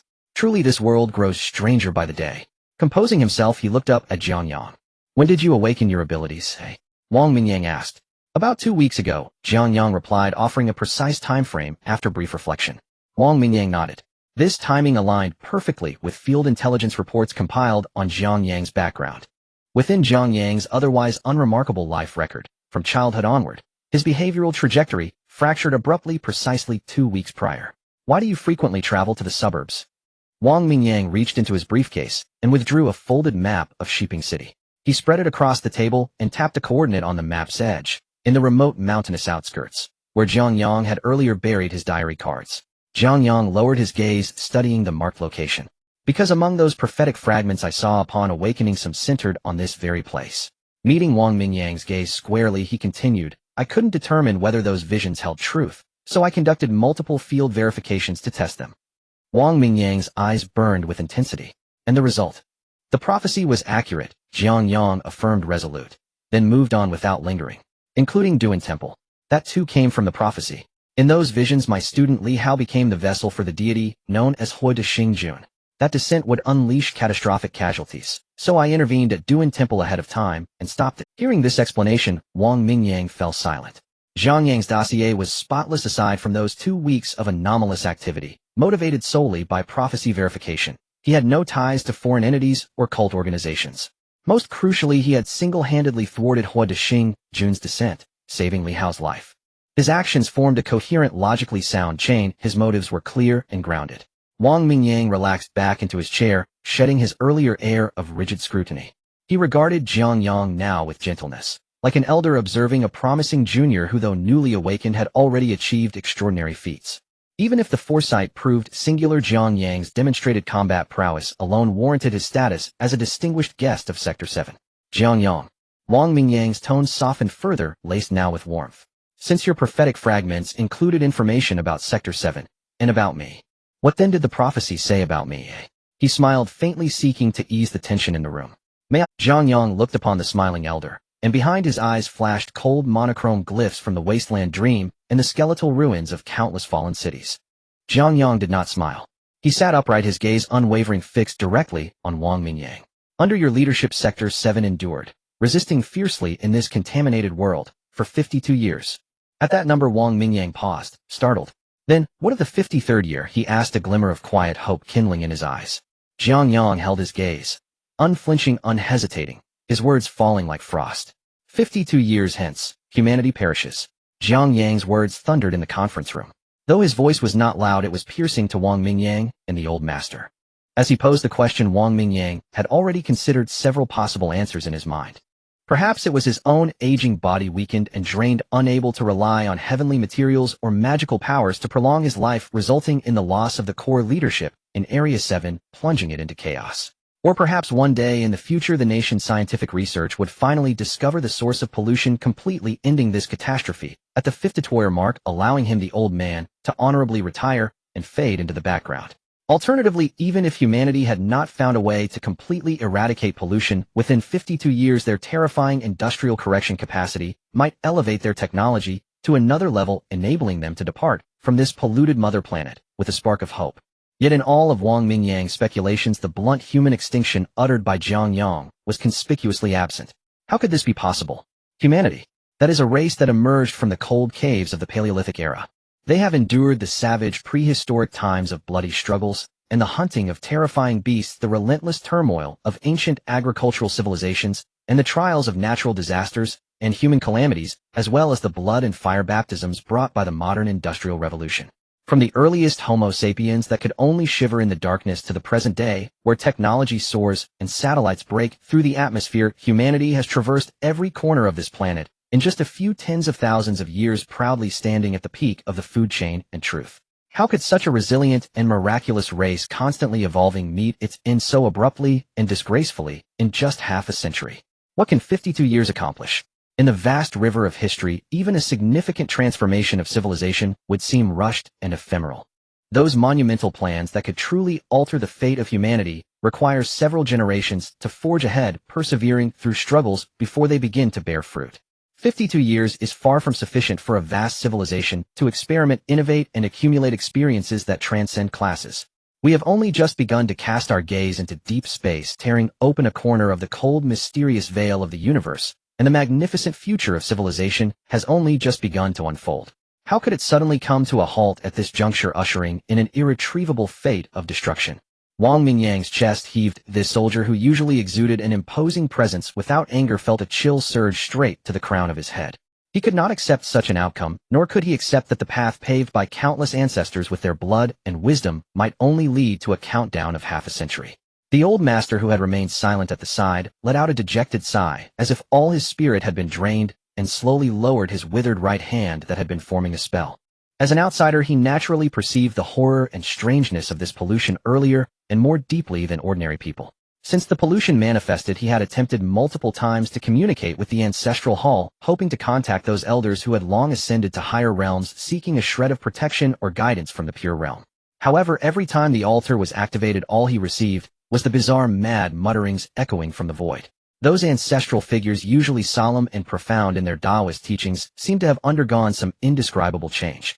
Until amidst the chaotic and frenzied noises, the ancestral master exhausted the last bit of clarity, barely transmitting a single sentence with his divine consciousness: flee. Do not come to the upper realm. Never come. Run. The old master recalled, his eyes still filled with uncontainable terror and shock. It was not just fear of death, but also an overwhelming sense of helplessness at the collapse of the entire world. After the ancestral master's desperate consciousness was severed, what came from the other side of the altar was an indescribable, terrifying roar of spells, the wails of a shattered grand formation, and the despairing cries of fallen deities. If even the lofty and transcendent upper realm suffered such misery, what chance did these ordinary mortals in the mundane world have to escape the impending cataclysm? It was precisely because he glimpsed this spine-chilling reality that this old master, who had always remained detached and secluded, chose to step forward without hesitation.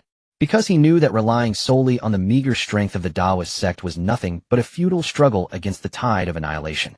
Only by harnessing the power of the state apparatus, leveraging the might of this vast secular regime, and uniting the hearts of countless people, could they possibly tear a glimmer of life from the brink of despair. But who could have imagined that the answer they received would be so cruel and fleeting?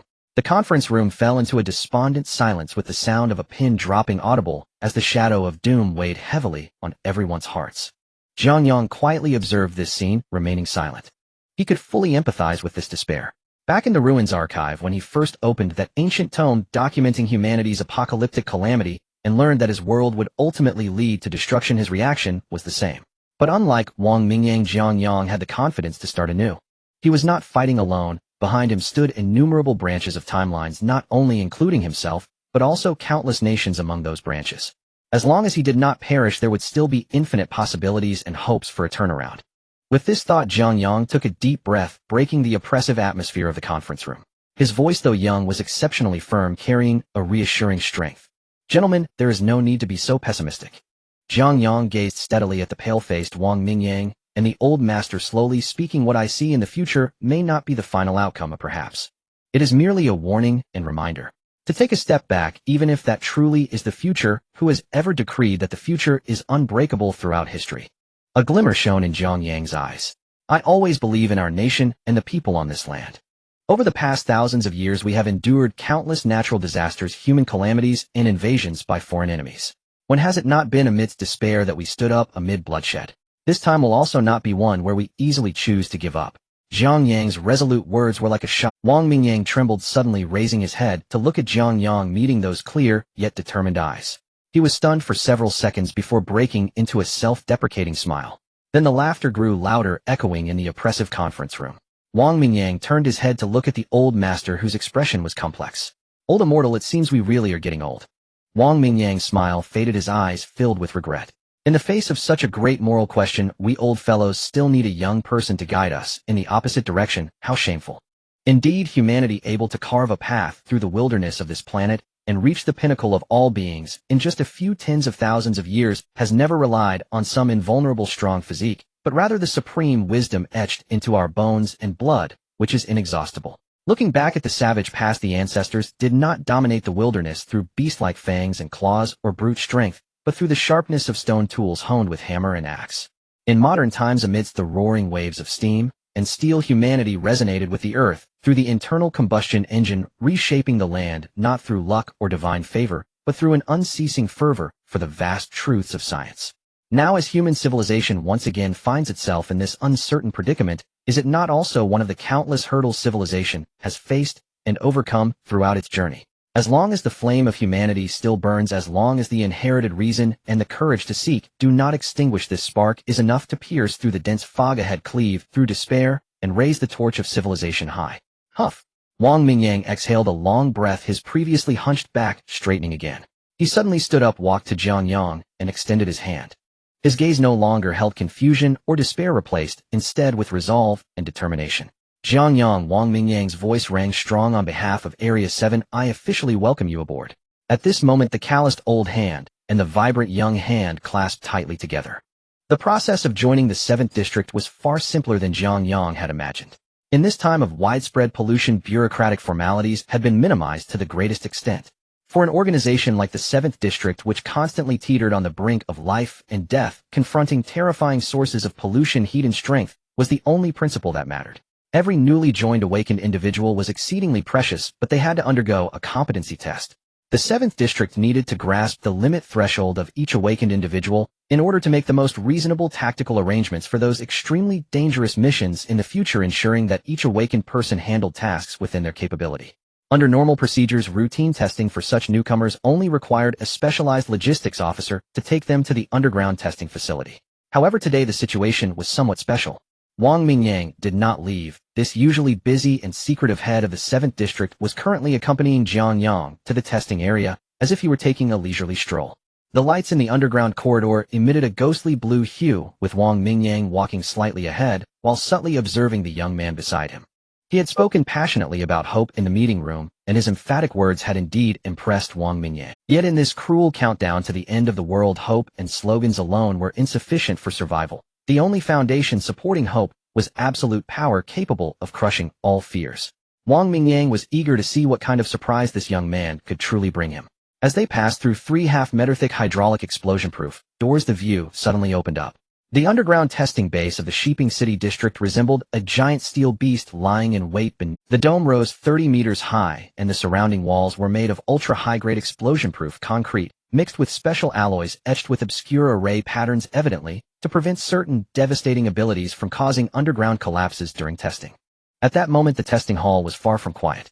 Around the vast venue's edges, several figures gathered in small clusters. Some were listlessly cleaning their cold weapons, others meditated with closed eyes, while a few whispered quietly among themselves. These were all awakened individuals who had just returned from task rotations or were on standby, each carrying a faint scent of blood and lethal energy accumulated from years of walking the fine line between life and death. As the heavy hydraulic door opened, all actions within the hall froze in unison, and every gaze turned towards the entrance. Upon seeing the elderly man at the forefront, the previously relaxed crowd straightened their backs reflexively, standing at attention. "Director Wang." The synchronized voices echoed in the spacious hall, filled with genuine respect. Wang Mingyang casually waved his hand, signaling everyone to relax. "No need for formalities. I just happened to drop by to take a look. Today we have a newcomer starting, and I'm here to oversee the process as per regulations." Upon hearing the word newcomer, everyone's gaze immediately shifted past Wang Mingyang and focused on Jiang Yang. Anyone who could survive in the 7th District was no ordinary individual. They understood that aside from a few monstrous exceptions with unfathomable combat prowess, an ordinary awakened person was hardly worthy of Wang Mingyang's personal accompaniment. What right did this seemingly unremarkable, even slightly frail young man have? Was he perhaps a core disciple of some hidden sect? Or did he have some powerful backing? Hey, Jiang Yang. Just as the crowd was quietly speculating, a sudden excited voice rang out from within.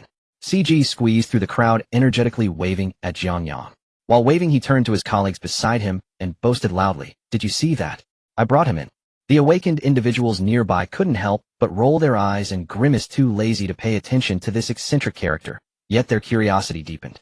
Soon 2 professional testing personnel clad in white chemical protection suits approached, guiding Jiang Yang to the center of the hall, where they stopped in front of a massive instrument resembling a small iron wall.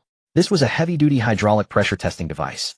Its base was securely bolted to bedrock 10 meters underground, with its main body composed of hydraulic drive shafts as thick as a thigh, capable of absorbing and converting terrifying kinetic energy. Directly in front of the instrument was a strikingly large impact surface measuring 2 square meters and of remarkable thickness. The materials used were not ordinary synthetic compounds, but instead covered in a form of extraordinarily tough biological leather, filled with high-density, non-Newtonian fluid gel. Below the instrument was a long black LCD display panel designed to record the instantaneous kinetic energy values. "Mr. Jiang, this is your first test pure destructive power assessment." One of the test personnel holding an electronic recording board respectfully addressed Jiang Yang. "The rules are simple. No need to hold back, and do not worry about the equipment's limits. Please use your most comfortable and powerful method to strike this leather impact surface with all your strength." In the crowd, a slender young man wearing an oversized work jacket, his pockets stuffed to the brim, excitedly reached for his phone. "This is a rare event. I need to record it and post it on the internal forum." As he dug, his movements were too vigorous, causing a large stack of yellow talisman papers filled with cinnabar symbols to tumble out, with a rustle scattering across the floor. He paid no mind to retrieving the talismans he usually treasured, quickly opened the video function on his phone, aimed it at Jiang Yang, and nudged the giant beside him, who resembled a steel tower. "Hey Manji, how much power do you think this kid can generate?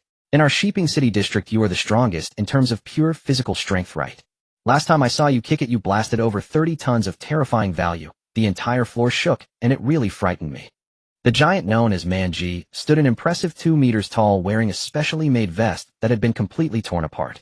His muscles bulged like hardened rock, far more exaggerated than those of professional bodybuilders on steroids, with thick veins coiling like blue snakes on the surface of his skin, exuding an oppressive wild aura.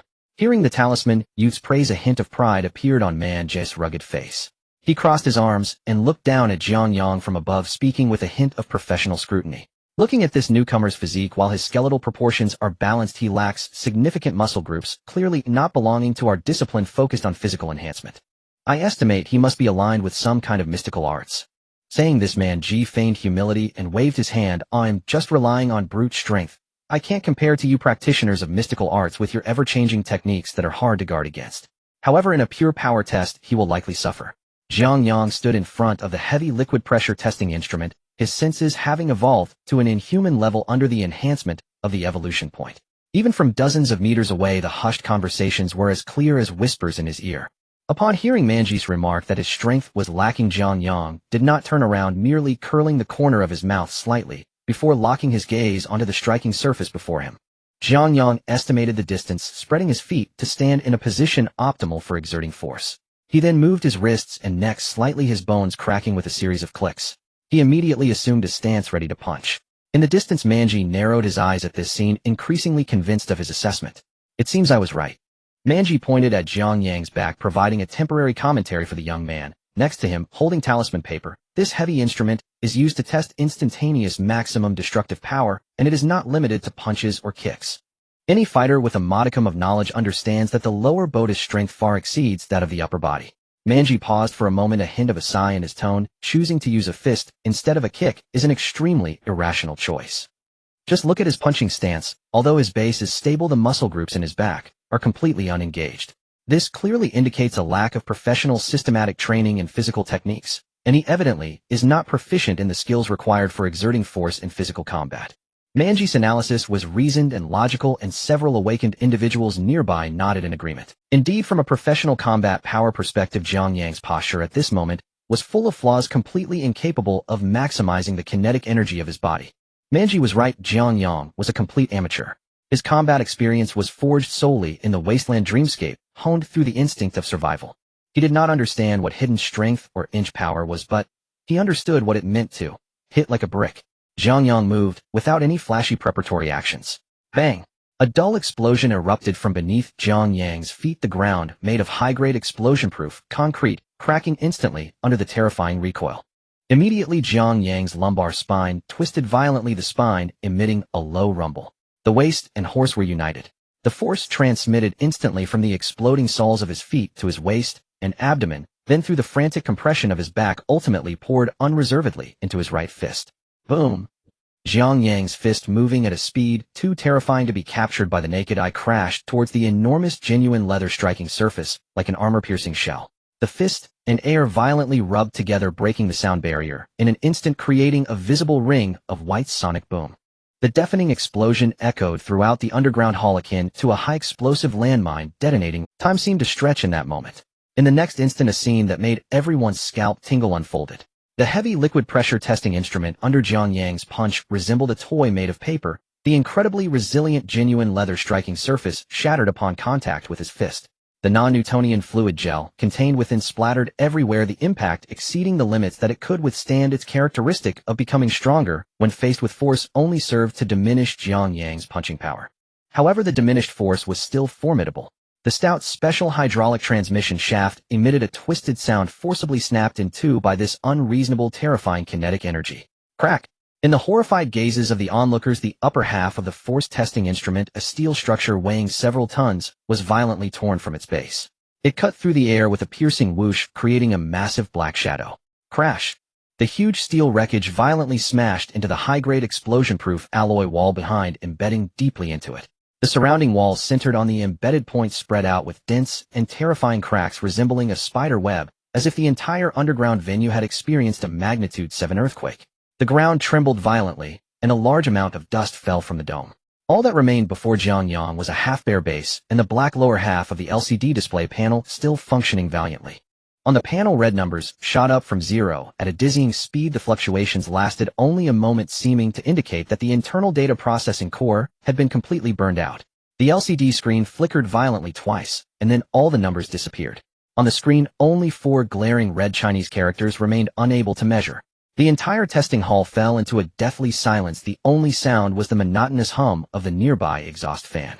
The 2 testing staff members standing behind Jiang Yang had dropped their recording boards to the ground, both seemingly petrified, their eyes wide open as they stared at the terrifying pit in the wall. Meanwhile, in the crowd of awakened individuals in the distance, the scene froze in a hilariously terrified manner. The young man holding the talisman paper and recording video had long since lost direction, with his phone, his mouth agape, to such an extent that it seemed an entire egg could fit inside.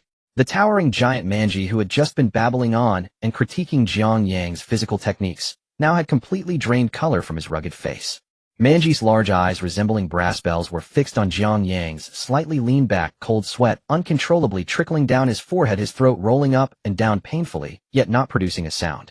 In the silence, the talisman paper youth swallowed, hard, mumbling dreamily, "Man. Manzi go, what is the force limit of this heavy liquid pressure testing instrument?" Manji, regaining his senses, still had not pulled himself out of the extreme shock. His eyes unfocused, he mumbled to himself, his voice hoarse. "Heavy liquid force testing instrument, specially designed for awakened individuals at the limit of physical capabilities. Testing limit 100 tons. On the other side, Wang Mingyang, faced with the shocking scene, couldn't help but fix his gaze back on Jiang Yang. "Jiang Yang, you truly surprised me greatly." The celestial master beside him was also far from calm, a bead of cold sweat sliding down his forehead. In the meeting room, he had not regarded Jiang Yang as noteworthy, considering him just a kid who could be easily subdued. However, at this moment, he felt fortunate that Jiang Yang was not an enemy, who otherwise, if Jiang Yang had erupted during the meeting, given the current situation, he had no confidence in being able to subdue him. Decades of cultivation, yet almost falling short of a junior. How ridiculous. Within the testing facility, an eerie silence reigned, profound and absolute. Even after considerable time had passed, no one in the hall had yet recovered from the sheer terror of what they had just witnessed. Among the crowd, CG's expression was undoubtedly the most vivid when he first arrived at Duan Temple and saw Jiang Yang effortlessly hoisting a monk with one hand. He'd merely thought the newcomer possessed exceptional arm strength. But now, all he could think was that the bald monk truly was extraordinary, not crushed even under such force. Ultimately, Wang Mingyang was the first to break free from his stunned reverie. Cough, cough, cough. Clenching his fist to his mouth, Wang Mingyang delivered 2 sharp, deliberate coughs, shattering the hair-raising stillness. Only then did the testers stir, as if awakening from a dream, hastily retrieving their fallen data slate. After prolonged deliberation, one tester finally inscribed an imprecise, yet staggering figure in the strength field of Jiang Yang's physical dossier, over 100 tons. Yet what followed would shock them far beyond this initial revelation. The subsequent tests devolved into a relentless, one-sided annihilation of physical limits. Wave after wave of terrifying metrics crashed upon their nerves. Speed test 1. For seconds, Jiang Yang completed the 100-meter sprint in precisely 1. For seconds. The instant the starting pistol cracked, all observers heard only a piercing sonic boom, and Jiang Yang's silhouette already stood 100 meters away. This was not merely about velocity, it was the fact that his bones and flesh remained intact, unshattered, beneath such monstrous instantaneous acceleration. Endurance test over 30 minutes. On a custom-built anaerobic treadmill operating at maximum velocity, Jiang Yang sustained full-throttle sprinting for nearly half an hour. Consider this: a healthy human pushing at absolute peak speed rapidly accumulates lactic acid through anaerobic respiration, capable of sustaining such intensity for barely 10 seconds. Even the elite physical enhancement awakeners of District 7 rarely exceed 10 minutes at their absolute. Jiang Yang, however, ran for 30 minutes. Had the specialized treadmill not begun emitting black smoke and threatening catastrophic failure, he likely would have continued without pause. Neural reaction test 0. Inside a sealed neural response chamber, rows of signal lights flashed at random intervals. Jiang Yang was required to press the corresponding button the moment each light illuminated, his reaction time automatically recorded by machine. The device's maximum detection precision reached an astonishing 0.002 seconds. Yet across 10 consecutive trials, Jiang Yang's response time registered simply as 0 on screen. This did not mean he reacted instantaneously. Rather, his neural processing speed had utterly surpassed the upper threshold of humanity's most advanced instrumentation. Most crucially, impact resistance was tested using hydraulic presses to apply calibrated pressure to various bodily regions, observing the precise load at which bone deformation first occurred. Initially, standard 100-ton hydraulic equipment, pushed to its absolute limit, failed to induce any measurable skeletal distortion. Instead, the machinery itself buckled and stalled. When queried, Jiang Yang replied, he felt nothing. With no alternative, industrial-grade synthesantin hydraulic systems were urgently requisitioned from off-site. Only then could meaningful results be obtained.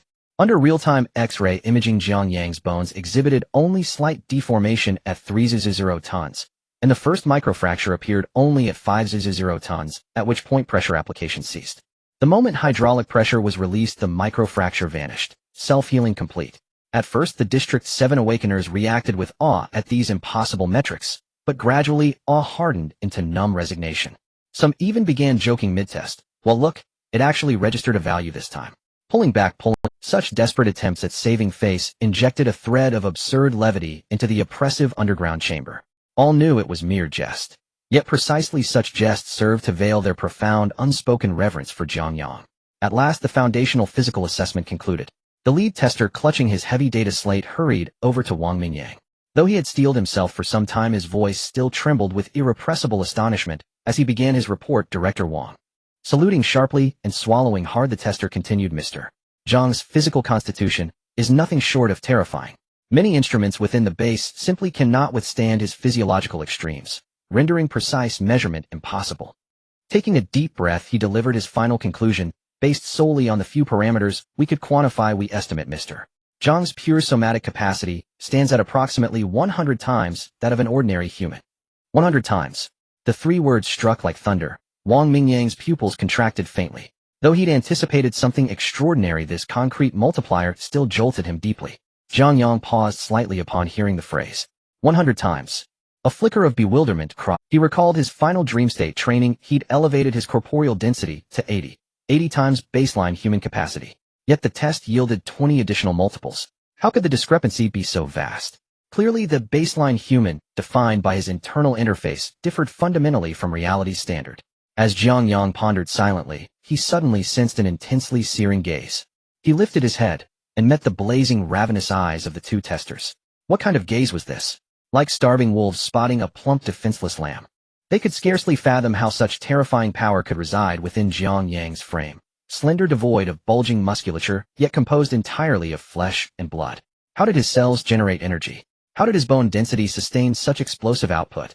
They burned with an urgent, almost primal desire. To dissect him, examine him, understand him. To analyze his visceral architecture, extract a vial of bone marrow, or excise a small muscle biopsy. Cough cough. Sensing the tester's feverish palpable intensity, Wang Mingyang issued a timely warning cough. The two scientists jolted violently, snapping instantly back to sober awareness. They recoiled inwardly, realizing how perilously close their thoughts had strayed. Once acknowledging the impossibility of their fantasies, they reluctantly withdrew their stares. The lead tester steadied his composure, striving for professional detachment. Flipping his data slate, he turned toward Jiang Yang, extended a formal gesture of invitation, and adopted a grave tone. Mr. Jiang, the physical evaluation has concluded. Next we proceed to your second assessment, the mental evaluation. The isolation room, specifically designed for mental testing, is much smaller than the outside area. The walls are covered with a thick layer of silver-gray shielding coating, and in the center of the room Jiang Yang sits alone on a metallic chair, with a transparent spherical device placed directly in front of him.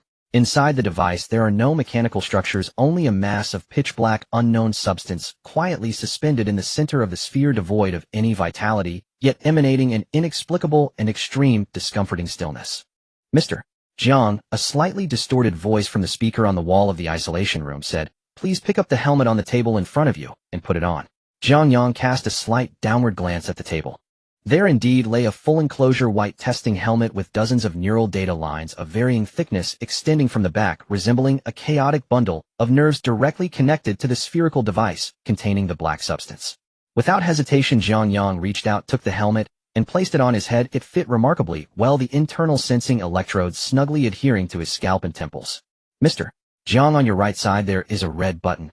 The voice from the speaker continued to guide him step by step. Jiang Yang glanced at the armrest on his right side, and indeed saw a red button with a protective cover. "If you experience any unbearable mental pressure, auditory or visual hallucinations, or any physical discomfort during the test, please press it immediately." Jiang Yang confirmed the button's position, lightly tapped it on the protective cover, and then nodded towards the one-way explosion-proof glass in front of him, indicating that he was ready. In the monitoring room, just a wall away, the chief tester was intently staring at the monitoring screen on the other side.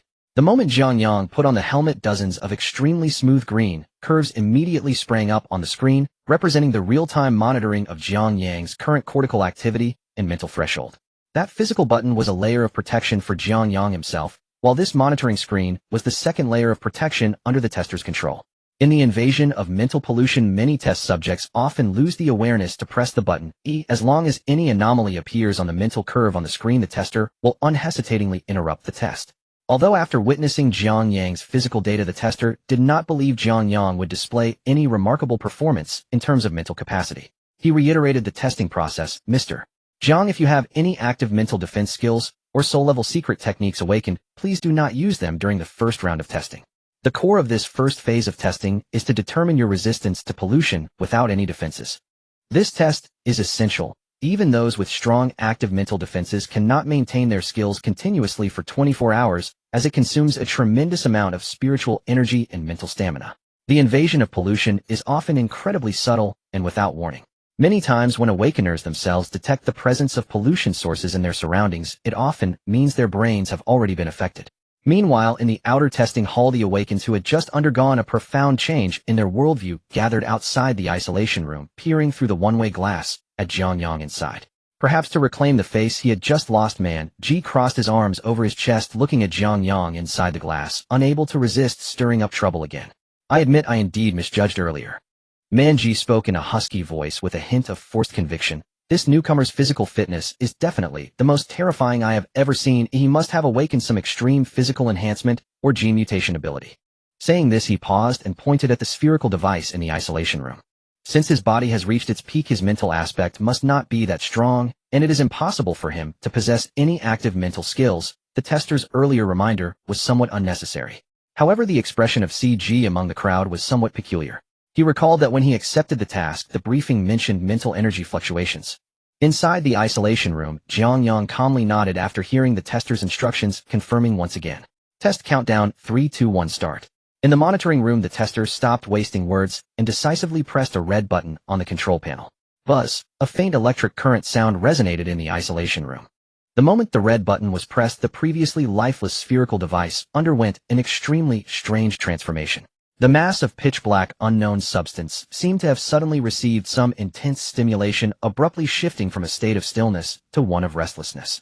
Its form began to undergo a grotesque and pathological transformation, no longer merely a mass, but instead occasionally morphing into countless slender black tentacles that wildly danced within the sphere, and at other times collapsing into a thick pool of black liquid that rapidly flowed along the transparent walls. It then seemed to sense the living being connected at the other end. Bang, bang, bang. The black substance began to violently collide with the inner walls of the spherical device, attempting to break free from its confinement and tear at Jiang Yang's brain through the neural connections. In the monitoring room, beads of fine sweat broke out on the tester's forehead as he tightly fixed his gaze on the curves representing Jiang Yang's mental state on the screen while gripping a black slider with markings. The tester slowly adjusted the slider, causing the azure patterns on the spherical device to dim, and the suppression of the black substance weakened instantly. The invisible mental pollution surged through the data lines, directly rushing towards Jiang Yang's helmet. On the screen, Jiang Yang's brainwave curves showed no response. The tester continued to push the slider. Inside the isolation room, Jiang Yang sat quietly in the chair. He opened his eyes, watching the black substance violently crashing against the inner walls like a demon, yet felt no discomfort. Time passed second by second. Unbeknownst to him, the black slider, representing the pollution release intensity, had already been pushed to 1/3 of its scale. It must be noted that even those experienced awakeners in Zone 7, who specifically handle mental pollution incidents, would show fluctuations in their mental curves when faced with a direct hit at 1/3 strength without activating any active defenses. Yet looking at the current screen, Jiang Yang's dozen or so mental curves remained disturbingly smooth. In front of the one-way glass in the outer hall, there was silence once again. A few awakeners turned around, silently staring at Manji. Manji, I want to verify the cards. In the monitoring room, the tester pushed the slider again. Finally, when the slider passed a certain mark, beep, beep, beep. On the screen, Jiang Yang's mental curve finally showed a slight fluctuation. At the same time, inside the isolation room, a ripple finally appeared in Jiang Yang's eyes. A faint murmur suddenly surfaced in his mind without any warning, the voice, so weak that he could not discern its specific meaning. Yet this voice seemed to be omnipresent, appearing out of nowhere in Jiang Yang's mind. With the emergence of the murmur, Jiang Yang felt his vision beginning to distort, a faint sense of drowsiness gradually surfacing. In the next moment, the murmur in his mind dissipated like a receding tide. The faint sense of drowsiness vanished without a trace, and Jiang Yang's mind regained clarity. The tester terminated the test. Jiang Yang slowly removed the helmet, feeling somewhat regretful, as he had wanted to wait a little longer to hear what was said. In the monitoring room, the tester quickly pulled out the previous data record, and based on the final position of the slider and the threshold of curve fluctuations, swiftly wrote down the results of the second test on the file board. Director Wang, the results of the mental test are out. The tester handed over the record board. Under the condition of no active mental, Director Wang, the results of the mental test are out. The tester handed over the record board. Under the condition of no active mental defenses, Mr. Jiang's passive mental resistance is 40 times that of an ordinary person. Wang Mingyang listened to the tester's report. His expression remained impassive. Truth be told, he had long grown numb to such revelations. After all, according to the dossier, Jiang Yang had only awakened 2 weeks ago. Within those mere 14 days, without formal training in arcane arts, without any systematic mental cultivation to resist corruption, he had achieved physical strength 100 times that of an ordinary human and passive mental resilience 40-fold greater. What heights might he attain if he were truly introduced to the cultivation system and allowed time to mature through years of disciplined refinement? Wang Mingyang's mind ceased imagining. The sheer magnitude of that future horizon had already eclipsed the limits of his current comprehension. Silently, he handed the clipboard back to the tester and gave a slight nod, signaling the procedure should continue. The tester accepted it and returned to the control room. Mr. Jiang, passive mental resistance testing is now complete. Then came the standard inquiry. Do you possess any active mental defense capability? If not, this test concludes here. You may remove the helmet. Jiang Yang paused briefly upon hearing the voice. Active mental defense. While he did indeed possess something of the sort, though whether it qualified as defense was debatable, still it would suffice, for now. I do. His voice, transmitted via microphone, echoed into the control room. The tester, already turning to archive the data, froze mid-motion at those two terse words. Not only he, but also the awakened individuals beyond the glass wall who had begun dispersing abruptly halted. Their gazes snapped once more toward the isolation chamber. Physical augmentation pushed to its absolute limit. Yet he was truly dual, cultivating both martial and mystical paths bearing innate active mental defense. Yet professional discipline compelled the tester to instantly recalibrate. He rushed back to the main console, hands settling firmly upon the control panel. Understood, mister. His eyes locked onto the monitor, his tone quickened. In a moment, I will issue the command to activate your ability. Please respond immediately. I will resume exposure at the exact contamination intensity measured at the conclusion of round 1. Before pressing the release key, he reiterated the safety protocol, voice grave. Mr. Jiang, please listen carefully. Contamination intensity escalates exponentially. Once it breaches a critical threshold, resistance becomes profoundly difficult. Moreover, contamination is deceptive. It may seize your neural waveform in an instant, then transmit falsified safety curves to our back-end monitoring systems. Compounding this, there exists an inherent microsecond-level latency in the device's data transmission at the physical layer. Should high-intensity contamination breach your defenses, those fleeting microseconds could prove catastrophic. Therefore, you must understand only you possess true authority over your own mental state. That crimson button holds highest priority. Regardless of circumstance, if even the faintest discomfort arises, strike it immediately. It severs all connection with the contamination instantaneously. This unflinching exposition silenced the onlookers' casual demeanor. Their expressions hardened. None doubted the tester's gravity. In Sector 7's trials, numerous overconfident awakened individuals had arrogantly underestimated mental tests, failing even to press the emergency button before devolving into drooling vacanted husks within the isolation chamber. Jiang Yang listened without comment, merely nodded again, his gaze fixed intently upon the black substance. This time he would hear, truly hear, what that thing was muttering. The tester hovered one hand above the test initiation button while gripping the black slider with the other, the slider's marker still aligned precisely with the endpoint of the prior measurement. Mr. Jiang, activate your ability. At the very instant those words fell silent, a subtle distortion rippled through the air surrounding Jiang Yang inside the isolation chamber. A translucent flame materialized, silent, weightless, as if a gossamer veil unfurling across his entire form. It appeared utterly unremarkable, not raising ambient temperature by so much as a degree, emitting no aura of violence or menace whatsoever. Inside the monitoring room, the tester's brow furrowed sharply. This makes no sense. Fire. How does fire relate to mental defense? Yet he pressed the start button anyway. The slider position remained within safe parameters. Even if this flame proved useless against mental corruption, it posed negligible risk to Jiang Yang. The sapphire suppression array encircling the spherical apparatus dimmed once more. Previously, Jiang Yang had caught fragmented whispers, but now with his ability active, not a single syllable reached him. The moment the suppression array disengaged, the black contaminant launched its assault anew, unhesitating, relentless. It extended spectral tendrils along the invisible neural conduit, surging ravenously toward that vibrant, tantalizing mind. Just moments earlier, it had tasted a sliver of sweetness from that brain. Though its skull proved stubbornly dense, given time it knew it could breach its defenses. This time, however, something was deeply amiss.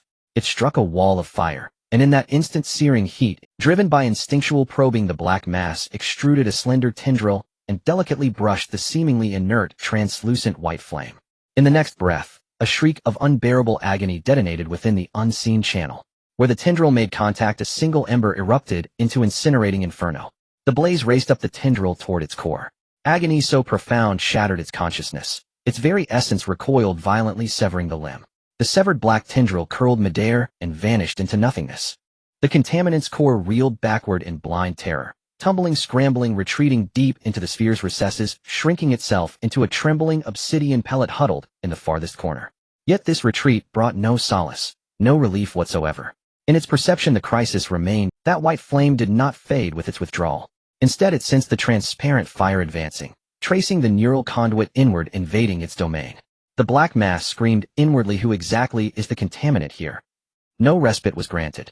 Yangzhao Lihua surged into the apparatus, enveloping the shivering pellet whole. Under the flame's relentless burn, the pellet diminished, inch by inch, until it dissolved entirely, leaving no trace behind. Jiang Yang watched the spectacle unfold, then blinked back to awareness. With a wry sigh in the cramped chamber, he murmured, "It seems, it's dead. Does that count as passing the test?" Jiang Yang's calm voice echoed in the testing room. The chief tester stood before the control panel, his fingers resting on the red button poised for emergency shutdown, resembling a statue.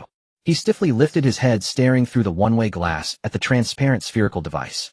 The black polluted substance which had originally floated inside, filled with malice and frenzy, now left not even a speck of dust. This was a pure source of spiritual pollution that the 7th District had spent a great deal of effort to contain, one that conventional physical methods and spiritual power could not inflict any substantial damage upon. Yet now, within this brief span of seconds, it had been completely burned away by the transparent flames that had rolled. The tester swallowed hard, his gaze laboriously shifting from the empty spherical device back to the recording board in his hand. He was now faced with a serious academic issue that he had never encountered in his career. Jiang Yang had just employed an active ability with the purpose of testing mental defense. But the problem was that Jiang Yang had constructed no mental barrier nor formed any willpower defenses. He had merely crudely expelled the invading pollution. Did this truly count as defense? The corners of the tester's mouth twitched. He quickly brainstormed in his mind, as long as I destroy the source of harm before the mind is damaged, it means I have not been harmed. That's sound logic. It's simply the most efficient form of defense. Having completed the logical reasoning, the tester picked up a pen and confidently wrote 2 characters in the section for Jiang Yang's active mental defense ability, extremely high.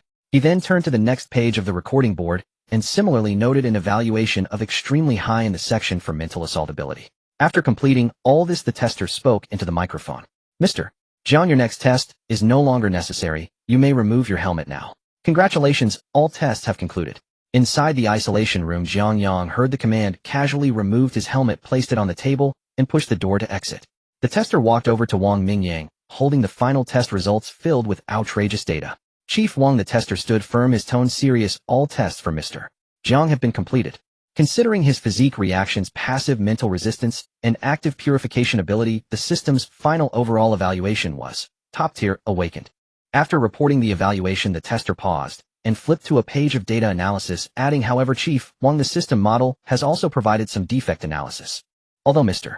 Jiang's fundamental data is terrifyingly impressive, he evidently lacks the most basic systematic training. Physically, he relies entirely on instinct. He does not understand the conversion rate of kinetic energy transfer or the collaborative power mechanism of all muscle groups, which results in significant kinetic energy loss during attacks, preventing him from unleashing his true physical power to the fullest. The same goes for the mental aspect. Apart from his awakened ability, he possesses no other mental manipulation techniques, making his methods too singular.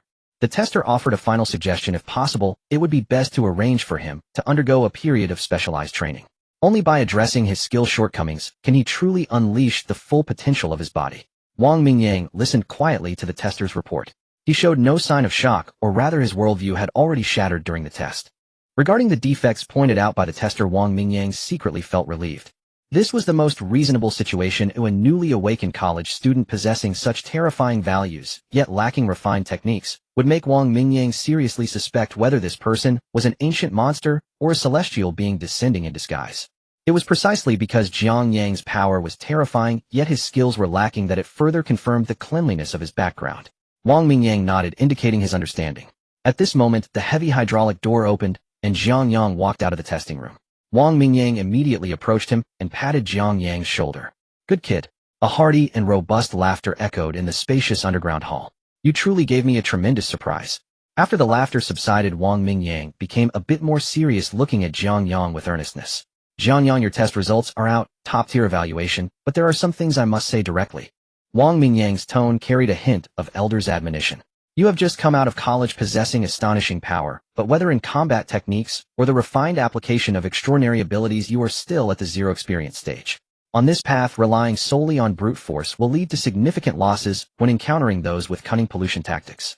He looked Jiang Yang in the eyes and proposed, since you have officially joined the 7th district, I hope you can settle down and study at the base for a while. I will immediately arrange for the top instructors and resources in the district to conduct a 3-month fully enclosed tactical and magical training for you. Do you accept? Upon hearing this, Jiang Yang nodded without hesitation. No problem. He was currently lacking just the However, before officially entering closed-door special training, there was a mundane matter that needed addressing. Chief Wang. Jiang Yang had just begun to speak when he was interrupted by Wang Mingyang's laughter. Hey, don't call me Chief Wang. Wang Mingyang waved his hand, the wrinkles on his face relaxing, revealing a hint of warmth and approachability. At my age, I could easily be your grandfather. Oh, let's skip the bureaucratic titles. Just call me Wang Lao in private.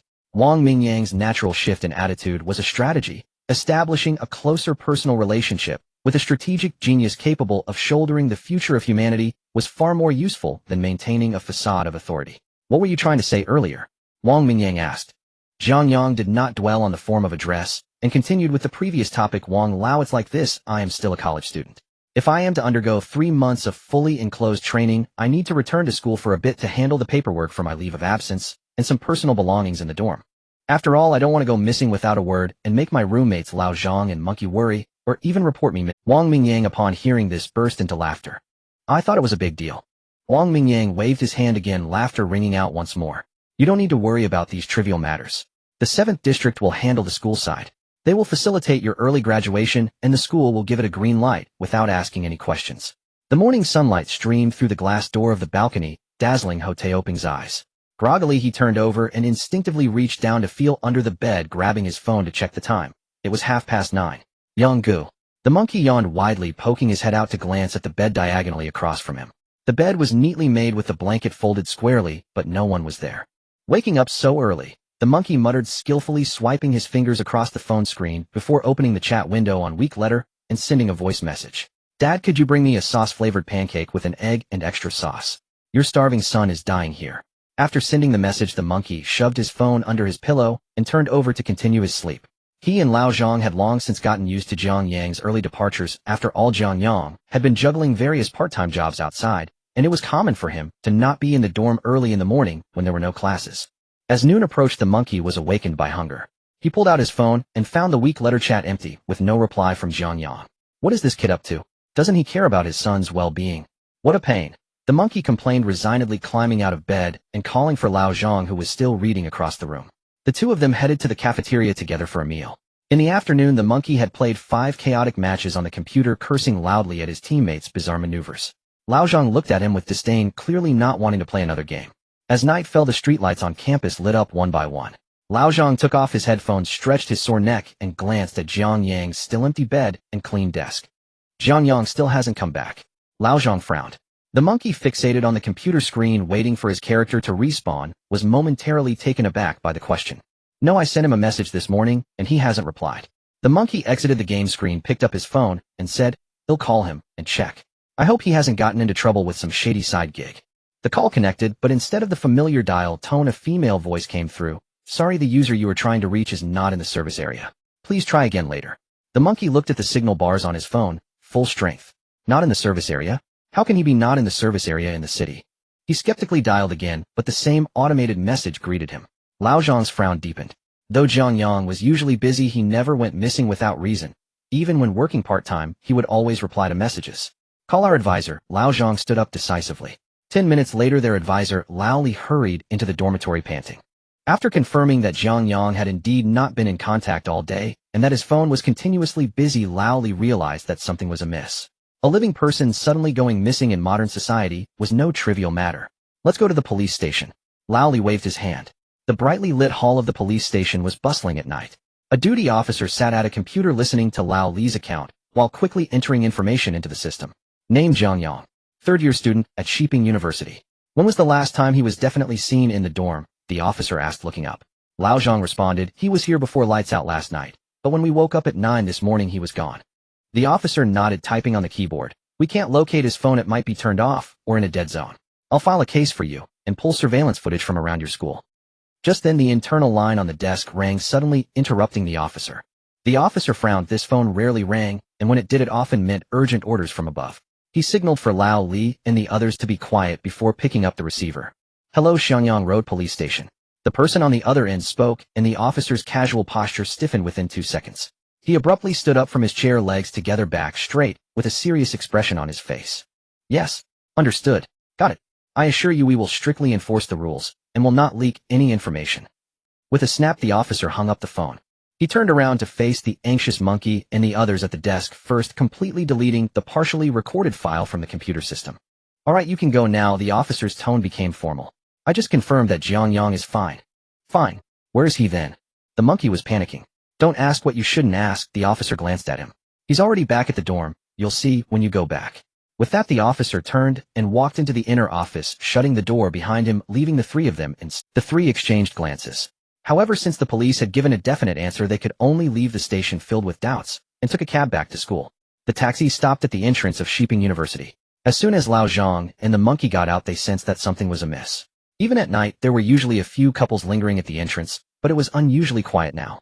On one side outside the school gate, a massive black military SUV was quietly parked. The vehicle bore no license plates. 2 men in tactical uniforms with bulging waists stood straight, like javelins, at either side of the car door. They wore no insignia, but the aura they exuded was anything but ordinary. A few passing students steered clear, whispering among themselves. Wow, that car looks so impressive. What's going on?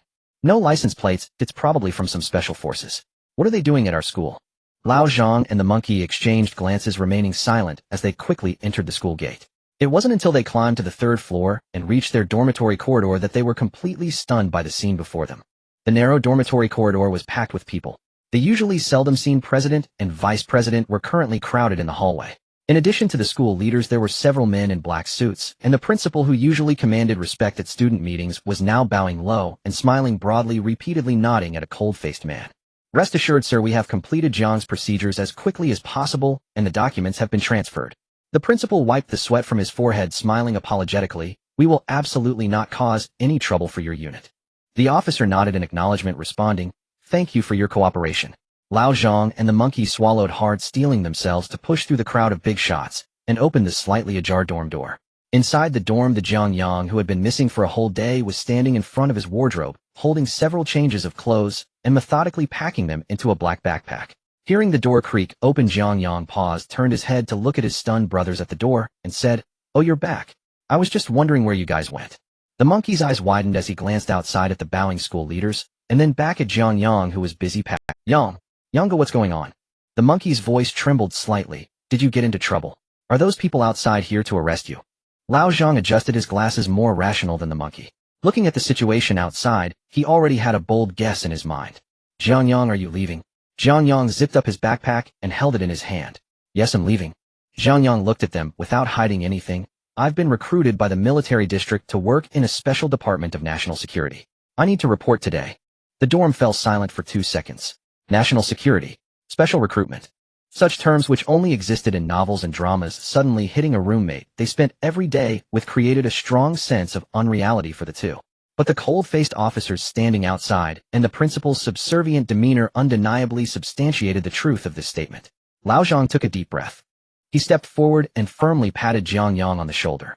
Lao Zhang didn't ask why Jiang Yang was specially recruited or what department it was. Those were questions he couldn't inquire about. "Good job," Lao Zhang said sincerely. "Go out and do well, stay safe." Jiang Yang nodded, "Thanks." At this moment, the monkey finally processed the information. The monkey's face contorted into a sad expression, and he hugged Jiang Yang's arm, wailing, "Yang, brother, I hope you do well. But you can't be doing this well. I'm worried about you suffering, but I'm also worried you'll be driving a Land Rover. You jumped directly from a Land Rover to a military vehicle. How am I supposed to face this bleak life in the future?" The monkey's abstract words instantly dissipated the previously heavy atmosphere of parting in the dorm. Listening to the familiar nonsense, Jiang Yang couldn't help but lightly kick the monkeys, but saying, "Get lost, stop making a scene here." The monkey, having been kicked, was not angry. Instead, he rubbed his thigh, putting away his previous exaggerated demeanor, and his eyes now held a rare seriousness. "Yang," the monkey clenched his fist, "no matter where you go, take care. If you succeed in the future, don't forget to help your good big son out." They all knew Jiang Yang's family situation. Both parents had passed away, and he had been working part-time by himself. Seeing his brother finally find a good opportunity made the monkey genuinely happy for Jiang Yang. "All right," Jiang Yang slung the backpack over one shoulder. "I'm leaving." There were no hugs, no tearful farewells. Jiang Yang turned around and walked briskly out of the dorm door. Outside, the officer waved to the principal when he saw Jiang Yang come out. 2 plainclothes officers cleared the way in front, and the group swiftly disappeared at the end of the corridor. Lao Zhang and the monkey stood at the dorm entrance, watching through the corridor window as the military vehicle drove out of the school gate, with a low rumble melding into the vast night. Inside the dorm, tranquility returned once more.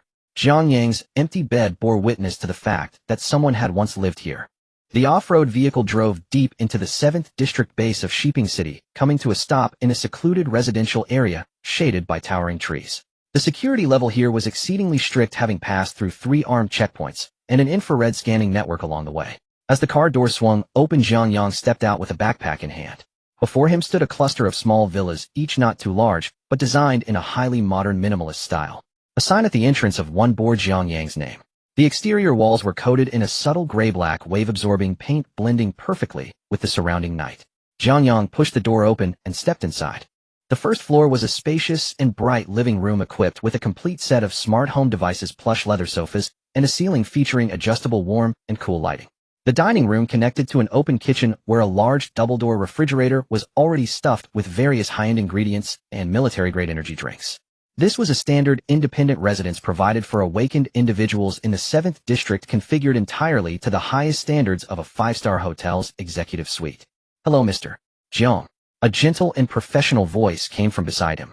Jiang Yang turned to see a man in his 30s dressed in a crisp dark suit, who had somehow already positioned himself at the entrance. His hair was meticulously styled and his shoes shone without a speck of dust, exuding an air of meticulousness and restraint characteristic of a high-end personal steward. My name is Yang Yang. The man in the suit slightly bowed. From today on, I will be exclusively responsible for managing and coordinating all your living arrangements during your time at the base. There will be dedicated personnel coming daily for thorough cleaning and supplies. Of course, if you have any personal privacy needs, you can issue a command at any time to cancel the cleaning. Everything will be according to your wishes. As he spoke, Yang Yang produced a black metallic flat box and handed it to Jiang Yang with both hands. Jiang Yang took the box and opened it, revealing a hefty black smartphone without any logos lying quietly inside, accompanied by an access card and a set of keys. Jiang Yang took the box and opened it, revealing a hefty black smartphone without any logos lying quietly. Yang Yang continued explaining, your personal phone cannot be used within the base. This phone is not only connected to the military's independent satellite network, but it also serves as your identification for accessing various facilities within the base. The phone's contact list already contains my direct line. For any needs regarding food, clothing, housing, or transportation, you can call or message me anytime. Jiang Yang took out the heavy phone, pressed the power button, and the screen lit up with a very simple interface devoid of any unnecessary entertainment applications. He tucked the phone and access card into his pocket and nodded. Understood. After handing over the basic supplies, Yang Yang paused slightly, his expression becoming more formal. Mr. Jiang, Director Wang specifically asked me to convey this to you. Tomorrow at 8 in the morning, your special training program will officially commence. Please arrive on time at the training ground of the base, where a dedicated instructor will be waiting for you. Upon hearing this, Jiang Yang casually asked, what about Director Wang? Director Wang is busy with matters and has already taken a special plane back to the Northwest headquarters overnight. Yang Yang replied honestly. Jiang Yang was not surprised. It was already rare for Wang Mingyang, as the head of intelligence and strategy for the entire district, to personally accompany him through the entire competency test. Time was incredibly precious for such high-level officials. All right, thank you for your trouble. Yang Yang quickly replied, Mr. Jiang, you are too polite. This is what we are supposed to do. He looked at Jiang Yang with sincere eyes. To be honest, awakened individuals like you face the most challenging task. You are risking your lives to shield us, ordinary people, from disaster. We cannot help at the front lines. The only thing we can do is to stay in the rear and do our utmost to provide a comfortable environment without worries for all of you. His words were neither servile nor overbearing, yet they resonated deeply. Yang Yang glanced at his watch. Mr. Jiang, it's getting late. I won't disturb your rest any longer. He then added, among the keys I gave you, there is one marked in red. That is the key to my residence. I live in the adjacent bungalow to your villa. For any urgent needs, you can message me or simply use the key to open my door to find me. I am on call 24 hours a day. After saying this, Yang Yang stepped back, slightly bowed, and turned to exit cleanly through the door. Inside the villa, it fell completely silent. Jiang Yang casually tossed his backpack onto the sofa, removed his coat, and walked into the bathroom on the set. Warm water cascaded down from the large overhead shower, washing over his body. The steam filled the bathroom as Jiang Yang closed his eyes, allowing the hot water to wash away his fatigue. After about 10 minutes, Jiang Yang emerged from the bathroom wrapped in a towel and flopped onto the soft and comfortable bed, sinking into the plush mattress enveloped in a cotton duvet. Jiang Yang stared at the ceiling, his mind racing with thoughts. It's really getting better. He silently marveled to himself. Compared to his previous branch, this branch's start could be described as perfect. However, the material abundance did not instill a hint of slackness or relaxation in Jiang Yang. A heavy gloom still weighed on his heart. The year 2027 would be a blood-soaked turning point in human history. According to the disaster history in the archives, it was from this year that the pollution phenomena, which had previously occurred sporadically in the shadows, would spiral out of control, evolving into a global invasion of comprehensive pollution. Humanity would suffer heavy losses when faced with such a terrifying scale of calamity. To survive this catastrophe, the entire country would be forced to undergo extremely brutal and radical reforms, even cutting back on ordinary 9-year compulsory education to eliminate certain science and literature courses, replacing them with mandatory classes on how to resist pollution. It was an era where everyone was a soldier, yet everyone was also in despair. And now only a little over half a year remained until the time that would draw the curtain on the apocalypse. With his current strength, Jiang Yang was unsure if he could stop the impending wave of pollution. He had lost access to the panel and could no longer rely on evolution points to enhance himself. The only way to increase his strength was through the special training starting tomorrow, even if it can only change a little. Jiang Yang closed his eyes, silently repeating in his heart. The inertia of history is immense. He believed in the butterfly effect. As long as he could become strong enough in the next 6 months, as long as he could make some changes during the outbreak of the comprehensive invasion in 2027, Even if these changes were slight, they would surely be amplified infinitely over the scale of decades. Perhaps the fate of humanity's extinction could be postponed or even completely eradicated. With such thoughts, Jiang Yang fell into a deep sleep.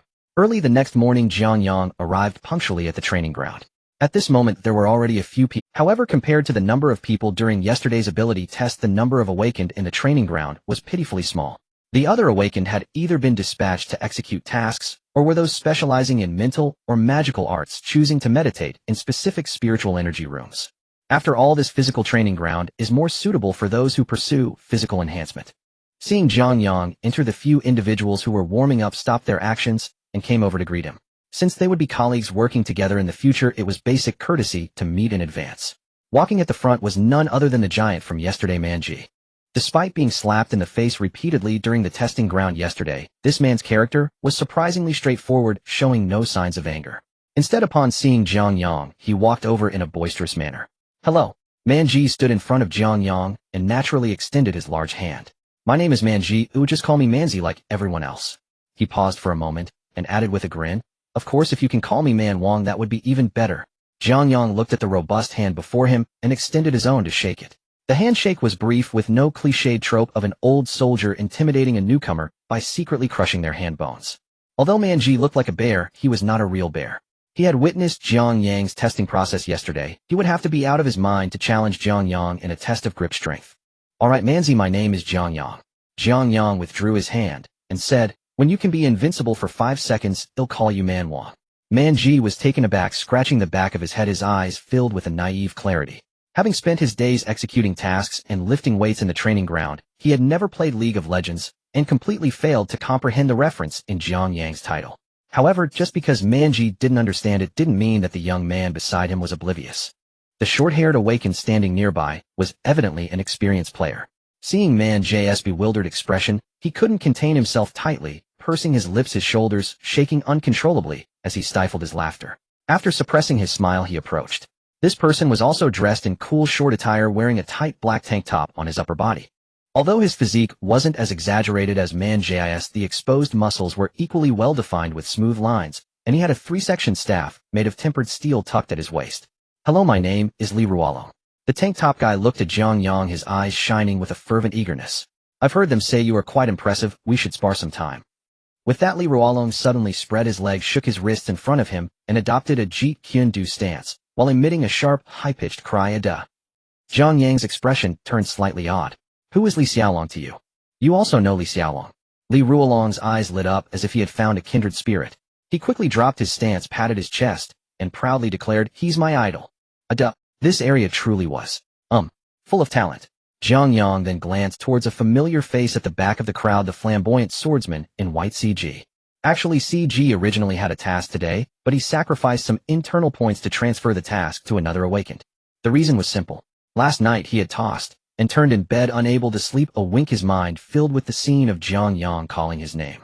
The more he thought about it, the more itchy it felt, and the more he thought, the more it seemed strange. Hearing that Jiang Yang was coming to the training ground for formal special training today, he could no longer sit still. He immediately found ways to rush over, needing to ask him face-to-face. Seeing Jiang Yang's gaze sweep over, CG immediately pushed through the crowd and strode over. He opened his mouth, ready to question. However, Jiang Yang didn't give him a chance to speak. I understand. Jiang Yang looked at him calmly and said, CG, governing the seas, silent and desolate. How did he even know this introduction? This was a line he had practiced in front of the mirror for a long time, only using it in very rare situations. CG was about to ask, but found that Jiang Yang had already brushed past him. I'm leaving first, Jiang Yang said without looking back. The instructor seems to have arrived. CG stood frozen like a weathered stone sculpture. Jiang Yang truly did see the instructor. At the entrance of the training ground, a middle-aged man in a military green combat uniform walked in. The man was about 40, with a crew cut and a build that wasn't particularly imposing, but he exuded an unshakable military demeanor while standing there. Jiang Yang quickly walked over and stopped in front of the man. Are you Jiang Yang? The middle-aged man spoke, his voice hoarse and deep, his gaze sharp as he scanned Jiang Yang from head to toe. I am, Jiang Yang replied. Follow me. The man wasted no time and turned to leave. Jiang Yang followed behind him as they crossed the central area filled with equipment, arriving at an extremely spacious independent section on the other side of the training ground. The other awakened, who had already gone through the awakening process, naturally did not need to come again. Those who enjoyed watching the excitement leaned against the weapon racks in the distance to observe. Those who were uninterested simply moved towards the equipment to begin their day's training. Upon reaching the designated spot, the middle-aged man turned around and looked at Jiang Yang finally, beginning an extremely brief self-introduction. My name is Lin Hu. Lin Hu's tone was neither exaggerated nor did he adopt the demeanor of a devil instructor. I'm responsible for your upcoming combat skills training. Your schedule is quite simple. In the morning, you'll train physical techniques and combat skills with me here. In the afternoon, you'll go to the mental training room to participate in pollution resistance and willpower refinement, and the evening is your free time. For the awakened of the 7th District, Lin, who never engages in superficial formalities. He is very clear about his role. He is here to impart power techniques to these individuals, not to treat them as new recruits to practice marching in formations. Seeing Jiang Yang nod and understanding Lin, who continued, I've reviewed your test results file. In terms of physical fitness, there is certainly no problem. So in our upcoming courses, all those basic strength, endurance, and physical training will be omitted. Lin, who fixed his gaze on Jiang Yang's eyes, directly cutting to the chase. We will only train combat skills. With that, Lin, who shifted his tone and posed a crucial question. Before we start, I need to confirm one thing. Lin Hu's expression grew serious. Can you fully control your own power? Typically, new recruits who suddenly awaken often experience explosive growth in their physical strength within a short period. This surge of power brings with it the side effect of losing control. Thus, according to Lin Hu's previous teaching outline, the training plan for power-type newcomers in the first week primarily focuses on power stabilization and adaptation.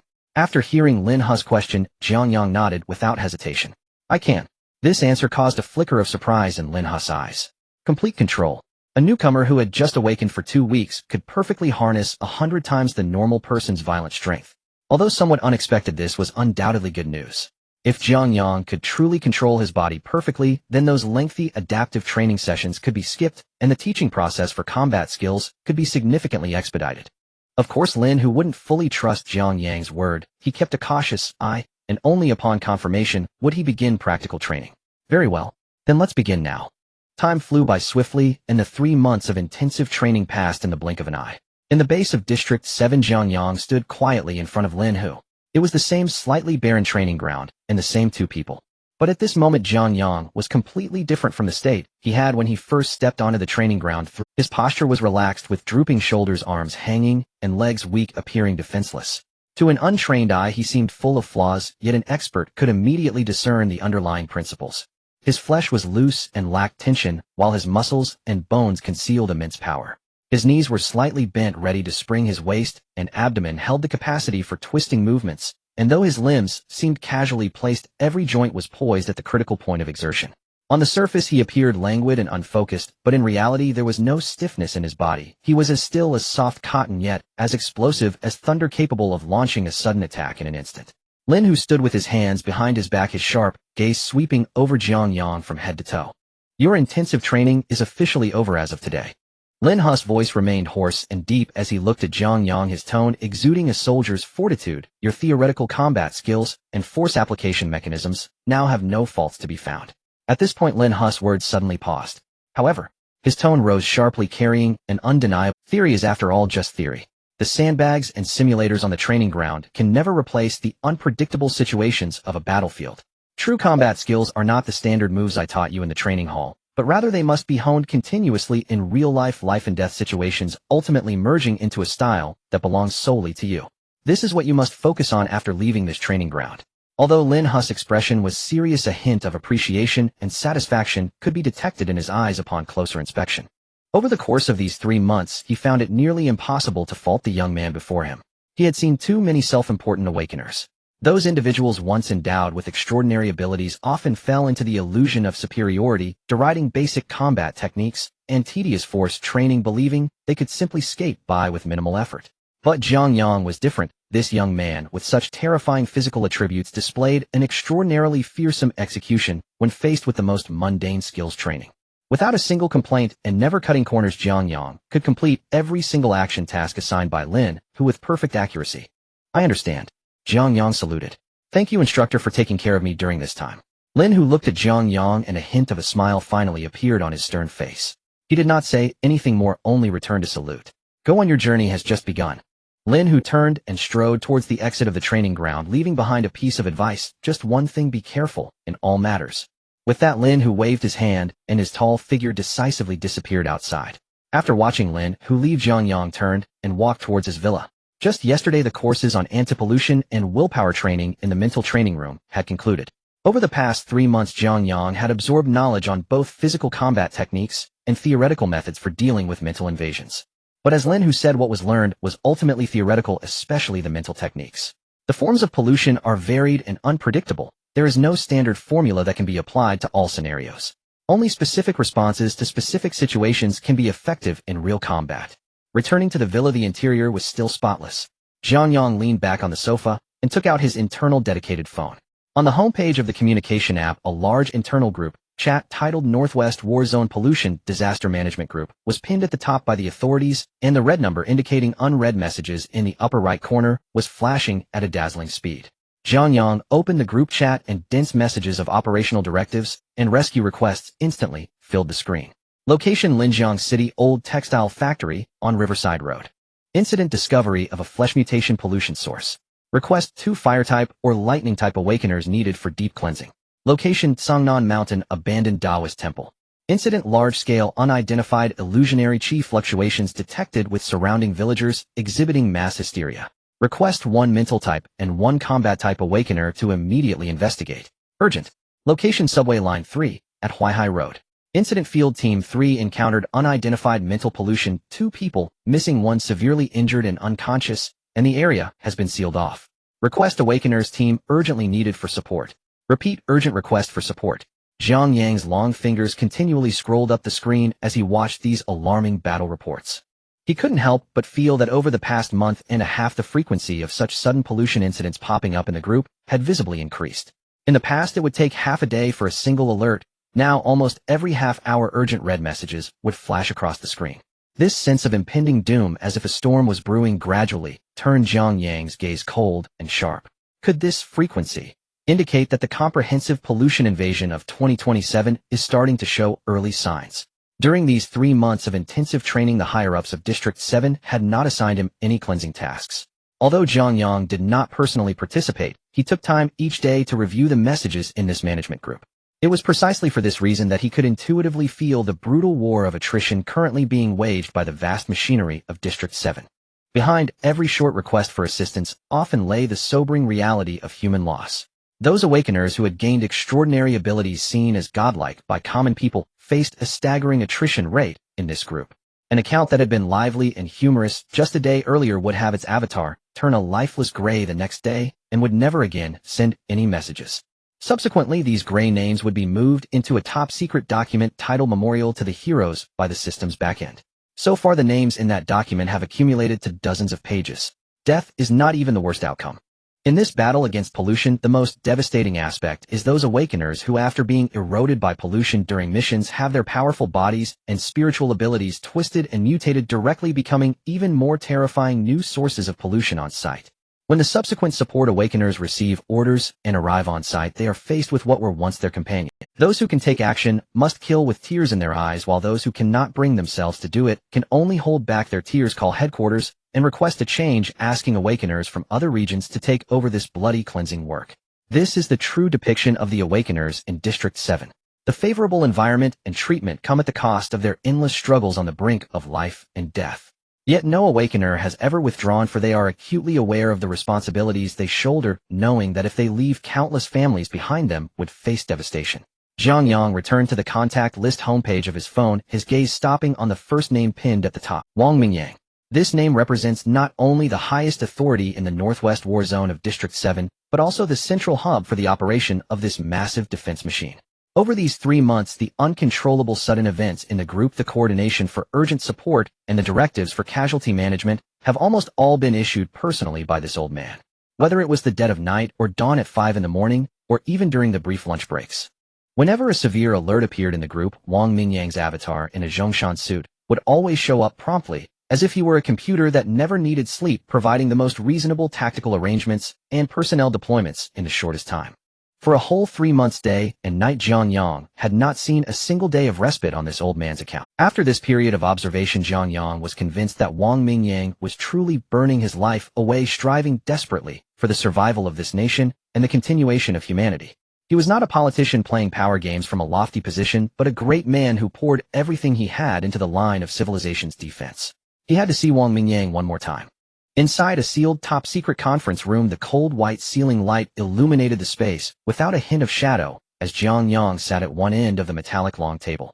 His gaze did not linger on Wang Mingyang across the table. Instead, it discreetly swept over the ceilings, seams, the ventilation grills, and several visual blind spots in the corners of the room. Wang Mingyang sat upright across from him, his hands clasped on the table. Observing Jiang Yang's cautious demeanor, a hint of a smile surfaced on his otherwise serious face. "All right, no need to search anymore." Wang Mingyang chuckled, his voice sounding somewhat deep in the spacious conference room. "This is the core conference room of the base with no surveillance and no listening devices. Feel free to speak your mind." At this moment, Wang Mingyang's heart was far from as calm as it appeared on the surface. Late last night, when he received Jiang Yang's call mentioning new intelligence to be reported in person, he had immediately canceled an important meeting at headquarters and rushed here by private jet from the northwest. Concerning this newcomer, whether it was his miraculous foresight of future events or his terrifying physical prowess and mental abilities, Wang Mingyang could hardly forget. Hearing Wang Mingyang's words, Jiang Yang finally withdrew his scanning gaze and felt entirely at ease. Among the higher-ups in the country, the only one he could fully trust was Wang Mingyang before him. Jiang Yang straightened his posture and spoke directly. "Old Wang, in 2027, pollution will invade comprehensively. Its scale and severity will far exceed the current state." As soon as Jiang Yang uttered these words, the warmth in Wang Mingyang's smile instantly froze. A long silence enveloped the conference room. After a considerable time, Wang Mingyang slowly pulled out an old cigarette case from his pocket, took one out, and offered it to Jiang Yang. "Care for a smoke?" Jiang Yang waved his hand, declining the offer. Wang Mingyang said nothing further, biting the cigarette and pulling out a lighter to ignite it. He took a deep drag, the sharp smoke swirling in his lungs before he slowly exhaled. As he puffed, Wang Mingyang's deep-aged eyes were filled with swirling thoughts. Only someone like him sitting at the highest command seat could know how dire the situation was in the current 7th District and the Han Nation. Many high-risk polluted areas were essentially being filled at the cost of the awakened ones' lives. Even with such reckless sacrifices, many pollutants remained unmanageable, forcing the evacuation of residents living within dozens of kilometers, designating those areas as permanently quarantined dead zones. And now Jiang Yang was telling him that this was not the worst, that matters would worsen. Despite Wang Mingyang's iron will, he was at a loss for the path ahead. Seek assistance from other countries. Don't be ridiculous. The situation in the outside world was likely worse than that of the Han Nation, with many smaller nations completely perishing, reduced to ungoverned ghost towns ruled by evil spirits and filth. A cigarette quickly burned down to the end. Wang Mingyang extinguished the butt in the ashtray before lighting a second one. Only after the ash dropped again did he look up, his voice becoming somewhat hoarse. "Is the intelligence reliable?" Jiang Yang watched the elder across from him, and in the short time it took to smoke 2 cigarettes, Wang Mingyang seemed to age more than a decade. A hint of bitterness surfaced in Jiang Yang's heart as he took a deep breath, meeting Wang Mingyang's gaze, and slowly said, "Old Wang, I actually deceived you back in the conference room.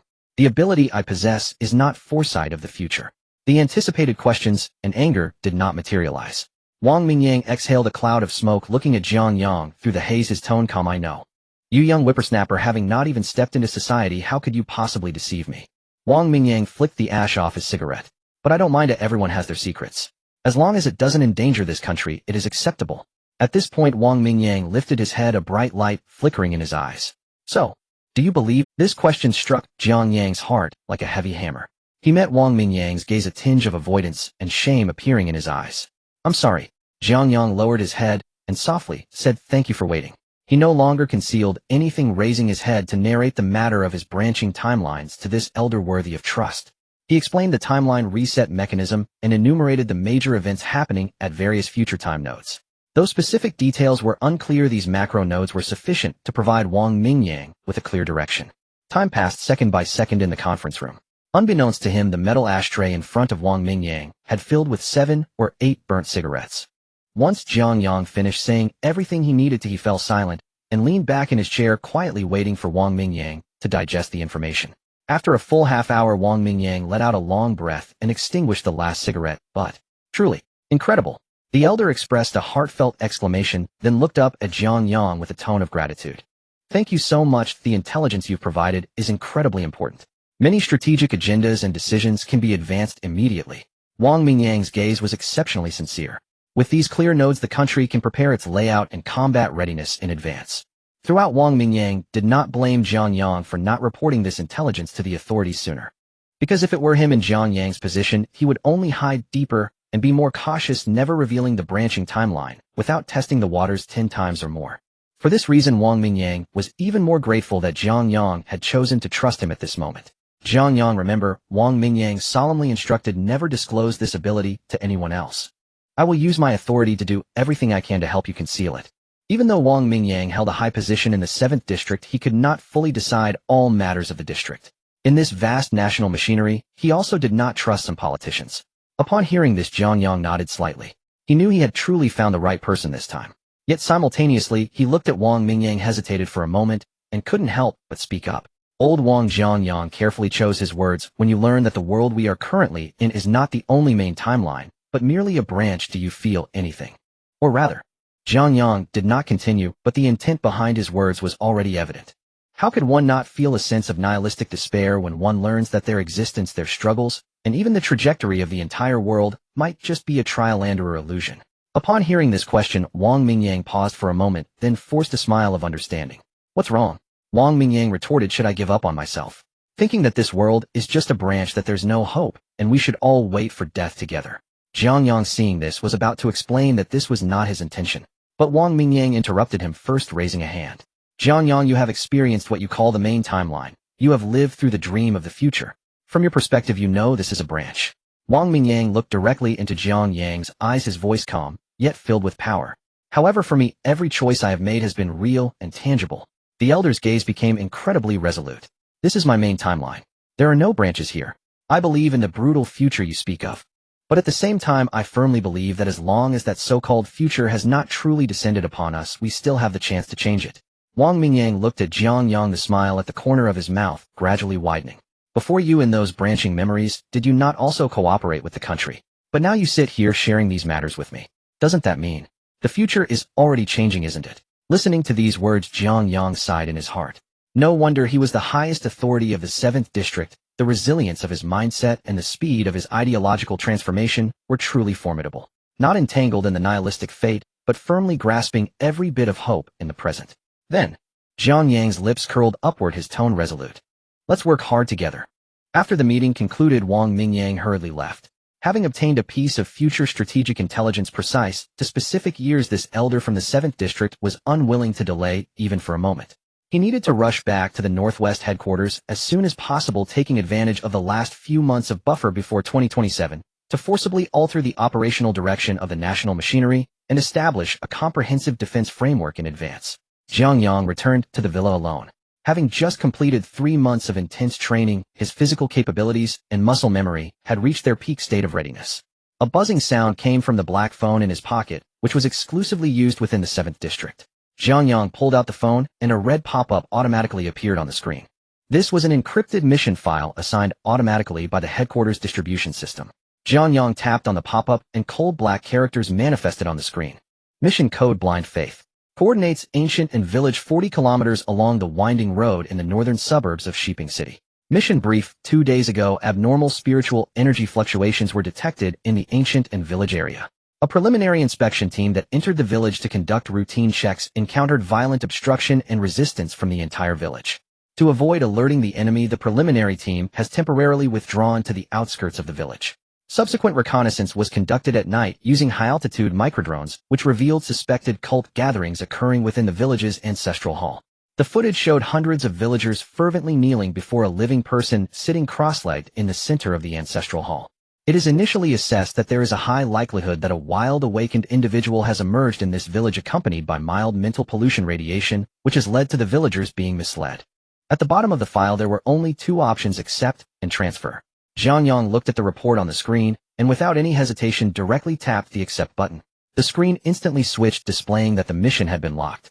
Within 5 seconds, the dedicated communication channel on the phone lit up, and an encrypted number came through. Jiang Yang pressed the answer key and held the phone to his ear. Hello, is this Mr. Jiang Yang? A sweet, clear, and moderately paced young woman's voice came through the receiver. I am Su Shui, your dedicated liaison assigned by the headquarters.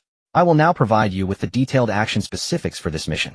Just as Su Shui finished speaking, a sudden rumbling sound echoed from the dark night sky outside the villa. A massive rotor was cutting through the air, and the strong wind swept across the villa's lawn, causing the tops of tall trees to sway violently.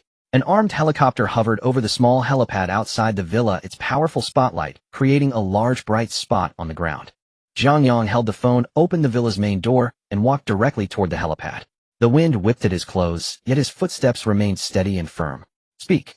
Jiang Yang uttered a single word, braving the helicopter's deafening noise.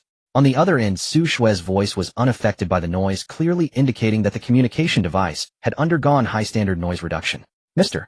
Jiang, since this is your first mission in the district, let me briefly outline the field configuration for you. As per regulations, each awakened individual on duty is assigned a dedicated liaison, like me, responsible for providing real-time high-altitude satellite views, intelligence updates, and communication support. Simultaneously, a complete tactical cleanup team composed of special forces will be deployed at your mission. Now the helicopter is here to take you to the mission location, and the cleanup team has already set up a perimeter around Ancient and Village." As Jiang Yang approached the helicopter, the cabin door was already open, and a fully armed Special Forces soldier stood at the door, saluting him crisply. Jiang Yang nodded slightly, and nimbly jumped into the cabin. The helicopter then ascended rapidly, heading towards the northern suburbs of Shiping City. "Continue." Jiang Yang leaned back in the cabin seat, watching the rapidly diminishing city lights outside, and spoke into the microphone. "Understood, Mr. Jiang." Su Shue's voice continued in his earpiece regarding the specific situation of Ancient and Village. This is a closed traditional village, with over 90% of the population belonging to a single clan. The clan mentality is deeply rooted, and there is a strong sentiment of exclusion. This is also why the preliminary team was blocked at the village entrance by armed villagers during initial contact. Based on the analysis of footage returned by the drone, Su Shue paused for a moment, entering the core part of the mission. The person being worshipped by the villagers exhibits active life signs, and the fluctuations of their spiritual power display a disordered radial pattern, initially determining that they are a natural, awakened, extraordinary being. Your core mission this time is divided into 2 steps. First, make contact and assess the camp inclination of the awakened individual. If they are mentally clear and have no malicious intent to spread pollution, you can represent the 7th District to conduct a recruitment assessment following the same process as when you were initially recruited. Second, if the individual has completely lost control, or if their awakened ability inherently spreads mental plague and turns villagers into puppets, eliminate them on the spot. Jiang Yang listened quietly, understanding the logic of this mission. In the current context, the 7th District lacked the extra energy and resources to build a prison for extraordinary beings. For uncontrolled awakened individuals, there was only one path: death. But a sentence from the file flashed through Jiang Yang's mind, raising a question. What if that awakened individual has already controlled the entire village with mental pollution? Or if the villagers, out of clan ignorance, insist on violently obstructing me? What if they even attack me? On the other end, it took only a second for Su Shue's voice to sound again. This time her response bore no official tone, nor any moral shackles, but rather a bloody privilege that transcended all secular laws. "Mr. Jiang." Su Shue's tone was disturbingly calm. "Please remember the highest principle for field personnel in the 7th District. Ensuring the safety of the executor is always your top priority. Resolving the source of pollution and completing the cleanup is your second priority. If during the execution of the mission you encounter violent resistance or attacks from civilians." Su Shue's voice lacked any warmth. "As long as you do not indulge in indiscriminate slaughter for pleasure, all other means of countermeasure are within your self-defense authorization. The situation on site will be left for you to judge." Although not explicitly stated, the implication was clear. On the battlefield against pollution, awakened individuals are the nation's precious strategic weapons. For those who have already been eroded by pollution or obstruct law enforcement, the state's stance is allowing necessary collateral damage. Jiang Yang leaned against the cabin wall, and it was only at this moment that he truly comprehended the immense privileges held by the awakened individuals of the 7th District. It was a privilege that allowed for the legal deprivation of life, unbound by the constraints of secular rules. Such power, if placed in the hands of someone with a weak mind, would undoubtedly be more terrifying than the pollution itself. "Understood," Jiang Yang replied calmly, with 3 words. The helicopter raced through the night sky, and 20 minutes later a bright light appeared in the valley ahead, bright as day. "Mr. Jiang, we have arrived at the perimeter of the target area." The helicopter began to descend slowly. At the entrance of a winding mountain road leading into Ancient and Village, dozens of armored vehicles were lined up, completely blocking the road. High-powered searchlights illuminated the surrounding forest in exquisite detail, and the raised red and white warning tape flapped wildly in the night breeze. Behind the warning line stood a fully armed heavy firepower unit ready for action. As soon as Jiang Yang landed, a burly Special Forces commander wearing a tactical helmet ran up to him. Stopping 2 meters in front of Jiang Yang, the commander stood at attention and saluted with a standard military gesture. Mr. Jiang. The commander reported loudly, I am the captain of the 18th Detachment of the Northwest Military District. I am ordered here to be responsible for the cleanup, lockdown, and fire support for your mission. The area within 10 kilometers around Ancient and Village has been secured. Jiang Yang's gaze swept over the raised warning tape. In front of the warning tape was a winding dirt road leading into the dark mountains. At the end of the searchlight's glow, the outline of Ancient and Village resembled a dead beast lying in wait, in the night eerily quiet. Jiang Yang withdrew his gaze, nodded slightly at the commander, and stepped forward, walking straight toward the isolation red line. I will go in alone to take a look. Jiang Yang raised his hand, lifted the warning line, and bent down to slip through. You wait for my news outside. The mountain road winds and twists. Jiang Yang walked steadily up the unlit dirt path, the night wind carrying the earthy scent unique to the deep mountains brushing against his cheeks. In the darkness ahead, the outline of Guan Village gradually emerged. Rather than a village, this is more like a fortress. There are no neatly arranged farmhouses, nor any trace of the rural liveliness one would expect. A 4-meter-high wall tightly encircles the entire complex with shards of glass poured on top and barbed wire strung along. This doesn't resemble a village, it feels more like a massive compound. The main gate is a heavy double iron gate flanked by 2 high-powered floodlights that illuminate the surrounding area as bright as day. 8 sturdy men squatted by the threshold smoking. They were armed with a few machetes and rusty steel pipes casually thrown at their feet.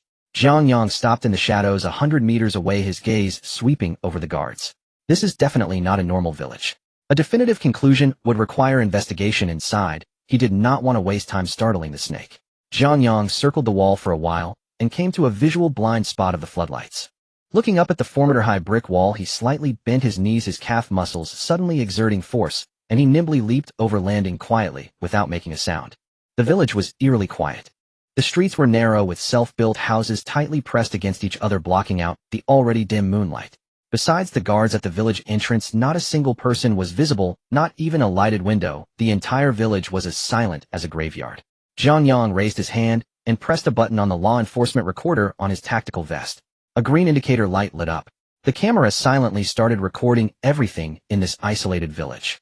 Jiang Yang walked along the dimly lit street. His senses had long surpassed those of ordinary people. In this dead silence, any subtle sound or scent was impossible to evade.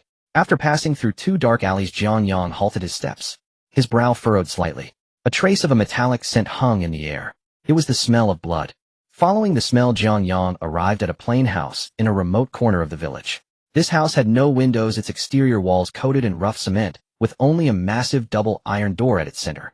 The stench of blood wafted out from the crack of the door. A thumb-thick iron chain was wrapped around the iron door, secured with a large brass padlock. Jiang Yang stepped forward, grasped the brass lock's body, his fingers closing around it. The steel lock's clasp twisted in his hand like plastic, and with a crisp snap he broke it. He caught the broken chain, gently placed it on the ground, pushed the iron door open, and stepped inside. The door hinge let out a low creaking sound. The smell of ammonia, excrement, and blood mixed together, assaulting him like a tangible force. The scene before Jiang Yang made his pupils constrict slightly. Inside the house was a long, narrow corridor with several flickering yellow bulbs hanging from the ceiling. On either side of the corridor were rows of cells welded shut, with rebar resembling an old prison. Each partition was less than 5 square meters, with the floor covered in dark, foul-smelling hay. Inside the cells were all women. They curled up in the corners or leaned against the cold walls, most dressed in rags, many completely nude, their bodies covered in bruises and dirt. The sound of Jiang Yang entering was not small, yet the reaction from these women was suffocating. There were no cries for help, no screams, no questions, not even the slightest instinct to flinch. One woman near the iron door was unconsciously clutching a piece of dry grass, her eyes fixed blankly on a spot on the ground. As Jiang Yang passed in front of her, her eyes did not even bother to move. It was true numbness. In their eyes there was not a trace of hope, as if their souls had been drained away, leaving behind soulless husks.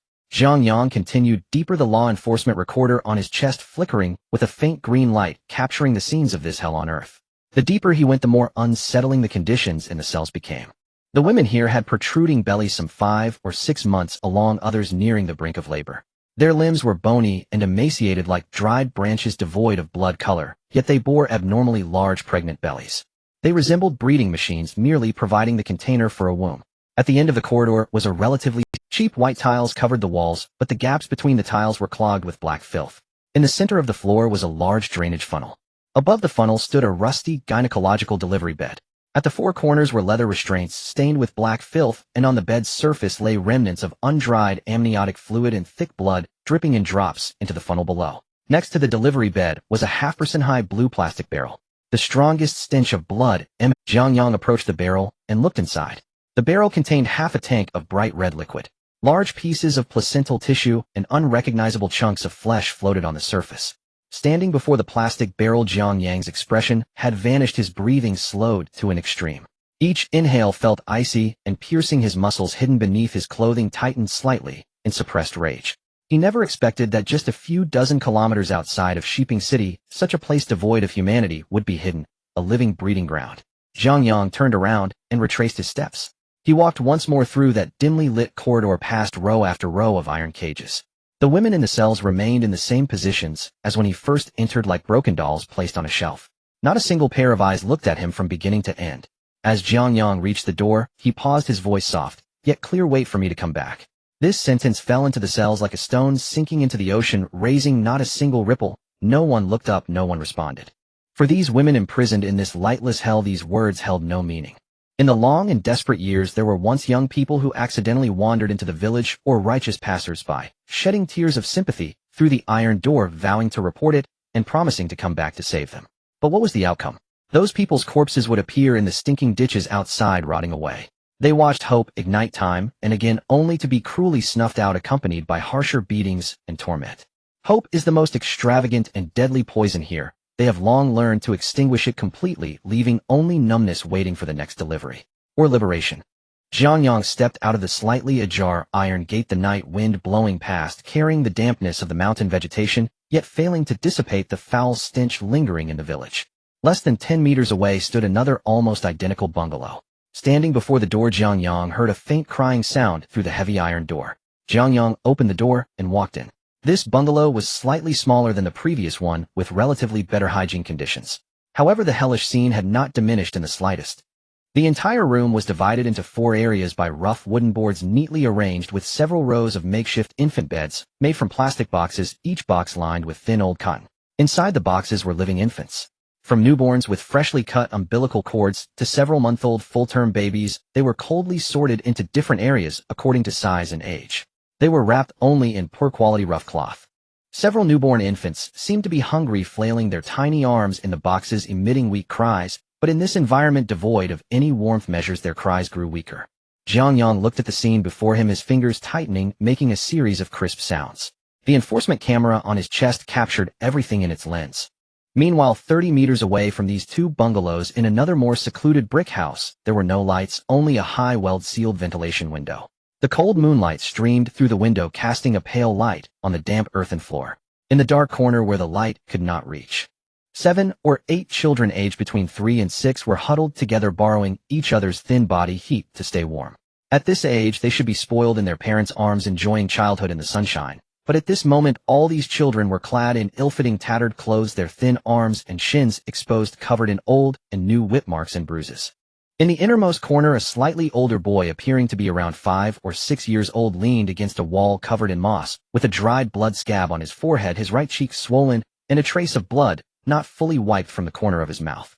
That was from this afternoon, when a man delivering food in the village in a bad mood hit him with an iron spoon. Whoa! In his arms he held a little girl, probably just over 3, with messy pigtails. The girl buried her head in Jiang Yang's chest, her small shoulders trembling, tears streaming down her face, soaking Jiang Yang's tattered shirt. "It's all my fault." The little girl spoke in a low voice, not daring to cry out loud, sobbing as she mumbled, "I accidentally knocked over the bowl, making you get hit." The older boy, named Jiang Yang, lowered his head, gently patting the girl's back. "It's okay." His voice was somewhat hoarse, but surprisingly calm. In this hellish environment, this 5 or 6-year-old child was forced to possess the numbness and resilience of an adult. He looked at the girl in his arms and earnestly advised, "Remember, the next time you see those adults delivering food, you must not look up. Do you remember what I said? Just look down and count ants. Got it? Otherwise they will think you are disobedient and will hit you."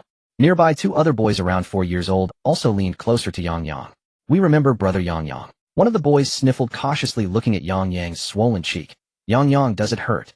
Jiang Yang, holding the little girl, leaned his head against the cold wall. "I don't feel pain." Suddenly, as if recalling something, Jiang Yang, who had been leaning against the wall, sat up straight. He released the girl in his arms, turned around, and placed his hands directly on the damp ground, enduring the pain as he desperately began to dig with his 10 tiny fingers. In a short while he dug out a small pit in the soft earth, accumulating a handful of wet sticky mud. "Come here." Yang Yang turned his head, lowering his voice, and beckoned to the younger children behind him. The children obediently moved closer.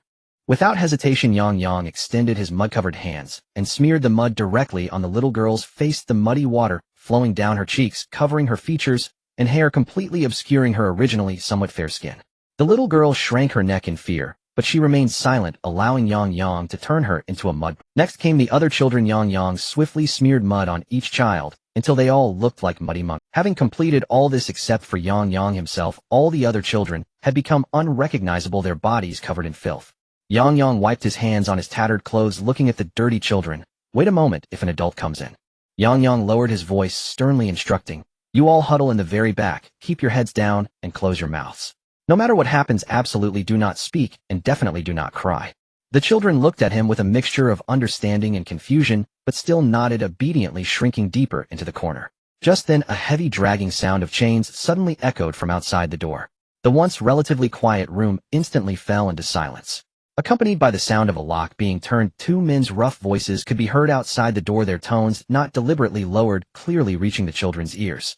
"What's with this sudden change in taste for the Divine Lord today?" a rough voice complained. "Isn't it usually just a newborn or one a few months old? Why today specifically requesting one big and one small?" "Who knows?" The other voice sounded indifferent, carrying a casualness that treated human life as insignificant. "The Divine Lord's intentions are not for us to pry into.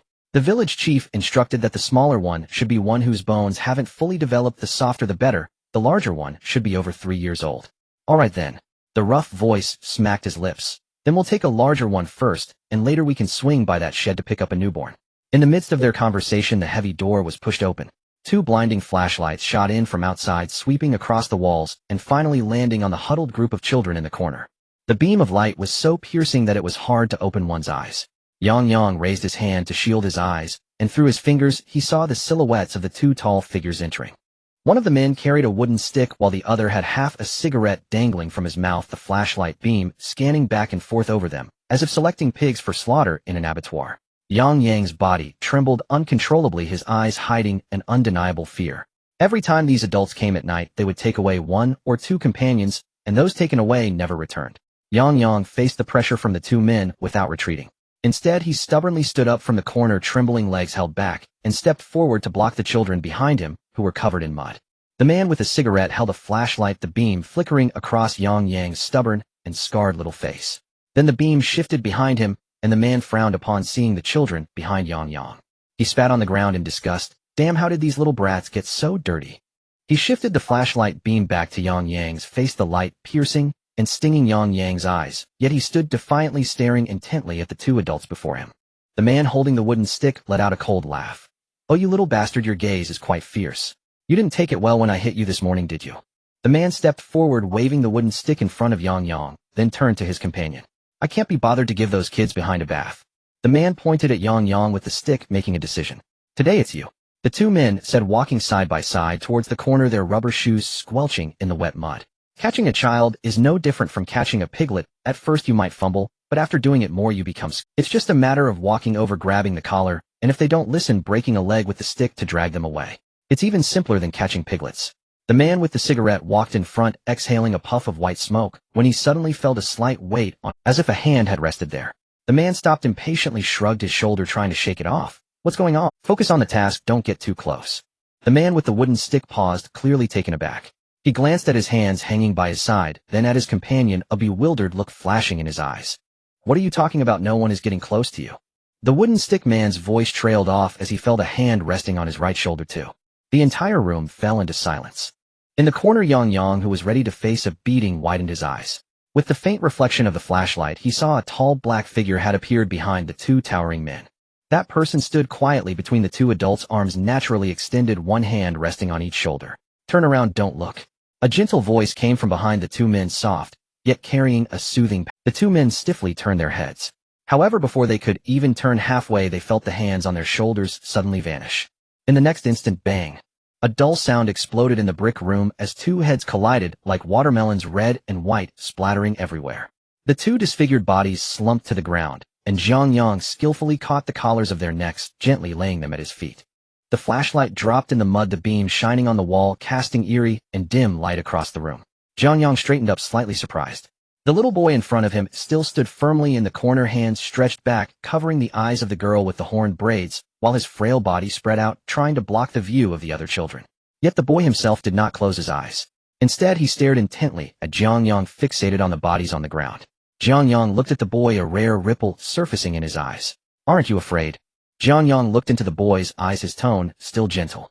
Upon hearing Jiang Yang's question, the boy visibly flinched. After all, this man was even more terrifying than the two earlier.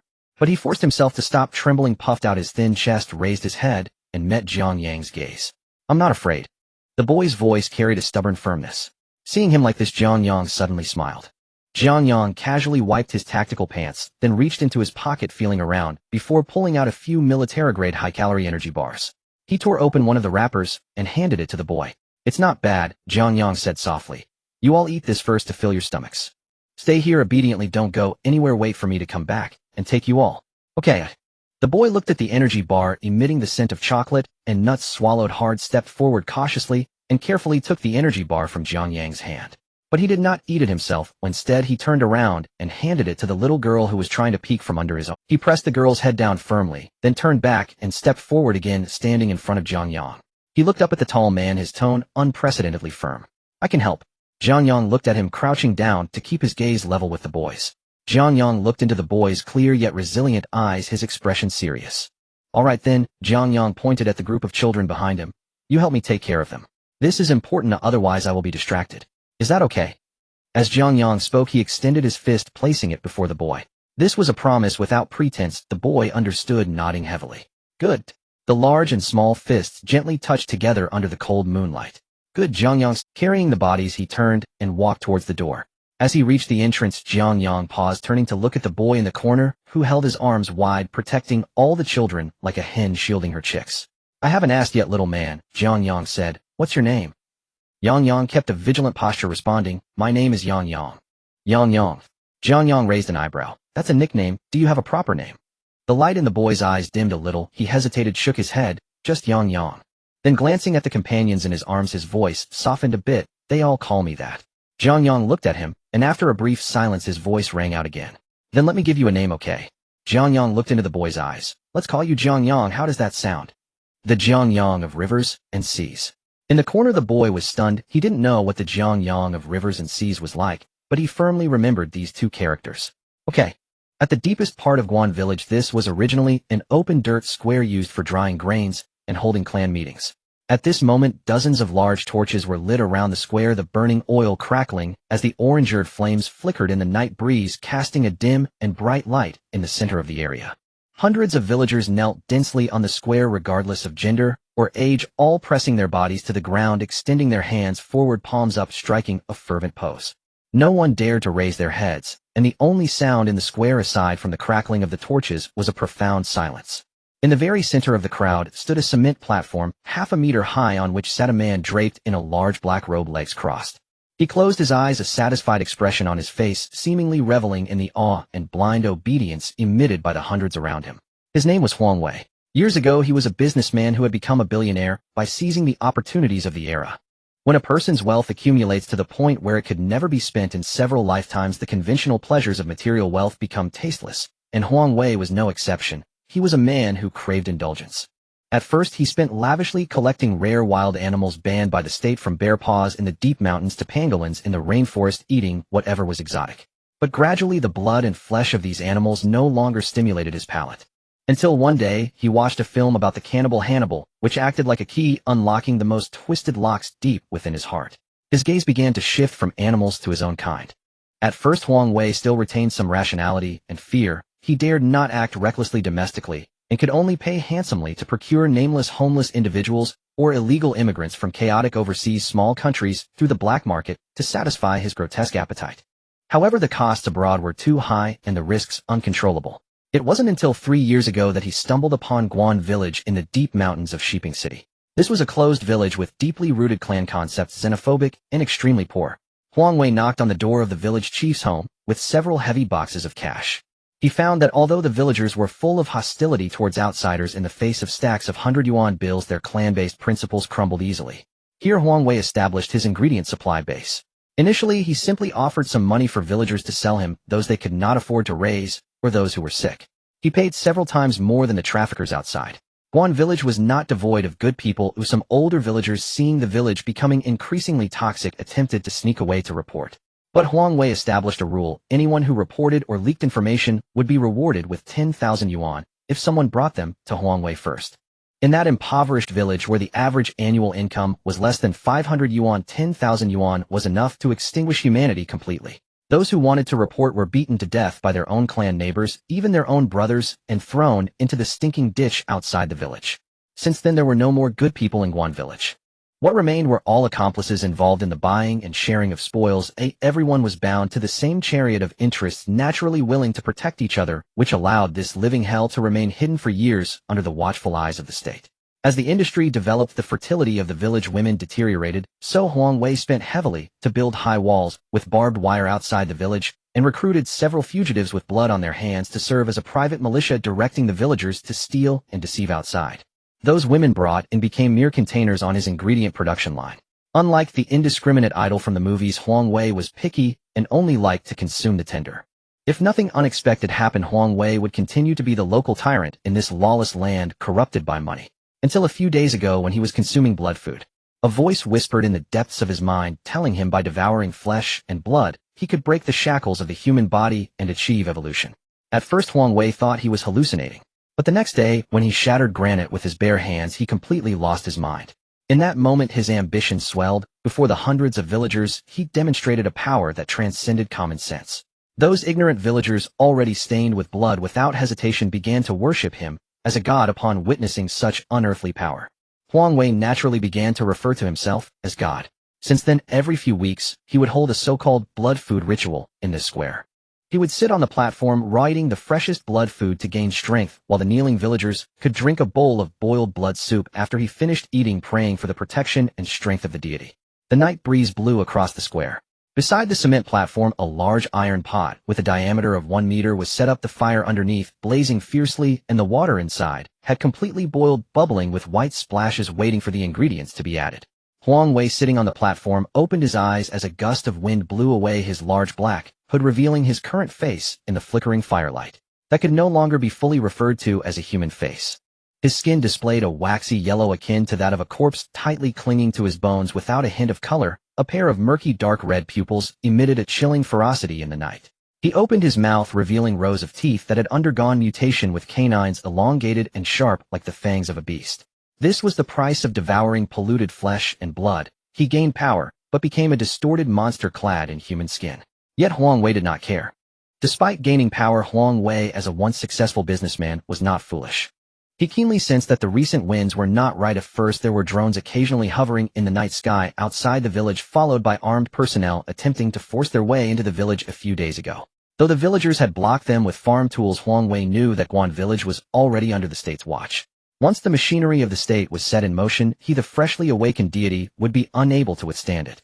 Huang Wei had already made plans that after finishing tonight's special blood meal, he would lie low for a few months and wait for the storm to pass.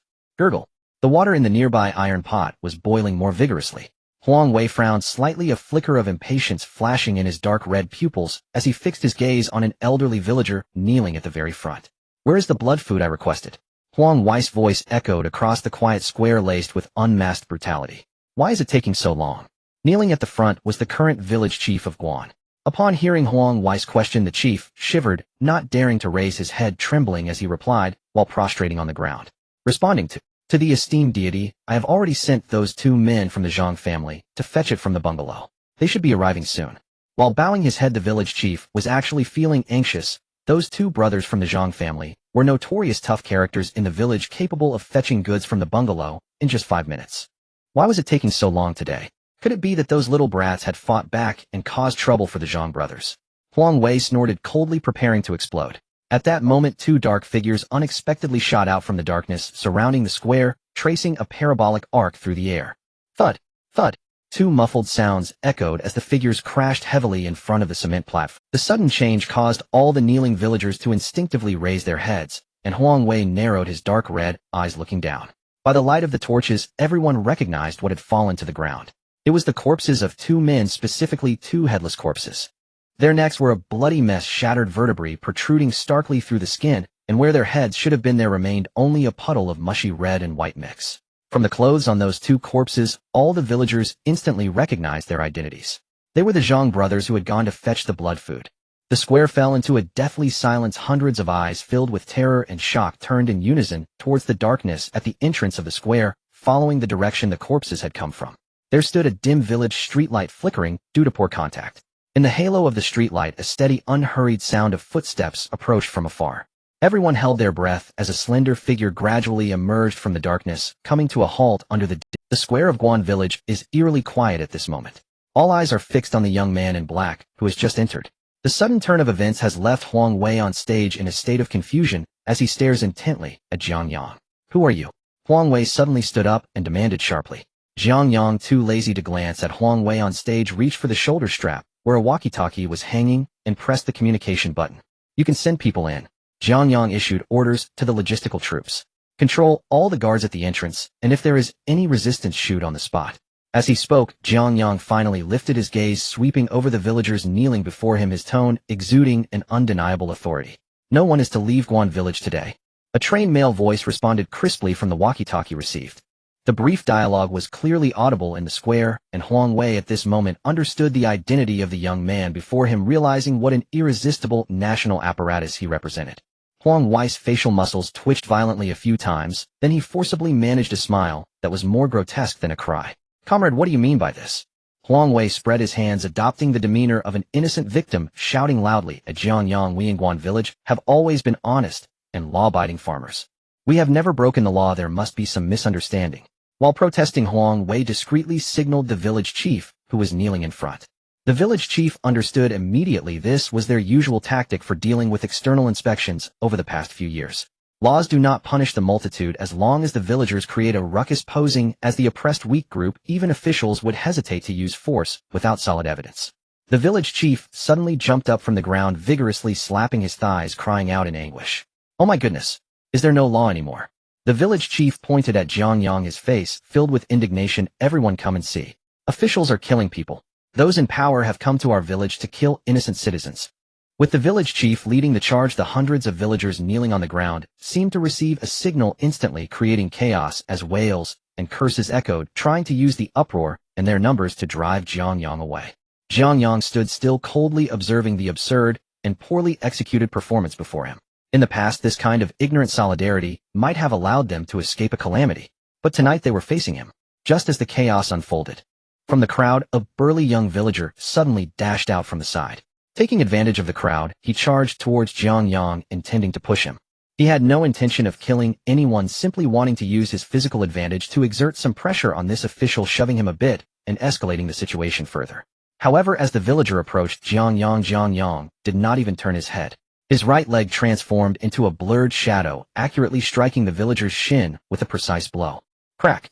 The sharp sound of a bone breaking cut through the noise, especially piercing amidst the commotion, as the villager's leg instantly bent at an exaggerated 90-degree angle, the white bone protruding through the rough fabric of his pants exposed to the air. The villager fell heavily to the ground, clutching his broken leg tightly, letting out a heart-wrenching scream.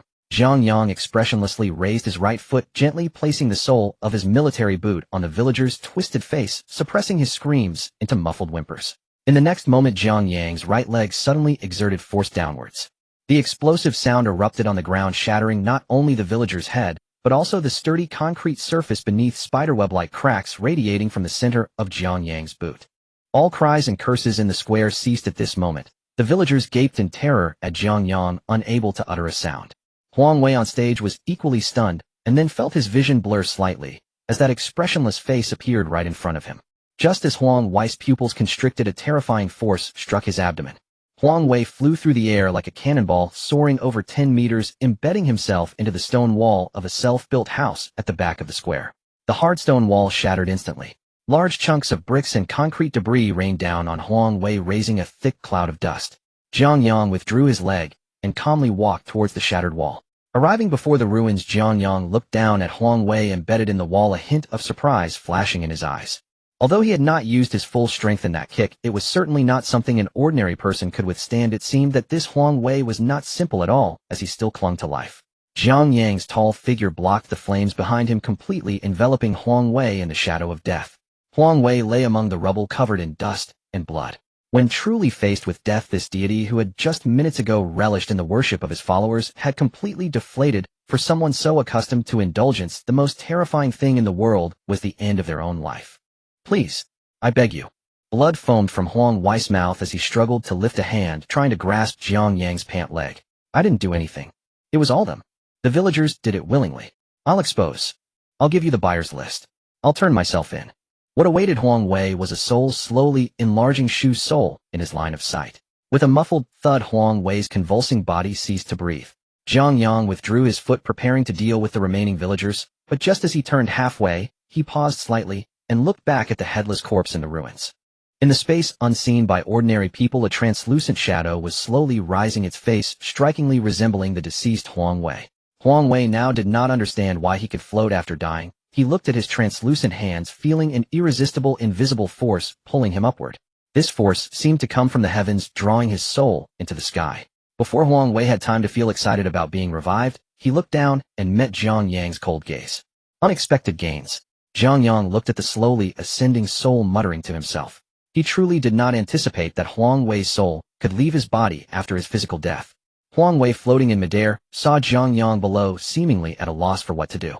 Fear was immediately replaced by arrogance. After breaking free from the constraints of his body, he felt that physical attacks could no longer harm him. Ha! Huang Wei's soul let out a silent laugh, looking down at Jiang Yang, his face twisted. You can't do anything to me now, you damn watchdog. Just wait until I regain my true power. I will definitely. In response to Huang Wei's taunts, Jiang Yang smiled lightly. During the past 3 months of special training, the greatest gain Jiang Yang had in the spiritual training room, apart from studying pollution resistance theory, was mastering the control of the Yang Zhaoli fire within him. A transparent flame ignited silently at his fingertips. With a gentle flick of his finger, the transparent Li fire shot out in an instant, transforming into an invisible net that surged upward against the heavenly pulling force, tightly enveloping Huang Wei's soul within. In the next second, Huang Wei let out a heart-wrenching scream. This pain was infinitely more intense than being sliced 1,000 times. Jiang Yang had been worried that Huang Wei would die too quickly, missing the chance to exact his vengeance, but now it was delivered to him on a silver platter. The transparent flame encasing Huang Wei's soul began to contract, drifting back down to Jiang Yang. In the flickering light of the transparent flame, Huang Wei's tortured and twisted face could be seen intermittently within the flames, accompanied by faint, inaudible cries of anguish. As long as the Li fire does not extinguish, this torment of burning the soul will never cease. Jiang Yang gazed at the flickering soul fire at his fingertips. I didn't expect the first position of the heavenly lantern would be reserved for you. Enjoy it well. Huang Wei's decapitated corpse was still hanging in the shattered brick wall. The faint flicker of firelight swayed in the night wind, casting the bloodstains on the ground in a dark, glaring red. The hundreds of villagers in the square fell into a brief silence, followed by chaos as the crowd began to stir. These people, inherently cowardly and afraid of strength, dared not look Jiang Yang in the eye. At the edges of the crowd, some began to shuffle backward on the ground, seeking any possible escape. At that moment, a heavy rumble echoed from the surrounding darkness, and blinding headlights tore through the night. A convoy of military armored vehicles drove straight in from a narrow path. An orderly sound of boots hitting the ground followed as a fully armed squad of soldiers, rifles at the ready, surged into the square like a tide. The strong beams of dozens of tactical flashlights intertwined, and the red laser sights instantly locked onto every individual in the square surrounding the villagers. A group of team members strode in from behind, dragging several strong men along. These were the private armed guards stationed at the village entrance and around the walls, with a few leading the resistance, their calves unnaturally bent. The special forces did not execute them on the spot, but instead smashed their legs, incapacitating them. Those strong men being dragged and let out pig-like howls along the way. The villagers in the square, attempting to slip away amidst the chaos, looked at this iron-blooded army armed with real firearms. They knelt down faster than anyone else, covering their heads with their hands, and no one dared to make a sound. A special forces team leader wearing the rank of captain pushed through the crowd and quickly ran up to Jiang Yang. Report, Commander. The leader's voice was loud. The 18th Brigade of the Northwest Military District has completed the full encirclement of Guan Village. The armed personnel on the outskirts have also been fully controlled, awaiting your orders. Jiang Yang nodded slightly. Take a few people with me, secure the area, and wait for my return to handle things. After speaking, Jiang Yang walked back the way he came. Yes. The leader turned, signaling his adjutant with a tactical gesture. He quickly pointed out 4 elite team members who swiftly followed Jiang Yang's pace. Jiang Yang led the way along the dark, narrow village path towards the windowless bungalow. Arriving at the bungalow, the heavy double iron doors remained ajar. Jiang Yang pushed the door open and walked inside, followed closely by the leader and 4 Special Forces team members. A dim yellow bulb flickered above. On either side of the corridor, women maintained the same positions as when Jiang Yang had left, curled up in heaps of hay. Dozens of people were crammed into several compartments, yet no one spoke or communicated in any way. They merely numbly clutched the hay in their hands, their unfocused gazes staring blankly at some spot on the ground. Upon hearing the door being pushed open, they only stiffly turned their necks, letting their gaze slightly focus on the entrance of the corridor. It was still that young man in black. He wasn't dead. How had he returned? The woman bit down on her cracked lips, struggling to stand up, wanting to make this good person leave. But then she suddenly stopped. She saw the people behind that good person. The woman bit down on her cracked lips, struggling to stand up, wanting to make this good person leave. But then she suddenly stopped. She saw the people behind that good person. She saw the fully armed soldiers. With the corridor's lighting, she spotted the medals on the soldiers' chests, a yellow star on a red background embroidered with gold and crimson threads symbolizing the nation. The woman understood what this meant. Her eyes instantly turned red and large tears fell onto the dark head. Jiang Yang said nothing as he reached the first compartment, tearing off the chains, then proceeded to the second, third. The sound of breaking metal echoed down the long corridor. With each lock he broke and each door he pushed open, a faint glimmer of light appeared in the hollow eyes of the women in the cages. The 4 Special Forces team members put away their rifles, slinging them behind their backs, and strode into the stinking iron cages. It's all right. A young Special Forces member took off his jacket and gently draped it over a pregnant woman whose belly was swollen and completely naked. He looked at the horrific burn marks and knife scars on the pregnant woman's body, and his eyes instantly filled with blood, his voice trembling uncontrollably. We have come. The country has come to take you home. This simple phrase brought hope. Wow. The suppressed cries that had been held back for countless nights erupted in the corridor.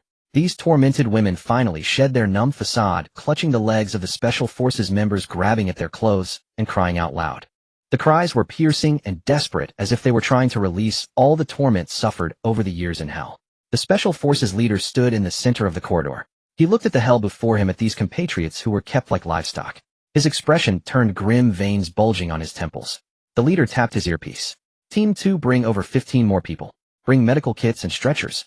Go straight along the village path we took. After issuing the dispatch order, the leader paused for a moment. Also, he added slowly, those villagers outside. Anyone who dares to cause trouble or resist control, do not adhere to any conventional regulations, simply execute them on the spot. The leader's voice sounded chilling against the backdrop of the women's cries in the corridor. Remember, just shoot them. In the square, the adjutant stood at the edge of the crowd, the leader's almost roaring orders echoing in his earpiece. The adjutant quickly coordinated, arranging for 15 medical team members to run toward the bungalow with stretchers. After everything was arranged, the adjutant stood still, his brows slightly furrowed. He did not know what had happened with the leader, why his attitude had changed so drastically. The leader had previously instructed that their main duties were to contain and manage the aftermath, minimizing killings. After all, while the executor of Zone 7 had the legal privilege to kill, the troops could not act recklessly. They needed to control public opinion and keep matters within the framework of regular law enforcement, as many situations had to account for the executor's subsequent impact. For this reason, when they encountered armed guards resisting arrest at the village entrance, they had merely broken their legs. But now the leader had issued an illegal order for immediate execution. The adjutant did not ask further. The soldier's duty was to obey orders. He turned around, his hand naturally resting on the gun at his waist. Meanwhile, several quick-witted older villagers in the crowd, seeing that the killing god Jiang Yang had left, relaxed their tense nerves slightly. They looked at the Special Forces members around them, their minds starting to race again. In their understanding, the military represented the country, and the country adhered to the law and evidence, certainly not as cruel and ruthless as that young man in black. Thus someone could no longer hold back. A villager with a round face boldly sat down in the mud, slapping her thighs with both hands, and began to wail, "Commander, oh great sovereign, you must stand up for us common folk." The villager pointed to the headless body of the Zhang brothers in front of the cement platform, crying out, "That person just now was a madman. He ran into our village and killed people for no reason, killing us defenseless commoners. We are just ordinary farmers. You soldiers cannot shield a murderer." As the villager led, a few bold villagers around her echoed, attempting to use moral coercion and feigned pity to apply pressure on these soldiers. The adjutant stood a few meters away, watching coldly as the villager threw a tantrum on the ground. Then expressionless, he took a step forward, drew his sidearm, and loaded it in one smooth motion. No verbal warning, no warning shot. Bang! A crisp gunshot echoed across the empty square, a yellow shell casing clattering to the ground. A blood flower blossomed on the villager's forehead, her face frozen in a grotesque expression, and her body fell stiffly backward.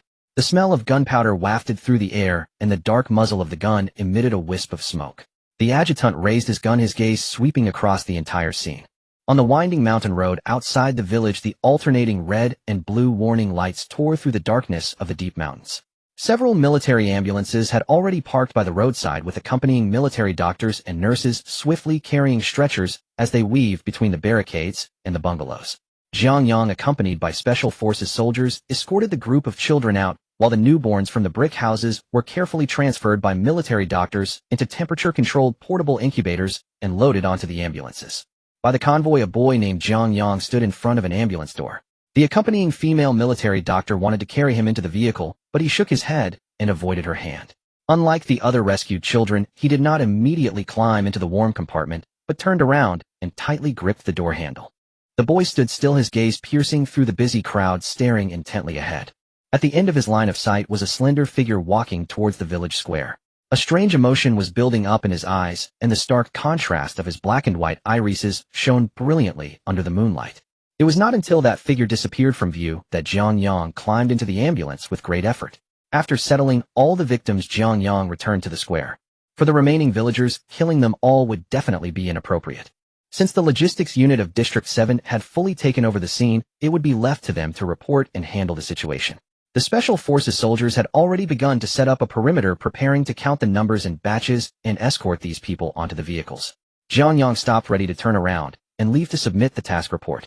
Just then the village head, who had been crouching on the ground, had a fluctuating expression. He felt no sorrow for Huang Wei's death, only panic for the future. In recent years, Huang Wei had been the cash cow of the entire Guan village. Relying on this immoral human trafficking industry, the villagers didn't need to work in the fields, and every household received a large sum of money, living lavishly with plenty of food and drink.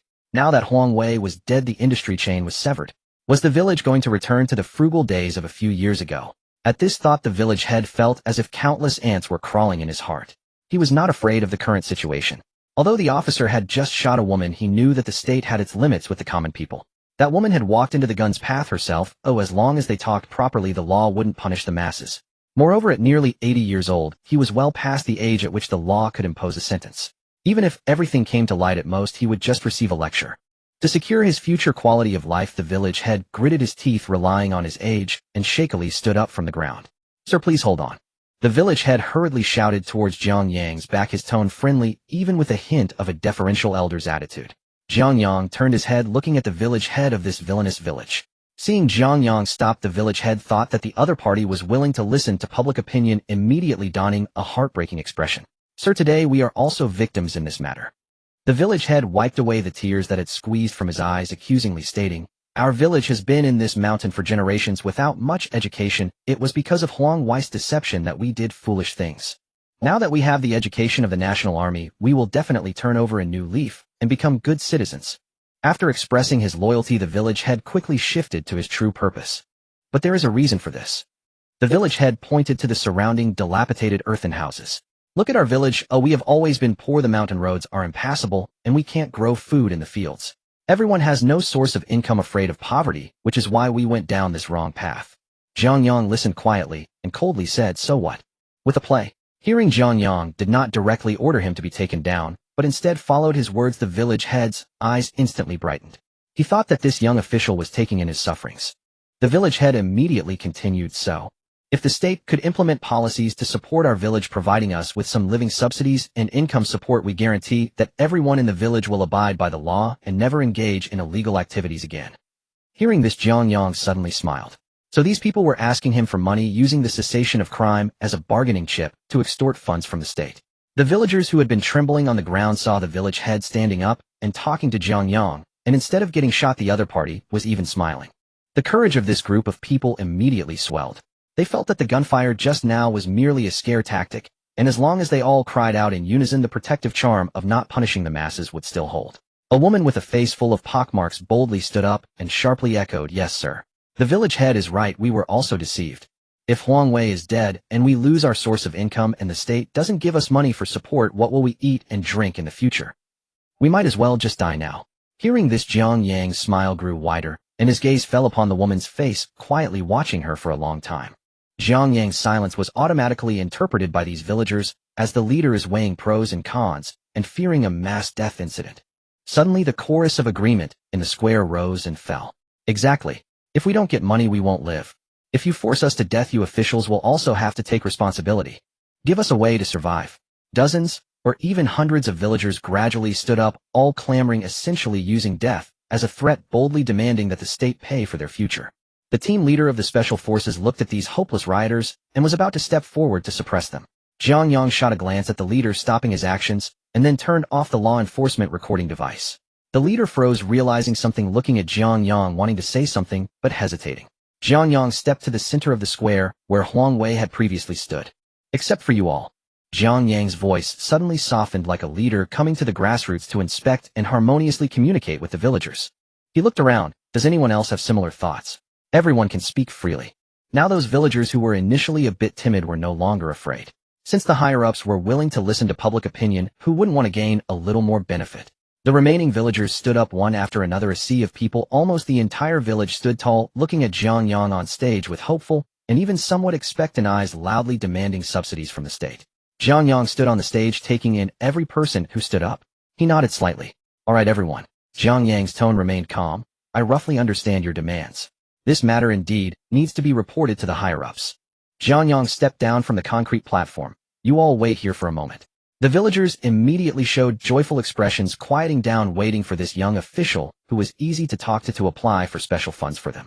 Jiang Yang ignored the gazes behind him and walked straight to a corner. Su Shui.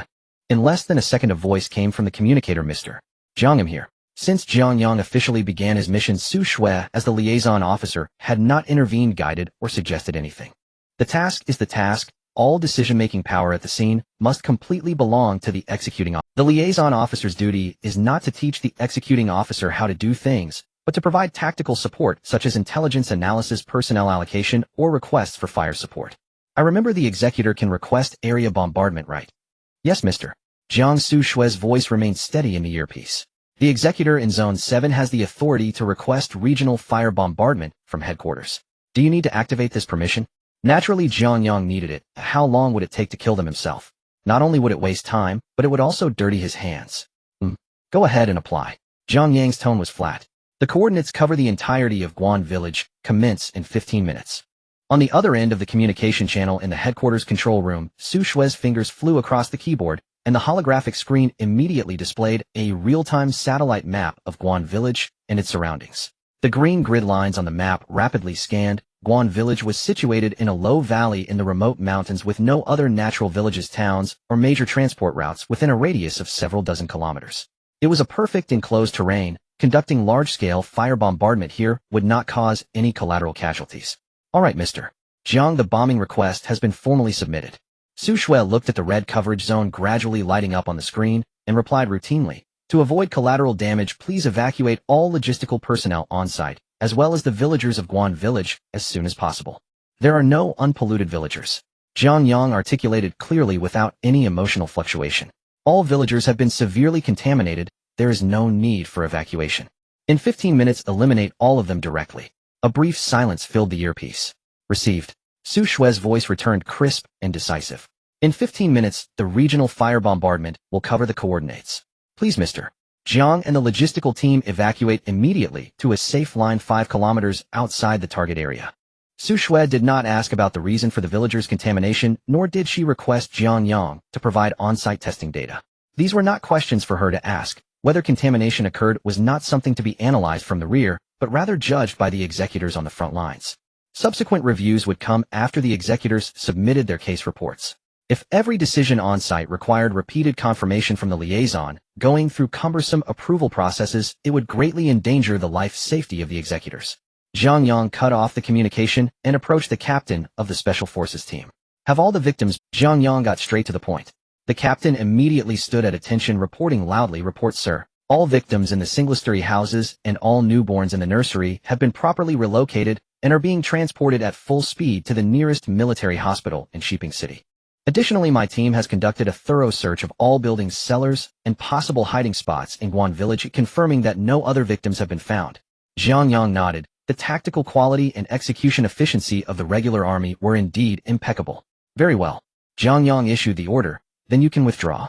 Everyone board the vehicles and retreat to standby 5 kilometers outside of Guan Village. Upon hearing this command, the captain's eyes flickered, but he did not utter any unnecessary words. A soldier's duty is to obey orders. Yes. All units retreat.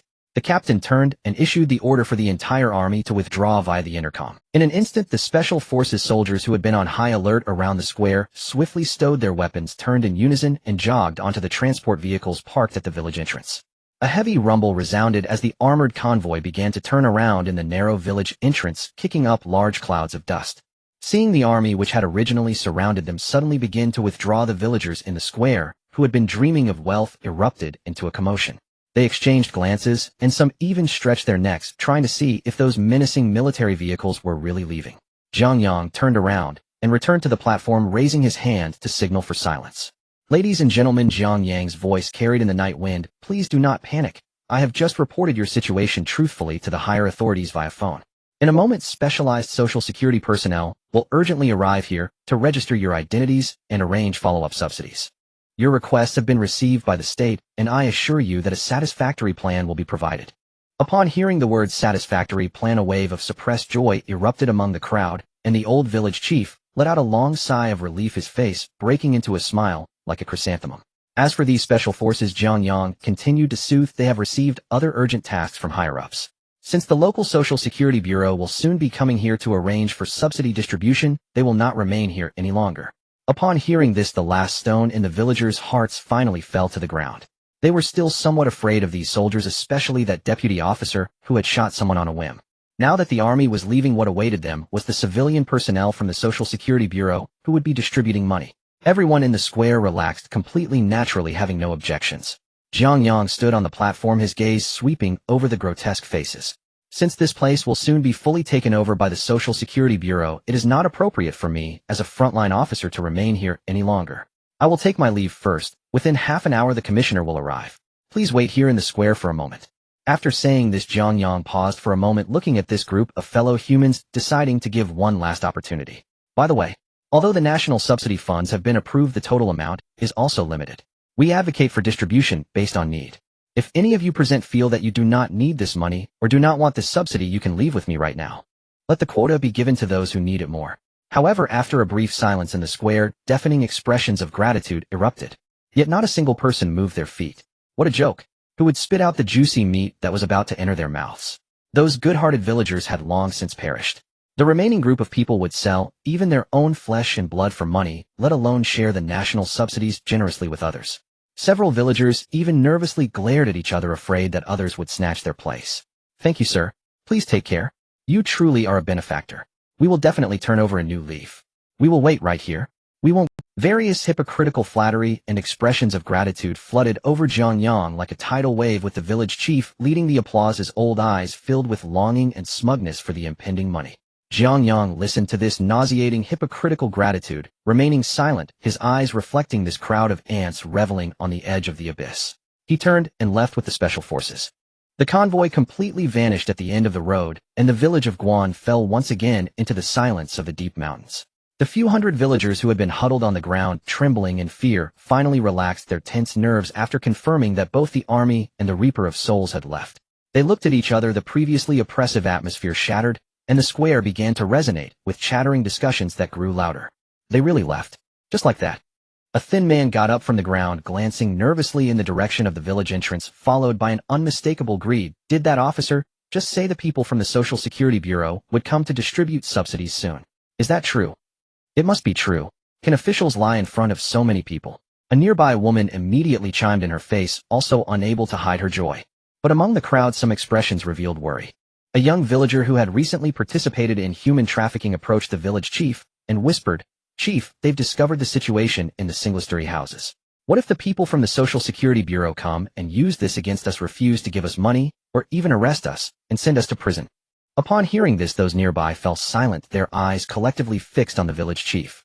The village chief stood with his hands behind his back, pacing calmly, in place his murky eyes shifting toward the body of Huang Wei embedded in the crumbling brick wall a few meters away. What's there to panic about? The village chief scoffed, pointing his cane at Huang Wei's corpse. There are no witnesses to contradict us, you understand. The villagers were taken aback for a moment, and the village chief lowered his voice to outline a strategy. When the officials arrive, no matter who asks, we all stick to one story. Everything we did was coerced by that beast Huang Wei. Huang Wei had a gun and henchmen. How could we common folks dare to resist? Resistance would mean death. Those who were captured were all under his command, and we were merely forced to do some odd jobs. The more the village chief spoke, the more he felt this plan was flawless, his tone growing more assertive. Huang Wei is dead now. We can place all the blame on him. Who can investigate this thoroughly? The state can't execute all of us for the crimes of a dead man, can it? The pockmarked aunt suddenly slapped her thigh and exclaimed, the chief is absolutely right. We are also victims. We are also the unfortunate ones oppressed by Huang Wei. Not only should they not arrest us, but they should also compensate us for our emotional distress. In less than 20 minutes after his death, Huang Wei, once revered by the entire village, had become the perfect scapegoat for these hundreds of accomplices. In this enclosed square, the purest forms of evil and selfishness in human nature were fully displayed. Everyone chimed in. The more they talked, the more they felt justified, the more they felt wronged. Thus time trickled away amidst their schemes and dreams of money. As the night breeze grew colder, over 10 minutes passed. The originally excited crowd began to show impatience, and the thin man rubbed his hands together, looking curiously towards the mountain road leading out of the village. How much longer? Why haven't we seen anyone yet? Exactly.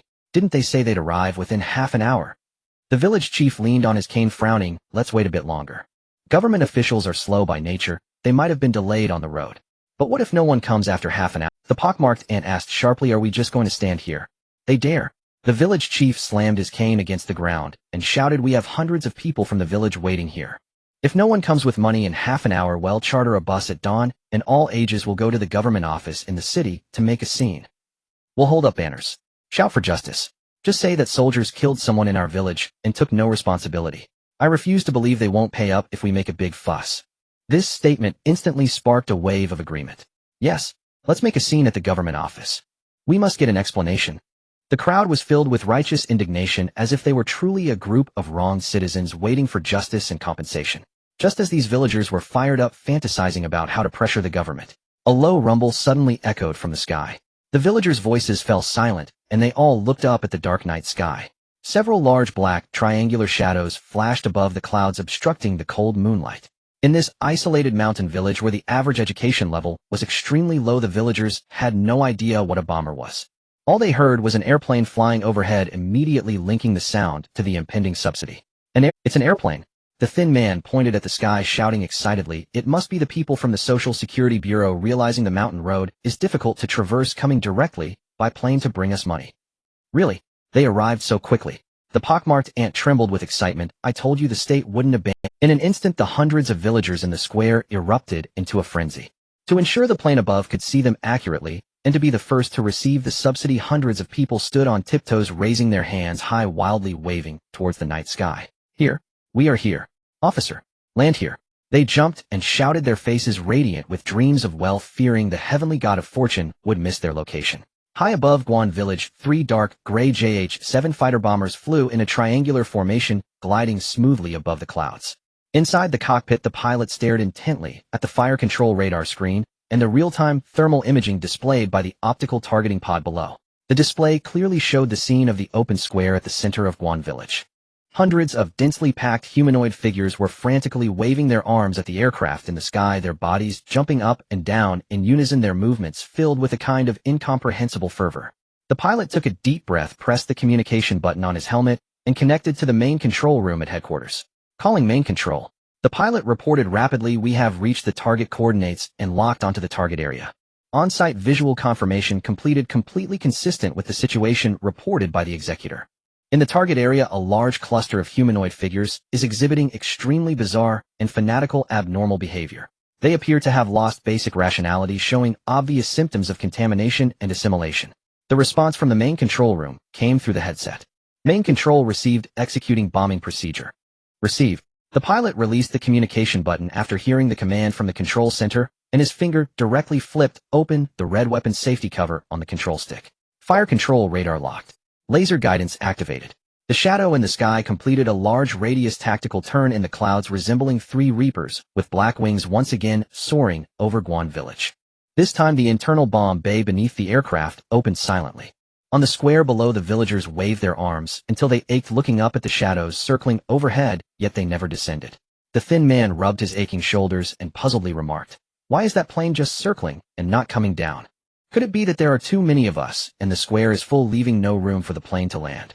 The village chief analyzed smugly from the side. "That makes sense." The ant hurriedly took 2 steps back, saying, "Everyone please move aside. Make room for the plane to land, don't delay the money distribution."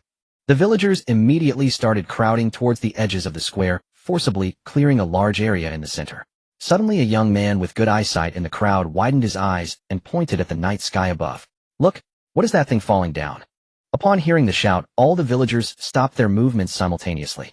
Hundreds of eyes filled with anticipation and curiosity followed the direction pointed by the young man, gazing into the deep night, where several dark cylindrical objects tore through the air accompanied by a sharp whistling sound plummeting towards the square. In the villagers' line of sight, those dark spots quickly magnified, and they hadn't even had the time to discern whether they were boxes filled with money. In the next moment, a dazzling white light erupted violently in the center of Guan Village. 5 kilometers outside Guan Village, dozens of armored personnel carriers were quietly parked by the roadside. Jiang Yang and the special operations team leader stood side by side, gazing over the mountains and forests ahead, quietly watching the direction of Guan Village. In the distant, deep mountains, the sky was suddenly illuminated as if it were daytime by the abruptly bright white light, followed by rising thick smoke lasting for more than 10 seconds. The muffled and intense sound of explosions accompanied by a violent gust of wind stirred up countless fallen leaves brushing against the faces of the 2 men. Jiang Yang stood at the edge of the cliff, expressionless, watching the soaring flames until the aftershocks of the explosion completely subsided. Only then did he turn around. "The situation over there has been handled. Next comes some aftermath issues which are not my concern, so I won't participate." The special operations team leader looked at the distant inferno that had been leveled to the ground. He swallowed, knowing in his heart that the villagers were not worth mourning, but as a soldier witnessing hundreds of civilians directly subjected to firepower bombardment, this cleansing carried out without legal procedures still left him deeply shaken. The leader turned to Jiang Yang, hesitating to speak. After pondering for a moment, he finally mustered the courage to ask, "Commander, how should we classify those villagers in the follow-up report?" After all, bombing civilian areas, even if the targets are criminals, is extremely sensitive in terms of procedure. Jiang Yang stopped walking, turned to look at the leader, and said decisively, "We are currently in a special period of combating contamination, and we must treat it with special measures." Jiang Yang pointed at the distant flames. "The actions of those villagers completely meet the characteristics of contamination." He looked at the leader with a hint of a smile. "After all, would normal people do such things?" Jiang Yang pointed at the distant flames. "The actions of those villagers completely meet the characteristics of contamination." He looked at the leader. Images of the hellish scenes in the bungalow flashed through the leader's mind. The soldier's blood burned in his chest. The leader straightened his back and answered firmly, "Yes. I completely agree with your assessment. All personnel in Guan Village have been severely contaminated." The leader's eyes showed no more doubt. "I am willing to provide the corresponding on-site proof in the mission report." "Very well." Jiang Yang withdrew his gaze, no longer delaying, and turned to walk towards the military jeep parked at the front, opening the door and sitting in the back seat. "Let's go. Take me back to base." The jeep started, its wide off-road tires crunching over the gravel of the mountain road, speeding towards Sheeping City. Inside the vehicle, the lights were off and the atmosphere was dim. The special operations team member driving held the steering wheel tightly, his eyes fixed ahead. Jiang Yang leaned back against the seat, his index finger slightly moving. A transparent flame silently emerged at his fingertip. The flame had no temperature and did not illuminate the surrounding darkness, yet it exuded an oppressive feeling that made one's soul tremble. Within this small, transparent flame, Huang Wei's twisted face was frantically struggling and wailing. He opened his mouth, seemingly issuing a vicious curse, or perhaps begging for mercy, but outside not a single sound could be heard. This endless burning is the best punishment for scum. The driver inadvertently glanced at the rearview mirror inside the vehicle. He saw the flickering ghostly light at Jiang Yang's fingertip and also glimpsed the face enduring torture within the flames. The team member's pupils dilated instantly, his scalp tingled, and he quickly averted his gaze, staring intently ahead, his throat tightened, breathing carefully lest he disturb this cold commander in the back seat. Jiang Yang expressionlessly admired for a moment, then closed his fingers. The flame extinguished, and the vehicle returned to darkness. Meanwhile, at the Sheeping Military Hospital, the emergency building outside had been sealed off by fully armed guards. Ambulances were whizzing to a stop at the entrance, the sounds of stretcher wheels rolling and military doctors, short, powerful commands intertwining. Women from the bungalow were sent in batches to the isolation wards. When the surgical director cut through the layers of dark hardened fabric on their bodies, the doctors, accustomed to gruesome sights, still could not stop their hands from trembling. More than 70% of the victims exhibited severe organ failure, skeletal deformities, and numerous unhealed suppurating wounds. Their vocal cords were largely severely damaged from prolonged dehydration and screaming. But at this moment they lay on the pristine hospital beds looking at the doctors in white coats around them, tears finally flowing from their once numb eyes. Outside the pediatric intensive care unit, a small boy dressed in an oversized hospital gown sat quietly on a bench. The nurse had just used warm water to wash away the dirt on his head and face, revealing his pale little face, which seemed malnourished. The nurse approached him with a cup of warm milk, gently coaxing, "Little man, drink some milk. It's sweet because they're—" The little boy did not take the milk, but instead stared down at his palm, where a crumpled silver wrapper lay, a packaging of the energy bar Jiang Yang had given him. Seeing this, the nurse continued to find topics. "I haven't asked what our little man is called. Can you tell, sister?" The boy raised his head, his gaze passing through the glass window of the corridor, looking out at the pitch-black night sky. "My name is Jiang Yang, Jiang of rivers and seas." Somewhere above the Tianqiu, the enormous white jade pillars lay shattered into several segments, haphazardly scattered with jade bricks that once depicted auspicious clouds and mystical beasts, now pockmarked and riddled with unsightly holes. In the center of the ruins there stood only a mountain, a colossal mound of flesh and blood. It lay languidly in the ruins, resembling a massive mass of internal organs lacking any structure that could be called human or beast. The entire blood-soaked mountain was covered with thick, dark blue-black veins pulsating violently, like skinned dragons amid the fat and muscle tissue. At the peak of the flesh mountain, a tremendous fissure gaped open. It was a mouth, a colossal maw stretching hundreds of meters. Surrounding the giant mouth, there was no structure resembling lips, only uneven, flaring crimson soft tissue, densely packed with thousands of teeth inside. Some teeth resembled enlarged human molars, others were like the sharp fangs of beasts, while some were merely jagged and broken bone fragments. Thick saliva dripped through the gaps between these teeth, making a sizzling sound as it rose in clouds of white smoke. It continuously writhed in its mire of flesh and blood like a massive maggot. With every movement it made, it would release a spray of blood foam that cascaded down like a red snowstorm, falling toward the mortal realm. Between Tianqiu and the mortal realm there stretched a celestial canopy. This canopy had existed for an unknown duration, resembling a vast painting that shielded the mortal world beneath. On the celestial canopy, faintly visible ancient and enigmatic patterns appeared, resembling some long-lost ancient formation or a talisman meant to suppress evil. The red blood foam snow fell gently upon the celestial canopy. Sizzle, sizzle. Faint golden light flickered, and the majority of the blood foam vanished into nothingness upon contact with the canopy. However, the canopy was too ancient and too damaged, with tiny flaws present. Amidst this endless blood foam snow, a minuscule amount of it quietly seeped through the minute breaches in the canopy. It passed through this timeless barrier, briefly glimmering in the night sky of the mortal realm, plummeting towards the bustling, oblivious mortals below. These blood foams, penetrating the celestial canopy, drifted in the night, seeking those mortals who felt an affinity for flesh and blood. There were wavering. Mortals inhaling the blood foam would initially experience an insatiable hunger, one that conventional food could not satisfy, spreading from the depths of their stomachs to every cell in their bodies. Ordinary rice and vegetables became difficult to swallow. They began to crave flesh and blood, even more desiring uncooked flesh. At first it was bloody raw beef or pork that they tore into, feasting like beasts on the dripping flesh.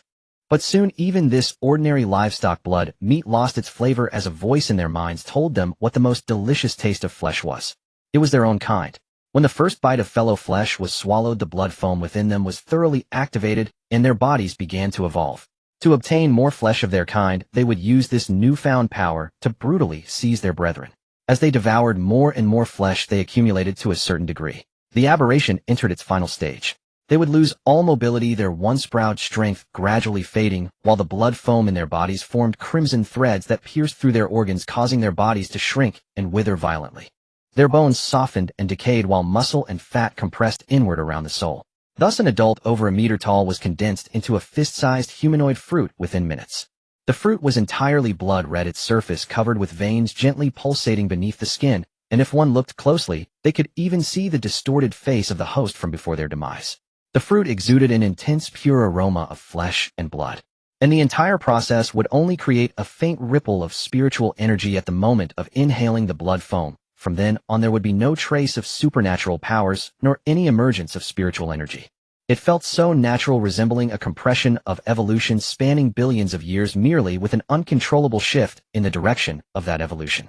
Those mortals who delighted in consuming the flesh of their own kind dared not appear in public society like rats hidden in the shadows lurking in the corners of the world.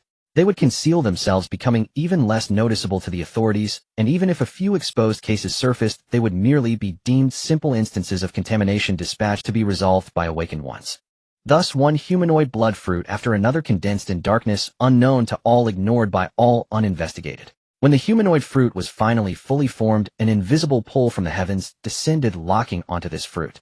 The humanoid fruit slowly floated up, lifting off the ground, ascending into the sky, its speed increasing, transforming into a red streak of light, soaring into the clouds. The ancient celestial canopy, now faced with this fruit rising from the lower realm, proved utterly impotent. This fruit, condensed from mortal flesh and souls, effortlessly penetrated the canopy and returned to Tianxiu. The ascended humanoid fruits gathered and fused until they became a larger fruit. The colossal mound of flesh seemed to sense something, ceasing its unconscious writhing, and its massive mouth slowly opened to its limit, with copious drool stretching long strands between its dense fangs. The fruit, condensed from hundreds of thousands of mortals, was swallowed within. Smack! The giant mouth thunderously closed, a slick chewing sound echoing across the ruins as the concentrated essence of flesh and soul fragments transformed into a sweet liquid flowing down its throat, merging into the vast flesh mountain. On the flesh mountain the thick veins beat with even greater vigor. It seemed to emit a satisfied sigh. Then the giant mouth slightly opened again. The thick blood foam continued to cascade down like heavy snow toward the mortal realm. Jiang Yang returned home and submitted the task report. 5 minutes later, the audit department contacted the logistics team. After confirmation, Jiang Yang's task status instantly changed from in progress to completed, and a generous task bonus along with points was credited to Jiang Yang's account. From this task onward, the 7th district of Sheeping City welcomed a meat grinder. Time flew by. Autumn winds swept away the leaves, and the temperature in Sheeping City began to plummet sharply, with 2 months passing in the blink of an eye. During these 60 days, Jiang Yang's routine completely deviated from that of a normal human. He was almost entirely immersed in the repetitive process of taking tasks, going to locations, eliminating pollutants, and returning. There were no vacations, no entertainment. He was like a machine, sometimes even taking multiple tasks along the way during executions in other cities, completing them all at once. This state caused the other awakened beings in the 7th district to look at Jiang Yang with fundamentally changed expressions. On this day, CG sat on the sofa, holding a cup of freshly brewed black coffee. He had visible dark circles under his eyes, and his mental state appeared somewhat sluggish. 3 days ago, he had just dealt with a pollution incident. Although he did not suffer any physical injuries, his spirit was affected to some extent, and he had mostly been in recovery these past few days. CG felt that he had rested enough, and was preparing to take a low-risk task. He put down his coffee, took out his phone, and as the screen refreshed, a new regional pollution alert popped up, indicating it was not far from the city center. Just as CG was about to take the task, the options suddenly turned gray in his eyes, and a system prompt appeared. This task has been taken by another awakened being. CG was stunned. So fast. He clicked on the task details, curious to see which colleague was snatching the work, and in the section for the taker it glaringly displayed 2 characters, Jiang Yang. Huh. CG gasped, is it this guy again? He instinctively clicked on Jiang Yang's avatar, entering the... Upon seeing the data on Jiang Yang's panel, CG's hand trembled, nearly dropping his phone. Awakened Jiang Yang completed tasks 232, ongoing tasks 3. CG rubbed his eyes, confirming he had not miscounted the numbers. In 2 months, 60 days. Completing 232 tasks meant an average of nearly 4 pollution sources handled every day. And currently there were still 3 tasks ongoing. Is he still human? Many seasoned awakened beings combined over 2 to 3 years have not completed as many tasks as Jiang Yang did in these 2 months. Where would a normal person take tasks like this? Awakened beings flirt with death with every task they undertake.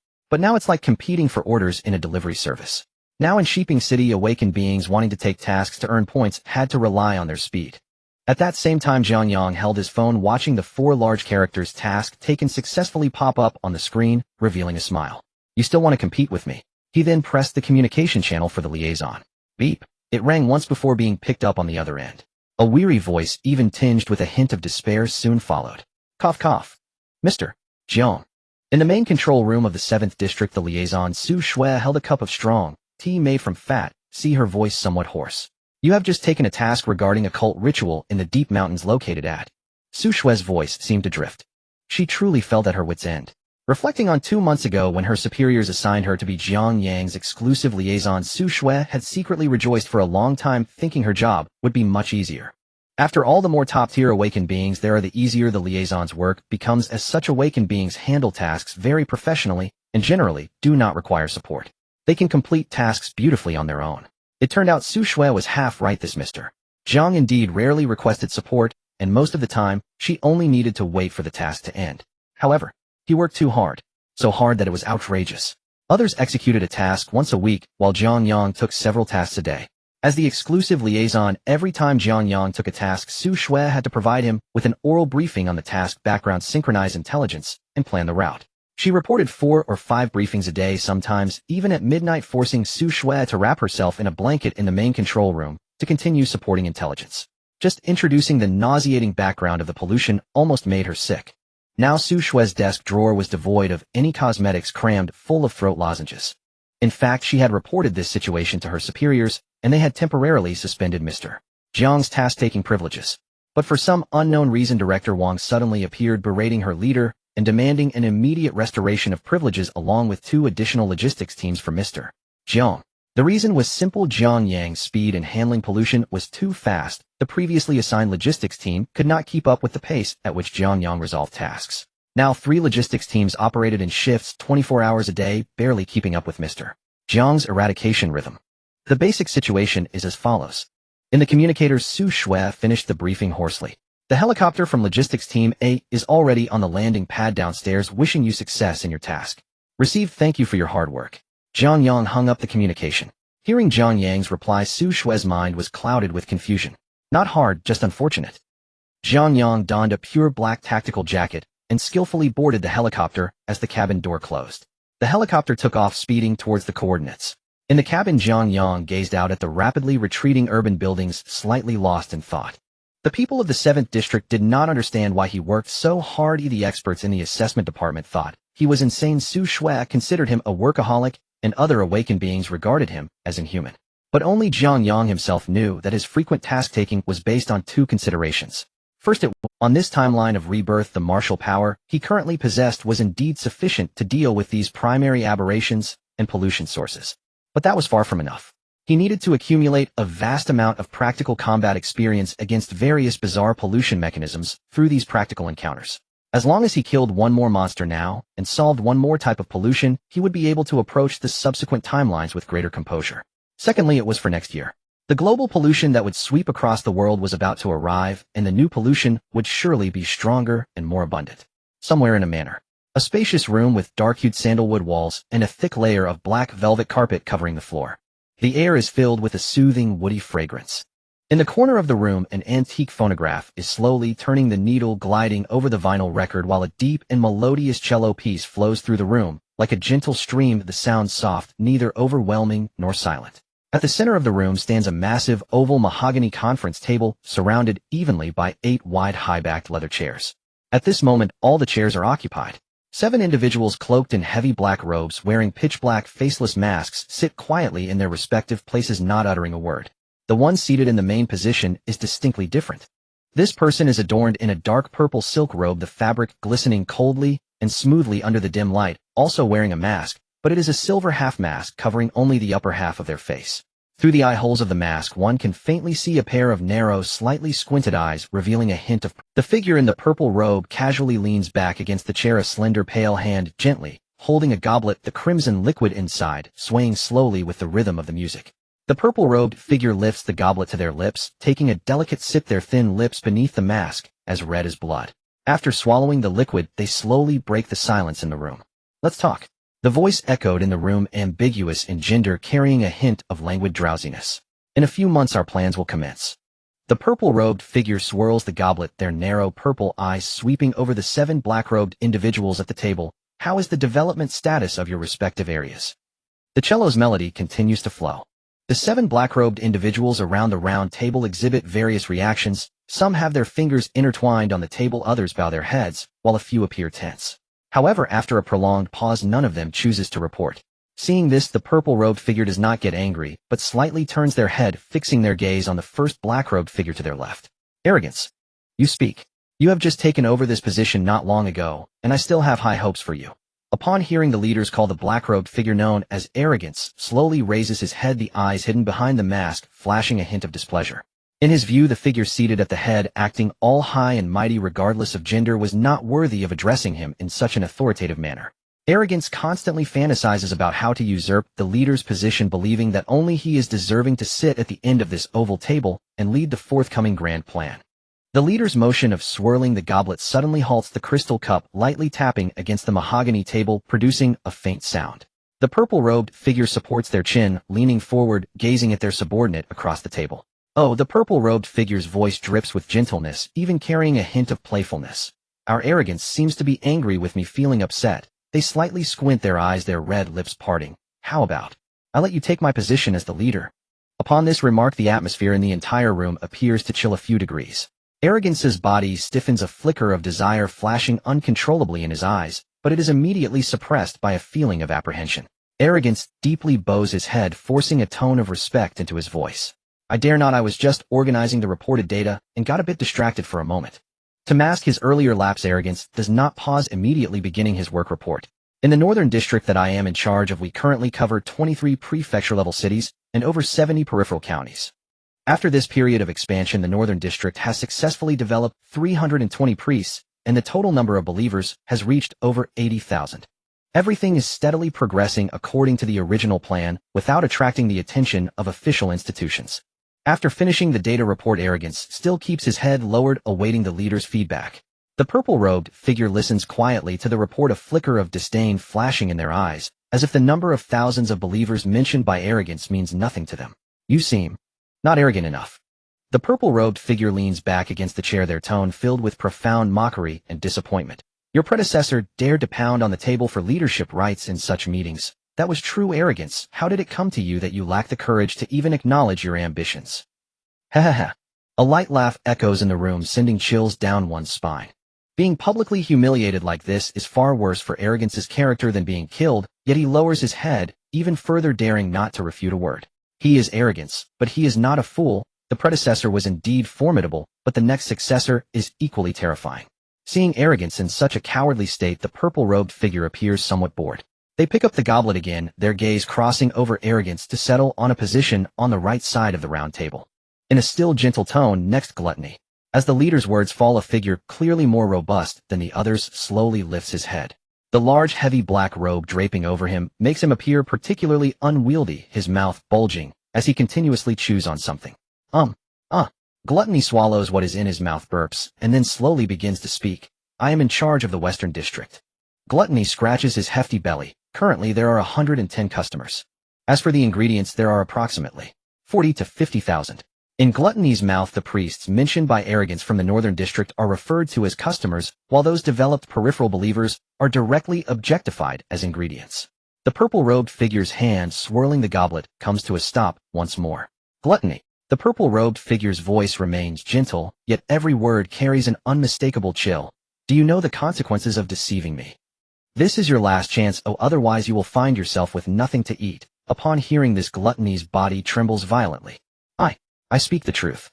Gluttony stammers, beginning to report again. The customers in the Western District are indeed 110. But the ingredients are only less than 10,000. The purple-robed figure, upon hearing this, slowly rises, the purple silk robe trailing over the pure black carpet, circling around the oval mahogany table, coming to stand behind Gluttony, fingers gliding over Gluttony's back. Gluttony sits in the chair, his plump body shaking like a leaf. Gluttony. The purple-robed figure leans closer to Gluttony's ear. If you cannot control your mouth and eat your believers, I will lock you up personally, sew your mouth shut, and let you be forever hungry. That sensation will not be pleasant. Do you want to try? Gulp. Gluttony struggles to swallow a mouthful of saliva, shrinking back slightly. I understand. Leader, I understand. I promise I will never eat again. I will ensure they live well, and wait for the plan to begin. The purple-robed figure, satisfied, gently pats Gluttony's head, continuing to stroll around the mahogany table. The sound of the cello continues to echo throughout the room. The purple-robed figure's gaze sweeps over the remaining black-robed individuals one by one. Various emotions are easily identifiable: greed, lust, jealousy, wrath, sloth. What about the others? The purple-robed figure's voice regains that languid drowsiness. Do I need to invite each of you to speak one by one? With the previous intimidation in place, the remaining few also set aside their own thoughts, and under the gradual roll call of the purple-robed leader earnestly reported the progress of the areas they were responsible for. The entire meeting process advanced exceptionally smoothly under the gentle pressure of the leader, until it was the turn of Rage. Without waiting for the leader to call his name, Rage stood up the moment Laziness had just taken his seat, and the reporting voices fell silent. Rage rose directly like a powder keg on the verge of explosion. He spoke bluntly, his voice coarse and irritable. In the Southern District I'm responsible for not a single person has been developed. The moment he finished this sentence, the phonograph in the corner of the room happened to reach the end of its track. The deep and melodious cello piece abruptly halted, the needle spinning uselessly on the blank record, producing a faint scratching sound.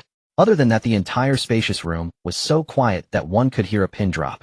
The several black-robed figures sitting nearby exchanged glances in midair. Has he always been this brave? Am I not aware? On the main seat, the purple-robed man halted his action of swirling the wine glass, gently rubbed his ear, leaned forward, and assumed a posture of earnest listening. What did you say?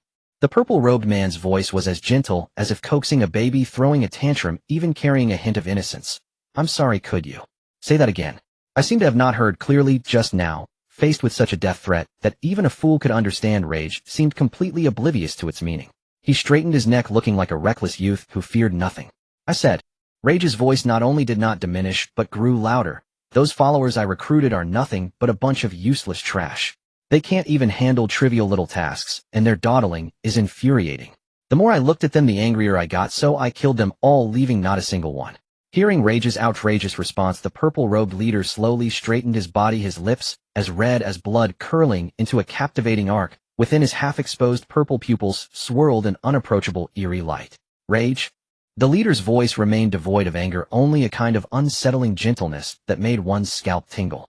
They failed to do their job and made you angry, so you followed your true feelings and killed them. But now, because you killed them and messed up my affairs, I'm angry too. Tell me, what should I do with you? Rage stood there, seemingly still not understanding the true meaning behind the leader's words at this moment. He thought the leader was merely seeking a solution to calm his anger. Rage carelessly replied, well, then just calm down. Things are already this way, and all the people are dead. What else can we do? As soon as these words were spoken, the nearby black-robed figures shifted away, slightly, silently closing their eyes. Watching Rage's nonchalant demeanor, the smile on the purple-robed leader's face gradually faded. Then he lifted his hand and lightly tapped at Rage from a distance. In the next moment, Rage's proud and unruly body suddenly stiffened, and a muffled grunt escaped from beneath his mask as he looked down at his own body. He was horrified to discover that his abilities were rapidly declining. Not only was his extraordinary power flowing away, but also his vitality and life essence. Rage wanted to struggle to let out a roar, but he found he didn't even have the strength to open it. Visible dark red threads were forcibly drawn from his pores, gathering in midair into a stream of blood that surged toward the purple-robed leader's fingertips. In just a few seconds, Rage's originally strong and robust body shriveled like a balloon that had been instantly drained of air, visibly deflating. Muscles atrophied, fat disappeared, and that large black robe instantly collapsed, hanging loosely over a skeleton, collapsing like a heap of sludge on the ground. Meanwhile, at the purple-robed leader's fingertips, everything drawn from Rage's body transformed into a strange symbol that was slowly spinning within, which seemed to be nurturing pure brutality and rage once more. This was the true source of power, and Rage was merely a temporary vessel carrying this symbol. The leader walked gracefully to stand before Rage. Rage gaped, his deflated mouth wide, staring intently at the leader, his eyes filled with indescribable fear and pleading. The purple-robed leader looked down at this nearly desiccated body, his crimson lips slightly pursed, and gently blew a breath toward the collapsed Rage. In that moment, the weak airflow became the last straw that broke the camel's back. As this breath touched Rage's body, the remaining flesh and even bones instantly shattered into tiny dust, drifting into the air. The leader straightened up, directing his gaze to the slowly rotating dark red symbol at his fingertips. Go. Find another suitable vessel. The leader instructed the symbol softly. Remember, this time, keep your eyes wide open. Don't find another reckless youth like this, it's irritating to look at. As soon as the words fell, there was a soft hum. The symbol at the leader's fingertips gently twitched a few times before vanishing into thin air. Having handled all this, the purple-robed leader adjusted his sleeve and returned to his main seat. He picked up the crystal goblet on the redwood table, slightly raised it to the remaining 6 black-robed figures, and spoke with a hint of apology, as if he were truly a polite gentleman. I'm sorry, everyone. Due to a little incident, we lost a companion. The leader sipped his red wine. But it's okay, a new Rage will be here soon. It won't affect our work. The others dared not utter a word, all shrinking in their seats. The leader set down his goblet, and his tone returned to the main topic. Alright, back to the point. I've been watching your efforts, but the current progress is still too slow. Can we speed things? His voice gradually grew cold. I do not wish for some people to cause my plans to fail at a critical moment. If that happens, I would be very, very angry. The whole room felt like an ice cave. Everyone was trembling under this chill. However, just as the atmosphere became oppressive, the leader suddenly covered his mouth and let out a charming yet eerie giggle. He waved his hand, and the originally gloomy atmosphere instantly dissipated without a trace. Oh, I was just joking. The leader returned to a lazy demeanor. How could my plans possibly fail? Well, let's conclude today's meeting here. He stretched lazily and casually asked, "Is there anything else that—" At that moment a black-robed figure stood up. He was Greed. "Leader, I have something to report."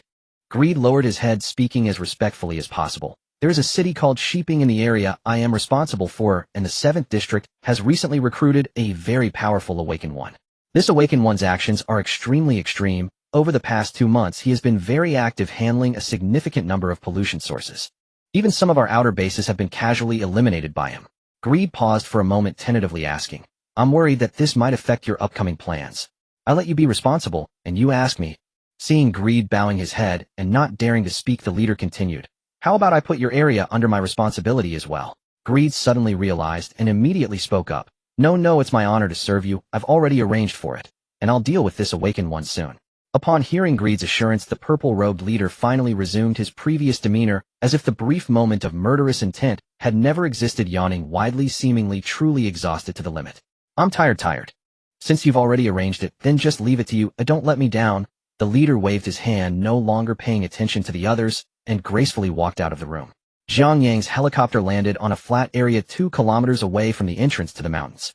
Ahead lay a vast expanse of dense forest shrouded in thick, gray-white mist.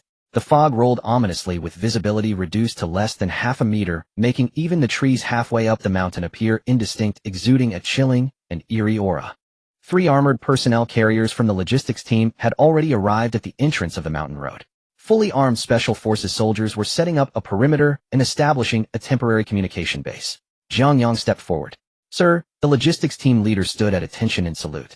Jiang Yang glanced at the thick fog ahead, maintaining his habitual focus for the task at hand.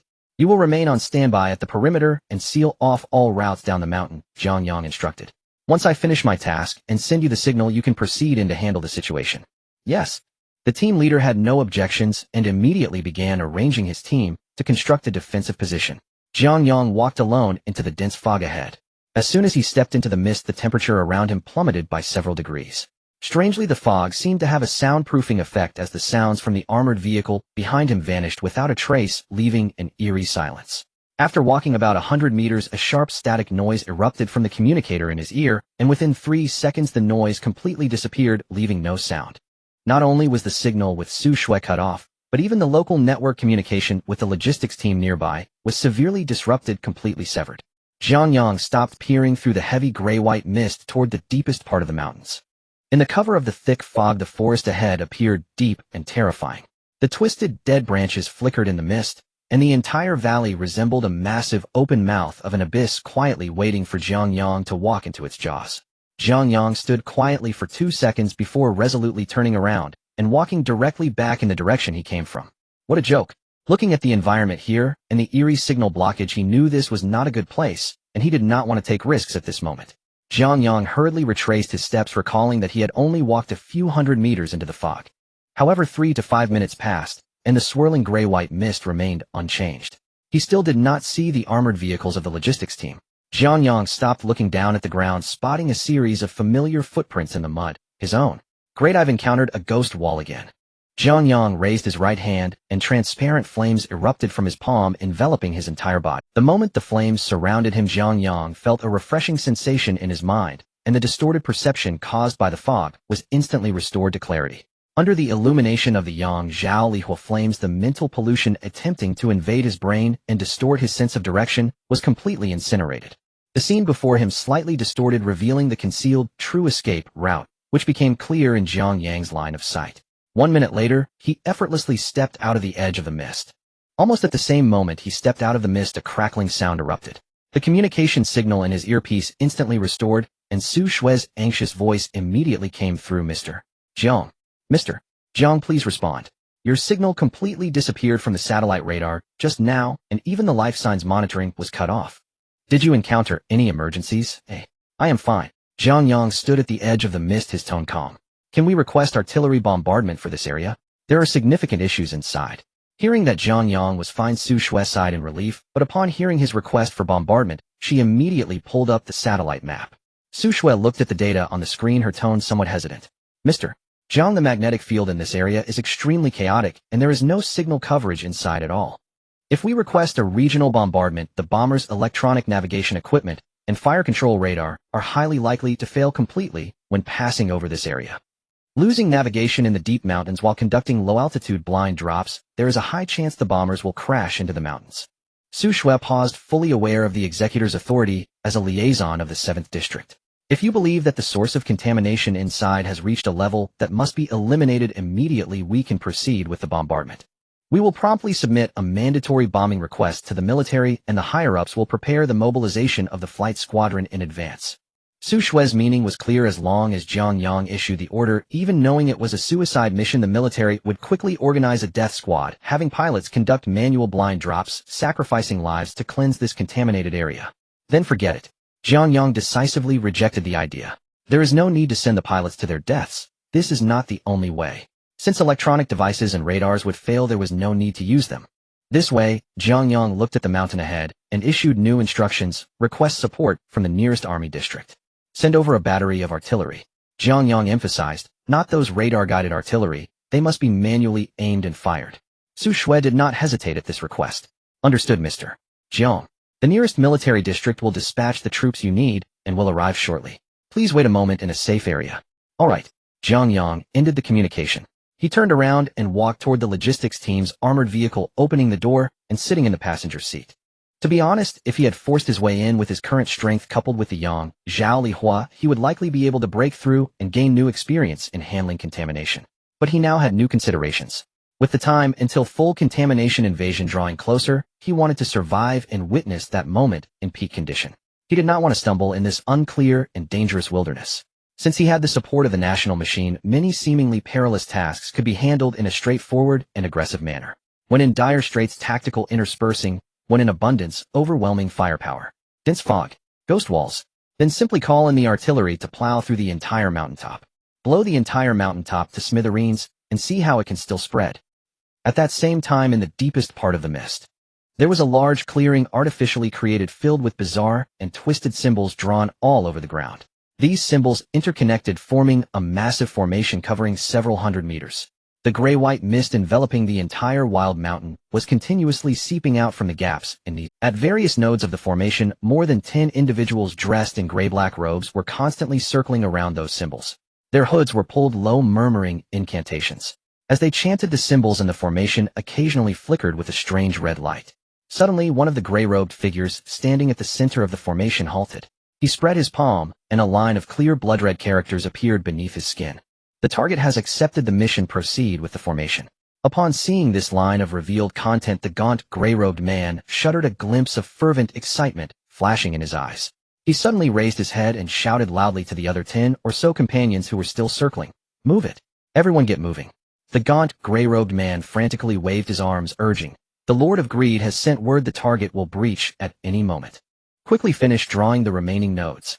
Activate the sacrificial formation completely. The dozen or so cultists instantly scattered. They frantically used a special liquid to write and draw on the ground, completing the incomplete bizarre symbols, and each stood at a node of the formation. With everything ready, the cultists stood in place and resumed their low murmured chants as the mist erupted from the formation, completely concealing them. A heavy rumble echoed from afar. Half an hour later, a convoy of over 10 military green trucks, swirling up dust, sped along the mountain road, coming to a steady halt outside the security perimeter. Special operations soldiers from the logistics unit immediately opened the roadblocks, creating a passage. The tailgate of a truck was lowered and dozens of artillerymen dressed in camouflage quickly jumped out. Inside the truck, there were exclusively towed mortars, their cold barrels as thick as a fist, arranged neatly, glinting with a dim metallic sheen. On the following truck, soldiers pulled away the waterproof covers, pried open green wooden boxes stacked with crates of high-explosive mortar shells. An off-road vehicle stopped at the front, and an officer jumped out, striding quickly to the logistics leader and Jiang Yang. Both officers exchanged a crisp military salute. Then the major turned to Jiang Yang, standing at attention. Reporting in. The artillery company commander's voice was loud. The 3rd Artillery Company of the Sheeping Garrison reports for duty. Please indicate where to proceed. Jiang Yang turned around, without unnecessary pleasantries, directly raising his right hand pointing to the deep mountain forest shrouded in gray-white mist. The area covered by mist is your strike zone. Understood. The company commander turned around shouting orders to the artillery troops behind. All units. Disembark. Establish the artillery positions. Target the misty area straight ahead. Conduct indiscriminate fire coverage. With the company commanders, the artillerymen moved swiftly, and in unison heavy mortar bases were unloaded from the trucks deeply embedded into the soil. The barrels were set up, and the support secured. Without using radar positioning or electronic aiming assistance, the artillerymen took out mechanical range finders and azimuth instruments, quickly adjusting the elevation and direction by hand to calibrate the angles of the barrels. Rows of coal barrels were aimed straight at the deep mountains ahead. In groups of 3, one person observed and made fine adjustments. Another stabilized the gun mount, while the last held a heavy high-explosive shell with both hands, hovering it above the barrel ready to fire at a moment's notice. The company commander stood at the rear of the position, raising his right hand. Fire! With a swift, downward motion of his arm, the artillerymen released their grip, and the shells slid into the barrels, the firing pins igniting the primers. Boom, boom, boom, boom. The muffled and dense sounds of firing instantly merged. The barrels spat forth dazzling bursts of flames and white smoke. Dozens of mortar shells flew out in an instant, tracing deadly parabolas across the sky, resembling a volley of feathers accompanied by sharp whistling sounds directly crashing into the thick mist ahead. At the same time, in the deepest part of the mountains, a dozen cloaked cultists stood at various nodes of the formation, with strange symbols on the ground flickering with a dim light, continuously generating thick mist. The formation was set up, and the wait for the target to enter the net felt lengthy. After confirming the formation was functioning normally, several cloaked individuals relaxed their tense nerves slightly and began to chat softly among themselves. Today's target is quite the tough cookie, one cloaked person said in a low voice. In just 2 months, this guy has dealt with hundreds of pollution sources around Sheeping City. He's simply insane. Indeed, he's hard to handle, another cloaked person chimed in. If it weren't for Lord Greed having informants within District 7 who brought us news ahead of time, we wouldn't have been able to lure him here to deal with him at all. Hearing this, a short cloaked individual standing on the periphery scoffed. Lord Greed anticipated this long. The short one spoke with a hint of pride. To operate right under the nation's nose, one must have some eyes within the official ranks. Otherwise, with the search intensity of District 7, our few strongholds in Sheeping City would have been wiped out long ago. At this moment, a young cloaked individual responsible for drawing the symbols excitedly clenched his fists. Such an impressive awakener. If we could offer him as a sacrifice, the rewards bestowed by the deity would surely be substantial. With Lord Greed obtaining this power, he will certainly grant us great rewards. Others nodded in agreement, their eyes gleaming with greed for power. While they fantasized about the rewards from the deity, a sharp, whistling sound suddenly pierced through the tranquil. The sound grew closer, ripping through the air. The cloaked individuals froze for a moment, instinctively looking up at the sky obscured by thick mist. Dark shapes trailing behind penetrated the heavy gray-white fog, landing directly in the open space before them. In the next moment, the dark shapes suddenly exploded. Boom, boom, boom. The deafening sounds of explosions rang out in succession on the open ground. The searing fireballs instantly expanded, engulfing a radius of over 100 meters, with violent shockwaves mixed with thousands of sharp metal fragments sweeping in all directions. Soil was blasted high into the air, and trees as thick as a hug were directly blown in half. On the ground, those formation symbols were instantly blown to pieces in the face of the violent bombardment, dirt flying everywhere, and the nodes of the formation were thoroughly destroyed. With the destruction of the formation's foundation, the flickering lights were extinguished on the spot, and the thick mist across the mountains rapidly dissipated in the explosive shock waves. The explosion came without warning. Enemy attack. Scatter. Several quick-reacting cloaked individuals immediately shouted, retreating frantically to the rear. Facing the flying shrapnel, several cloaked people bit their tongues, spitting out blood, which rapidly spread in the air, forming a faint dark red halo in front of them. The splintered shells struck the halo, making a series of dense metallic clashing sounds, forcibly deflected away. But artillery bombardment is never a single shot. The mortars fired in continuous coverage. The second and third rounds of shells followed closely, accurately striking their area. The sounds of explosions were incessant, dirt and tree roots flying through the air, and the cloaked individuals rolled about in chaos under the gunfire. After several rounds of high-density bombardment, the shelling finally ceased. As the smoke gradually dispersed in the mountain breeze, the mist that once shrouded Mang Mountain had vanished, revealing a battered valley with scorched craters scattered everywhere in the open ground. Several cloaked individuals suffered heavy casualties, and those who survived, although saved by the halo, were now drenched in blood and on the verge of collapse under the aftermath of the bombardment. With the shelling halted, Jiang Yang stood beside an armored vehicle, his gaze piercing through the dissipating smoke, clearly spotting several figures several kilometers away that did not appear to be good people. In the next second, Jiang Yang's figure vanished from the eyes of all the troops. The ground where he had stood erupted with a muffled explosion, leaving behind a spiderweb-like shattered pit. The special operations soldiers and artillerymen only felt a blur before their eyes. A gust of wind swept past, and he disappeared. Moments later, a dark shadow flew out from the forest, tracing a parabolic arc in midair, crashing heavily into the ground before the soldiers, and sliding several meters before coming to a stop. Then came the second, third, and fourth. One after another, dark shadows flew in from the distance, crashing onto the open ground outside the security perimeter like broken sacks. Everyone lost their ability to resist. Finally, Jiang Yang emerged from the edge of the forest, each hand grasping the back collar of a cloaked individual, as if holding two dead dogs. Jiang Yang casually tossed the two black-robed figures onto the ground, and thus all the cultists were present. Among them, the gray-robed man exhibited slightly more tenacity. The other black-robed individuals were either unconscious or lifeless, with only him still struggling to rise. Jiang Yang stepped down forcefully on his knee. The piercing scream instantly tore through the night. The gray-robed man, having barely lifted himself, crashed heavily back to the ground, his face contorted in agony. Jiang Yang retracted his foot, preparing to turn and call over the captain of the logistics team to take these individuals away for detention. However, before he could speak, the gray-robed man, writhing in pain on the ground, lost his sanity first. He glared at Jiang Yang with venomous eyes. Jiang Yang, your entire family, you. The gray-robed man hurled the most vicious curses at Jiang Yang, saliva flying everywhere. You bastard who won't die a good death. You ruined the great plan of the master. The gods will surely tear you to pieces. How could he not hate? How could he not resent? As the person in charge of this operation, the greedy master entrusted such an important task to him. They had expended so much effort and resources to set up this enormous fog formation. According to their originally flawless plan, as long as the target stepped into the mist, they would become completely disoriented, their spiritual energy drained by the formation, ultimately becoming offerings on the altar in exchange for the god's supreme rewards. But now it was all ruined. It was entirely because this bastard in front of him acted irrationally. The gray-robed man was roaring inside. Damn it, do you even understand the rules of the extraordinary world? A normal awakened individual encountering such strange fog should be cautious and infiltrate carefully, right? Shouldn't they be probing step by step to find the formation's eye and decipher the mystery? But you, before understanding the situation, called in a fully equipped artillery unit for indiscriminate bombardment.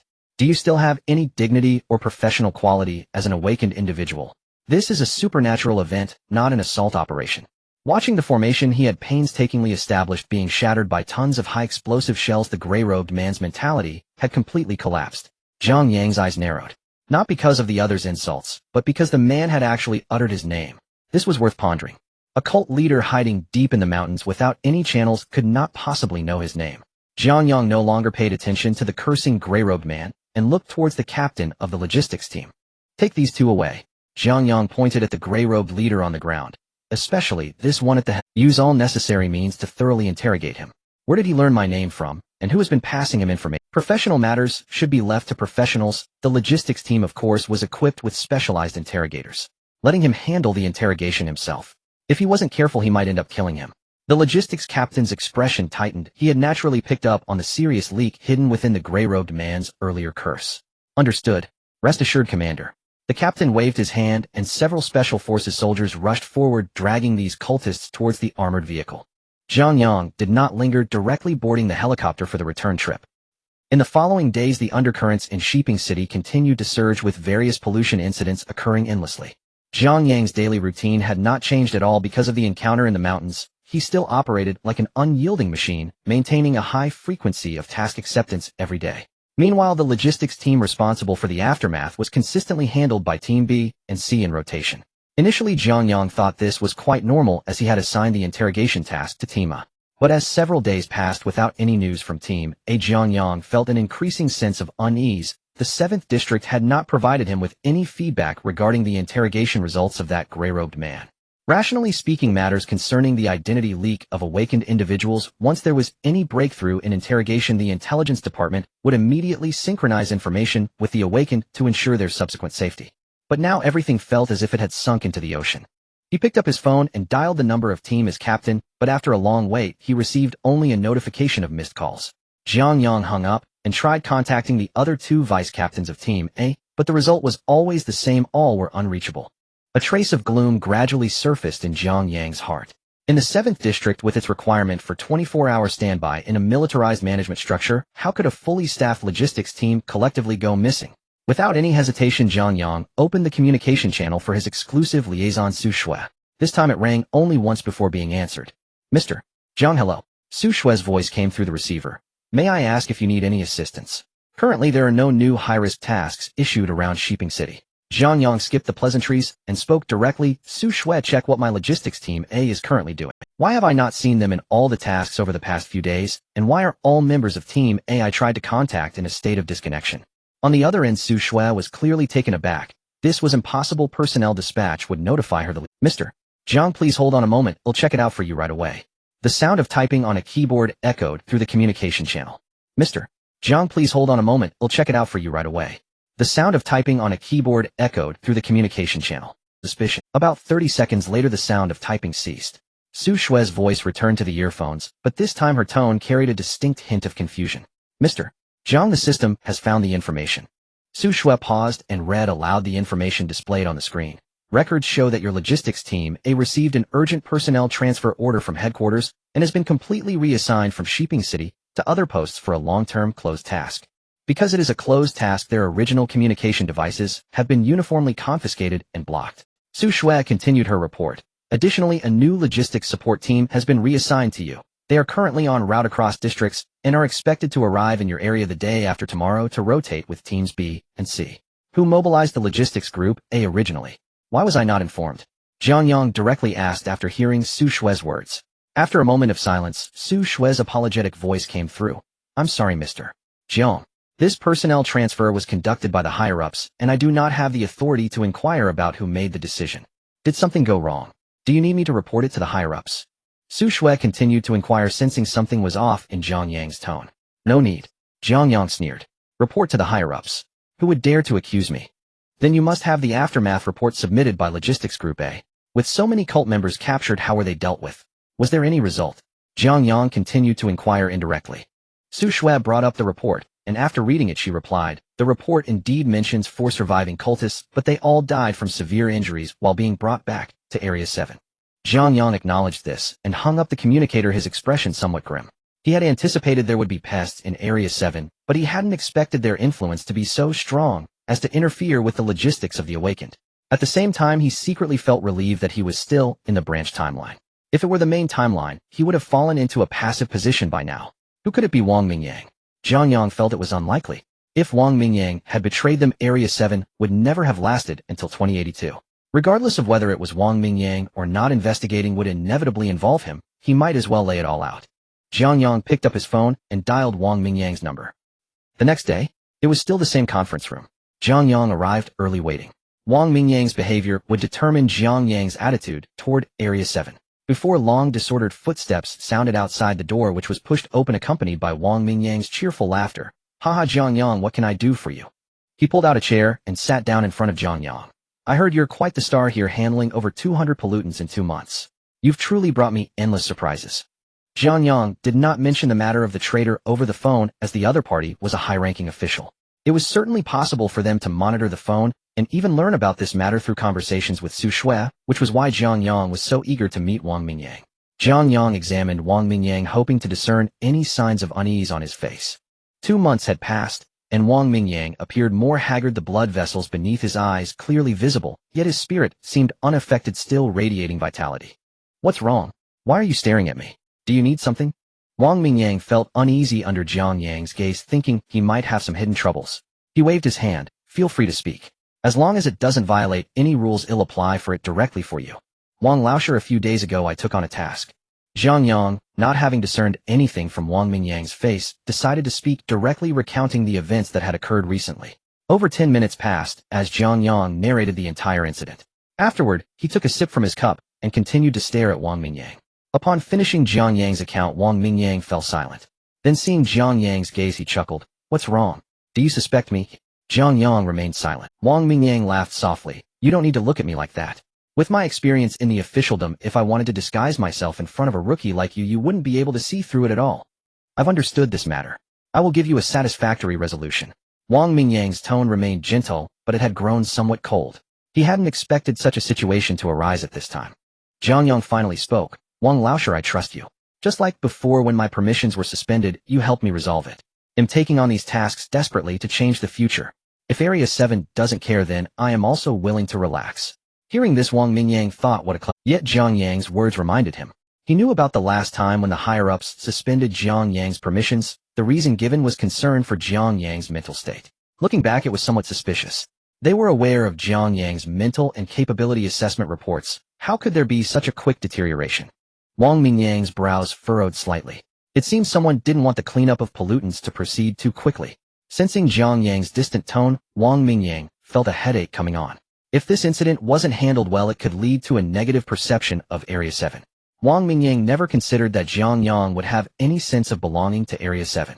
He had only joined 2 months ago, and with permissions being blocked and logistics being transferred, anyone would be upset, let alone belonging. These past few months had been too hectic, all focused on long-term policy planning. One for the nationwide shelter planning, and another for responses during full-scale pollution invasion. One major issue after another kept him busy, leaving little time to pay attention here, allowing those opportunistic individuals to take advantage. Wang Mingyang spoke reassuringly. Jiang Yang, this matter is a problem for Area 7.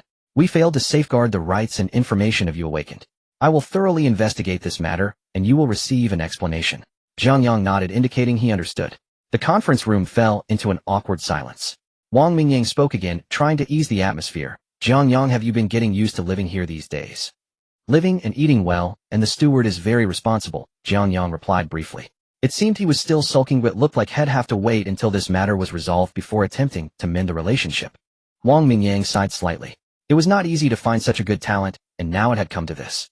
That's good. Also, don't push yourself too hard. It's not that you can't handle the pollution, but you need to pay more attention to rest. The country will always support you. Jiang Yang raised his head, looking intently at Wang Mingyang. Wang Laosher, in our previous conversation you told me that for you this is your main timeline.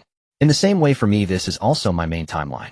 Everything I do besides providing experience for another me, I also hope to change the future of this timeline. After all, I can't travel through time. My roots are here, and I hope to advance and retreat together with the country instead of being in such a state of mutual suspicion. Wang Mingyang appeared slightly moved. Yes, for us this is our only reality. Jiang Yang, perhaps some people's actions have disappointed you, but believe me, those who wish for this world to improve far outnumber those who are short-sighted.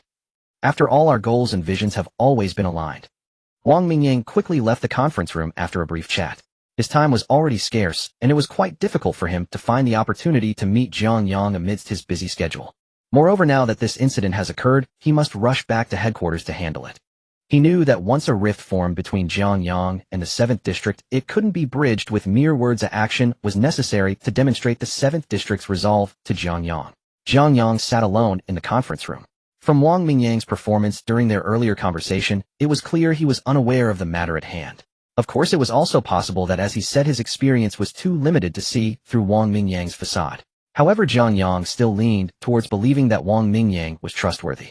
If Wang Mingyang truly had colluded with cultists, his remarkable achievement of leading the 7th District through over 50 years of hardship would never be recorded in future histories. Ultimately, it all depended on how Wang Mingyang handled this situation. After all, even if he was indeed a good person, if he couldn't bring himself to eliminate these internal traitors, Jiang Yang wouldn't dare to engage in deep cooperation with the 7th District, and might even caution his other self in the main timeline to be wary of them. Isn't this his mission? To identify hidden dangers for his other self in the main timeline, and help them carve out a perfect path. 3 days later, in the headquarters meeting room, Wang Mingyang sat in the main seat with the Tianshi from Long Hushan standing beside him, while a middle-aged man with a slight bald patch sat across from him. Wang Mingyang looked at the man before him, his fingers unconsciously tapping on the armrest. On the table in front of him lay a personnel file featuring the photograph of the man sitting across from him. The position and name section read: Director of the Combat Response Team, Shiping City, Zhang Xian. District Chief, you were looking for me. Director Zhang, how long have you been in the 7th District? Wang Mingyang's tone was gentle, as if he were showing normal concern from a superior. I've been here since the establishment of the 7th District. Zhang Xian wasn't sure why Wang Mingyang was asking this question, but he answered honestly. Yes, it's been almost 2 years, hasn't it? Wang Mingyang sighed slightly. You could be considered one of the veterans of the 7th District. You have dedicated much for it. I thank you for your hard work.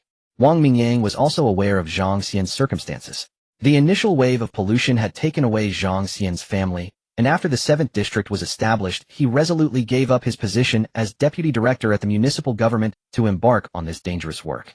Jiang Xian approached this work diligently at first. Many times he could be seen working overtime. Wang Mingyang valued him highly and promoted him quickly, and within just 2 years he became the director of the response team. There were even thoughts of transferring him to headquarters, but Jiang Xian wished to shine in his hometown Shiping City. How could someone like him ultimately go astray? In fact, Wang Mingyang had already identified him on the first day, but he couldn't believe it, investigating again and again until he was forced to accept this reality. Upon hearing Wang Mingyang's words, Jiang Xian quickly stood up. Not at all, District Chief. You are responsible for the entire headquarters, and that's what truly matters. I'm just doing my small part to manage this little place. How could I dare to speak of hardship? Moreover, my achievements today are all thanks to you, District Chief Wang. Ever since my lover and son were murdered, I vowed to fight against the pollution to the end, and you gave me this opportunity. To fight against the pollution to the end. Good, good. Wang Mingyang muttered, his voice becoming yet Jiang Xian failed to catch the chill in his tone, mistakenly thinking Wang Mingyang was about to promote him again, a hint of a smile appearing on his lowered face. Bang! Wang Mingyang slammed the table, standing up. So you are aware that your family was killed by the pollution? I thought your family was killed by the awakened ones from the 7th District. Upon hearing Wang Mingyang's near-losing control roar, Jiang Xian raised his head, his eyes panicking. District Chief, what do you mean by this? I don't understand. Don't understand. Wang Mingyang threw the investigation documents onto Jiang Xian's face. Then take a good look and see if I've wronged you. If I have wronged you, I will immediately apologize, even kneel down if necessary. Jiang Xian peeled the documents off his face, flipping through the pages. The more he looked, the paler his face became, and the more cold sweat poured down. What? Not speaking anymore? Is it hard to explain? Wang Mingyang pressed on. Come, tell me, who gave you the authority to unilaterally cancel the Awakened One's permissions? Who gave you the power to mobilize the support troops for the Awakened Ones? Wang Mingyang continued. Who allowed you to intervene in the task processes of the Awakened Ones? Wang Mingyang grew more agitated as he spoke, his voice rising involuntarily, even starting to cough. The Tianshi quickly moved behind him, and after a moment of calming energy, Wang Mingyang regained his composure. When Wang Mingyang reached this point, his voice was a bit hoarse and his tone softened as he looked at Jiang Xian with a complicated expression. I truly hope I have wronged you. I could have directly detained you, but I still kept a glimmer of hope that you might be able to provide me with a reasonable explanation. Director, the new Awakened One was taking on tasks so frequently from the start, I was worried his mind might be polluted. After you gave the order, I didn't intervene anymore. The mobilization of the support troops was due to the fact that a support troop in Shiping City had perished and needed urgent replacement. I saw that Jiang Yang had 3 troops, so I allocated 1 to him, and a new support troop was urgently sent to him as well. As for intervening in the Awakened One's task processes, I would never dare. At most, I would glance at the task data the Awakened Ones took on to plan for subsequent pollution responses. District Chief, everything I do is for the 7th District. Jiang Xian began stumbling over his words at first, but the more he spoke, the smoother and more passionate he became, as if he were the most wronged one. Looking at Jiang Xian's aggrieved expression, Wang Mingyang's disappointment grew even stronger. I was originally going to leave you with a bit of dignity, but since it's like this, please explain these matters. With that, he pulled out a new document from the drawer and pushed it in front of Jiang Xian. Jiang Xian looked down and instantly felt his pupils shrink, his legs going weak as he slumped back into his seat. The first page of the document was a clear image of him facing off against a figure in a black robe. What can you not handle the first page? There's more behind it, aren't you going to flip through it? You should explain this to me as well. If you do a good job explaining, I will kneel down and apologize to you.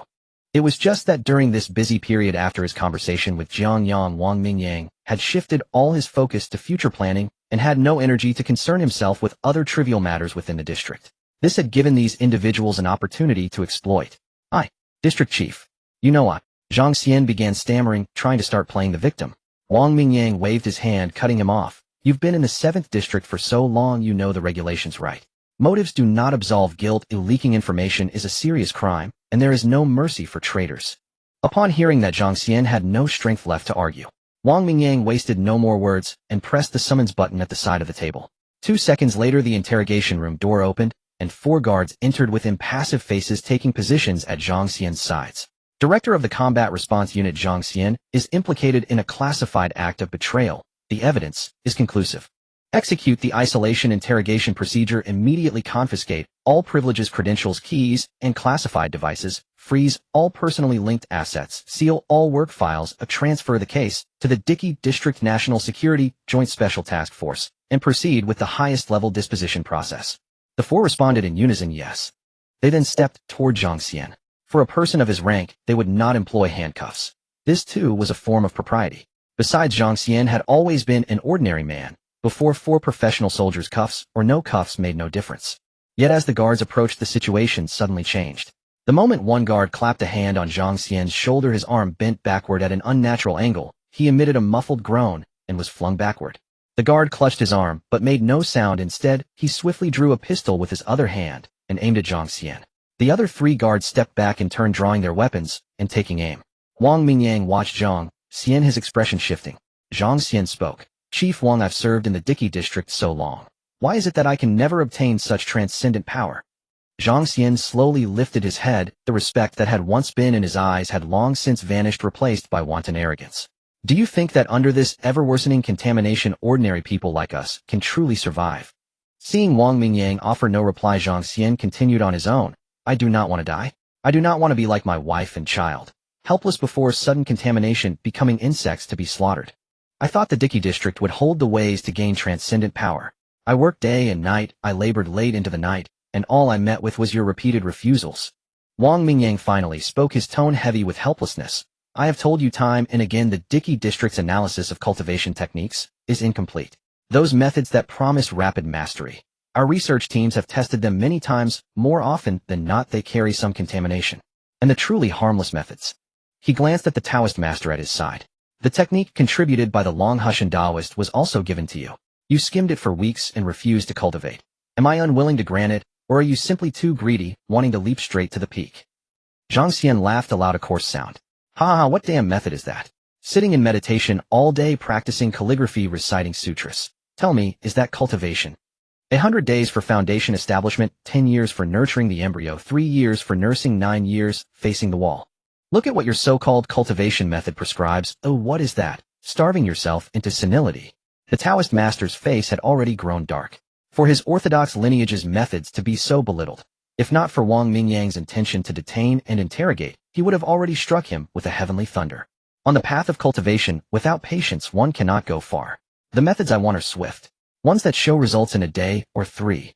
Jiang Yang grew ever more impassioned, his voice rising. What the Dickey District cannot give, others can. What the Dickey District cannot achieve, others will. Wang Mingyang was about to reply, but at the thought of spending countless minutes, perhaps much longer, explaining to this incorrigible man, he fell silent. This matter had been stressed by him countless times. Yes, there are expedited methods. The Dickey District has handled so many contaminations, destroyed so many organizations, confiscated so many cult techniques and quick cultivation methods that could not be counted. Yet those techniques either carried side effects or left the practitioner's spirit contaminated after practice. After that lesson, the Dickey District sealed every confiscated technique and examined them thoroughly. Regrettably, among the cults and sources of contamination, few methods proved harmless. One by one they were eliminated. After that lesson, the Dickey District sealed every confiscated technique and examined them thoroughly. Regrettably, among the cults and sources of contamination, few methods proved harmless. One by one they were eliminated. How could the Dickey District possibly employ those techniques for senior cultivation? Only when many martial sects chose to seek refuge with the Dickey District did it gain access to genuinely harmless methods, but these sects prized the gradual shaping of character. 3 years of seated meditation and 5 years of chi refinement are considered normal. In the words of those sects, cultivation is the theft of celestial secrets and the forging of the Dharma body. Without a heart that endures steadily over time, how could one break the cage of fate and attain the true Tao? Those whose abilities awaken spontaneously are accidents. Unlike cultivation methods, if they govern themselves well, there is no risk of contamination. And the Dickey District's administrators are charged with handling contamination in all its forms. How could they allow people to practice contaminated techniques? Yet, even as the Dickey District repeatedly tightened enforcement, every few months someone with impure intent would cross that line. Time and again, wave after wave. Before the lure of power, people cannot master their thoughts. Wang Mingyang no longer wished to reason with Jiang Yang. He nodded slightly to the Taoist master. Taoist elder, render him useless, if you would be so kind. The Taoist master bowed in acknowledgement, then turned to Jiang Yang, his face blooming into a smile. You little scoundrel, you spat such filthy words just now. Jiang Yang laughed uproariously. Ha ha ha. Let this old man come. With what? Your brush for drawing talismans during meditation. You have no idea what power I have obtained. It is a god's benediction, he roared. Black smoke rose around him, a cold wind whipped up, and the interrogation room filled with howling gusts. The Taoist master sneered. The three pure ones' bell chimed lightly, and his sleeves stirred like wind. You paltry little paths. He formed a seal, and silver-blue lightning flickered at his fingertips. The crackling thunder filled the air, the pure yang thunder chi vast and upright, specially potent against the world's evil and filth. The moment the onrushing black smoke met the lightning, it dissolved swiftly. A shrill, agonized hiss issued from the man's body as he convulsed. He staggered forward to strike, but the spreading thunder chi shackled him to the spot, and he could not move. 5 Thunder Righteous Dharma, purge evil lock. With the low command, the Taoist master's footwork shifted, and he stamped the Big Dipper 7-star array. Step by step, aligned with star positions, the footwork concealed the principle of the cosmos pivot. The hem of his robe rose and fell with the formation. Golden light flowed through the steps into 7-star phantoms, and the weight of celestial phenomena pressed down. When the formation completed, the Taoist master moved like a drifting cloud to stand before him. A strand of pure thunder chi gathered at his fingertips, swift as lightning, and struck the 7 fatal apertures at the pivotal meridian nodes of Jiang Yan's limbs, each blow suppressing his chi and blood and sealing the Buddhist breath. The strikes on the 7 apertures sent the 7-star Ga force pouring into the meridians of his arms and legs. Silver-blue thunder patterns crept along the acupoints and wrapped the limbs in a dense lattice. Jiang Yan's blood-red eyes dimmed, and some clarity returned. Only terror and despair remained in their depths. He felt his arms and legs utterly numb. The meridians were locked inch by inch, chi and blood severed. No matter how he urged them, his limbs felt alien, rigid, slack, bereft of the slightest motion. The Taoist master withdrew the residual lightning from his fingertips and stood over the collapsed Jiang Yan, his gaze cold as he said slowly, "Thunder's penalty purges the evil, the Ga binds the body." Old Taoist, does a method such as mine find favor in your cultivated eye? Jiang Yan collapsed on the ground, struggled to raise his head, meeting the cold gaze of the celestial master. He vaguely saw a silver-blue flash in the master's eyes, and an instant chill surged straight to his forehead. How is that possible? Jiang Yan could not comprehend how this old man could be so powerful. Naturally, he had tried the techniques of Longhu Mountain, but they had no effect whatsoever. Not only did he fail to gain extraordinary power, but he couldn't even feel a hint of improved physical fitness. Thus, he had never regarded this so-called celestial master with any seriousness. In his eyes, it was merely an inflated doctrine. Now he was being told that practicing such useless techniques could lead to this level. What a joke. Seeing the resentful and unwilling look in Jiang Yan's eyes, the celestial master merely smiled indifferently. You little brat, as the last celestial master of Longhu Mountain, what kinds of people have I not seen? With such an unstable temperament, you think you can grasp the techniques of Longhu Mountain. Seeing Jiang Yan subdued, four guards quickly stepped forward and handcuffed him, no longer bothering to maintain any semblance of dignity. Proceed with the fastest procedures, start the interrogation immediately, and we must extract all the dealings he has with the evil cult. Wang Mingyang had completely lost faith in Jiang Yan and directly issued the order. Meanwhile, Jiang Yang arrived at the training ground. During this waiting period for Wang Mingyang's results, Jiang Yang was not prepared to take on any tasks. If the traitor was not dealt with, he might be targeted again. He knew that after handling so many tasks, his physical abilities had already been exposed, and those cult members must have a meticulous plan to target him. Last time he had been cautious and had narrowly escaped. Next time, he might not be so fortunate with the trap. It was just the right moment to take a break. Although Jiang Yang hadn't suffered any physical or mental damage from the high-intensity tasks recently, fatigue was unavoidable. He heard that there were 2 new awakeners at the base, which was just the right reason to come and check them out. Jiang Yang arrived neither too early nor too late. The training ground already had some awakeners who had not taken on any tasks.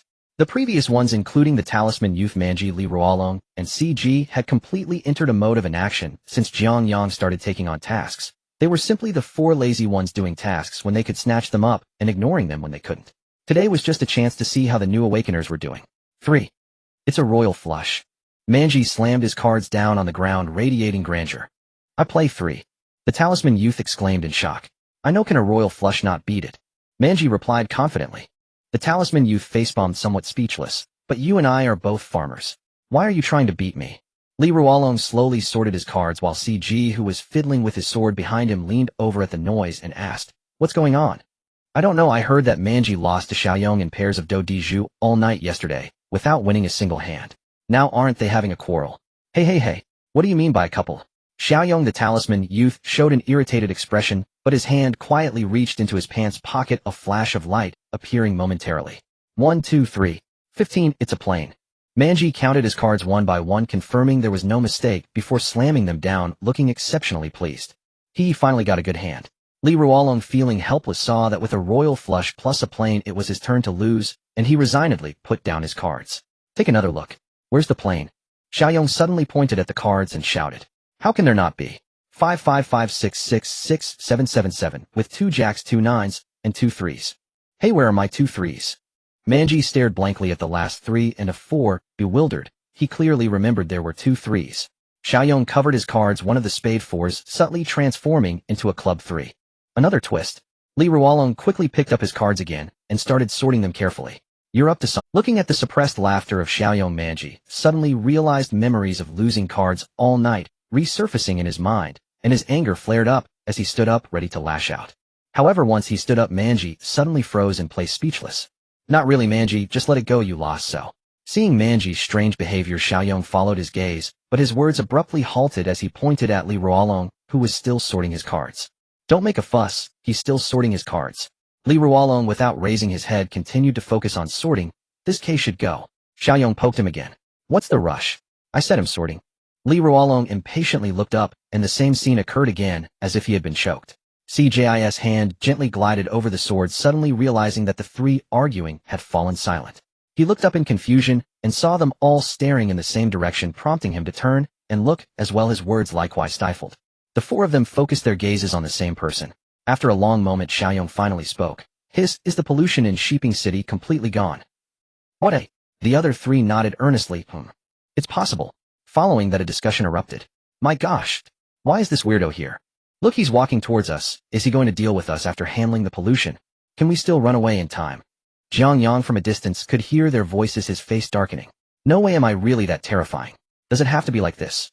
As he approached the 4 of them, Xiaoyong and the others immediately stood up straight. Honestly, they had never stood so formally, even during training. Hello, Brother Yang, they shouted in unison. Hello. Jiang Yang felt a bit embarrassed by their posture. Zai Yang's face shifted several times before finally gathering the courage to step forward. Hello, Brother Yang, my name is Yong Ping. You can just call me Xiaoyong. He then extended his hand, the other hand tightly gripping his pants pocket. Hello, my name is Jiang Yang. Oh, I didn't see you last time I came for training. Jiang Yang naturally shook his hand, feeling it was slick with sweat. In the next moment, a silver light suddenly flashed from Yong Ping's pants pocket, and he appeared 10 meters away. Jiang Yang. The other 3, seeing the 4 of them look at him, Yong Ping smiled sheepishly and slowly walked back. Sorry, the talisman got a bit agitated. Whether it was the talisman that was agitated or you who got agitated, it's hard to tell. Come, Brother Yang, are you here to watch the test for the new awakeners too? This way, please, this spot has a clear view. The 3 turned and instantly changed their demeanor, smiling broadly as they led Jiang Yang. Yong Ping. So frustrating. The 3 of them flattered and led Jiang Yang to a specific location. Brother Yang, the test will start in a few minutes. Have you had breakfast? I have steamed buns and soy milk here. After saying that, Li Ruolong walked over to Manji's side, naturally taking the untouched breakfast from his hands and presenting it to Jiang Yang. Manji, you're taking my breakfast to give to someone else. How considerate of you. But seeing Jiang Yang accept it, he had nothing more to say. Jokingly at first, after the test, the 4 of them thought Jiang Yang merely had high base stats, but he had not truly dealt with any pollution, i.e. at most he had only taken care of a bald monk in a broken temple. His real abilities might not even be as formidable as theirs. However, the past 2 months had been a harsh slap in the face as they watched Jiang Yang's total handling count exceed that of Manji, exceed that of Li Ruolong, and surpass. They were completely at a loss for words. They took their tasks seriously, and it would not be an exaggeration to say they were on the edge of life and death, while Jiang Yang handled tasks quickly and with ease, as if he were taking a leisurely stroll. Who in their right mind takes 3 or 4 tasks a day and can still complete them on the same day? They had originally harbored some small thoughts, but they were now completely convinced. Moreover, the more tasks Jiang Yang took on, the easier things became for them. Why was CG so excited to rush over when he heard there were new awakened ones? Wasn't it to find someone to share the burden? Now that someone who could truly handle, take over the pollution had arrived, how could they not elevate Jiang Yang to a higher status? Now with 2 new awakened ones arriving, they seemed utterly disinterested. If it wasn't for their boredom, they wouldn't even bother to come and take a look. Jiang Yang sat on the outer bench, opening the breakfast bag, which instantly released a mouth-watering aroma. It was unrealistic to say there was enough for 5 people, and Jiang Yang decided to eat it all himself, since it wouldn't even fill the gaps between his teeth. Instead, they might as well all share a taste. The other four brought over small chairs surrounding Jiang Yang eating breakfast while checking the profiles of the new awakened ones acting as commentators. Brother Yang, today's test subjects are one named Chun Chongyuan and another named Ji Shaoling. The data on Chun Chongyuan shows that he has awakened physical abilities capable of altering the form of his muscles, transforming into weapons such as blades, guns, shields, and axes. Hearing this, Yongping immediately raised his hand. I know this one. He's like a brother from the game, who transforming into something cool. Before he could finish, a small steamed bun was shoved into his mouth. Go away, stop talking about a brother, or be brother, don't interrupt my introduction. Shaking off the unserious Yongping, Li Ruolong continued introducing Jiang Yang. And this Ji Shaoling, wow. Unbelievable. Li Ruolong exclaimed. She went out traveling with classmates, but they were kidnapped by the cult leader. When they arrived at the leader's hometown, she awakened her abilities and eliminated all the cultists. Upon awakening, she possessed extraordinary combat skills, able to wield iron to attack enemies. Wow, are today's newcomers really this terrifying? Yongping clutched the talismans in his pocket. No way, I need to draw some more, or else I'll be surpassed by the newcomer. Haven't you already been surpassed? CG appeared behind him, nudging Jiang Yang with his chin. Brother Yang has already taken over 200 tasks. He's no longer a newcomer. Yongping said matter-of-factly. CG was speechless. So in your judgment, whether someone is a newcomer isn't based on time, but on the number of tasks taken. Alright, it seems the test has started. Jiang Yang helplessly reminded, how did the conversation end up back on him? The group turned their attention to the testing area. Chun Chongyuan, the strength test starts now. Similar to Jiang Yang's earlier test, the first test for both was also on physical strength. Chun Chongyuan's arm began to squirm, his skin rapidly transforming into black armor, his fists swelling as his hands morphed into two large hammers. With the dual hammers combined, Chun Chongyuan spun around a few times, then found his mark and struck the impact surface forcefully. A loud hum sounded, and after the strength testing device trembled for a moment, the panel below began to rise in value. Moments later, the value was revealed. 8 tons. Chun Chongyuan nodded in satisfaction. This wasn't in kilograms, but tons. 8 tons. He turned to look at Ji Shaoling, but she was completely ignoring him, fiddling with iron pieces to make dolls. Then Chun Chongyuan looked back towards Jiang Yang's direction, just in time to see the group chattering away, occasionally hearing his name. He wanted to see their faces filled with shock. However, to his disappointment, there was not even a hint of shock on their faces, not even the slightest surprise, as if this terrifying value meant nothing to them. Feeling Chun Chongyuan's gaze, Yongping immediately put on a smile, nodded at Chun Chongyuan, then lowered his head and whispered, "Whoa, this kid is still asking us for a spotlight. I don't know how he dares to do that. Look at those 2 hammers. I thought he had some high value. But this, not to mention Brother Yang, he can't even compare to Manzi. Hey, what's wrong with me? Am I weak?" "Oh no, not weak at all." Yongping casually replied, then continued in a low voice, "I have more faith in Ji Shaoling. After all, Manji." The one who was also hit hard was the unnoticed Chun Chongyuan. Hey, this is 8 tons. The weight of an adult elephant. I just hit it, and you guys show no reaction. Next up, Ji Shaoling. The test personnel smiled professionally, scribbling a couple of notes on paper before inviting Ji Shaoling to step forward. As Chun Chongyuan inadvertently walked past the testers, he caught a glimpse of his results, and unintentionally, was hit hard again. Chun Chongyuan's strength test average. Chun Chongyuan stood there alone, confused in the wind. The tester gently tapped him, and Chun Chongyuan's eyes lit up. "Comrade, you're blocking my record, please move aside." Chun Chongyuan stiffly stepped aside. Unlike Ji Shaoling, he had not experienced any hardships. He simply awakened his ability at home, and then related personnel came to find him. Having read countless web novels, he naturally believed he was the protagonist.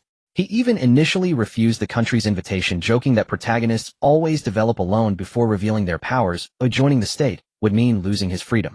The relevant departments did not make things difficult for him, they only asked him to register. On the way to registration, he heard personnel discussing another person who had also awakened powers and had been recruited into District 7. He unintentionally caught a glimpse of that person's photo. Just one glance, and he was captivated. The ensuing excitement was hard to suppress. Yes, it was just right. This is exactly how it's written in novels. The male lead awakens abilities and joins the dragon team, accompanied by a stunning beauty. Then they would fly together, reaching the peak of life. Isn't this exactly his current situation? He immediately changed his mind and chose to join District 7.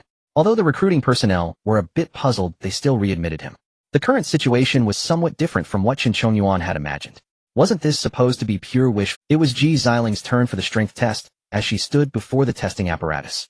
The iron sheet that she had turned into a doll earlier twisted in midair, resembling soft fabric, covering her fist as she prepared to strike. "Hello, please wait a moment."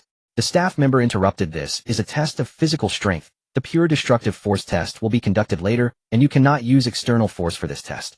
As for why Qin Chongyuan could do so, it was because the armor he had was a transformation of his own flesh, which he could summon at any time, while Ji Xiling's control over metal was considered external force. Without metal around, she could not use this ability. Hearing this, Ji Xiaoling did not question further and removed the iron sheet covering her standing before the testing device. Qin Chongyuan was initially worried that if Ji Xiaoling used her abilities, her strength would surpass his, leading to embarrassment. Now seeing that external force was not allowed, he felt reassured. At least in terms of strength, Qin Chongyuan have the advantage over her, which will highlight my masculinity. He fixed his gaze intently on Ji Xiaoling, eager to know her score as soon as possible. Moreover, Ji Xiaoling, dressed in a tight training outfit, had a remarkable figure, curvaceous and complemented by her cool and pure face, which momentarily captivated Qin Chongyuan. Yongping turned away in disgust, unable to watch any longer. A look at him, his eyes are practically glued to that girl. He's about to drool all over the floor. Indeed. Manji nodded seriously, his gaze shifting away from Ji Xiaoling before returning 2 seconds later. Not bad. Feeling the 4 disdainful gazes around him, Ji quickly regained his composure. I was just observing her stance. A look at her center of gravity balanced between her legs, her waist coiled with latent strength, limbs relaxed yet firm. Clearly a seasoned expert. Jiang Yang and the others said, I believe it. After Ji Xiaoling finished her preparations, she threw a punch with considerable force. The instrument's readings soared, ultimately settling at 10 tons. Qin Chongyuan watched in disbelief. Without using her abilities, her raw strength was still higher than his. Who is the true physical awakener now? Ji Xiaoling rolled her shoulders and walked back to the resting area, pausing momentarily as she passed by. Though unsure why he was staring at her, Ji Xiaoling nodded politely, thinking that he might be a future colleague. This simple gesture took on a different flavor in Qin Chongyuan's eyes. The greatest illusion of a man, she looked at me, does she like me? Qin Chongyuan felt even more so. Countless thoughts raced through his mind. Although he could not match her strength, he would look very handsome after transforming. Perhaps she was enchanted by him. Aren't there plenty of novels where the male is weak and the female is strong? Qin Chongyuan could accept that. At this moment, he imagined a beautiful future where he would seek Ji Xiling's guidance on strength techniques, receiving hands-on unknown instruction from her. Just thinking about it made him a bit excited. Thinking of this, he revealed what he considered a perfect smile, gently nodding at Ji Xiaoling. Seeing this, Ji Xiaoling quickened her pace. Ha ha ha, is she shy? Running away so quickly? Qin Chongyuan felt even more confident, the discomfort from the earlier test results fading away as he walked proudly to the side to await the next test. During the subsequent tests, Qin Chongyuan was comprehensively crushed, whether in destructive force, speed, or nerve reaction tests. He even fell short compared to Ji Xiaoling, who wasn't using her metal control ability. When she did use her abilities for a second test, the readings overwhelmed him by several times. However, this did not dampen Qin Chongyuan's spirits. Instead, he became increasingly excited, for in his eyes, each area where he lagged behind meant he could request more guidance. He was determined to enjoy this soft meal. Jiang Yang and the others looked at him differently. After all, weren't these data points not impressive? Why was he so blissfully unaware? Ultimately, Jiang Yang and the others concluded that this person was a bit, well, not very bright. The overall test results came out, and unsurprisingly, Qin Chongyuan's score was below average while Ji Xiling's was excellent.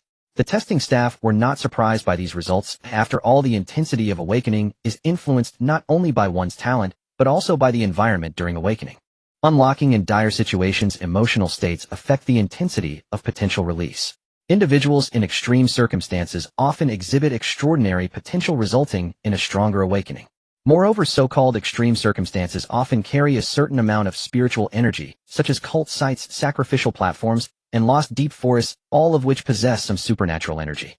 The cult Ji Xiaoling was abducted by had a slight amount of spiritual energy, which in turn affected her awakening. Awakening in a sea of flames may lead to fire-related abilities, while awakening just before drowning in water may yield water-related abilities. Being subjected to external physical attacks could awaken physical abilities. This has always been the case in the research of Area 7, and the current testing situation aligns with this rule. Talent, environment, and potential together determine the initial intensity of your awakening. As for how to enhance after awakening, that is also a focus of research in Area 7. The testing staff recorded the results, then glanced at Jiang Yang in the distance, giving a slight nod. This person was exceptionally memorable, surpassing the highest levels of assessment in body, mind, and ability. He was the strongest awakener the staff had seen since taking over the testing work. Of course, figures like the Taoist master from Longhu Mountain, strictly speaking, do not fall under the category of awakeners. They belong to cultivators. From Jiang Yang's test results, it was evident that this person's talent and potential far exceeded that of ordinary individuals, and the environment during his awakening must have been extremely harsh. Wang Mingyang concealed Jiang Yang's secret. These people naturally did not know the true circumstances of Jiang Yang's awakening, only that it was related to the descent of a certain deity, which aligned with their judgments.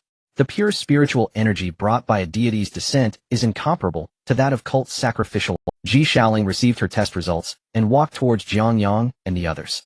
As seasoned awakeners, they were her seniors, and she intended to greet them to establish rapport for future tasks. Hello, seniors. I am Ji Shaoling. I look forward to your guidance. Ji Shaoling introduced herself with a smile. As a university student, she should still be basking in her youth, if not for her abduction. Her companions perished at the hands of cultists, and she was tortured, and nearly met the same fate as her companions, awakening only at the brink of death. She harbors hatred, but it is directed at the cult and the corruption, not this world.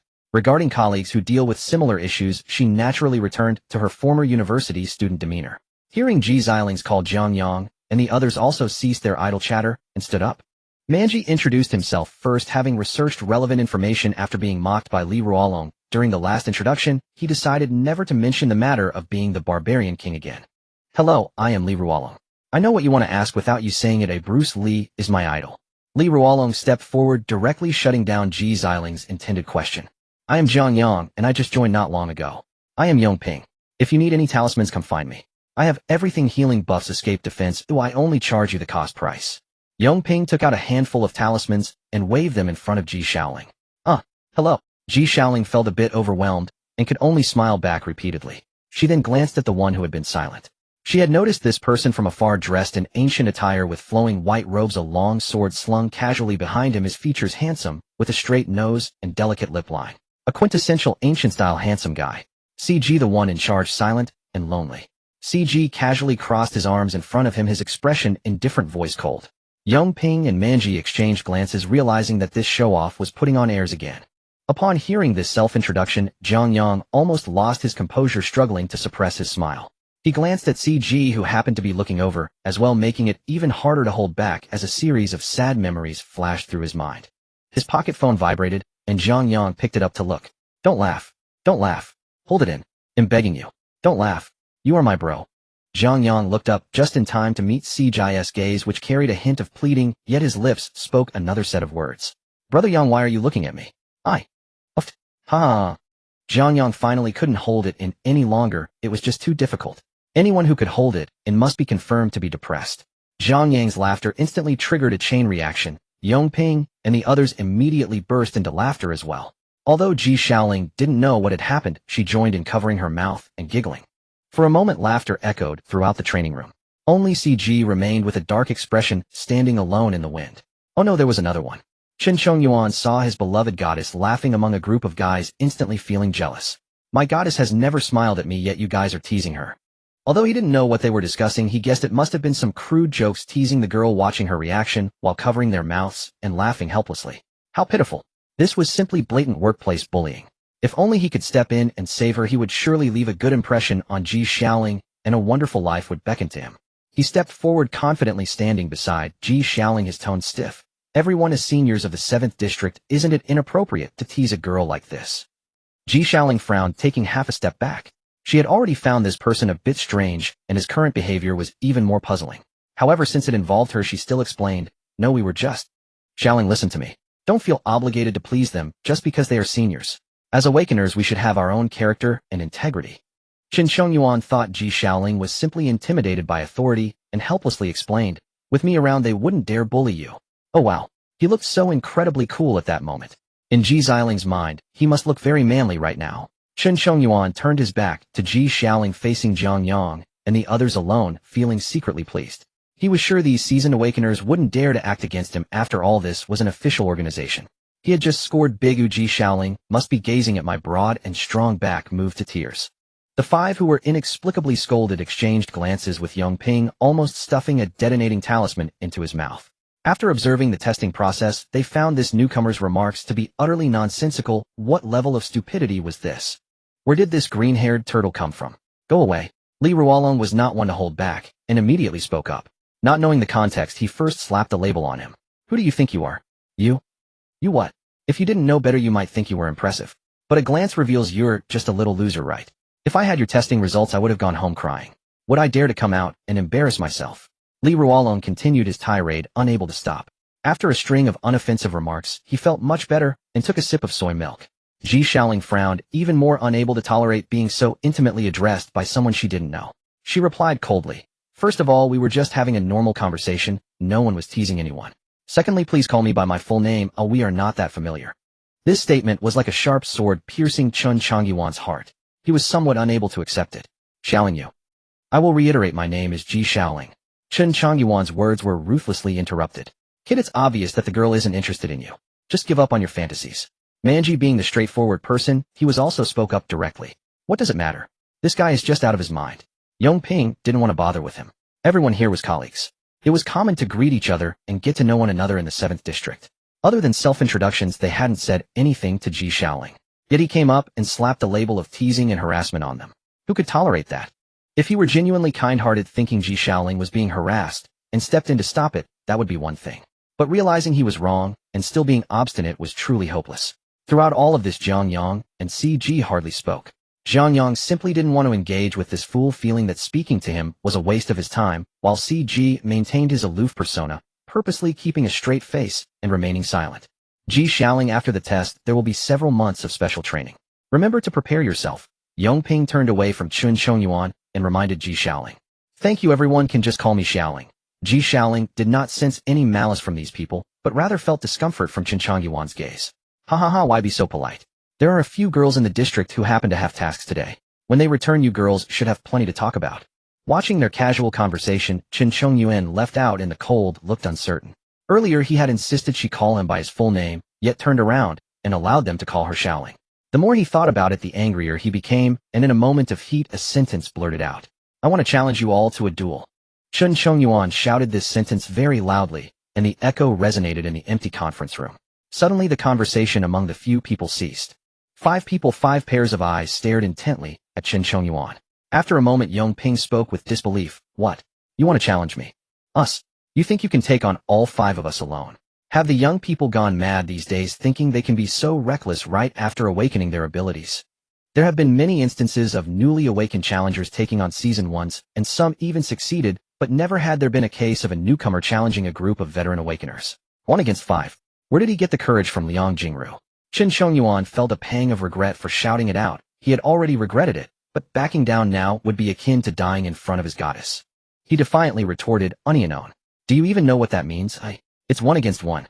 Not me taking on all 5 of you." Oh, the 5 of them breathed a sigh of relief, scared to death. It turned out he was just not thinking straight, and they thought he was looking for trouble. "So who do you plan to challenge?" Li Ruolong asked with great interest. Upon hearing this question, Chen Chongyuan quickly scanned the 5 in front of him, and his brain began to work furiously. As a seasoned reader of tomato novels, Chen Chongyuan was indeed self-confident, but he wasn't completely brainless. He understood that this battle was crucial for his male dignity in front of Ji Shaoling. He had to win, and he needed to win handsomely and effortlessly. Thus, choosing an opponent was a technical task. His gaze first fell upon Manji. Manji's physique was close to 2 meters tall, with muscles bulging like granite. Chen Chongyuan raised an eyebrow. This big guy clearly wasn't easy to handle, and seemed to rely purely on brute strength. Although he had also awakened his physical prowess, his testing rating was only average. If he were to clash with this brute heathen, it would tarnish his image. Not choosing him mainly because he was too barbaric and didn't fit the elegant protagonist image he wanted to maintain. It wasn't that he couldn't fight back. His gaze shifted to Yongping. Seeing Yongping playing with a few yellow talismans, Chen Chongyuan's heart sank. A Taoist. In novels, those who played with talismans and formations often employed underhanded tactics. As a pure melee fighter, if he were immobilized by a talisman and then tortured in front of Ji Shaoling, that would be utterly embarrassing. Not choosing him, the methods were too dirty. Next was Li Ruolong. This person wore a tight vest on top and sports pants on the bottom, with nunchaku hanging at his waist. Although he looked somewhat thin, his body was taut, and he clearly had the physique of a practitioner. Chen Chongyuan shook his head inwardly. Martial artists often had a wealth of combat skills, and someone like him who relied on rough tactics would likely become a punching bag for such a seasoned fighter. Not choosing him. Then came CG. Dressed in white with a long sword on his back, he exuded an impressive aura. He looked like a big shot. Not choosing him.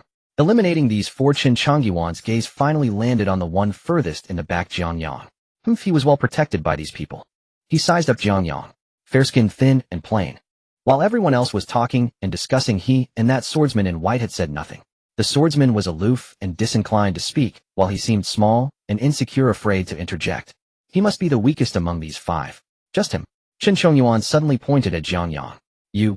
A confident cold smile reappeared on his face as he lifted his chin at Jiang Yang. It's you.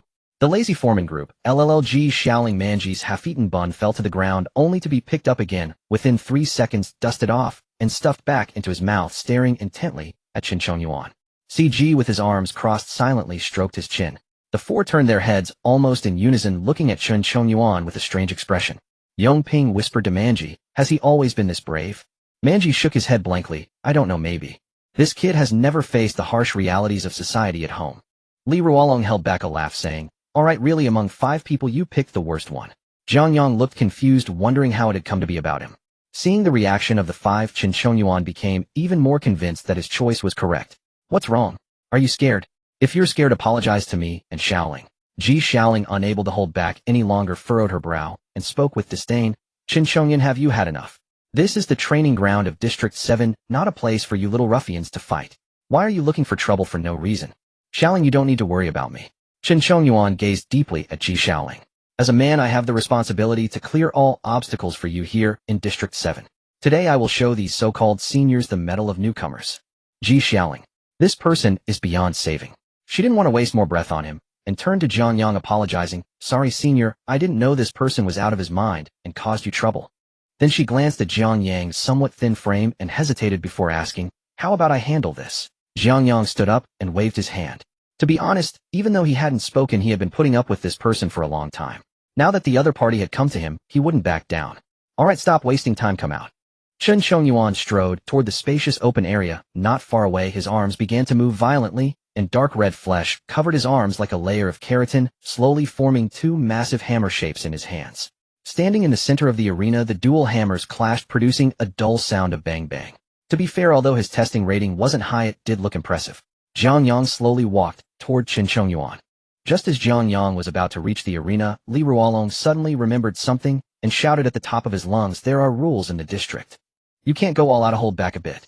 At this moment, Chen Chongyuan's hands had transformed into hammers, and his momentum reached its peak. Upon hearing Li Ruolong shout, he thought Li Ruolong was talking to him. Don't worry. Chen Chongyuan grinned widely, arrogantly waving the hammer in his hand. Since we will all be colleagues in the future, I will go easy on you. Before he could finish his sentence, a sudden gust of wind swept through the training room. In Chen Chongyuan's line of sight, Jiang Yang's figure blurred in an instant, and the next moment, he felt a tremendous force strike his cheek. Bang!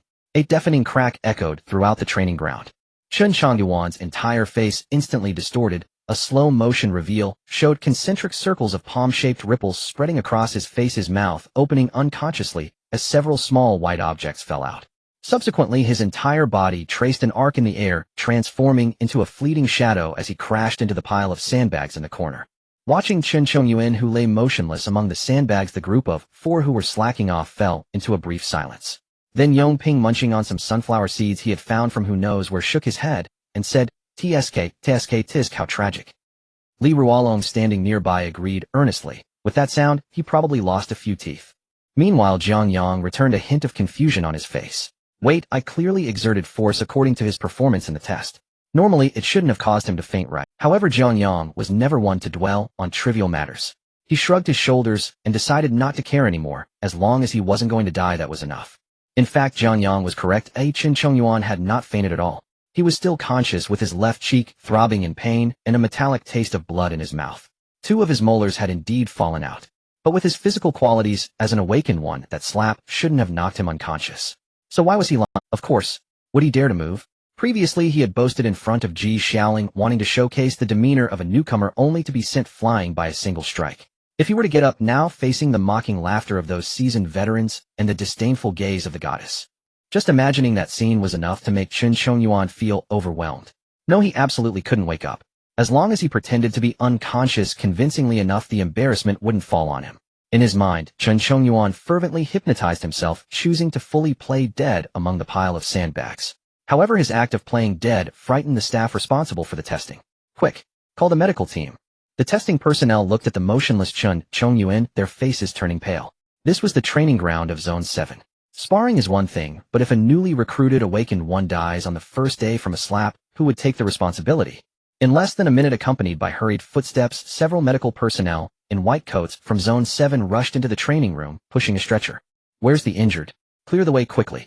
Ji Xiaoling, standing aside, watched as the doctors painstakingly pulled Qin Chongyuan from the sandbags and laid him flat on the stretcher, her brow furrowing. Could it be that he really died? Ji Xiaoling turned to the slacking group, her tone tinged with worry. Although this Qin Chongyuan was annoying and clingy like a stubborn gum, he didn't deserve to die. Yong Ping shook his head with certainty. It shouldn't be that serious. Yang Ji must have been careful. Indeed, he was careful. I heard Yang Ji rarely leaves a corpse intact during missions. Looking at this chap, his arms and legs are still intact. Clearly Yang Ji was holding back. Ji Xiaoling. This is what you call being careful? Do you have a misunderstanding of the term being careful? A chief doctor quickly lifted Qin Chongyuan's eyelid and shone a flashlight into his pupil. Then he took out a portable vital signs monitor and pressed it against Qin Chongyuan's chest. On the device, the heart rate was stable, blood pressure and blood oxygen levels normal. The doctor let out a sigh of relief as he looked at the health waveforms on the screen. He had thought a life had truly been lost, but aside from the swelling on the left side of his face and the loss of 2 teeth, there were no other injuries, just some superficial wounds at most.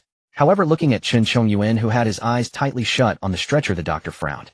Strange, with such stable vital signs, how could he be in a deep coma? Could it be that his brain sustained a strong shock, causing hidden neural damage?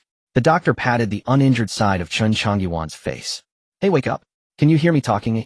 There was no response. The doctor started to get anxious, applying more force as he patted again. Smack. Smack. Wake up. Open your eyes and look at me. Do you know where you are? Seeing the injured still remained unresponsive, the doctor suddenly slapped his forehead, realizing, oh no, how could I forget, he lamented. I forgot this kid is a physical awakener.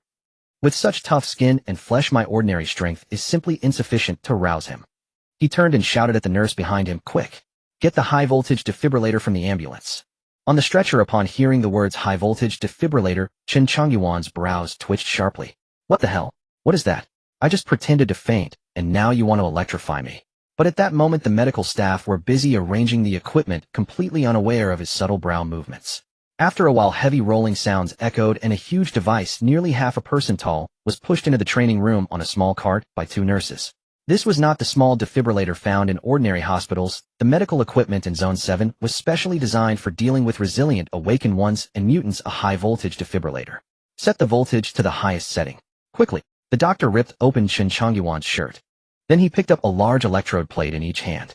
Zzz, zzz. The 2 electrode plates clashed in the air, producing a harsh electric sound and dazzling sparks. Prepare to defibrillate.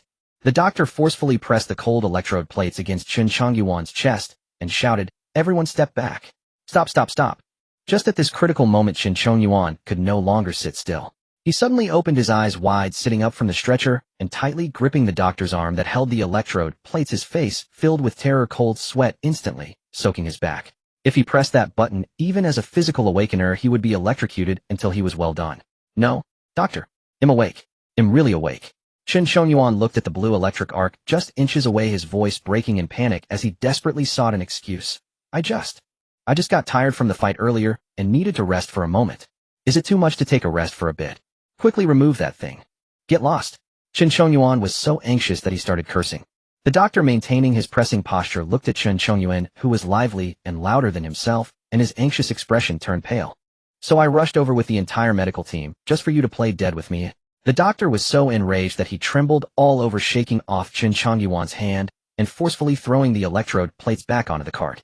Seeing that so much effort and time had been wasted for such a ridiculous outcome, the medical personnel naturally had no patience left. This is not a place for sleeping. The doctor coldly spat out, turning around and waving his hand. Pack up. What a damn misfortune. After saying that, several doctors and nurses in white coats pushed the massive defibrillator, grumbling as they exited the training room. On the stretcher, Qin Chongyuan sat there in a daze. In the distance, a sound of laughter erupted. Ha ha ha, what the hell? Yong Ping laughed so hard, he squatted on the ground, pounding the floor. He pretended to faint. He couldn't handle it and played dead. This is killing me. What a damn tired excuse to rest, ha ha.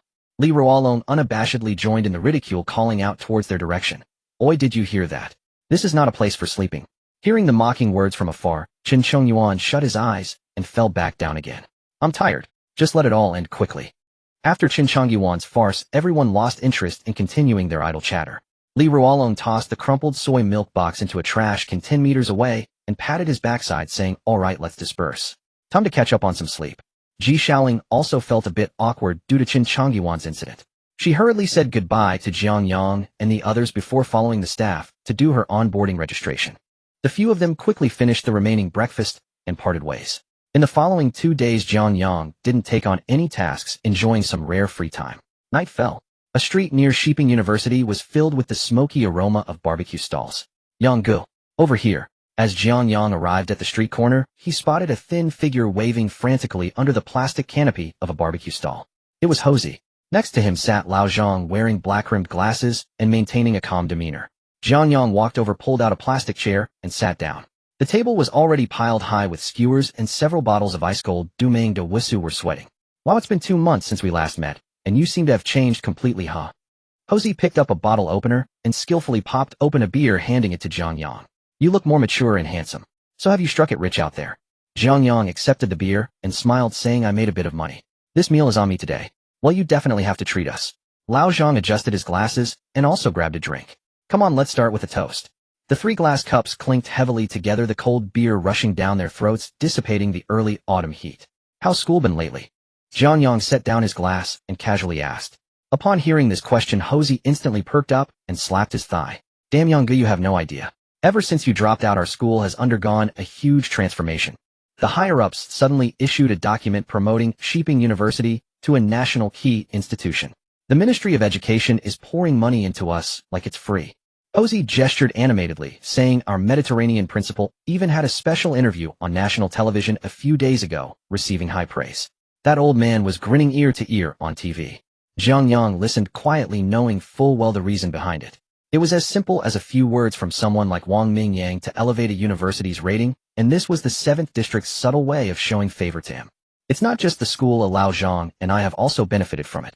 Hosey stuffed a skewer of lamb into his mouth. "Our counselor treats us with more affection than his own father now. For evaluations and national scholarship opportunities, we don't even need to look at the list, we're prioritized. The best part is the school even switched our dorms." Hosey chuckled. "We don't have to stay in that cramped 4-person room anymore. They've given us a vacant graduate apartment. 2 bedrooms and a living room, each with our own room, complete with air conditioning and washing machines. It's fantastic." Jiang Yang nodded at Hosey's excited description and raised his beer to clink with Hosey's. "Sounds great."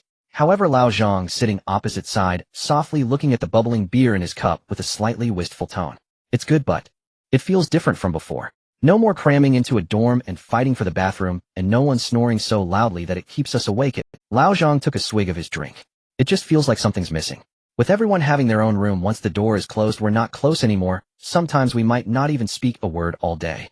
Although we have more space now, it seems our relationships have weakened." Lao Zhang was nostalgic, reminiscing about the noisy days when the 3 of them were crammed in the dorm, playing games late into the night and sneaking out for midnight snacks. Now that conditions have improved, the bonds have drifted apart.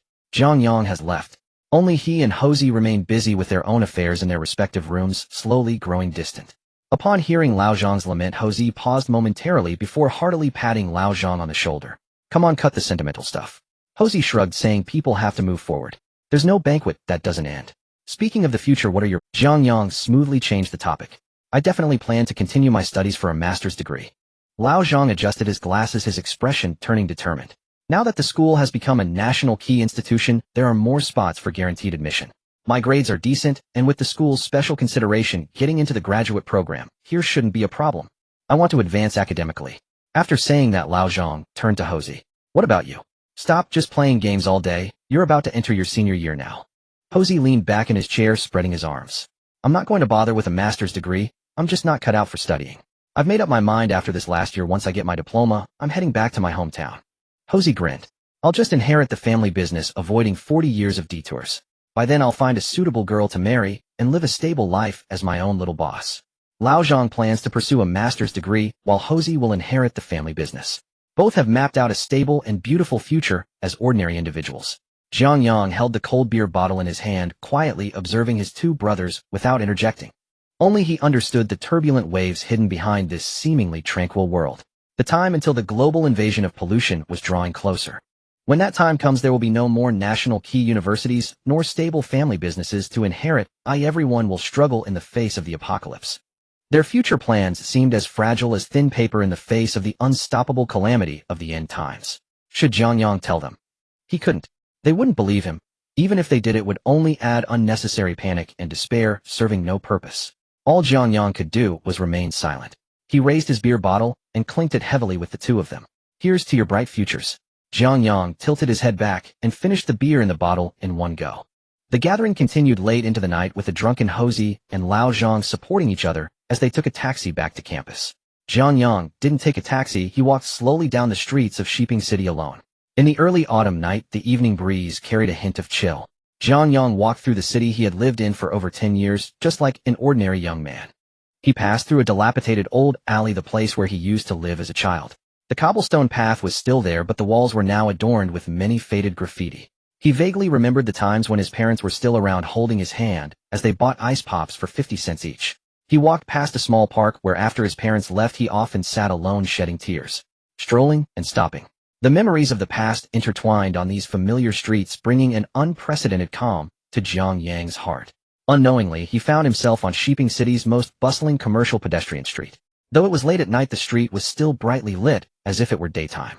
Billboards flickered with colorful lights in the night sky, and deafening pop music spilled from the shops lining the street. In the night market, various vendors pushed their food carts in long rows stretching out of sight. The sizzling sounds of grilled squid, the frying sounds of stinky tofu, and the clattering of spatulas for grilled cold noodles intertwined, while the rich aroma of food lingered in the air throughout the street. The street was bustling with people. There were white-collar workers just finishing their shifts for late-night snacks, young couples strolling hand in hand, and young people boasting to each other after drinking too much. Each person's face radiated enthusiasm for life, enjoying the unique bustle and prosperity of this peaceful era. Jiang Yang stood on the overpass of the pedestrian street, leaning on the railing, looking down at the lively scene below. His gaze pierced through the neon lights and the throng of people. Who would have thought that behind this glamorous and bustling city, in the unseen dark corners, countless bizarre pollutants were lurking? The reason these ordinary people could enjoy barbecue and romance here without a care was due to the awakeners from the 7th District and the logistical teams whose names were unknown, shielding them from those terrifying monsters lurking in the shadows. Jiang Yang withdrew his gaze. He was not a savior and did not possess the noble spirit of sacrificing himself for humanity, but he felt that the scene before him was actually quite good. After shopping, Jiang Yang returned to the villa and had a refreshing sleep. The next morning there was a gentle knock on the door of the room, perfectly controlled in strength, allowing it to be heard without sounding abrupt or impatient. Jiang Yang opened his eyes and glanced at the time. It was 7:30 in the morning. Who could be looking for me at this early hour? He opened the door. Outside stood a well-dressed butler, slightly bowing with a respectful tone. Mr. Jiang, good morning. I apologize for disturbing your rest. District Chief Wang Mingyang has arrived at the Shiping City base and is currently waiting for you in the conference room downstairs.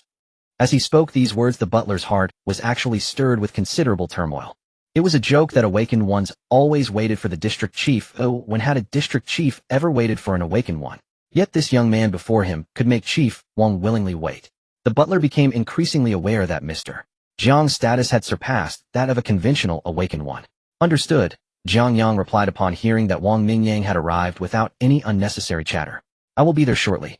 Jiang Yang completed his morning routine as quickly as possible and arrived at the conference room where they had talked last. Compared to their previous meeting a few days ago, Wang Mingyang's complexion appeared even more fatigued, with bloodshot eyes almost merging into a single hue and a layer of stubble emerging on his chin.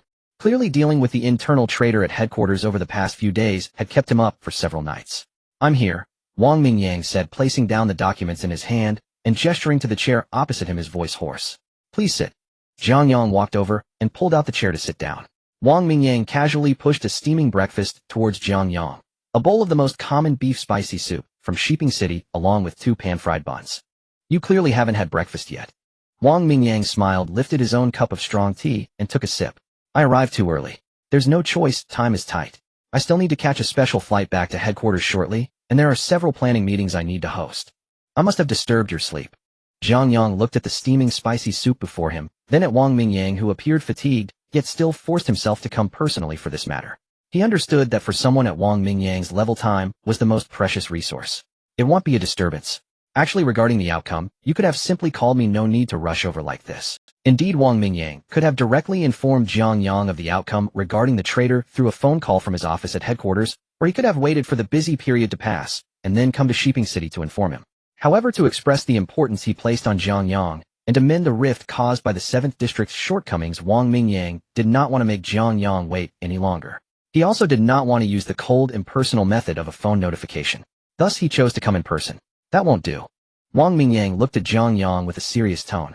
It's something that can't be explained clearly in a few words over the phone, nor can it demonstrate the determination of the 7th District to clear out the internal issues. Some matters are better discussed face-to-face. Only then can the barriers be resolved. With that, Wang Mingyang straightened his expression and pushed the thick document he had been reviewing directly in front of him. The cover of the document bore the blood-red stamps of top secret and processed. The investigation results are out, and all related penalties have been fully implemented. Wang Mingyang's gaze turned cold and harsh, imbued with a sense of iron and blood. You were thorough in your investigation of the leads from the ambush last time.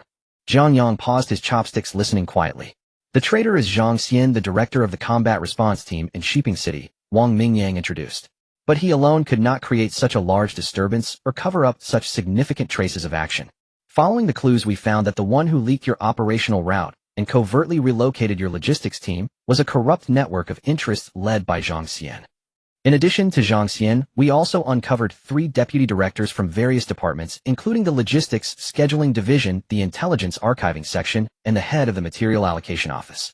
Furthermore, there were several undercover personnel secretly developed and placed by Zhang Xian in various grassroots positions. In total, there were 27 individuals. Wang Mingyang looked at Jiang Yang, emphasizing each word. These 27 individuals were captured 3 days ago by a joint task force from National Security and the Internal Affairs Section of the 7th District, all detained, interrogated overnight following the highest wartime processing protocols. Jiang Yang nodded slightly. 3 deputy directors, plus 1 powerful director, and a network of 27 individuals. This time the 7th District truly bled heavily, cutting the mid to senior management of the Shiping City branch by half. Why did they target me? Jiang Yang asked the core question. What do they want? For the power to surpass ordinary people. Wang Mingyang scoffed, his smile filled with mockery and disdain. These ordinary people who are unwilling to die and lack awakening talent have been sitting in positions of power for too long and seek to pursue powers beyond the ordinary. During the interrogation, we learned that they had secretly reached a long-term agreement with a cult organization called the 7 Sects. The 7 Sects were responsible for providing Zhang Xian and others with a quick method to gain twisted powers, while Zhang Xian and his group utilized their authority to provide the 7 Sects with internal intelligence operational routes and even help them conceal the locations of cult strongholds. At this point, Wang Mingyang looked at Jiang Yang, pointing to the document in front of him. And you, due to the high frequency of pollution handling during this period, disrupted the layout of the 7 Sects around Shiping City, catching the attention of their higher-ups, prompting them to utilize Zhang Xian as their connection. Now, of the 27 individuals involved, aside from a few peripheral ones who were sentenced to life imprisonment without knowledge of the situation, the rest have all been executed for espionage and treason. No malignant tumors were left behind. If needed, you can review the reports on the table, which contain all the interrogation videos and execution records. All were taken down in one go. No prolonged suspension for reflection, no melodramatic internal bail. Betraying the 7th District leads to a dead end. Jiang Yang glanced at the thick document on the table, but did not reach for it. No need to look at the report, he said while chewing on his bun. I trust you. Now, with over 20 mid to senior level individuals having fallen, Wang Mingyang's attitude could not have been more so. Seeing Jiang Yang's reaction, Wang Mingyang leaned back in his chair and jokingly remarked, Haha, you lad, you weren't so agreeable a few days ago when you pointed fingers at me. Now you are willing to trust me. Jiang Yang swallowed the food in his mouth, remaining noncommittal.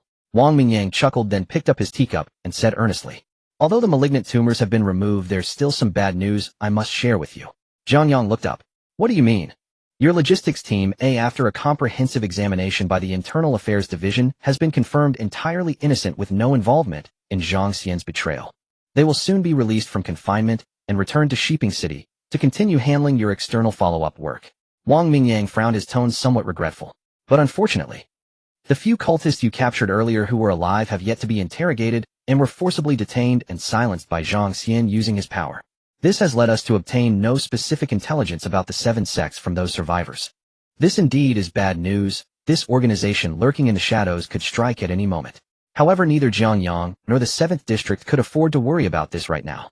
In a few months, pollution will fully descend, and that is the real concern.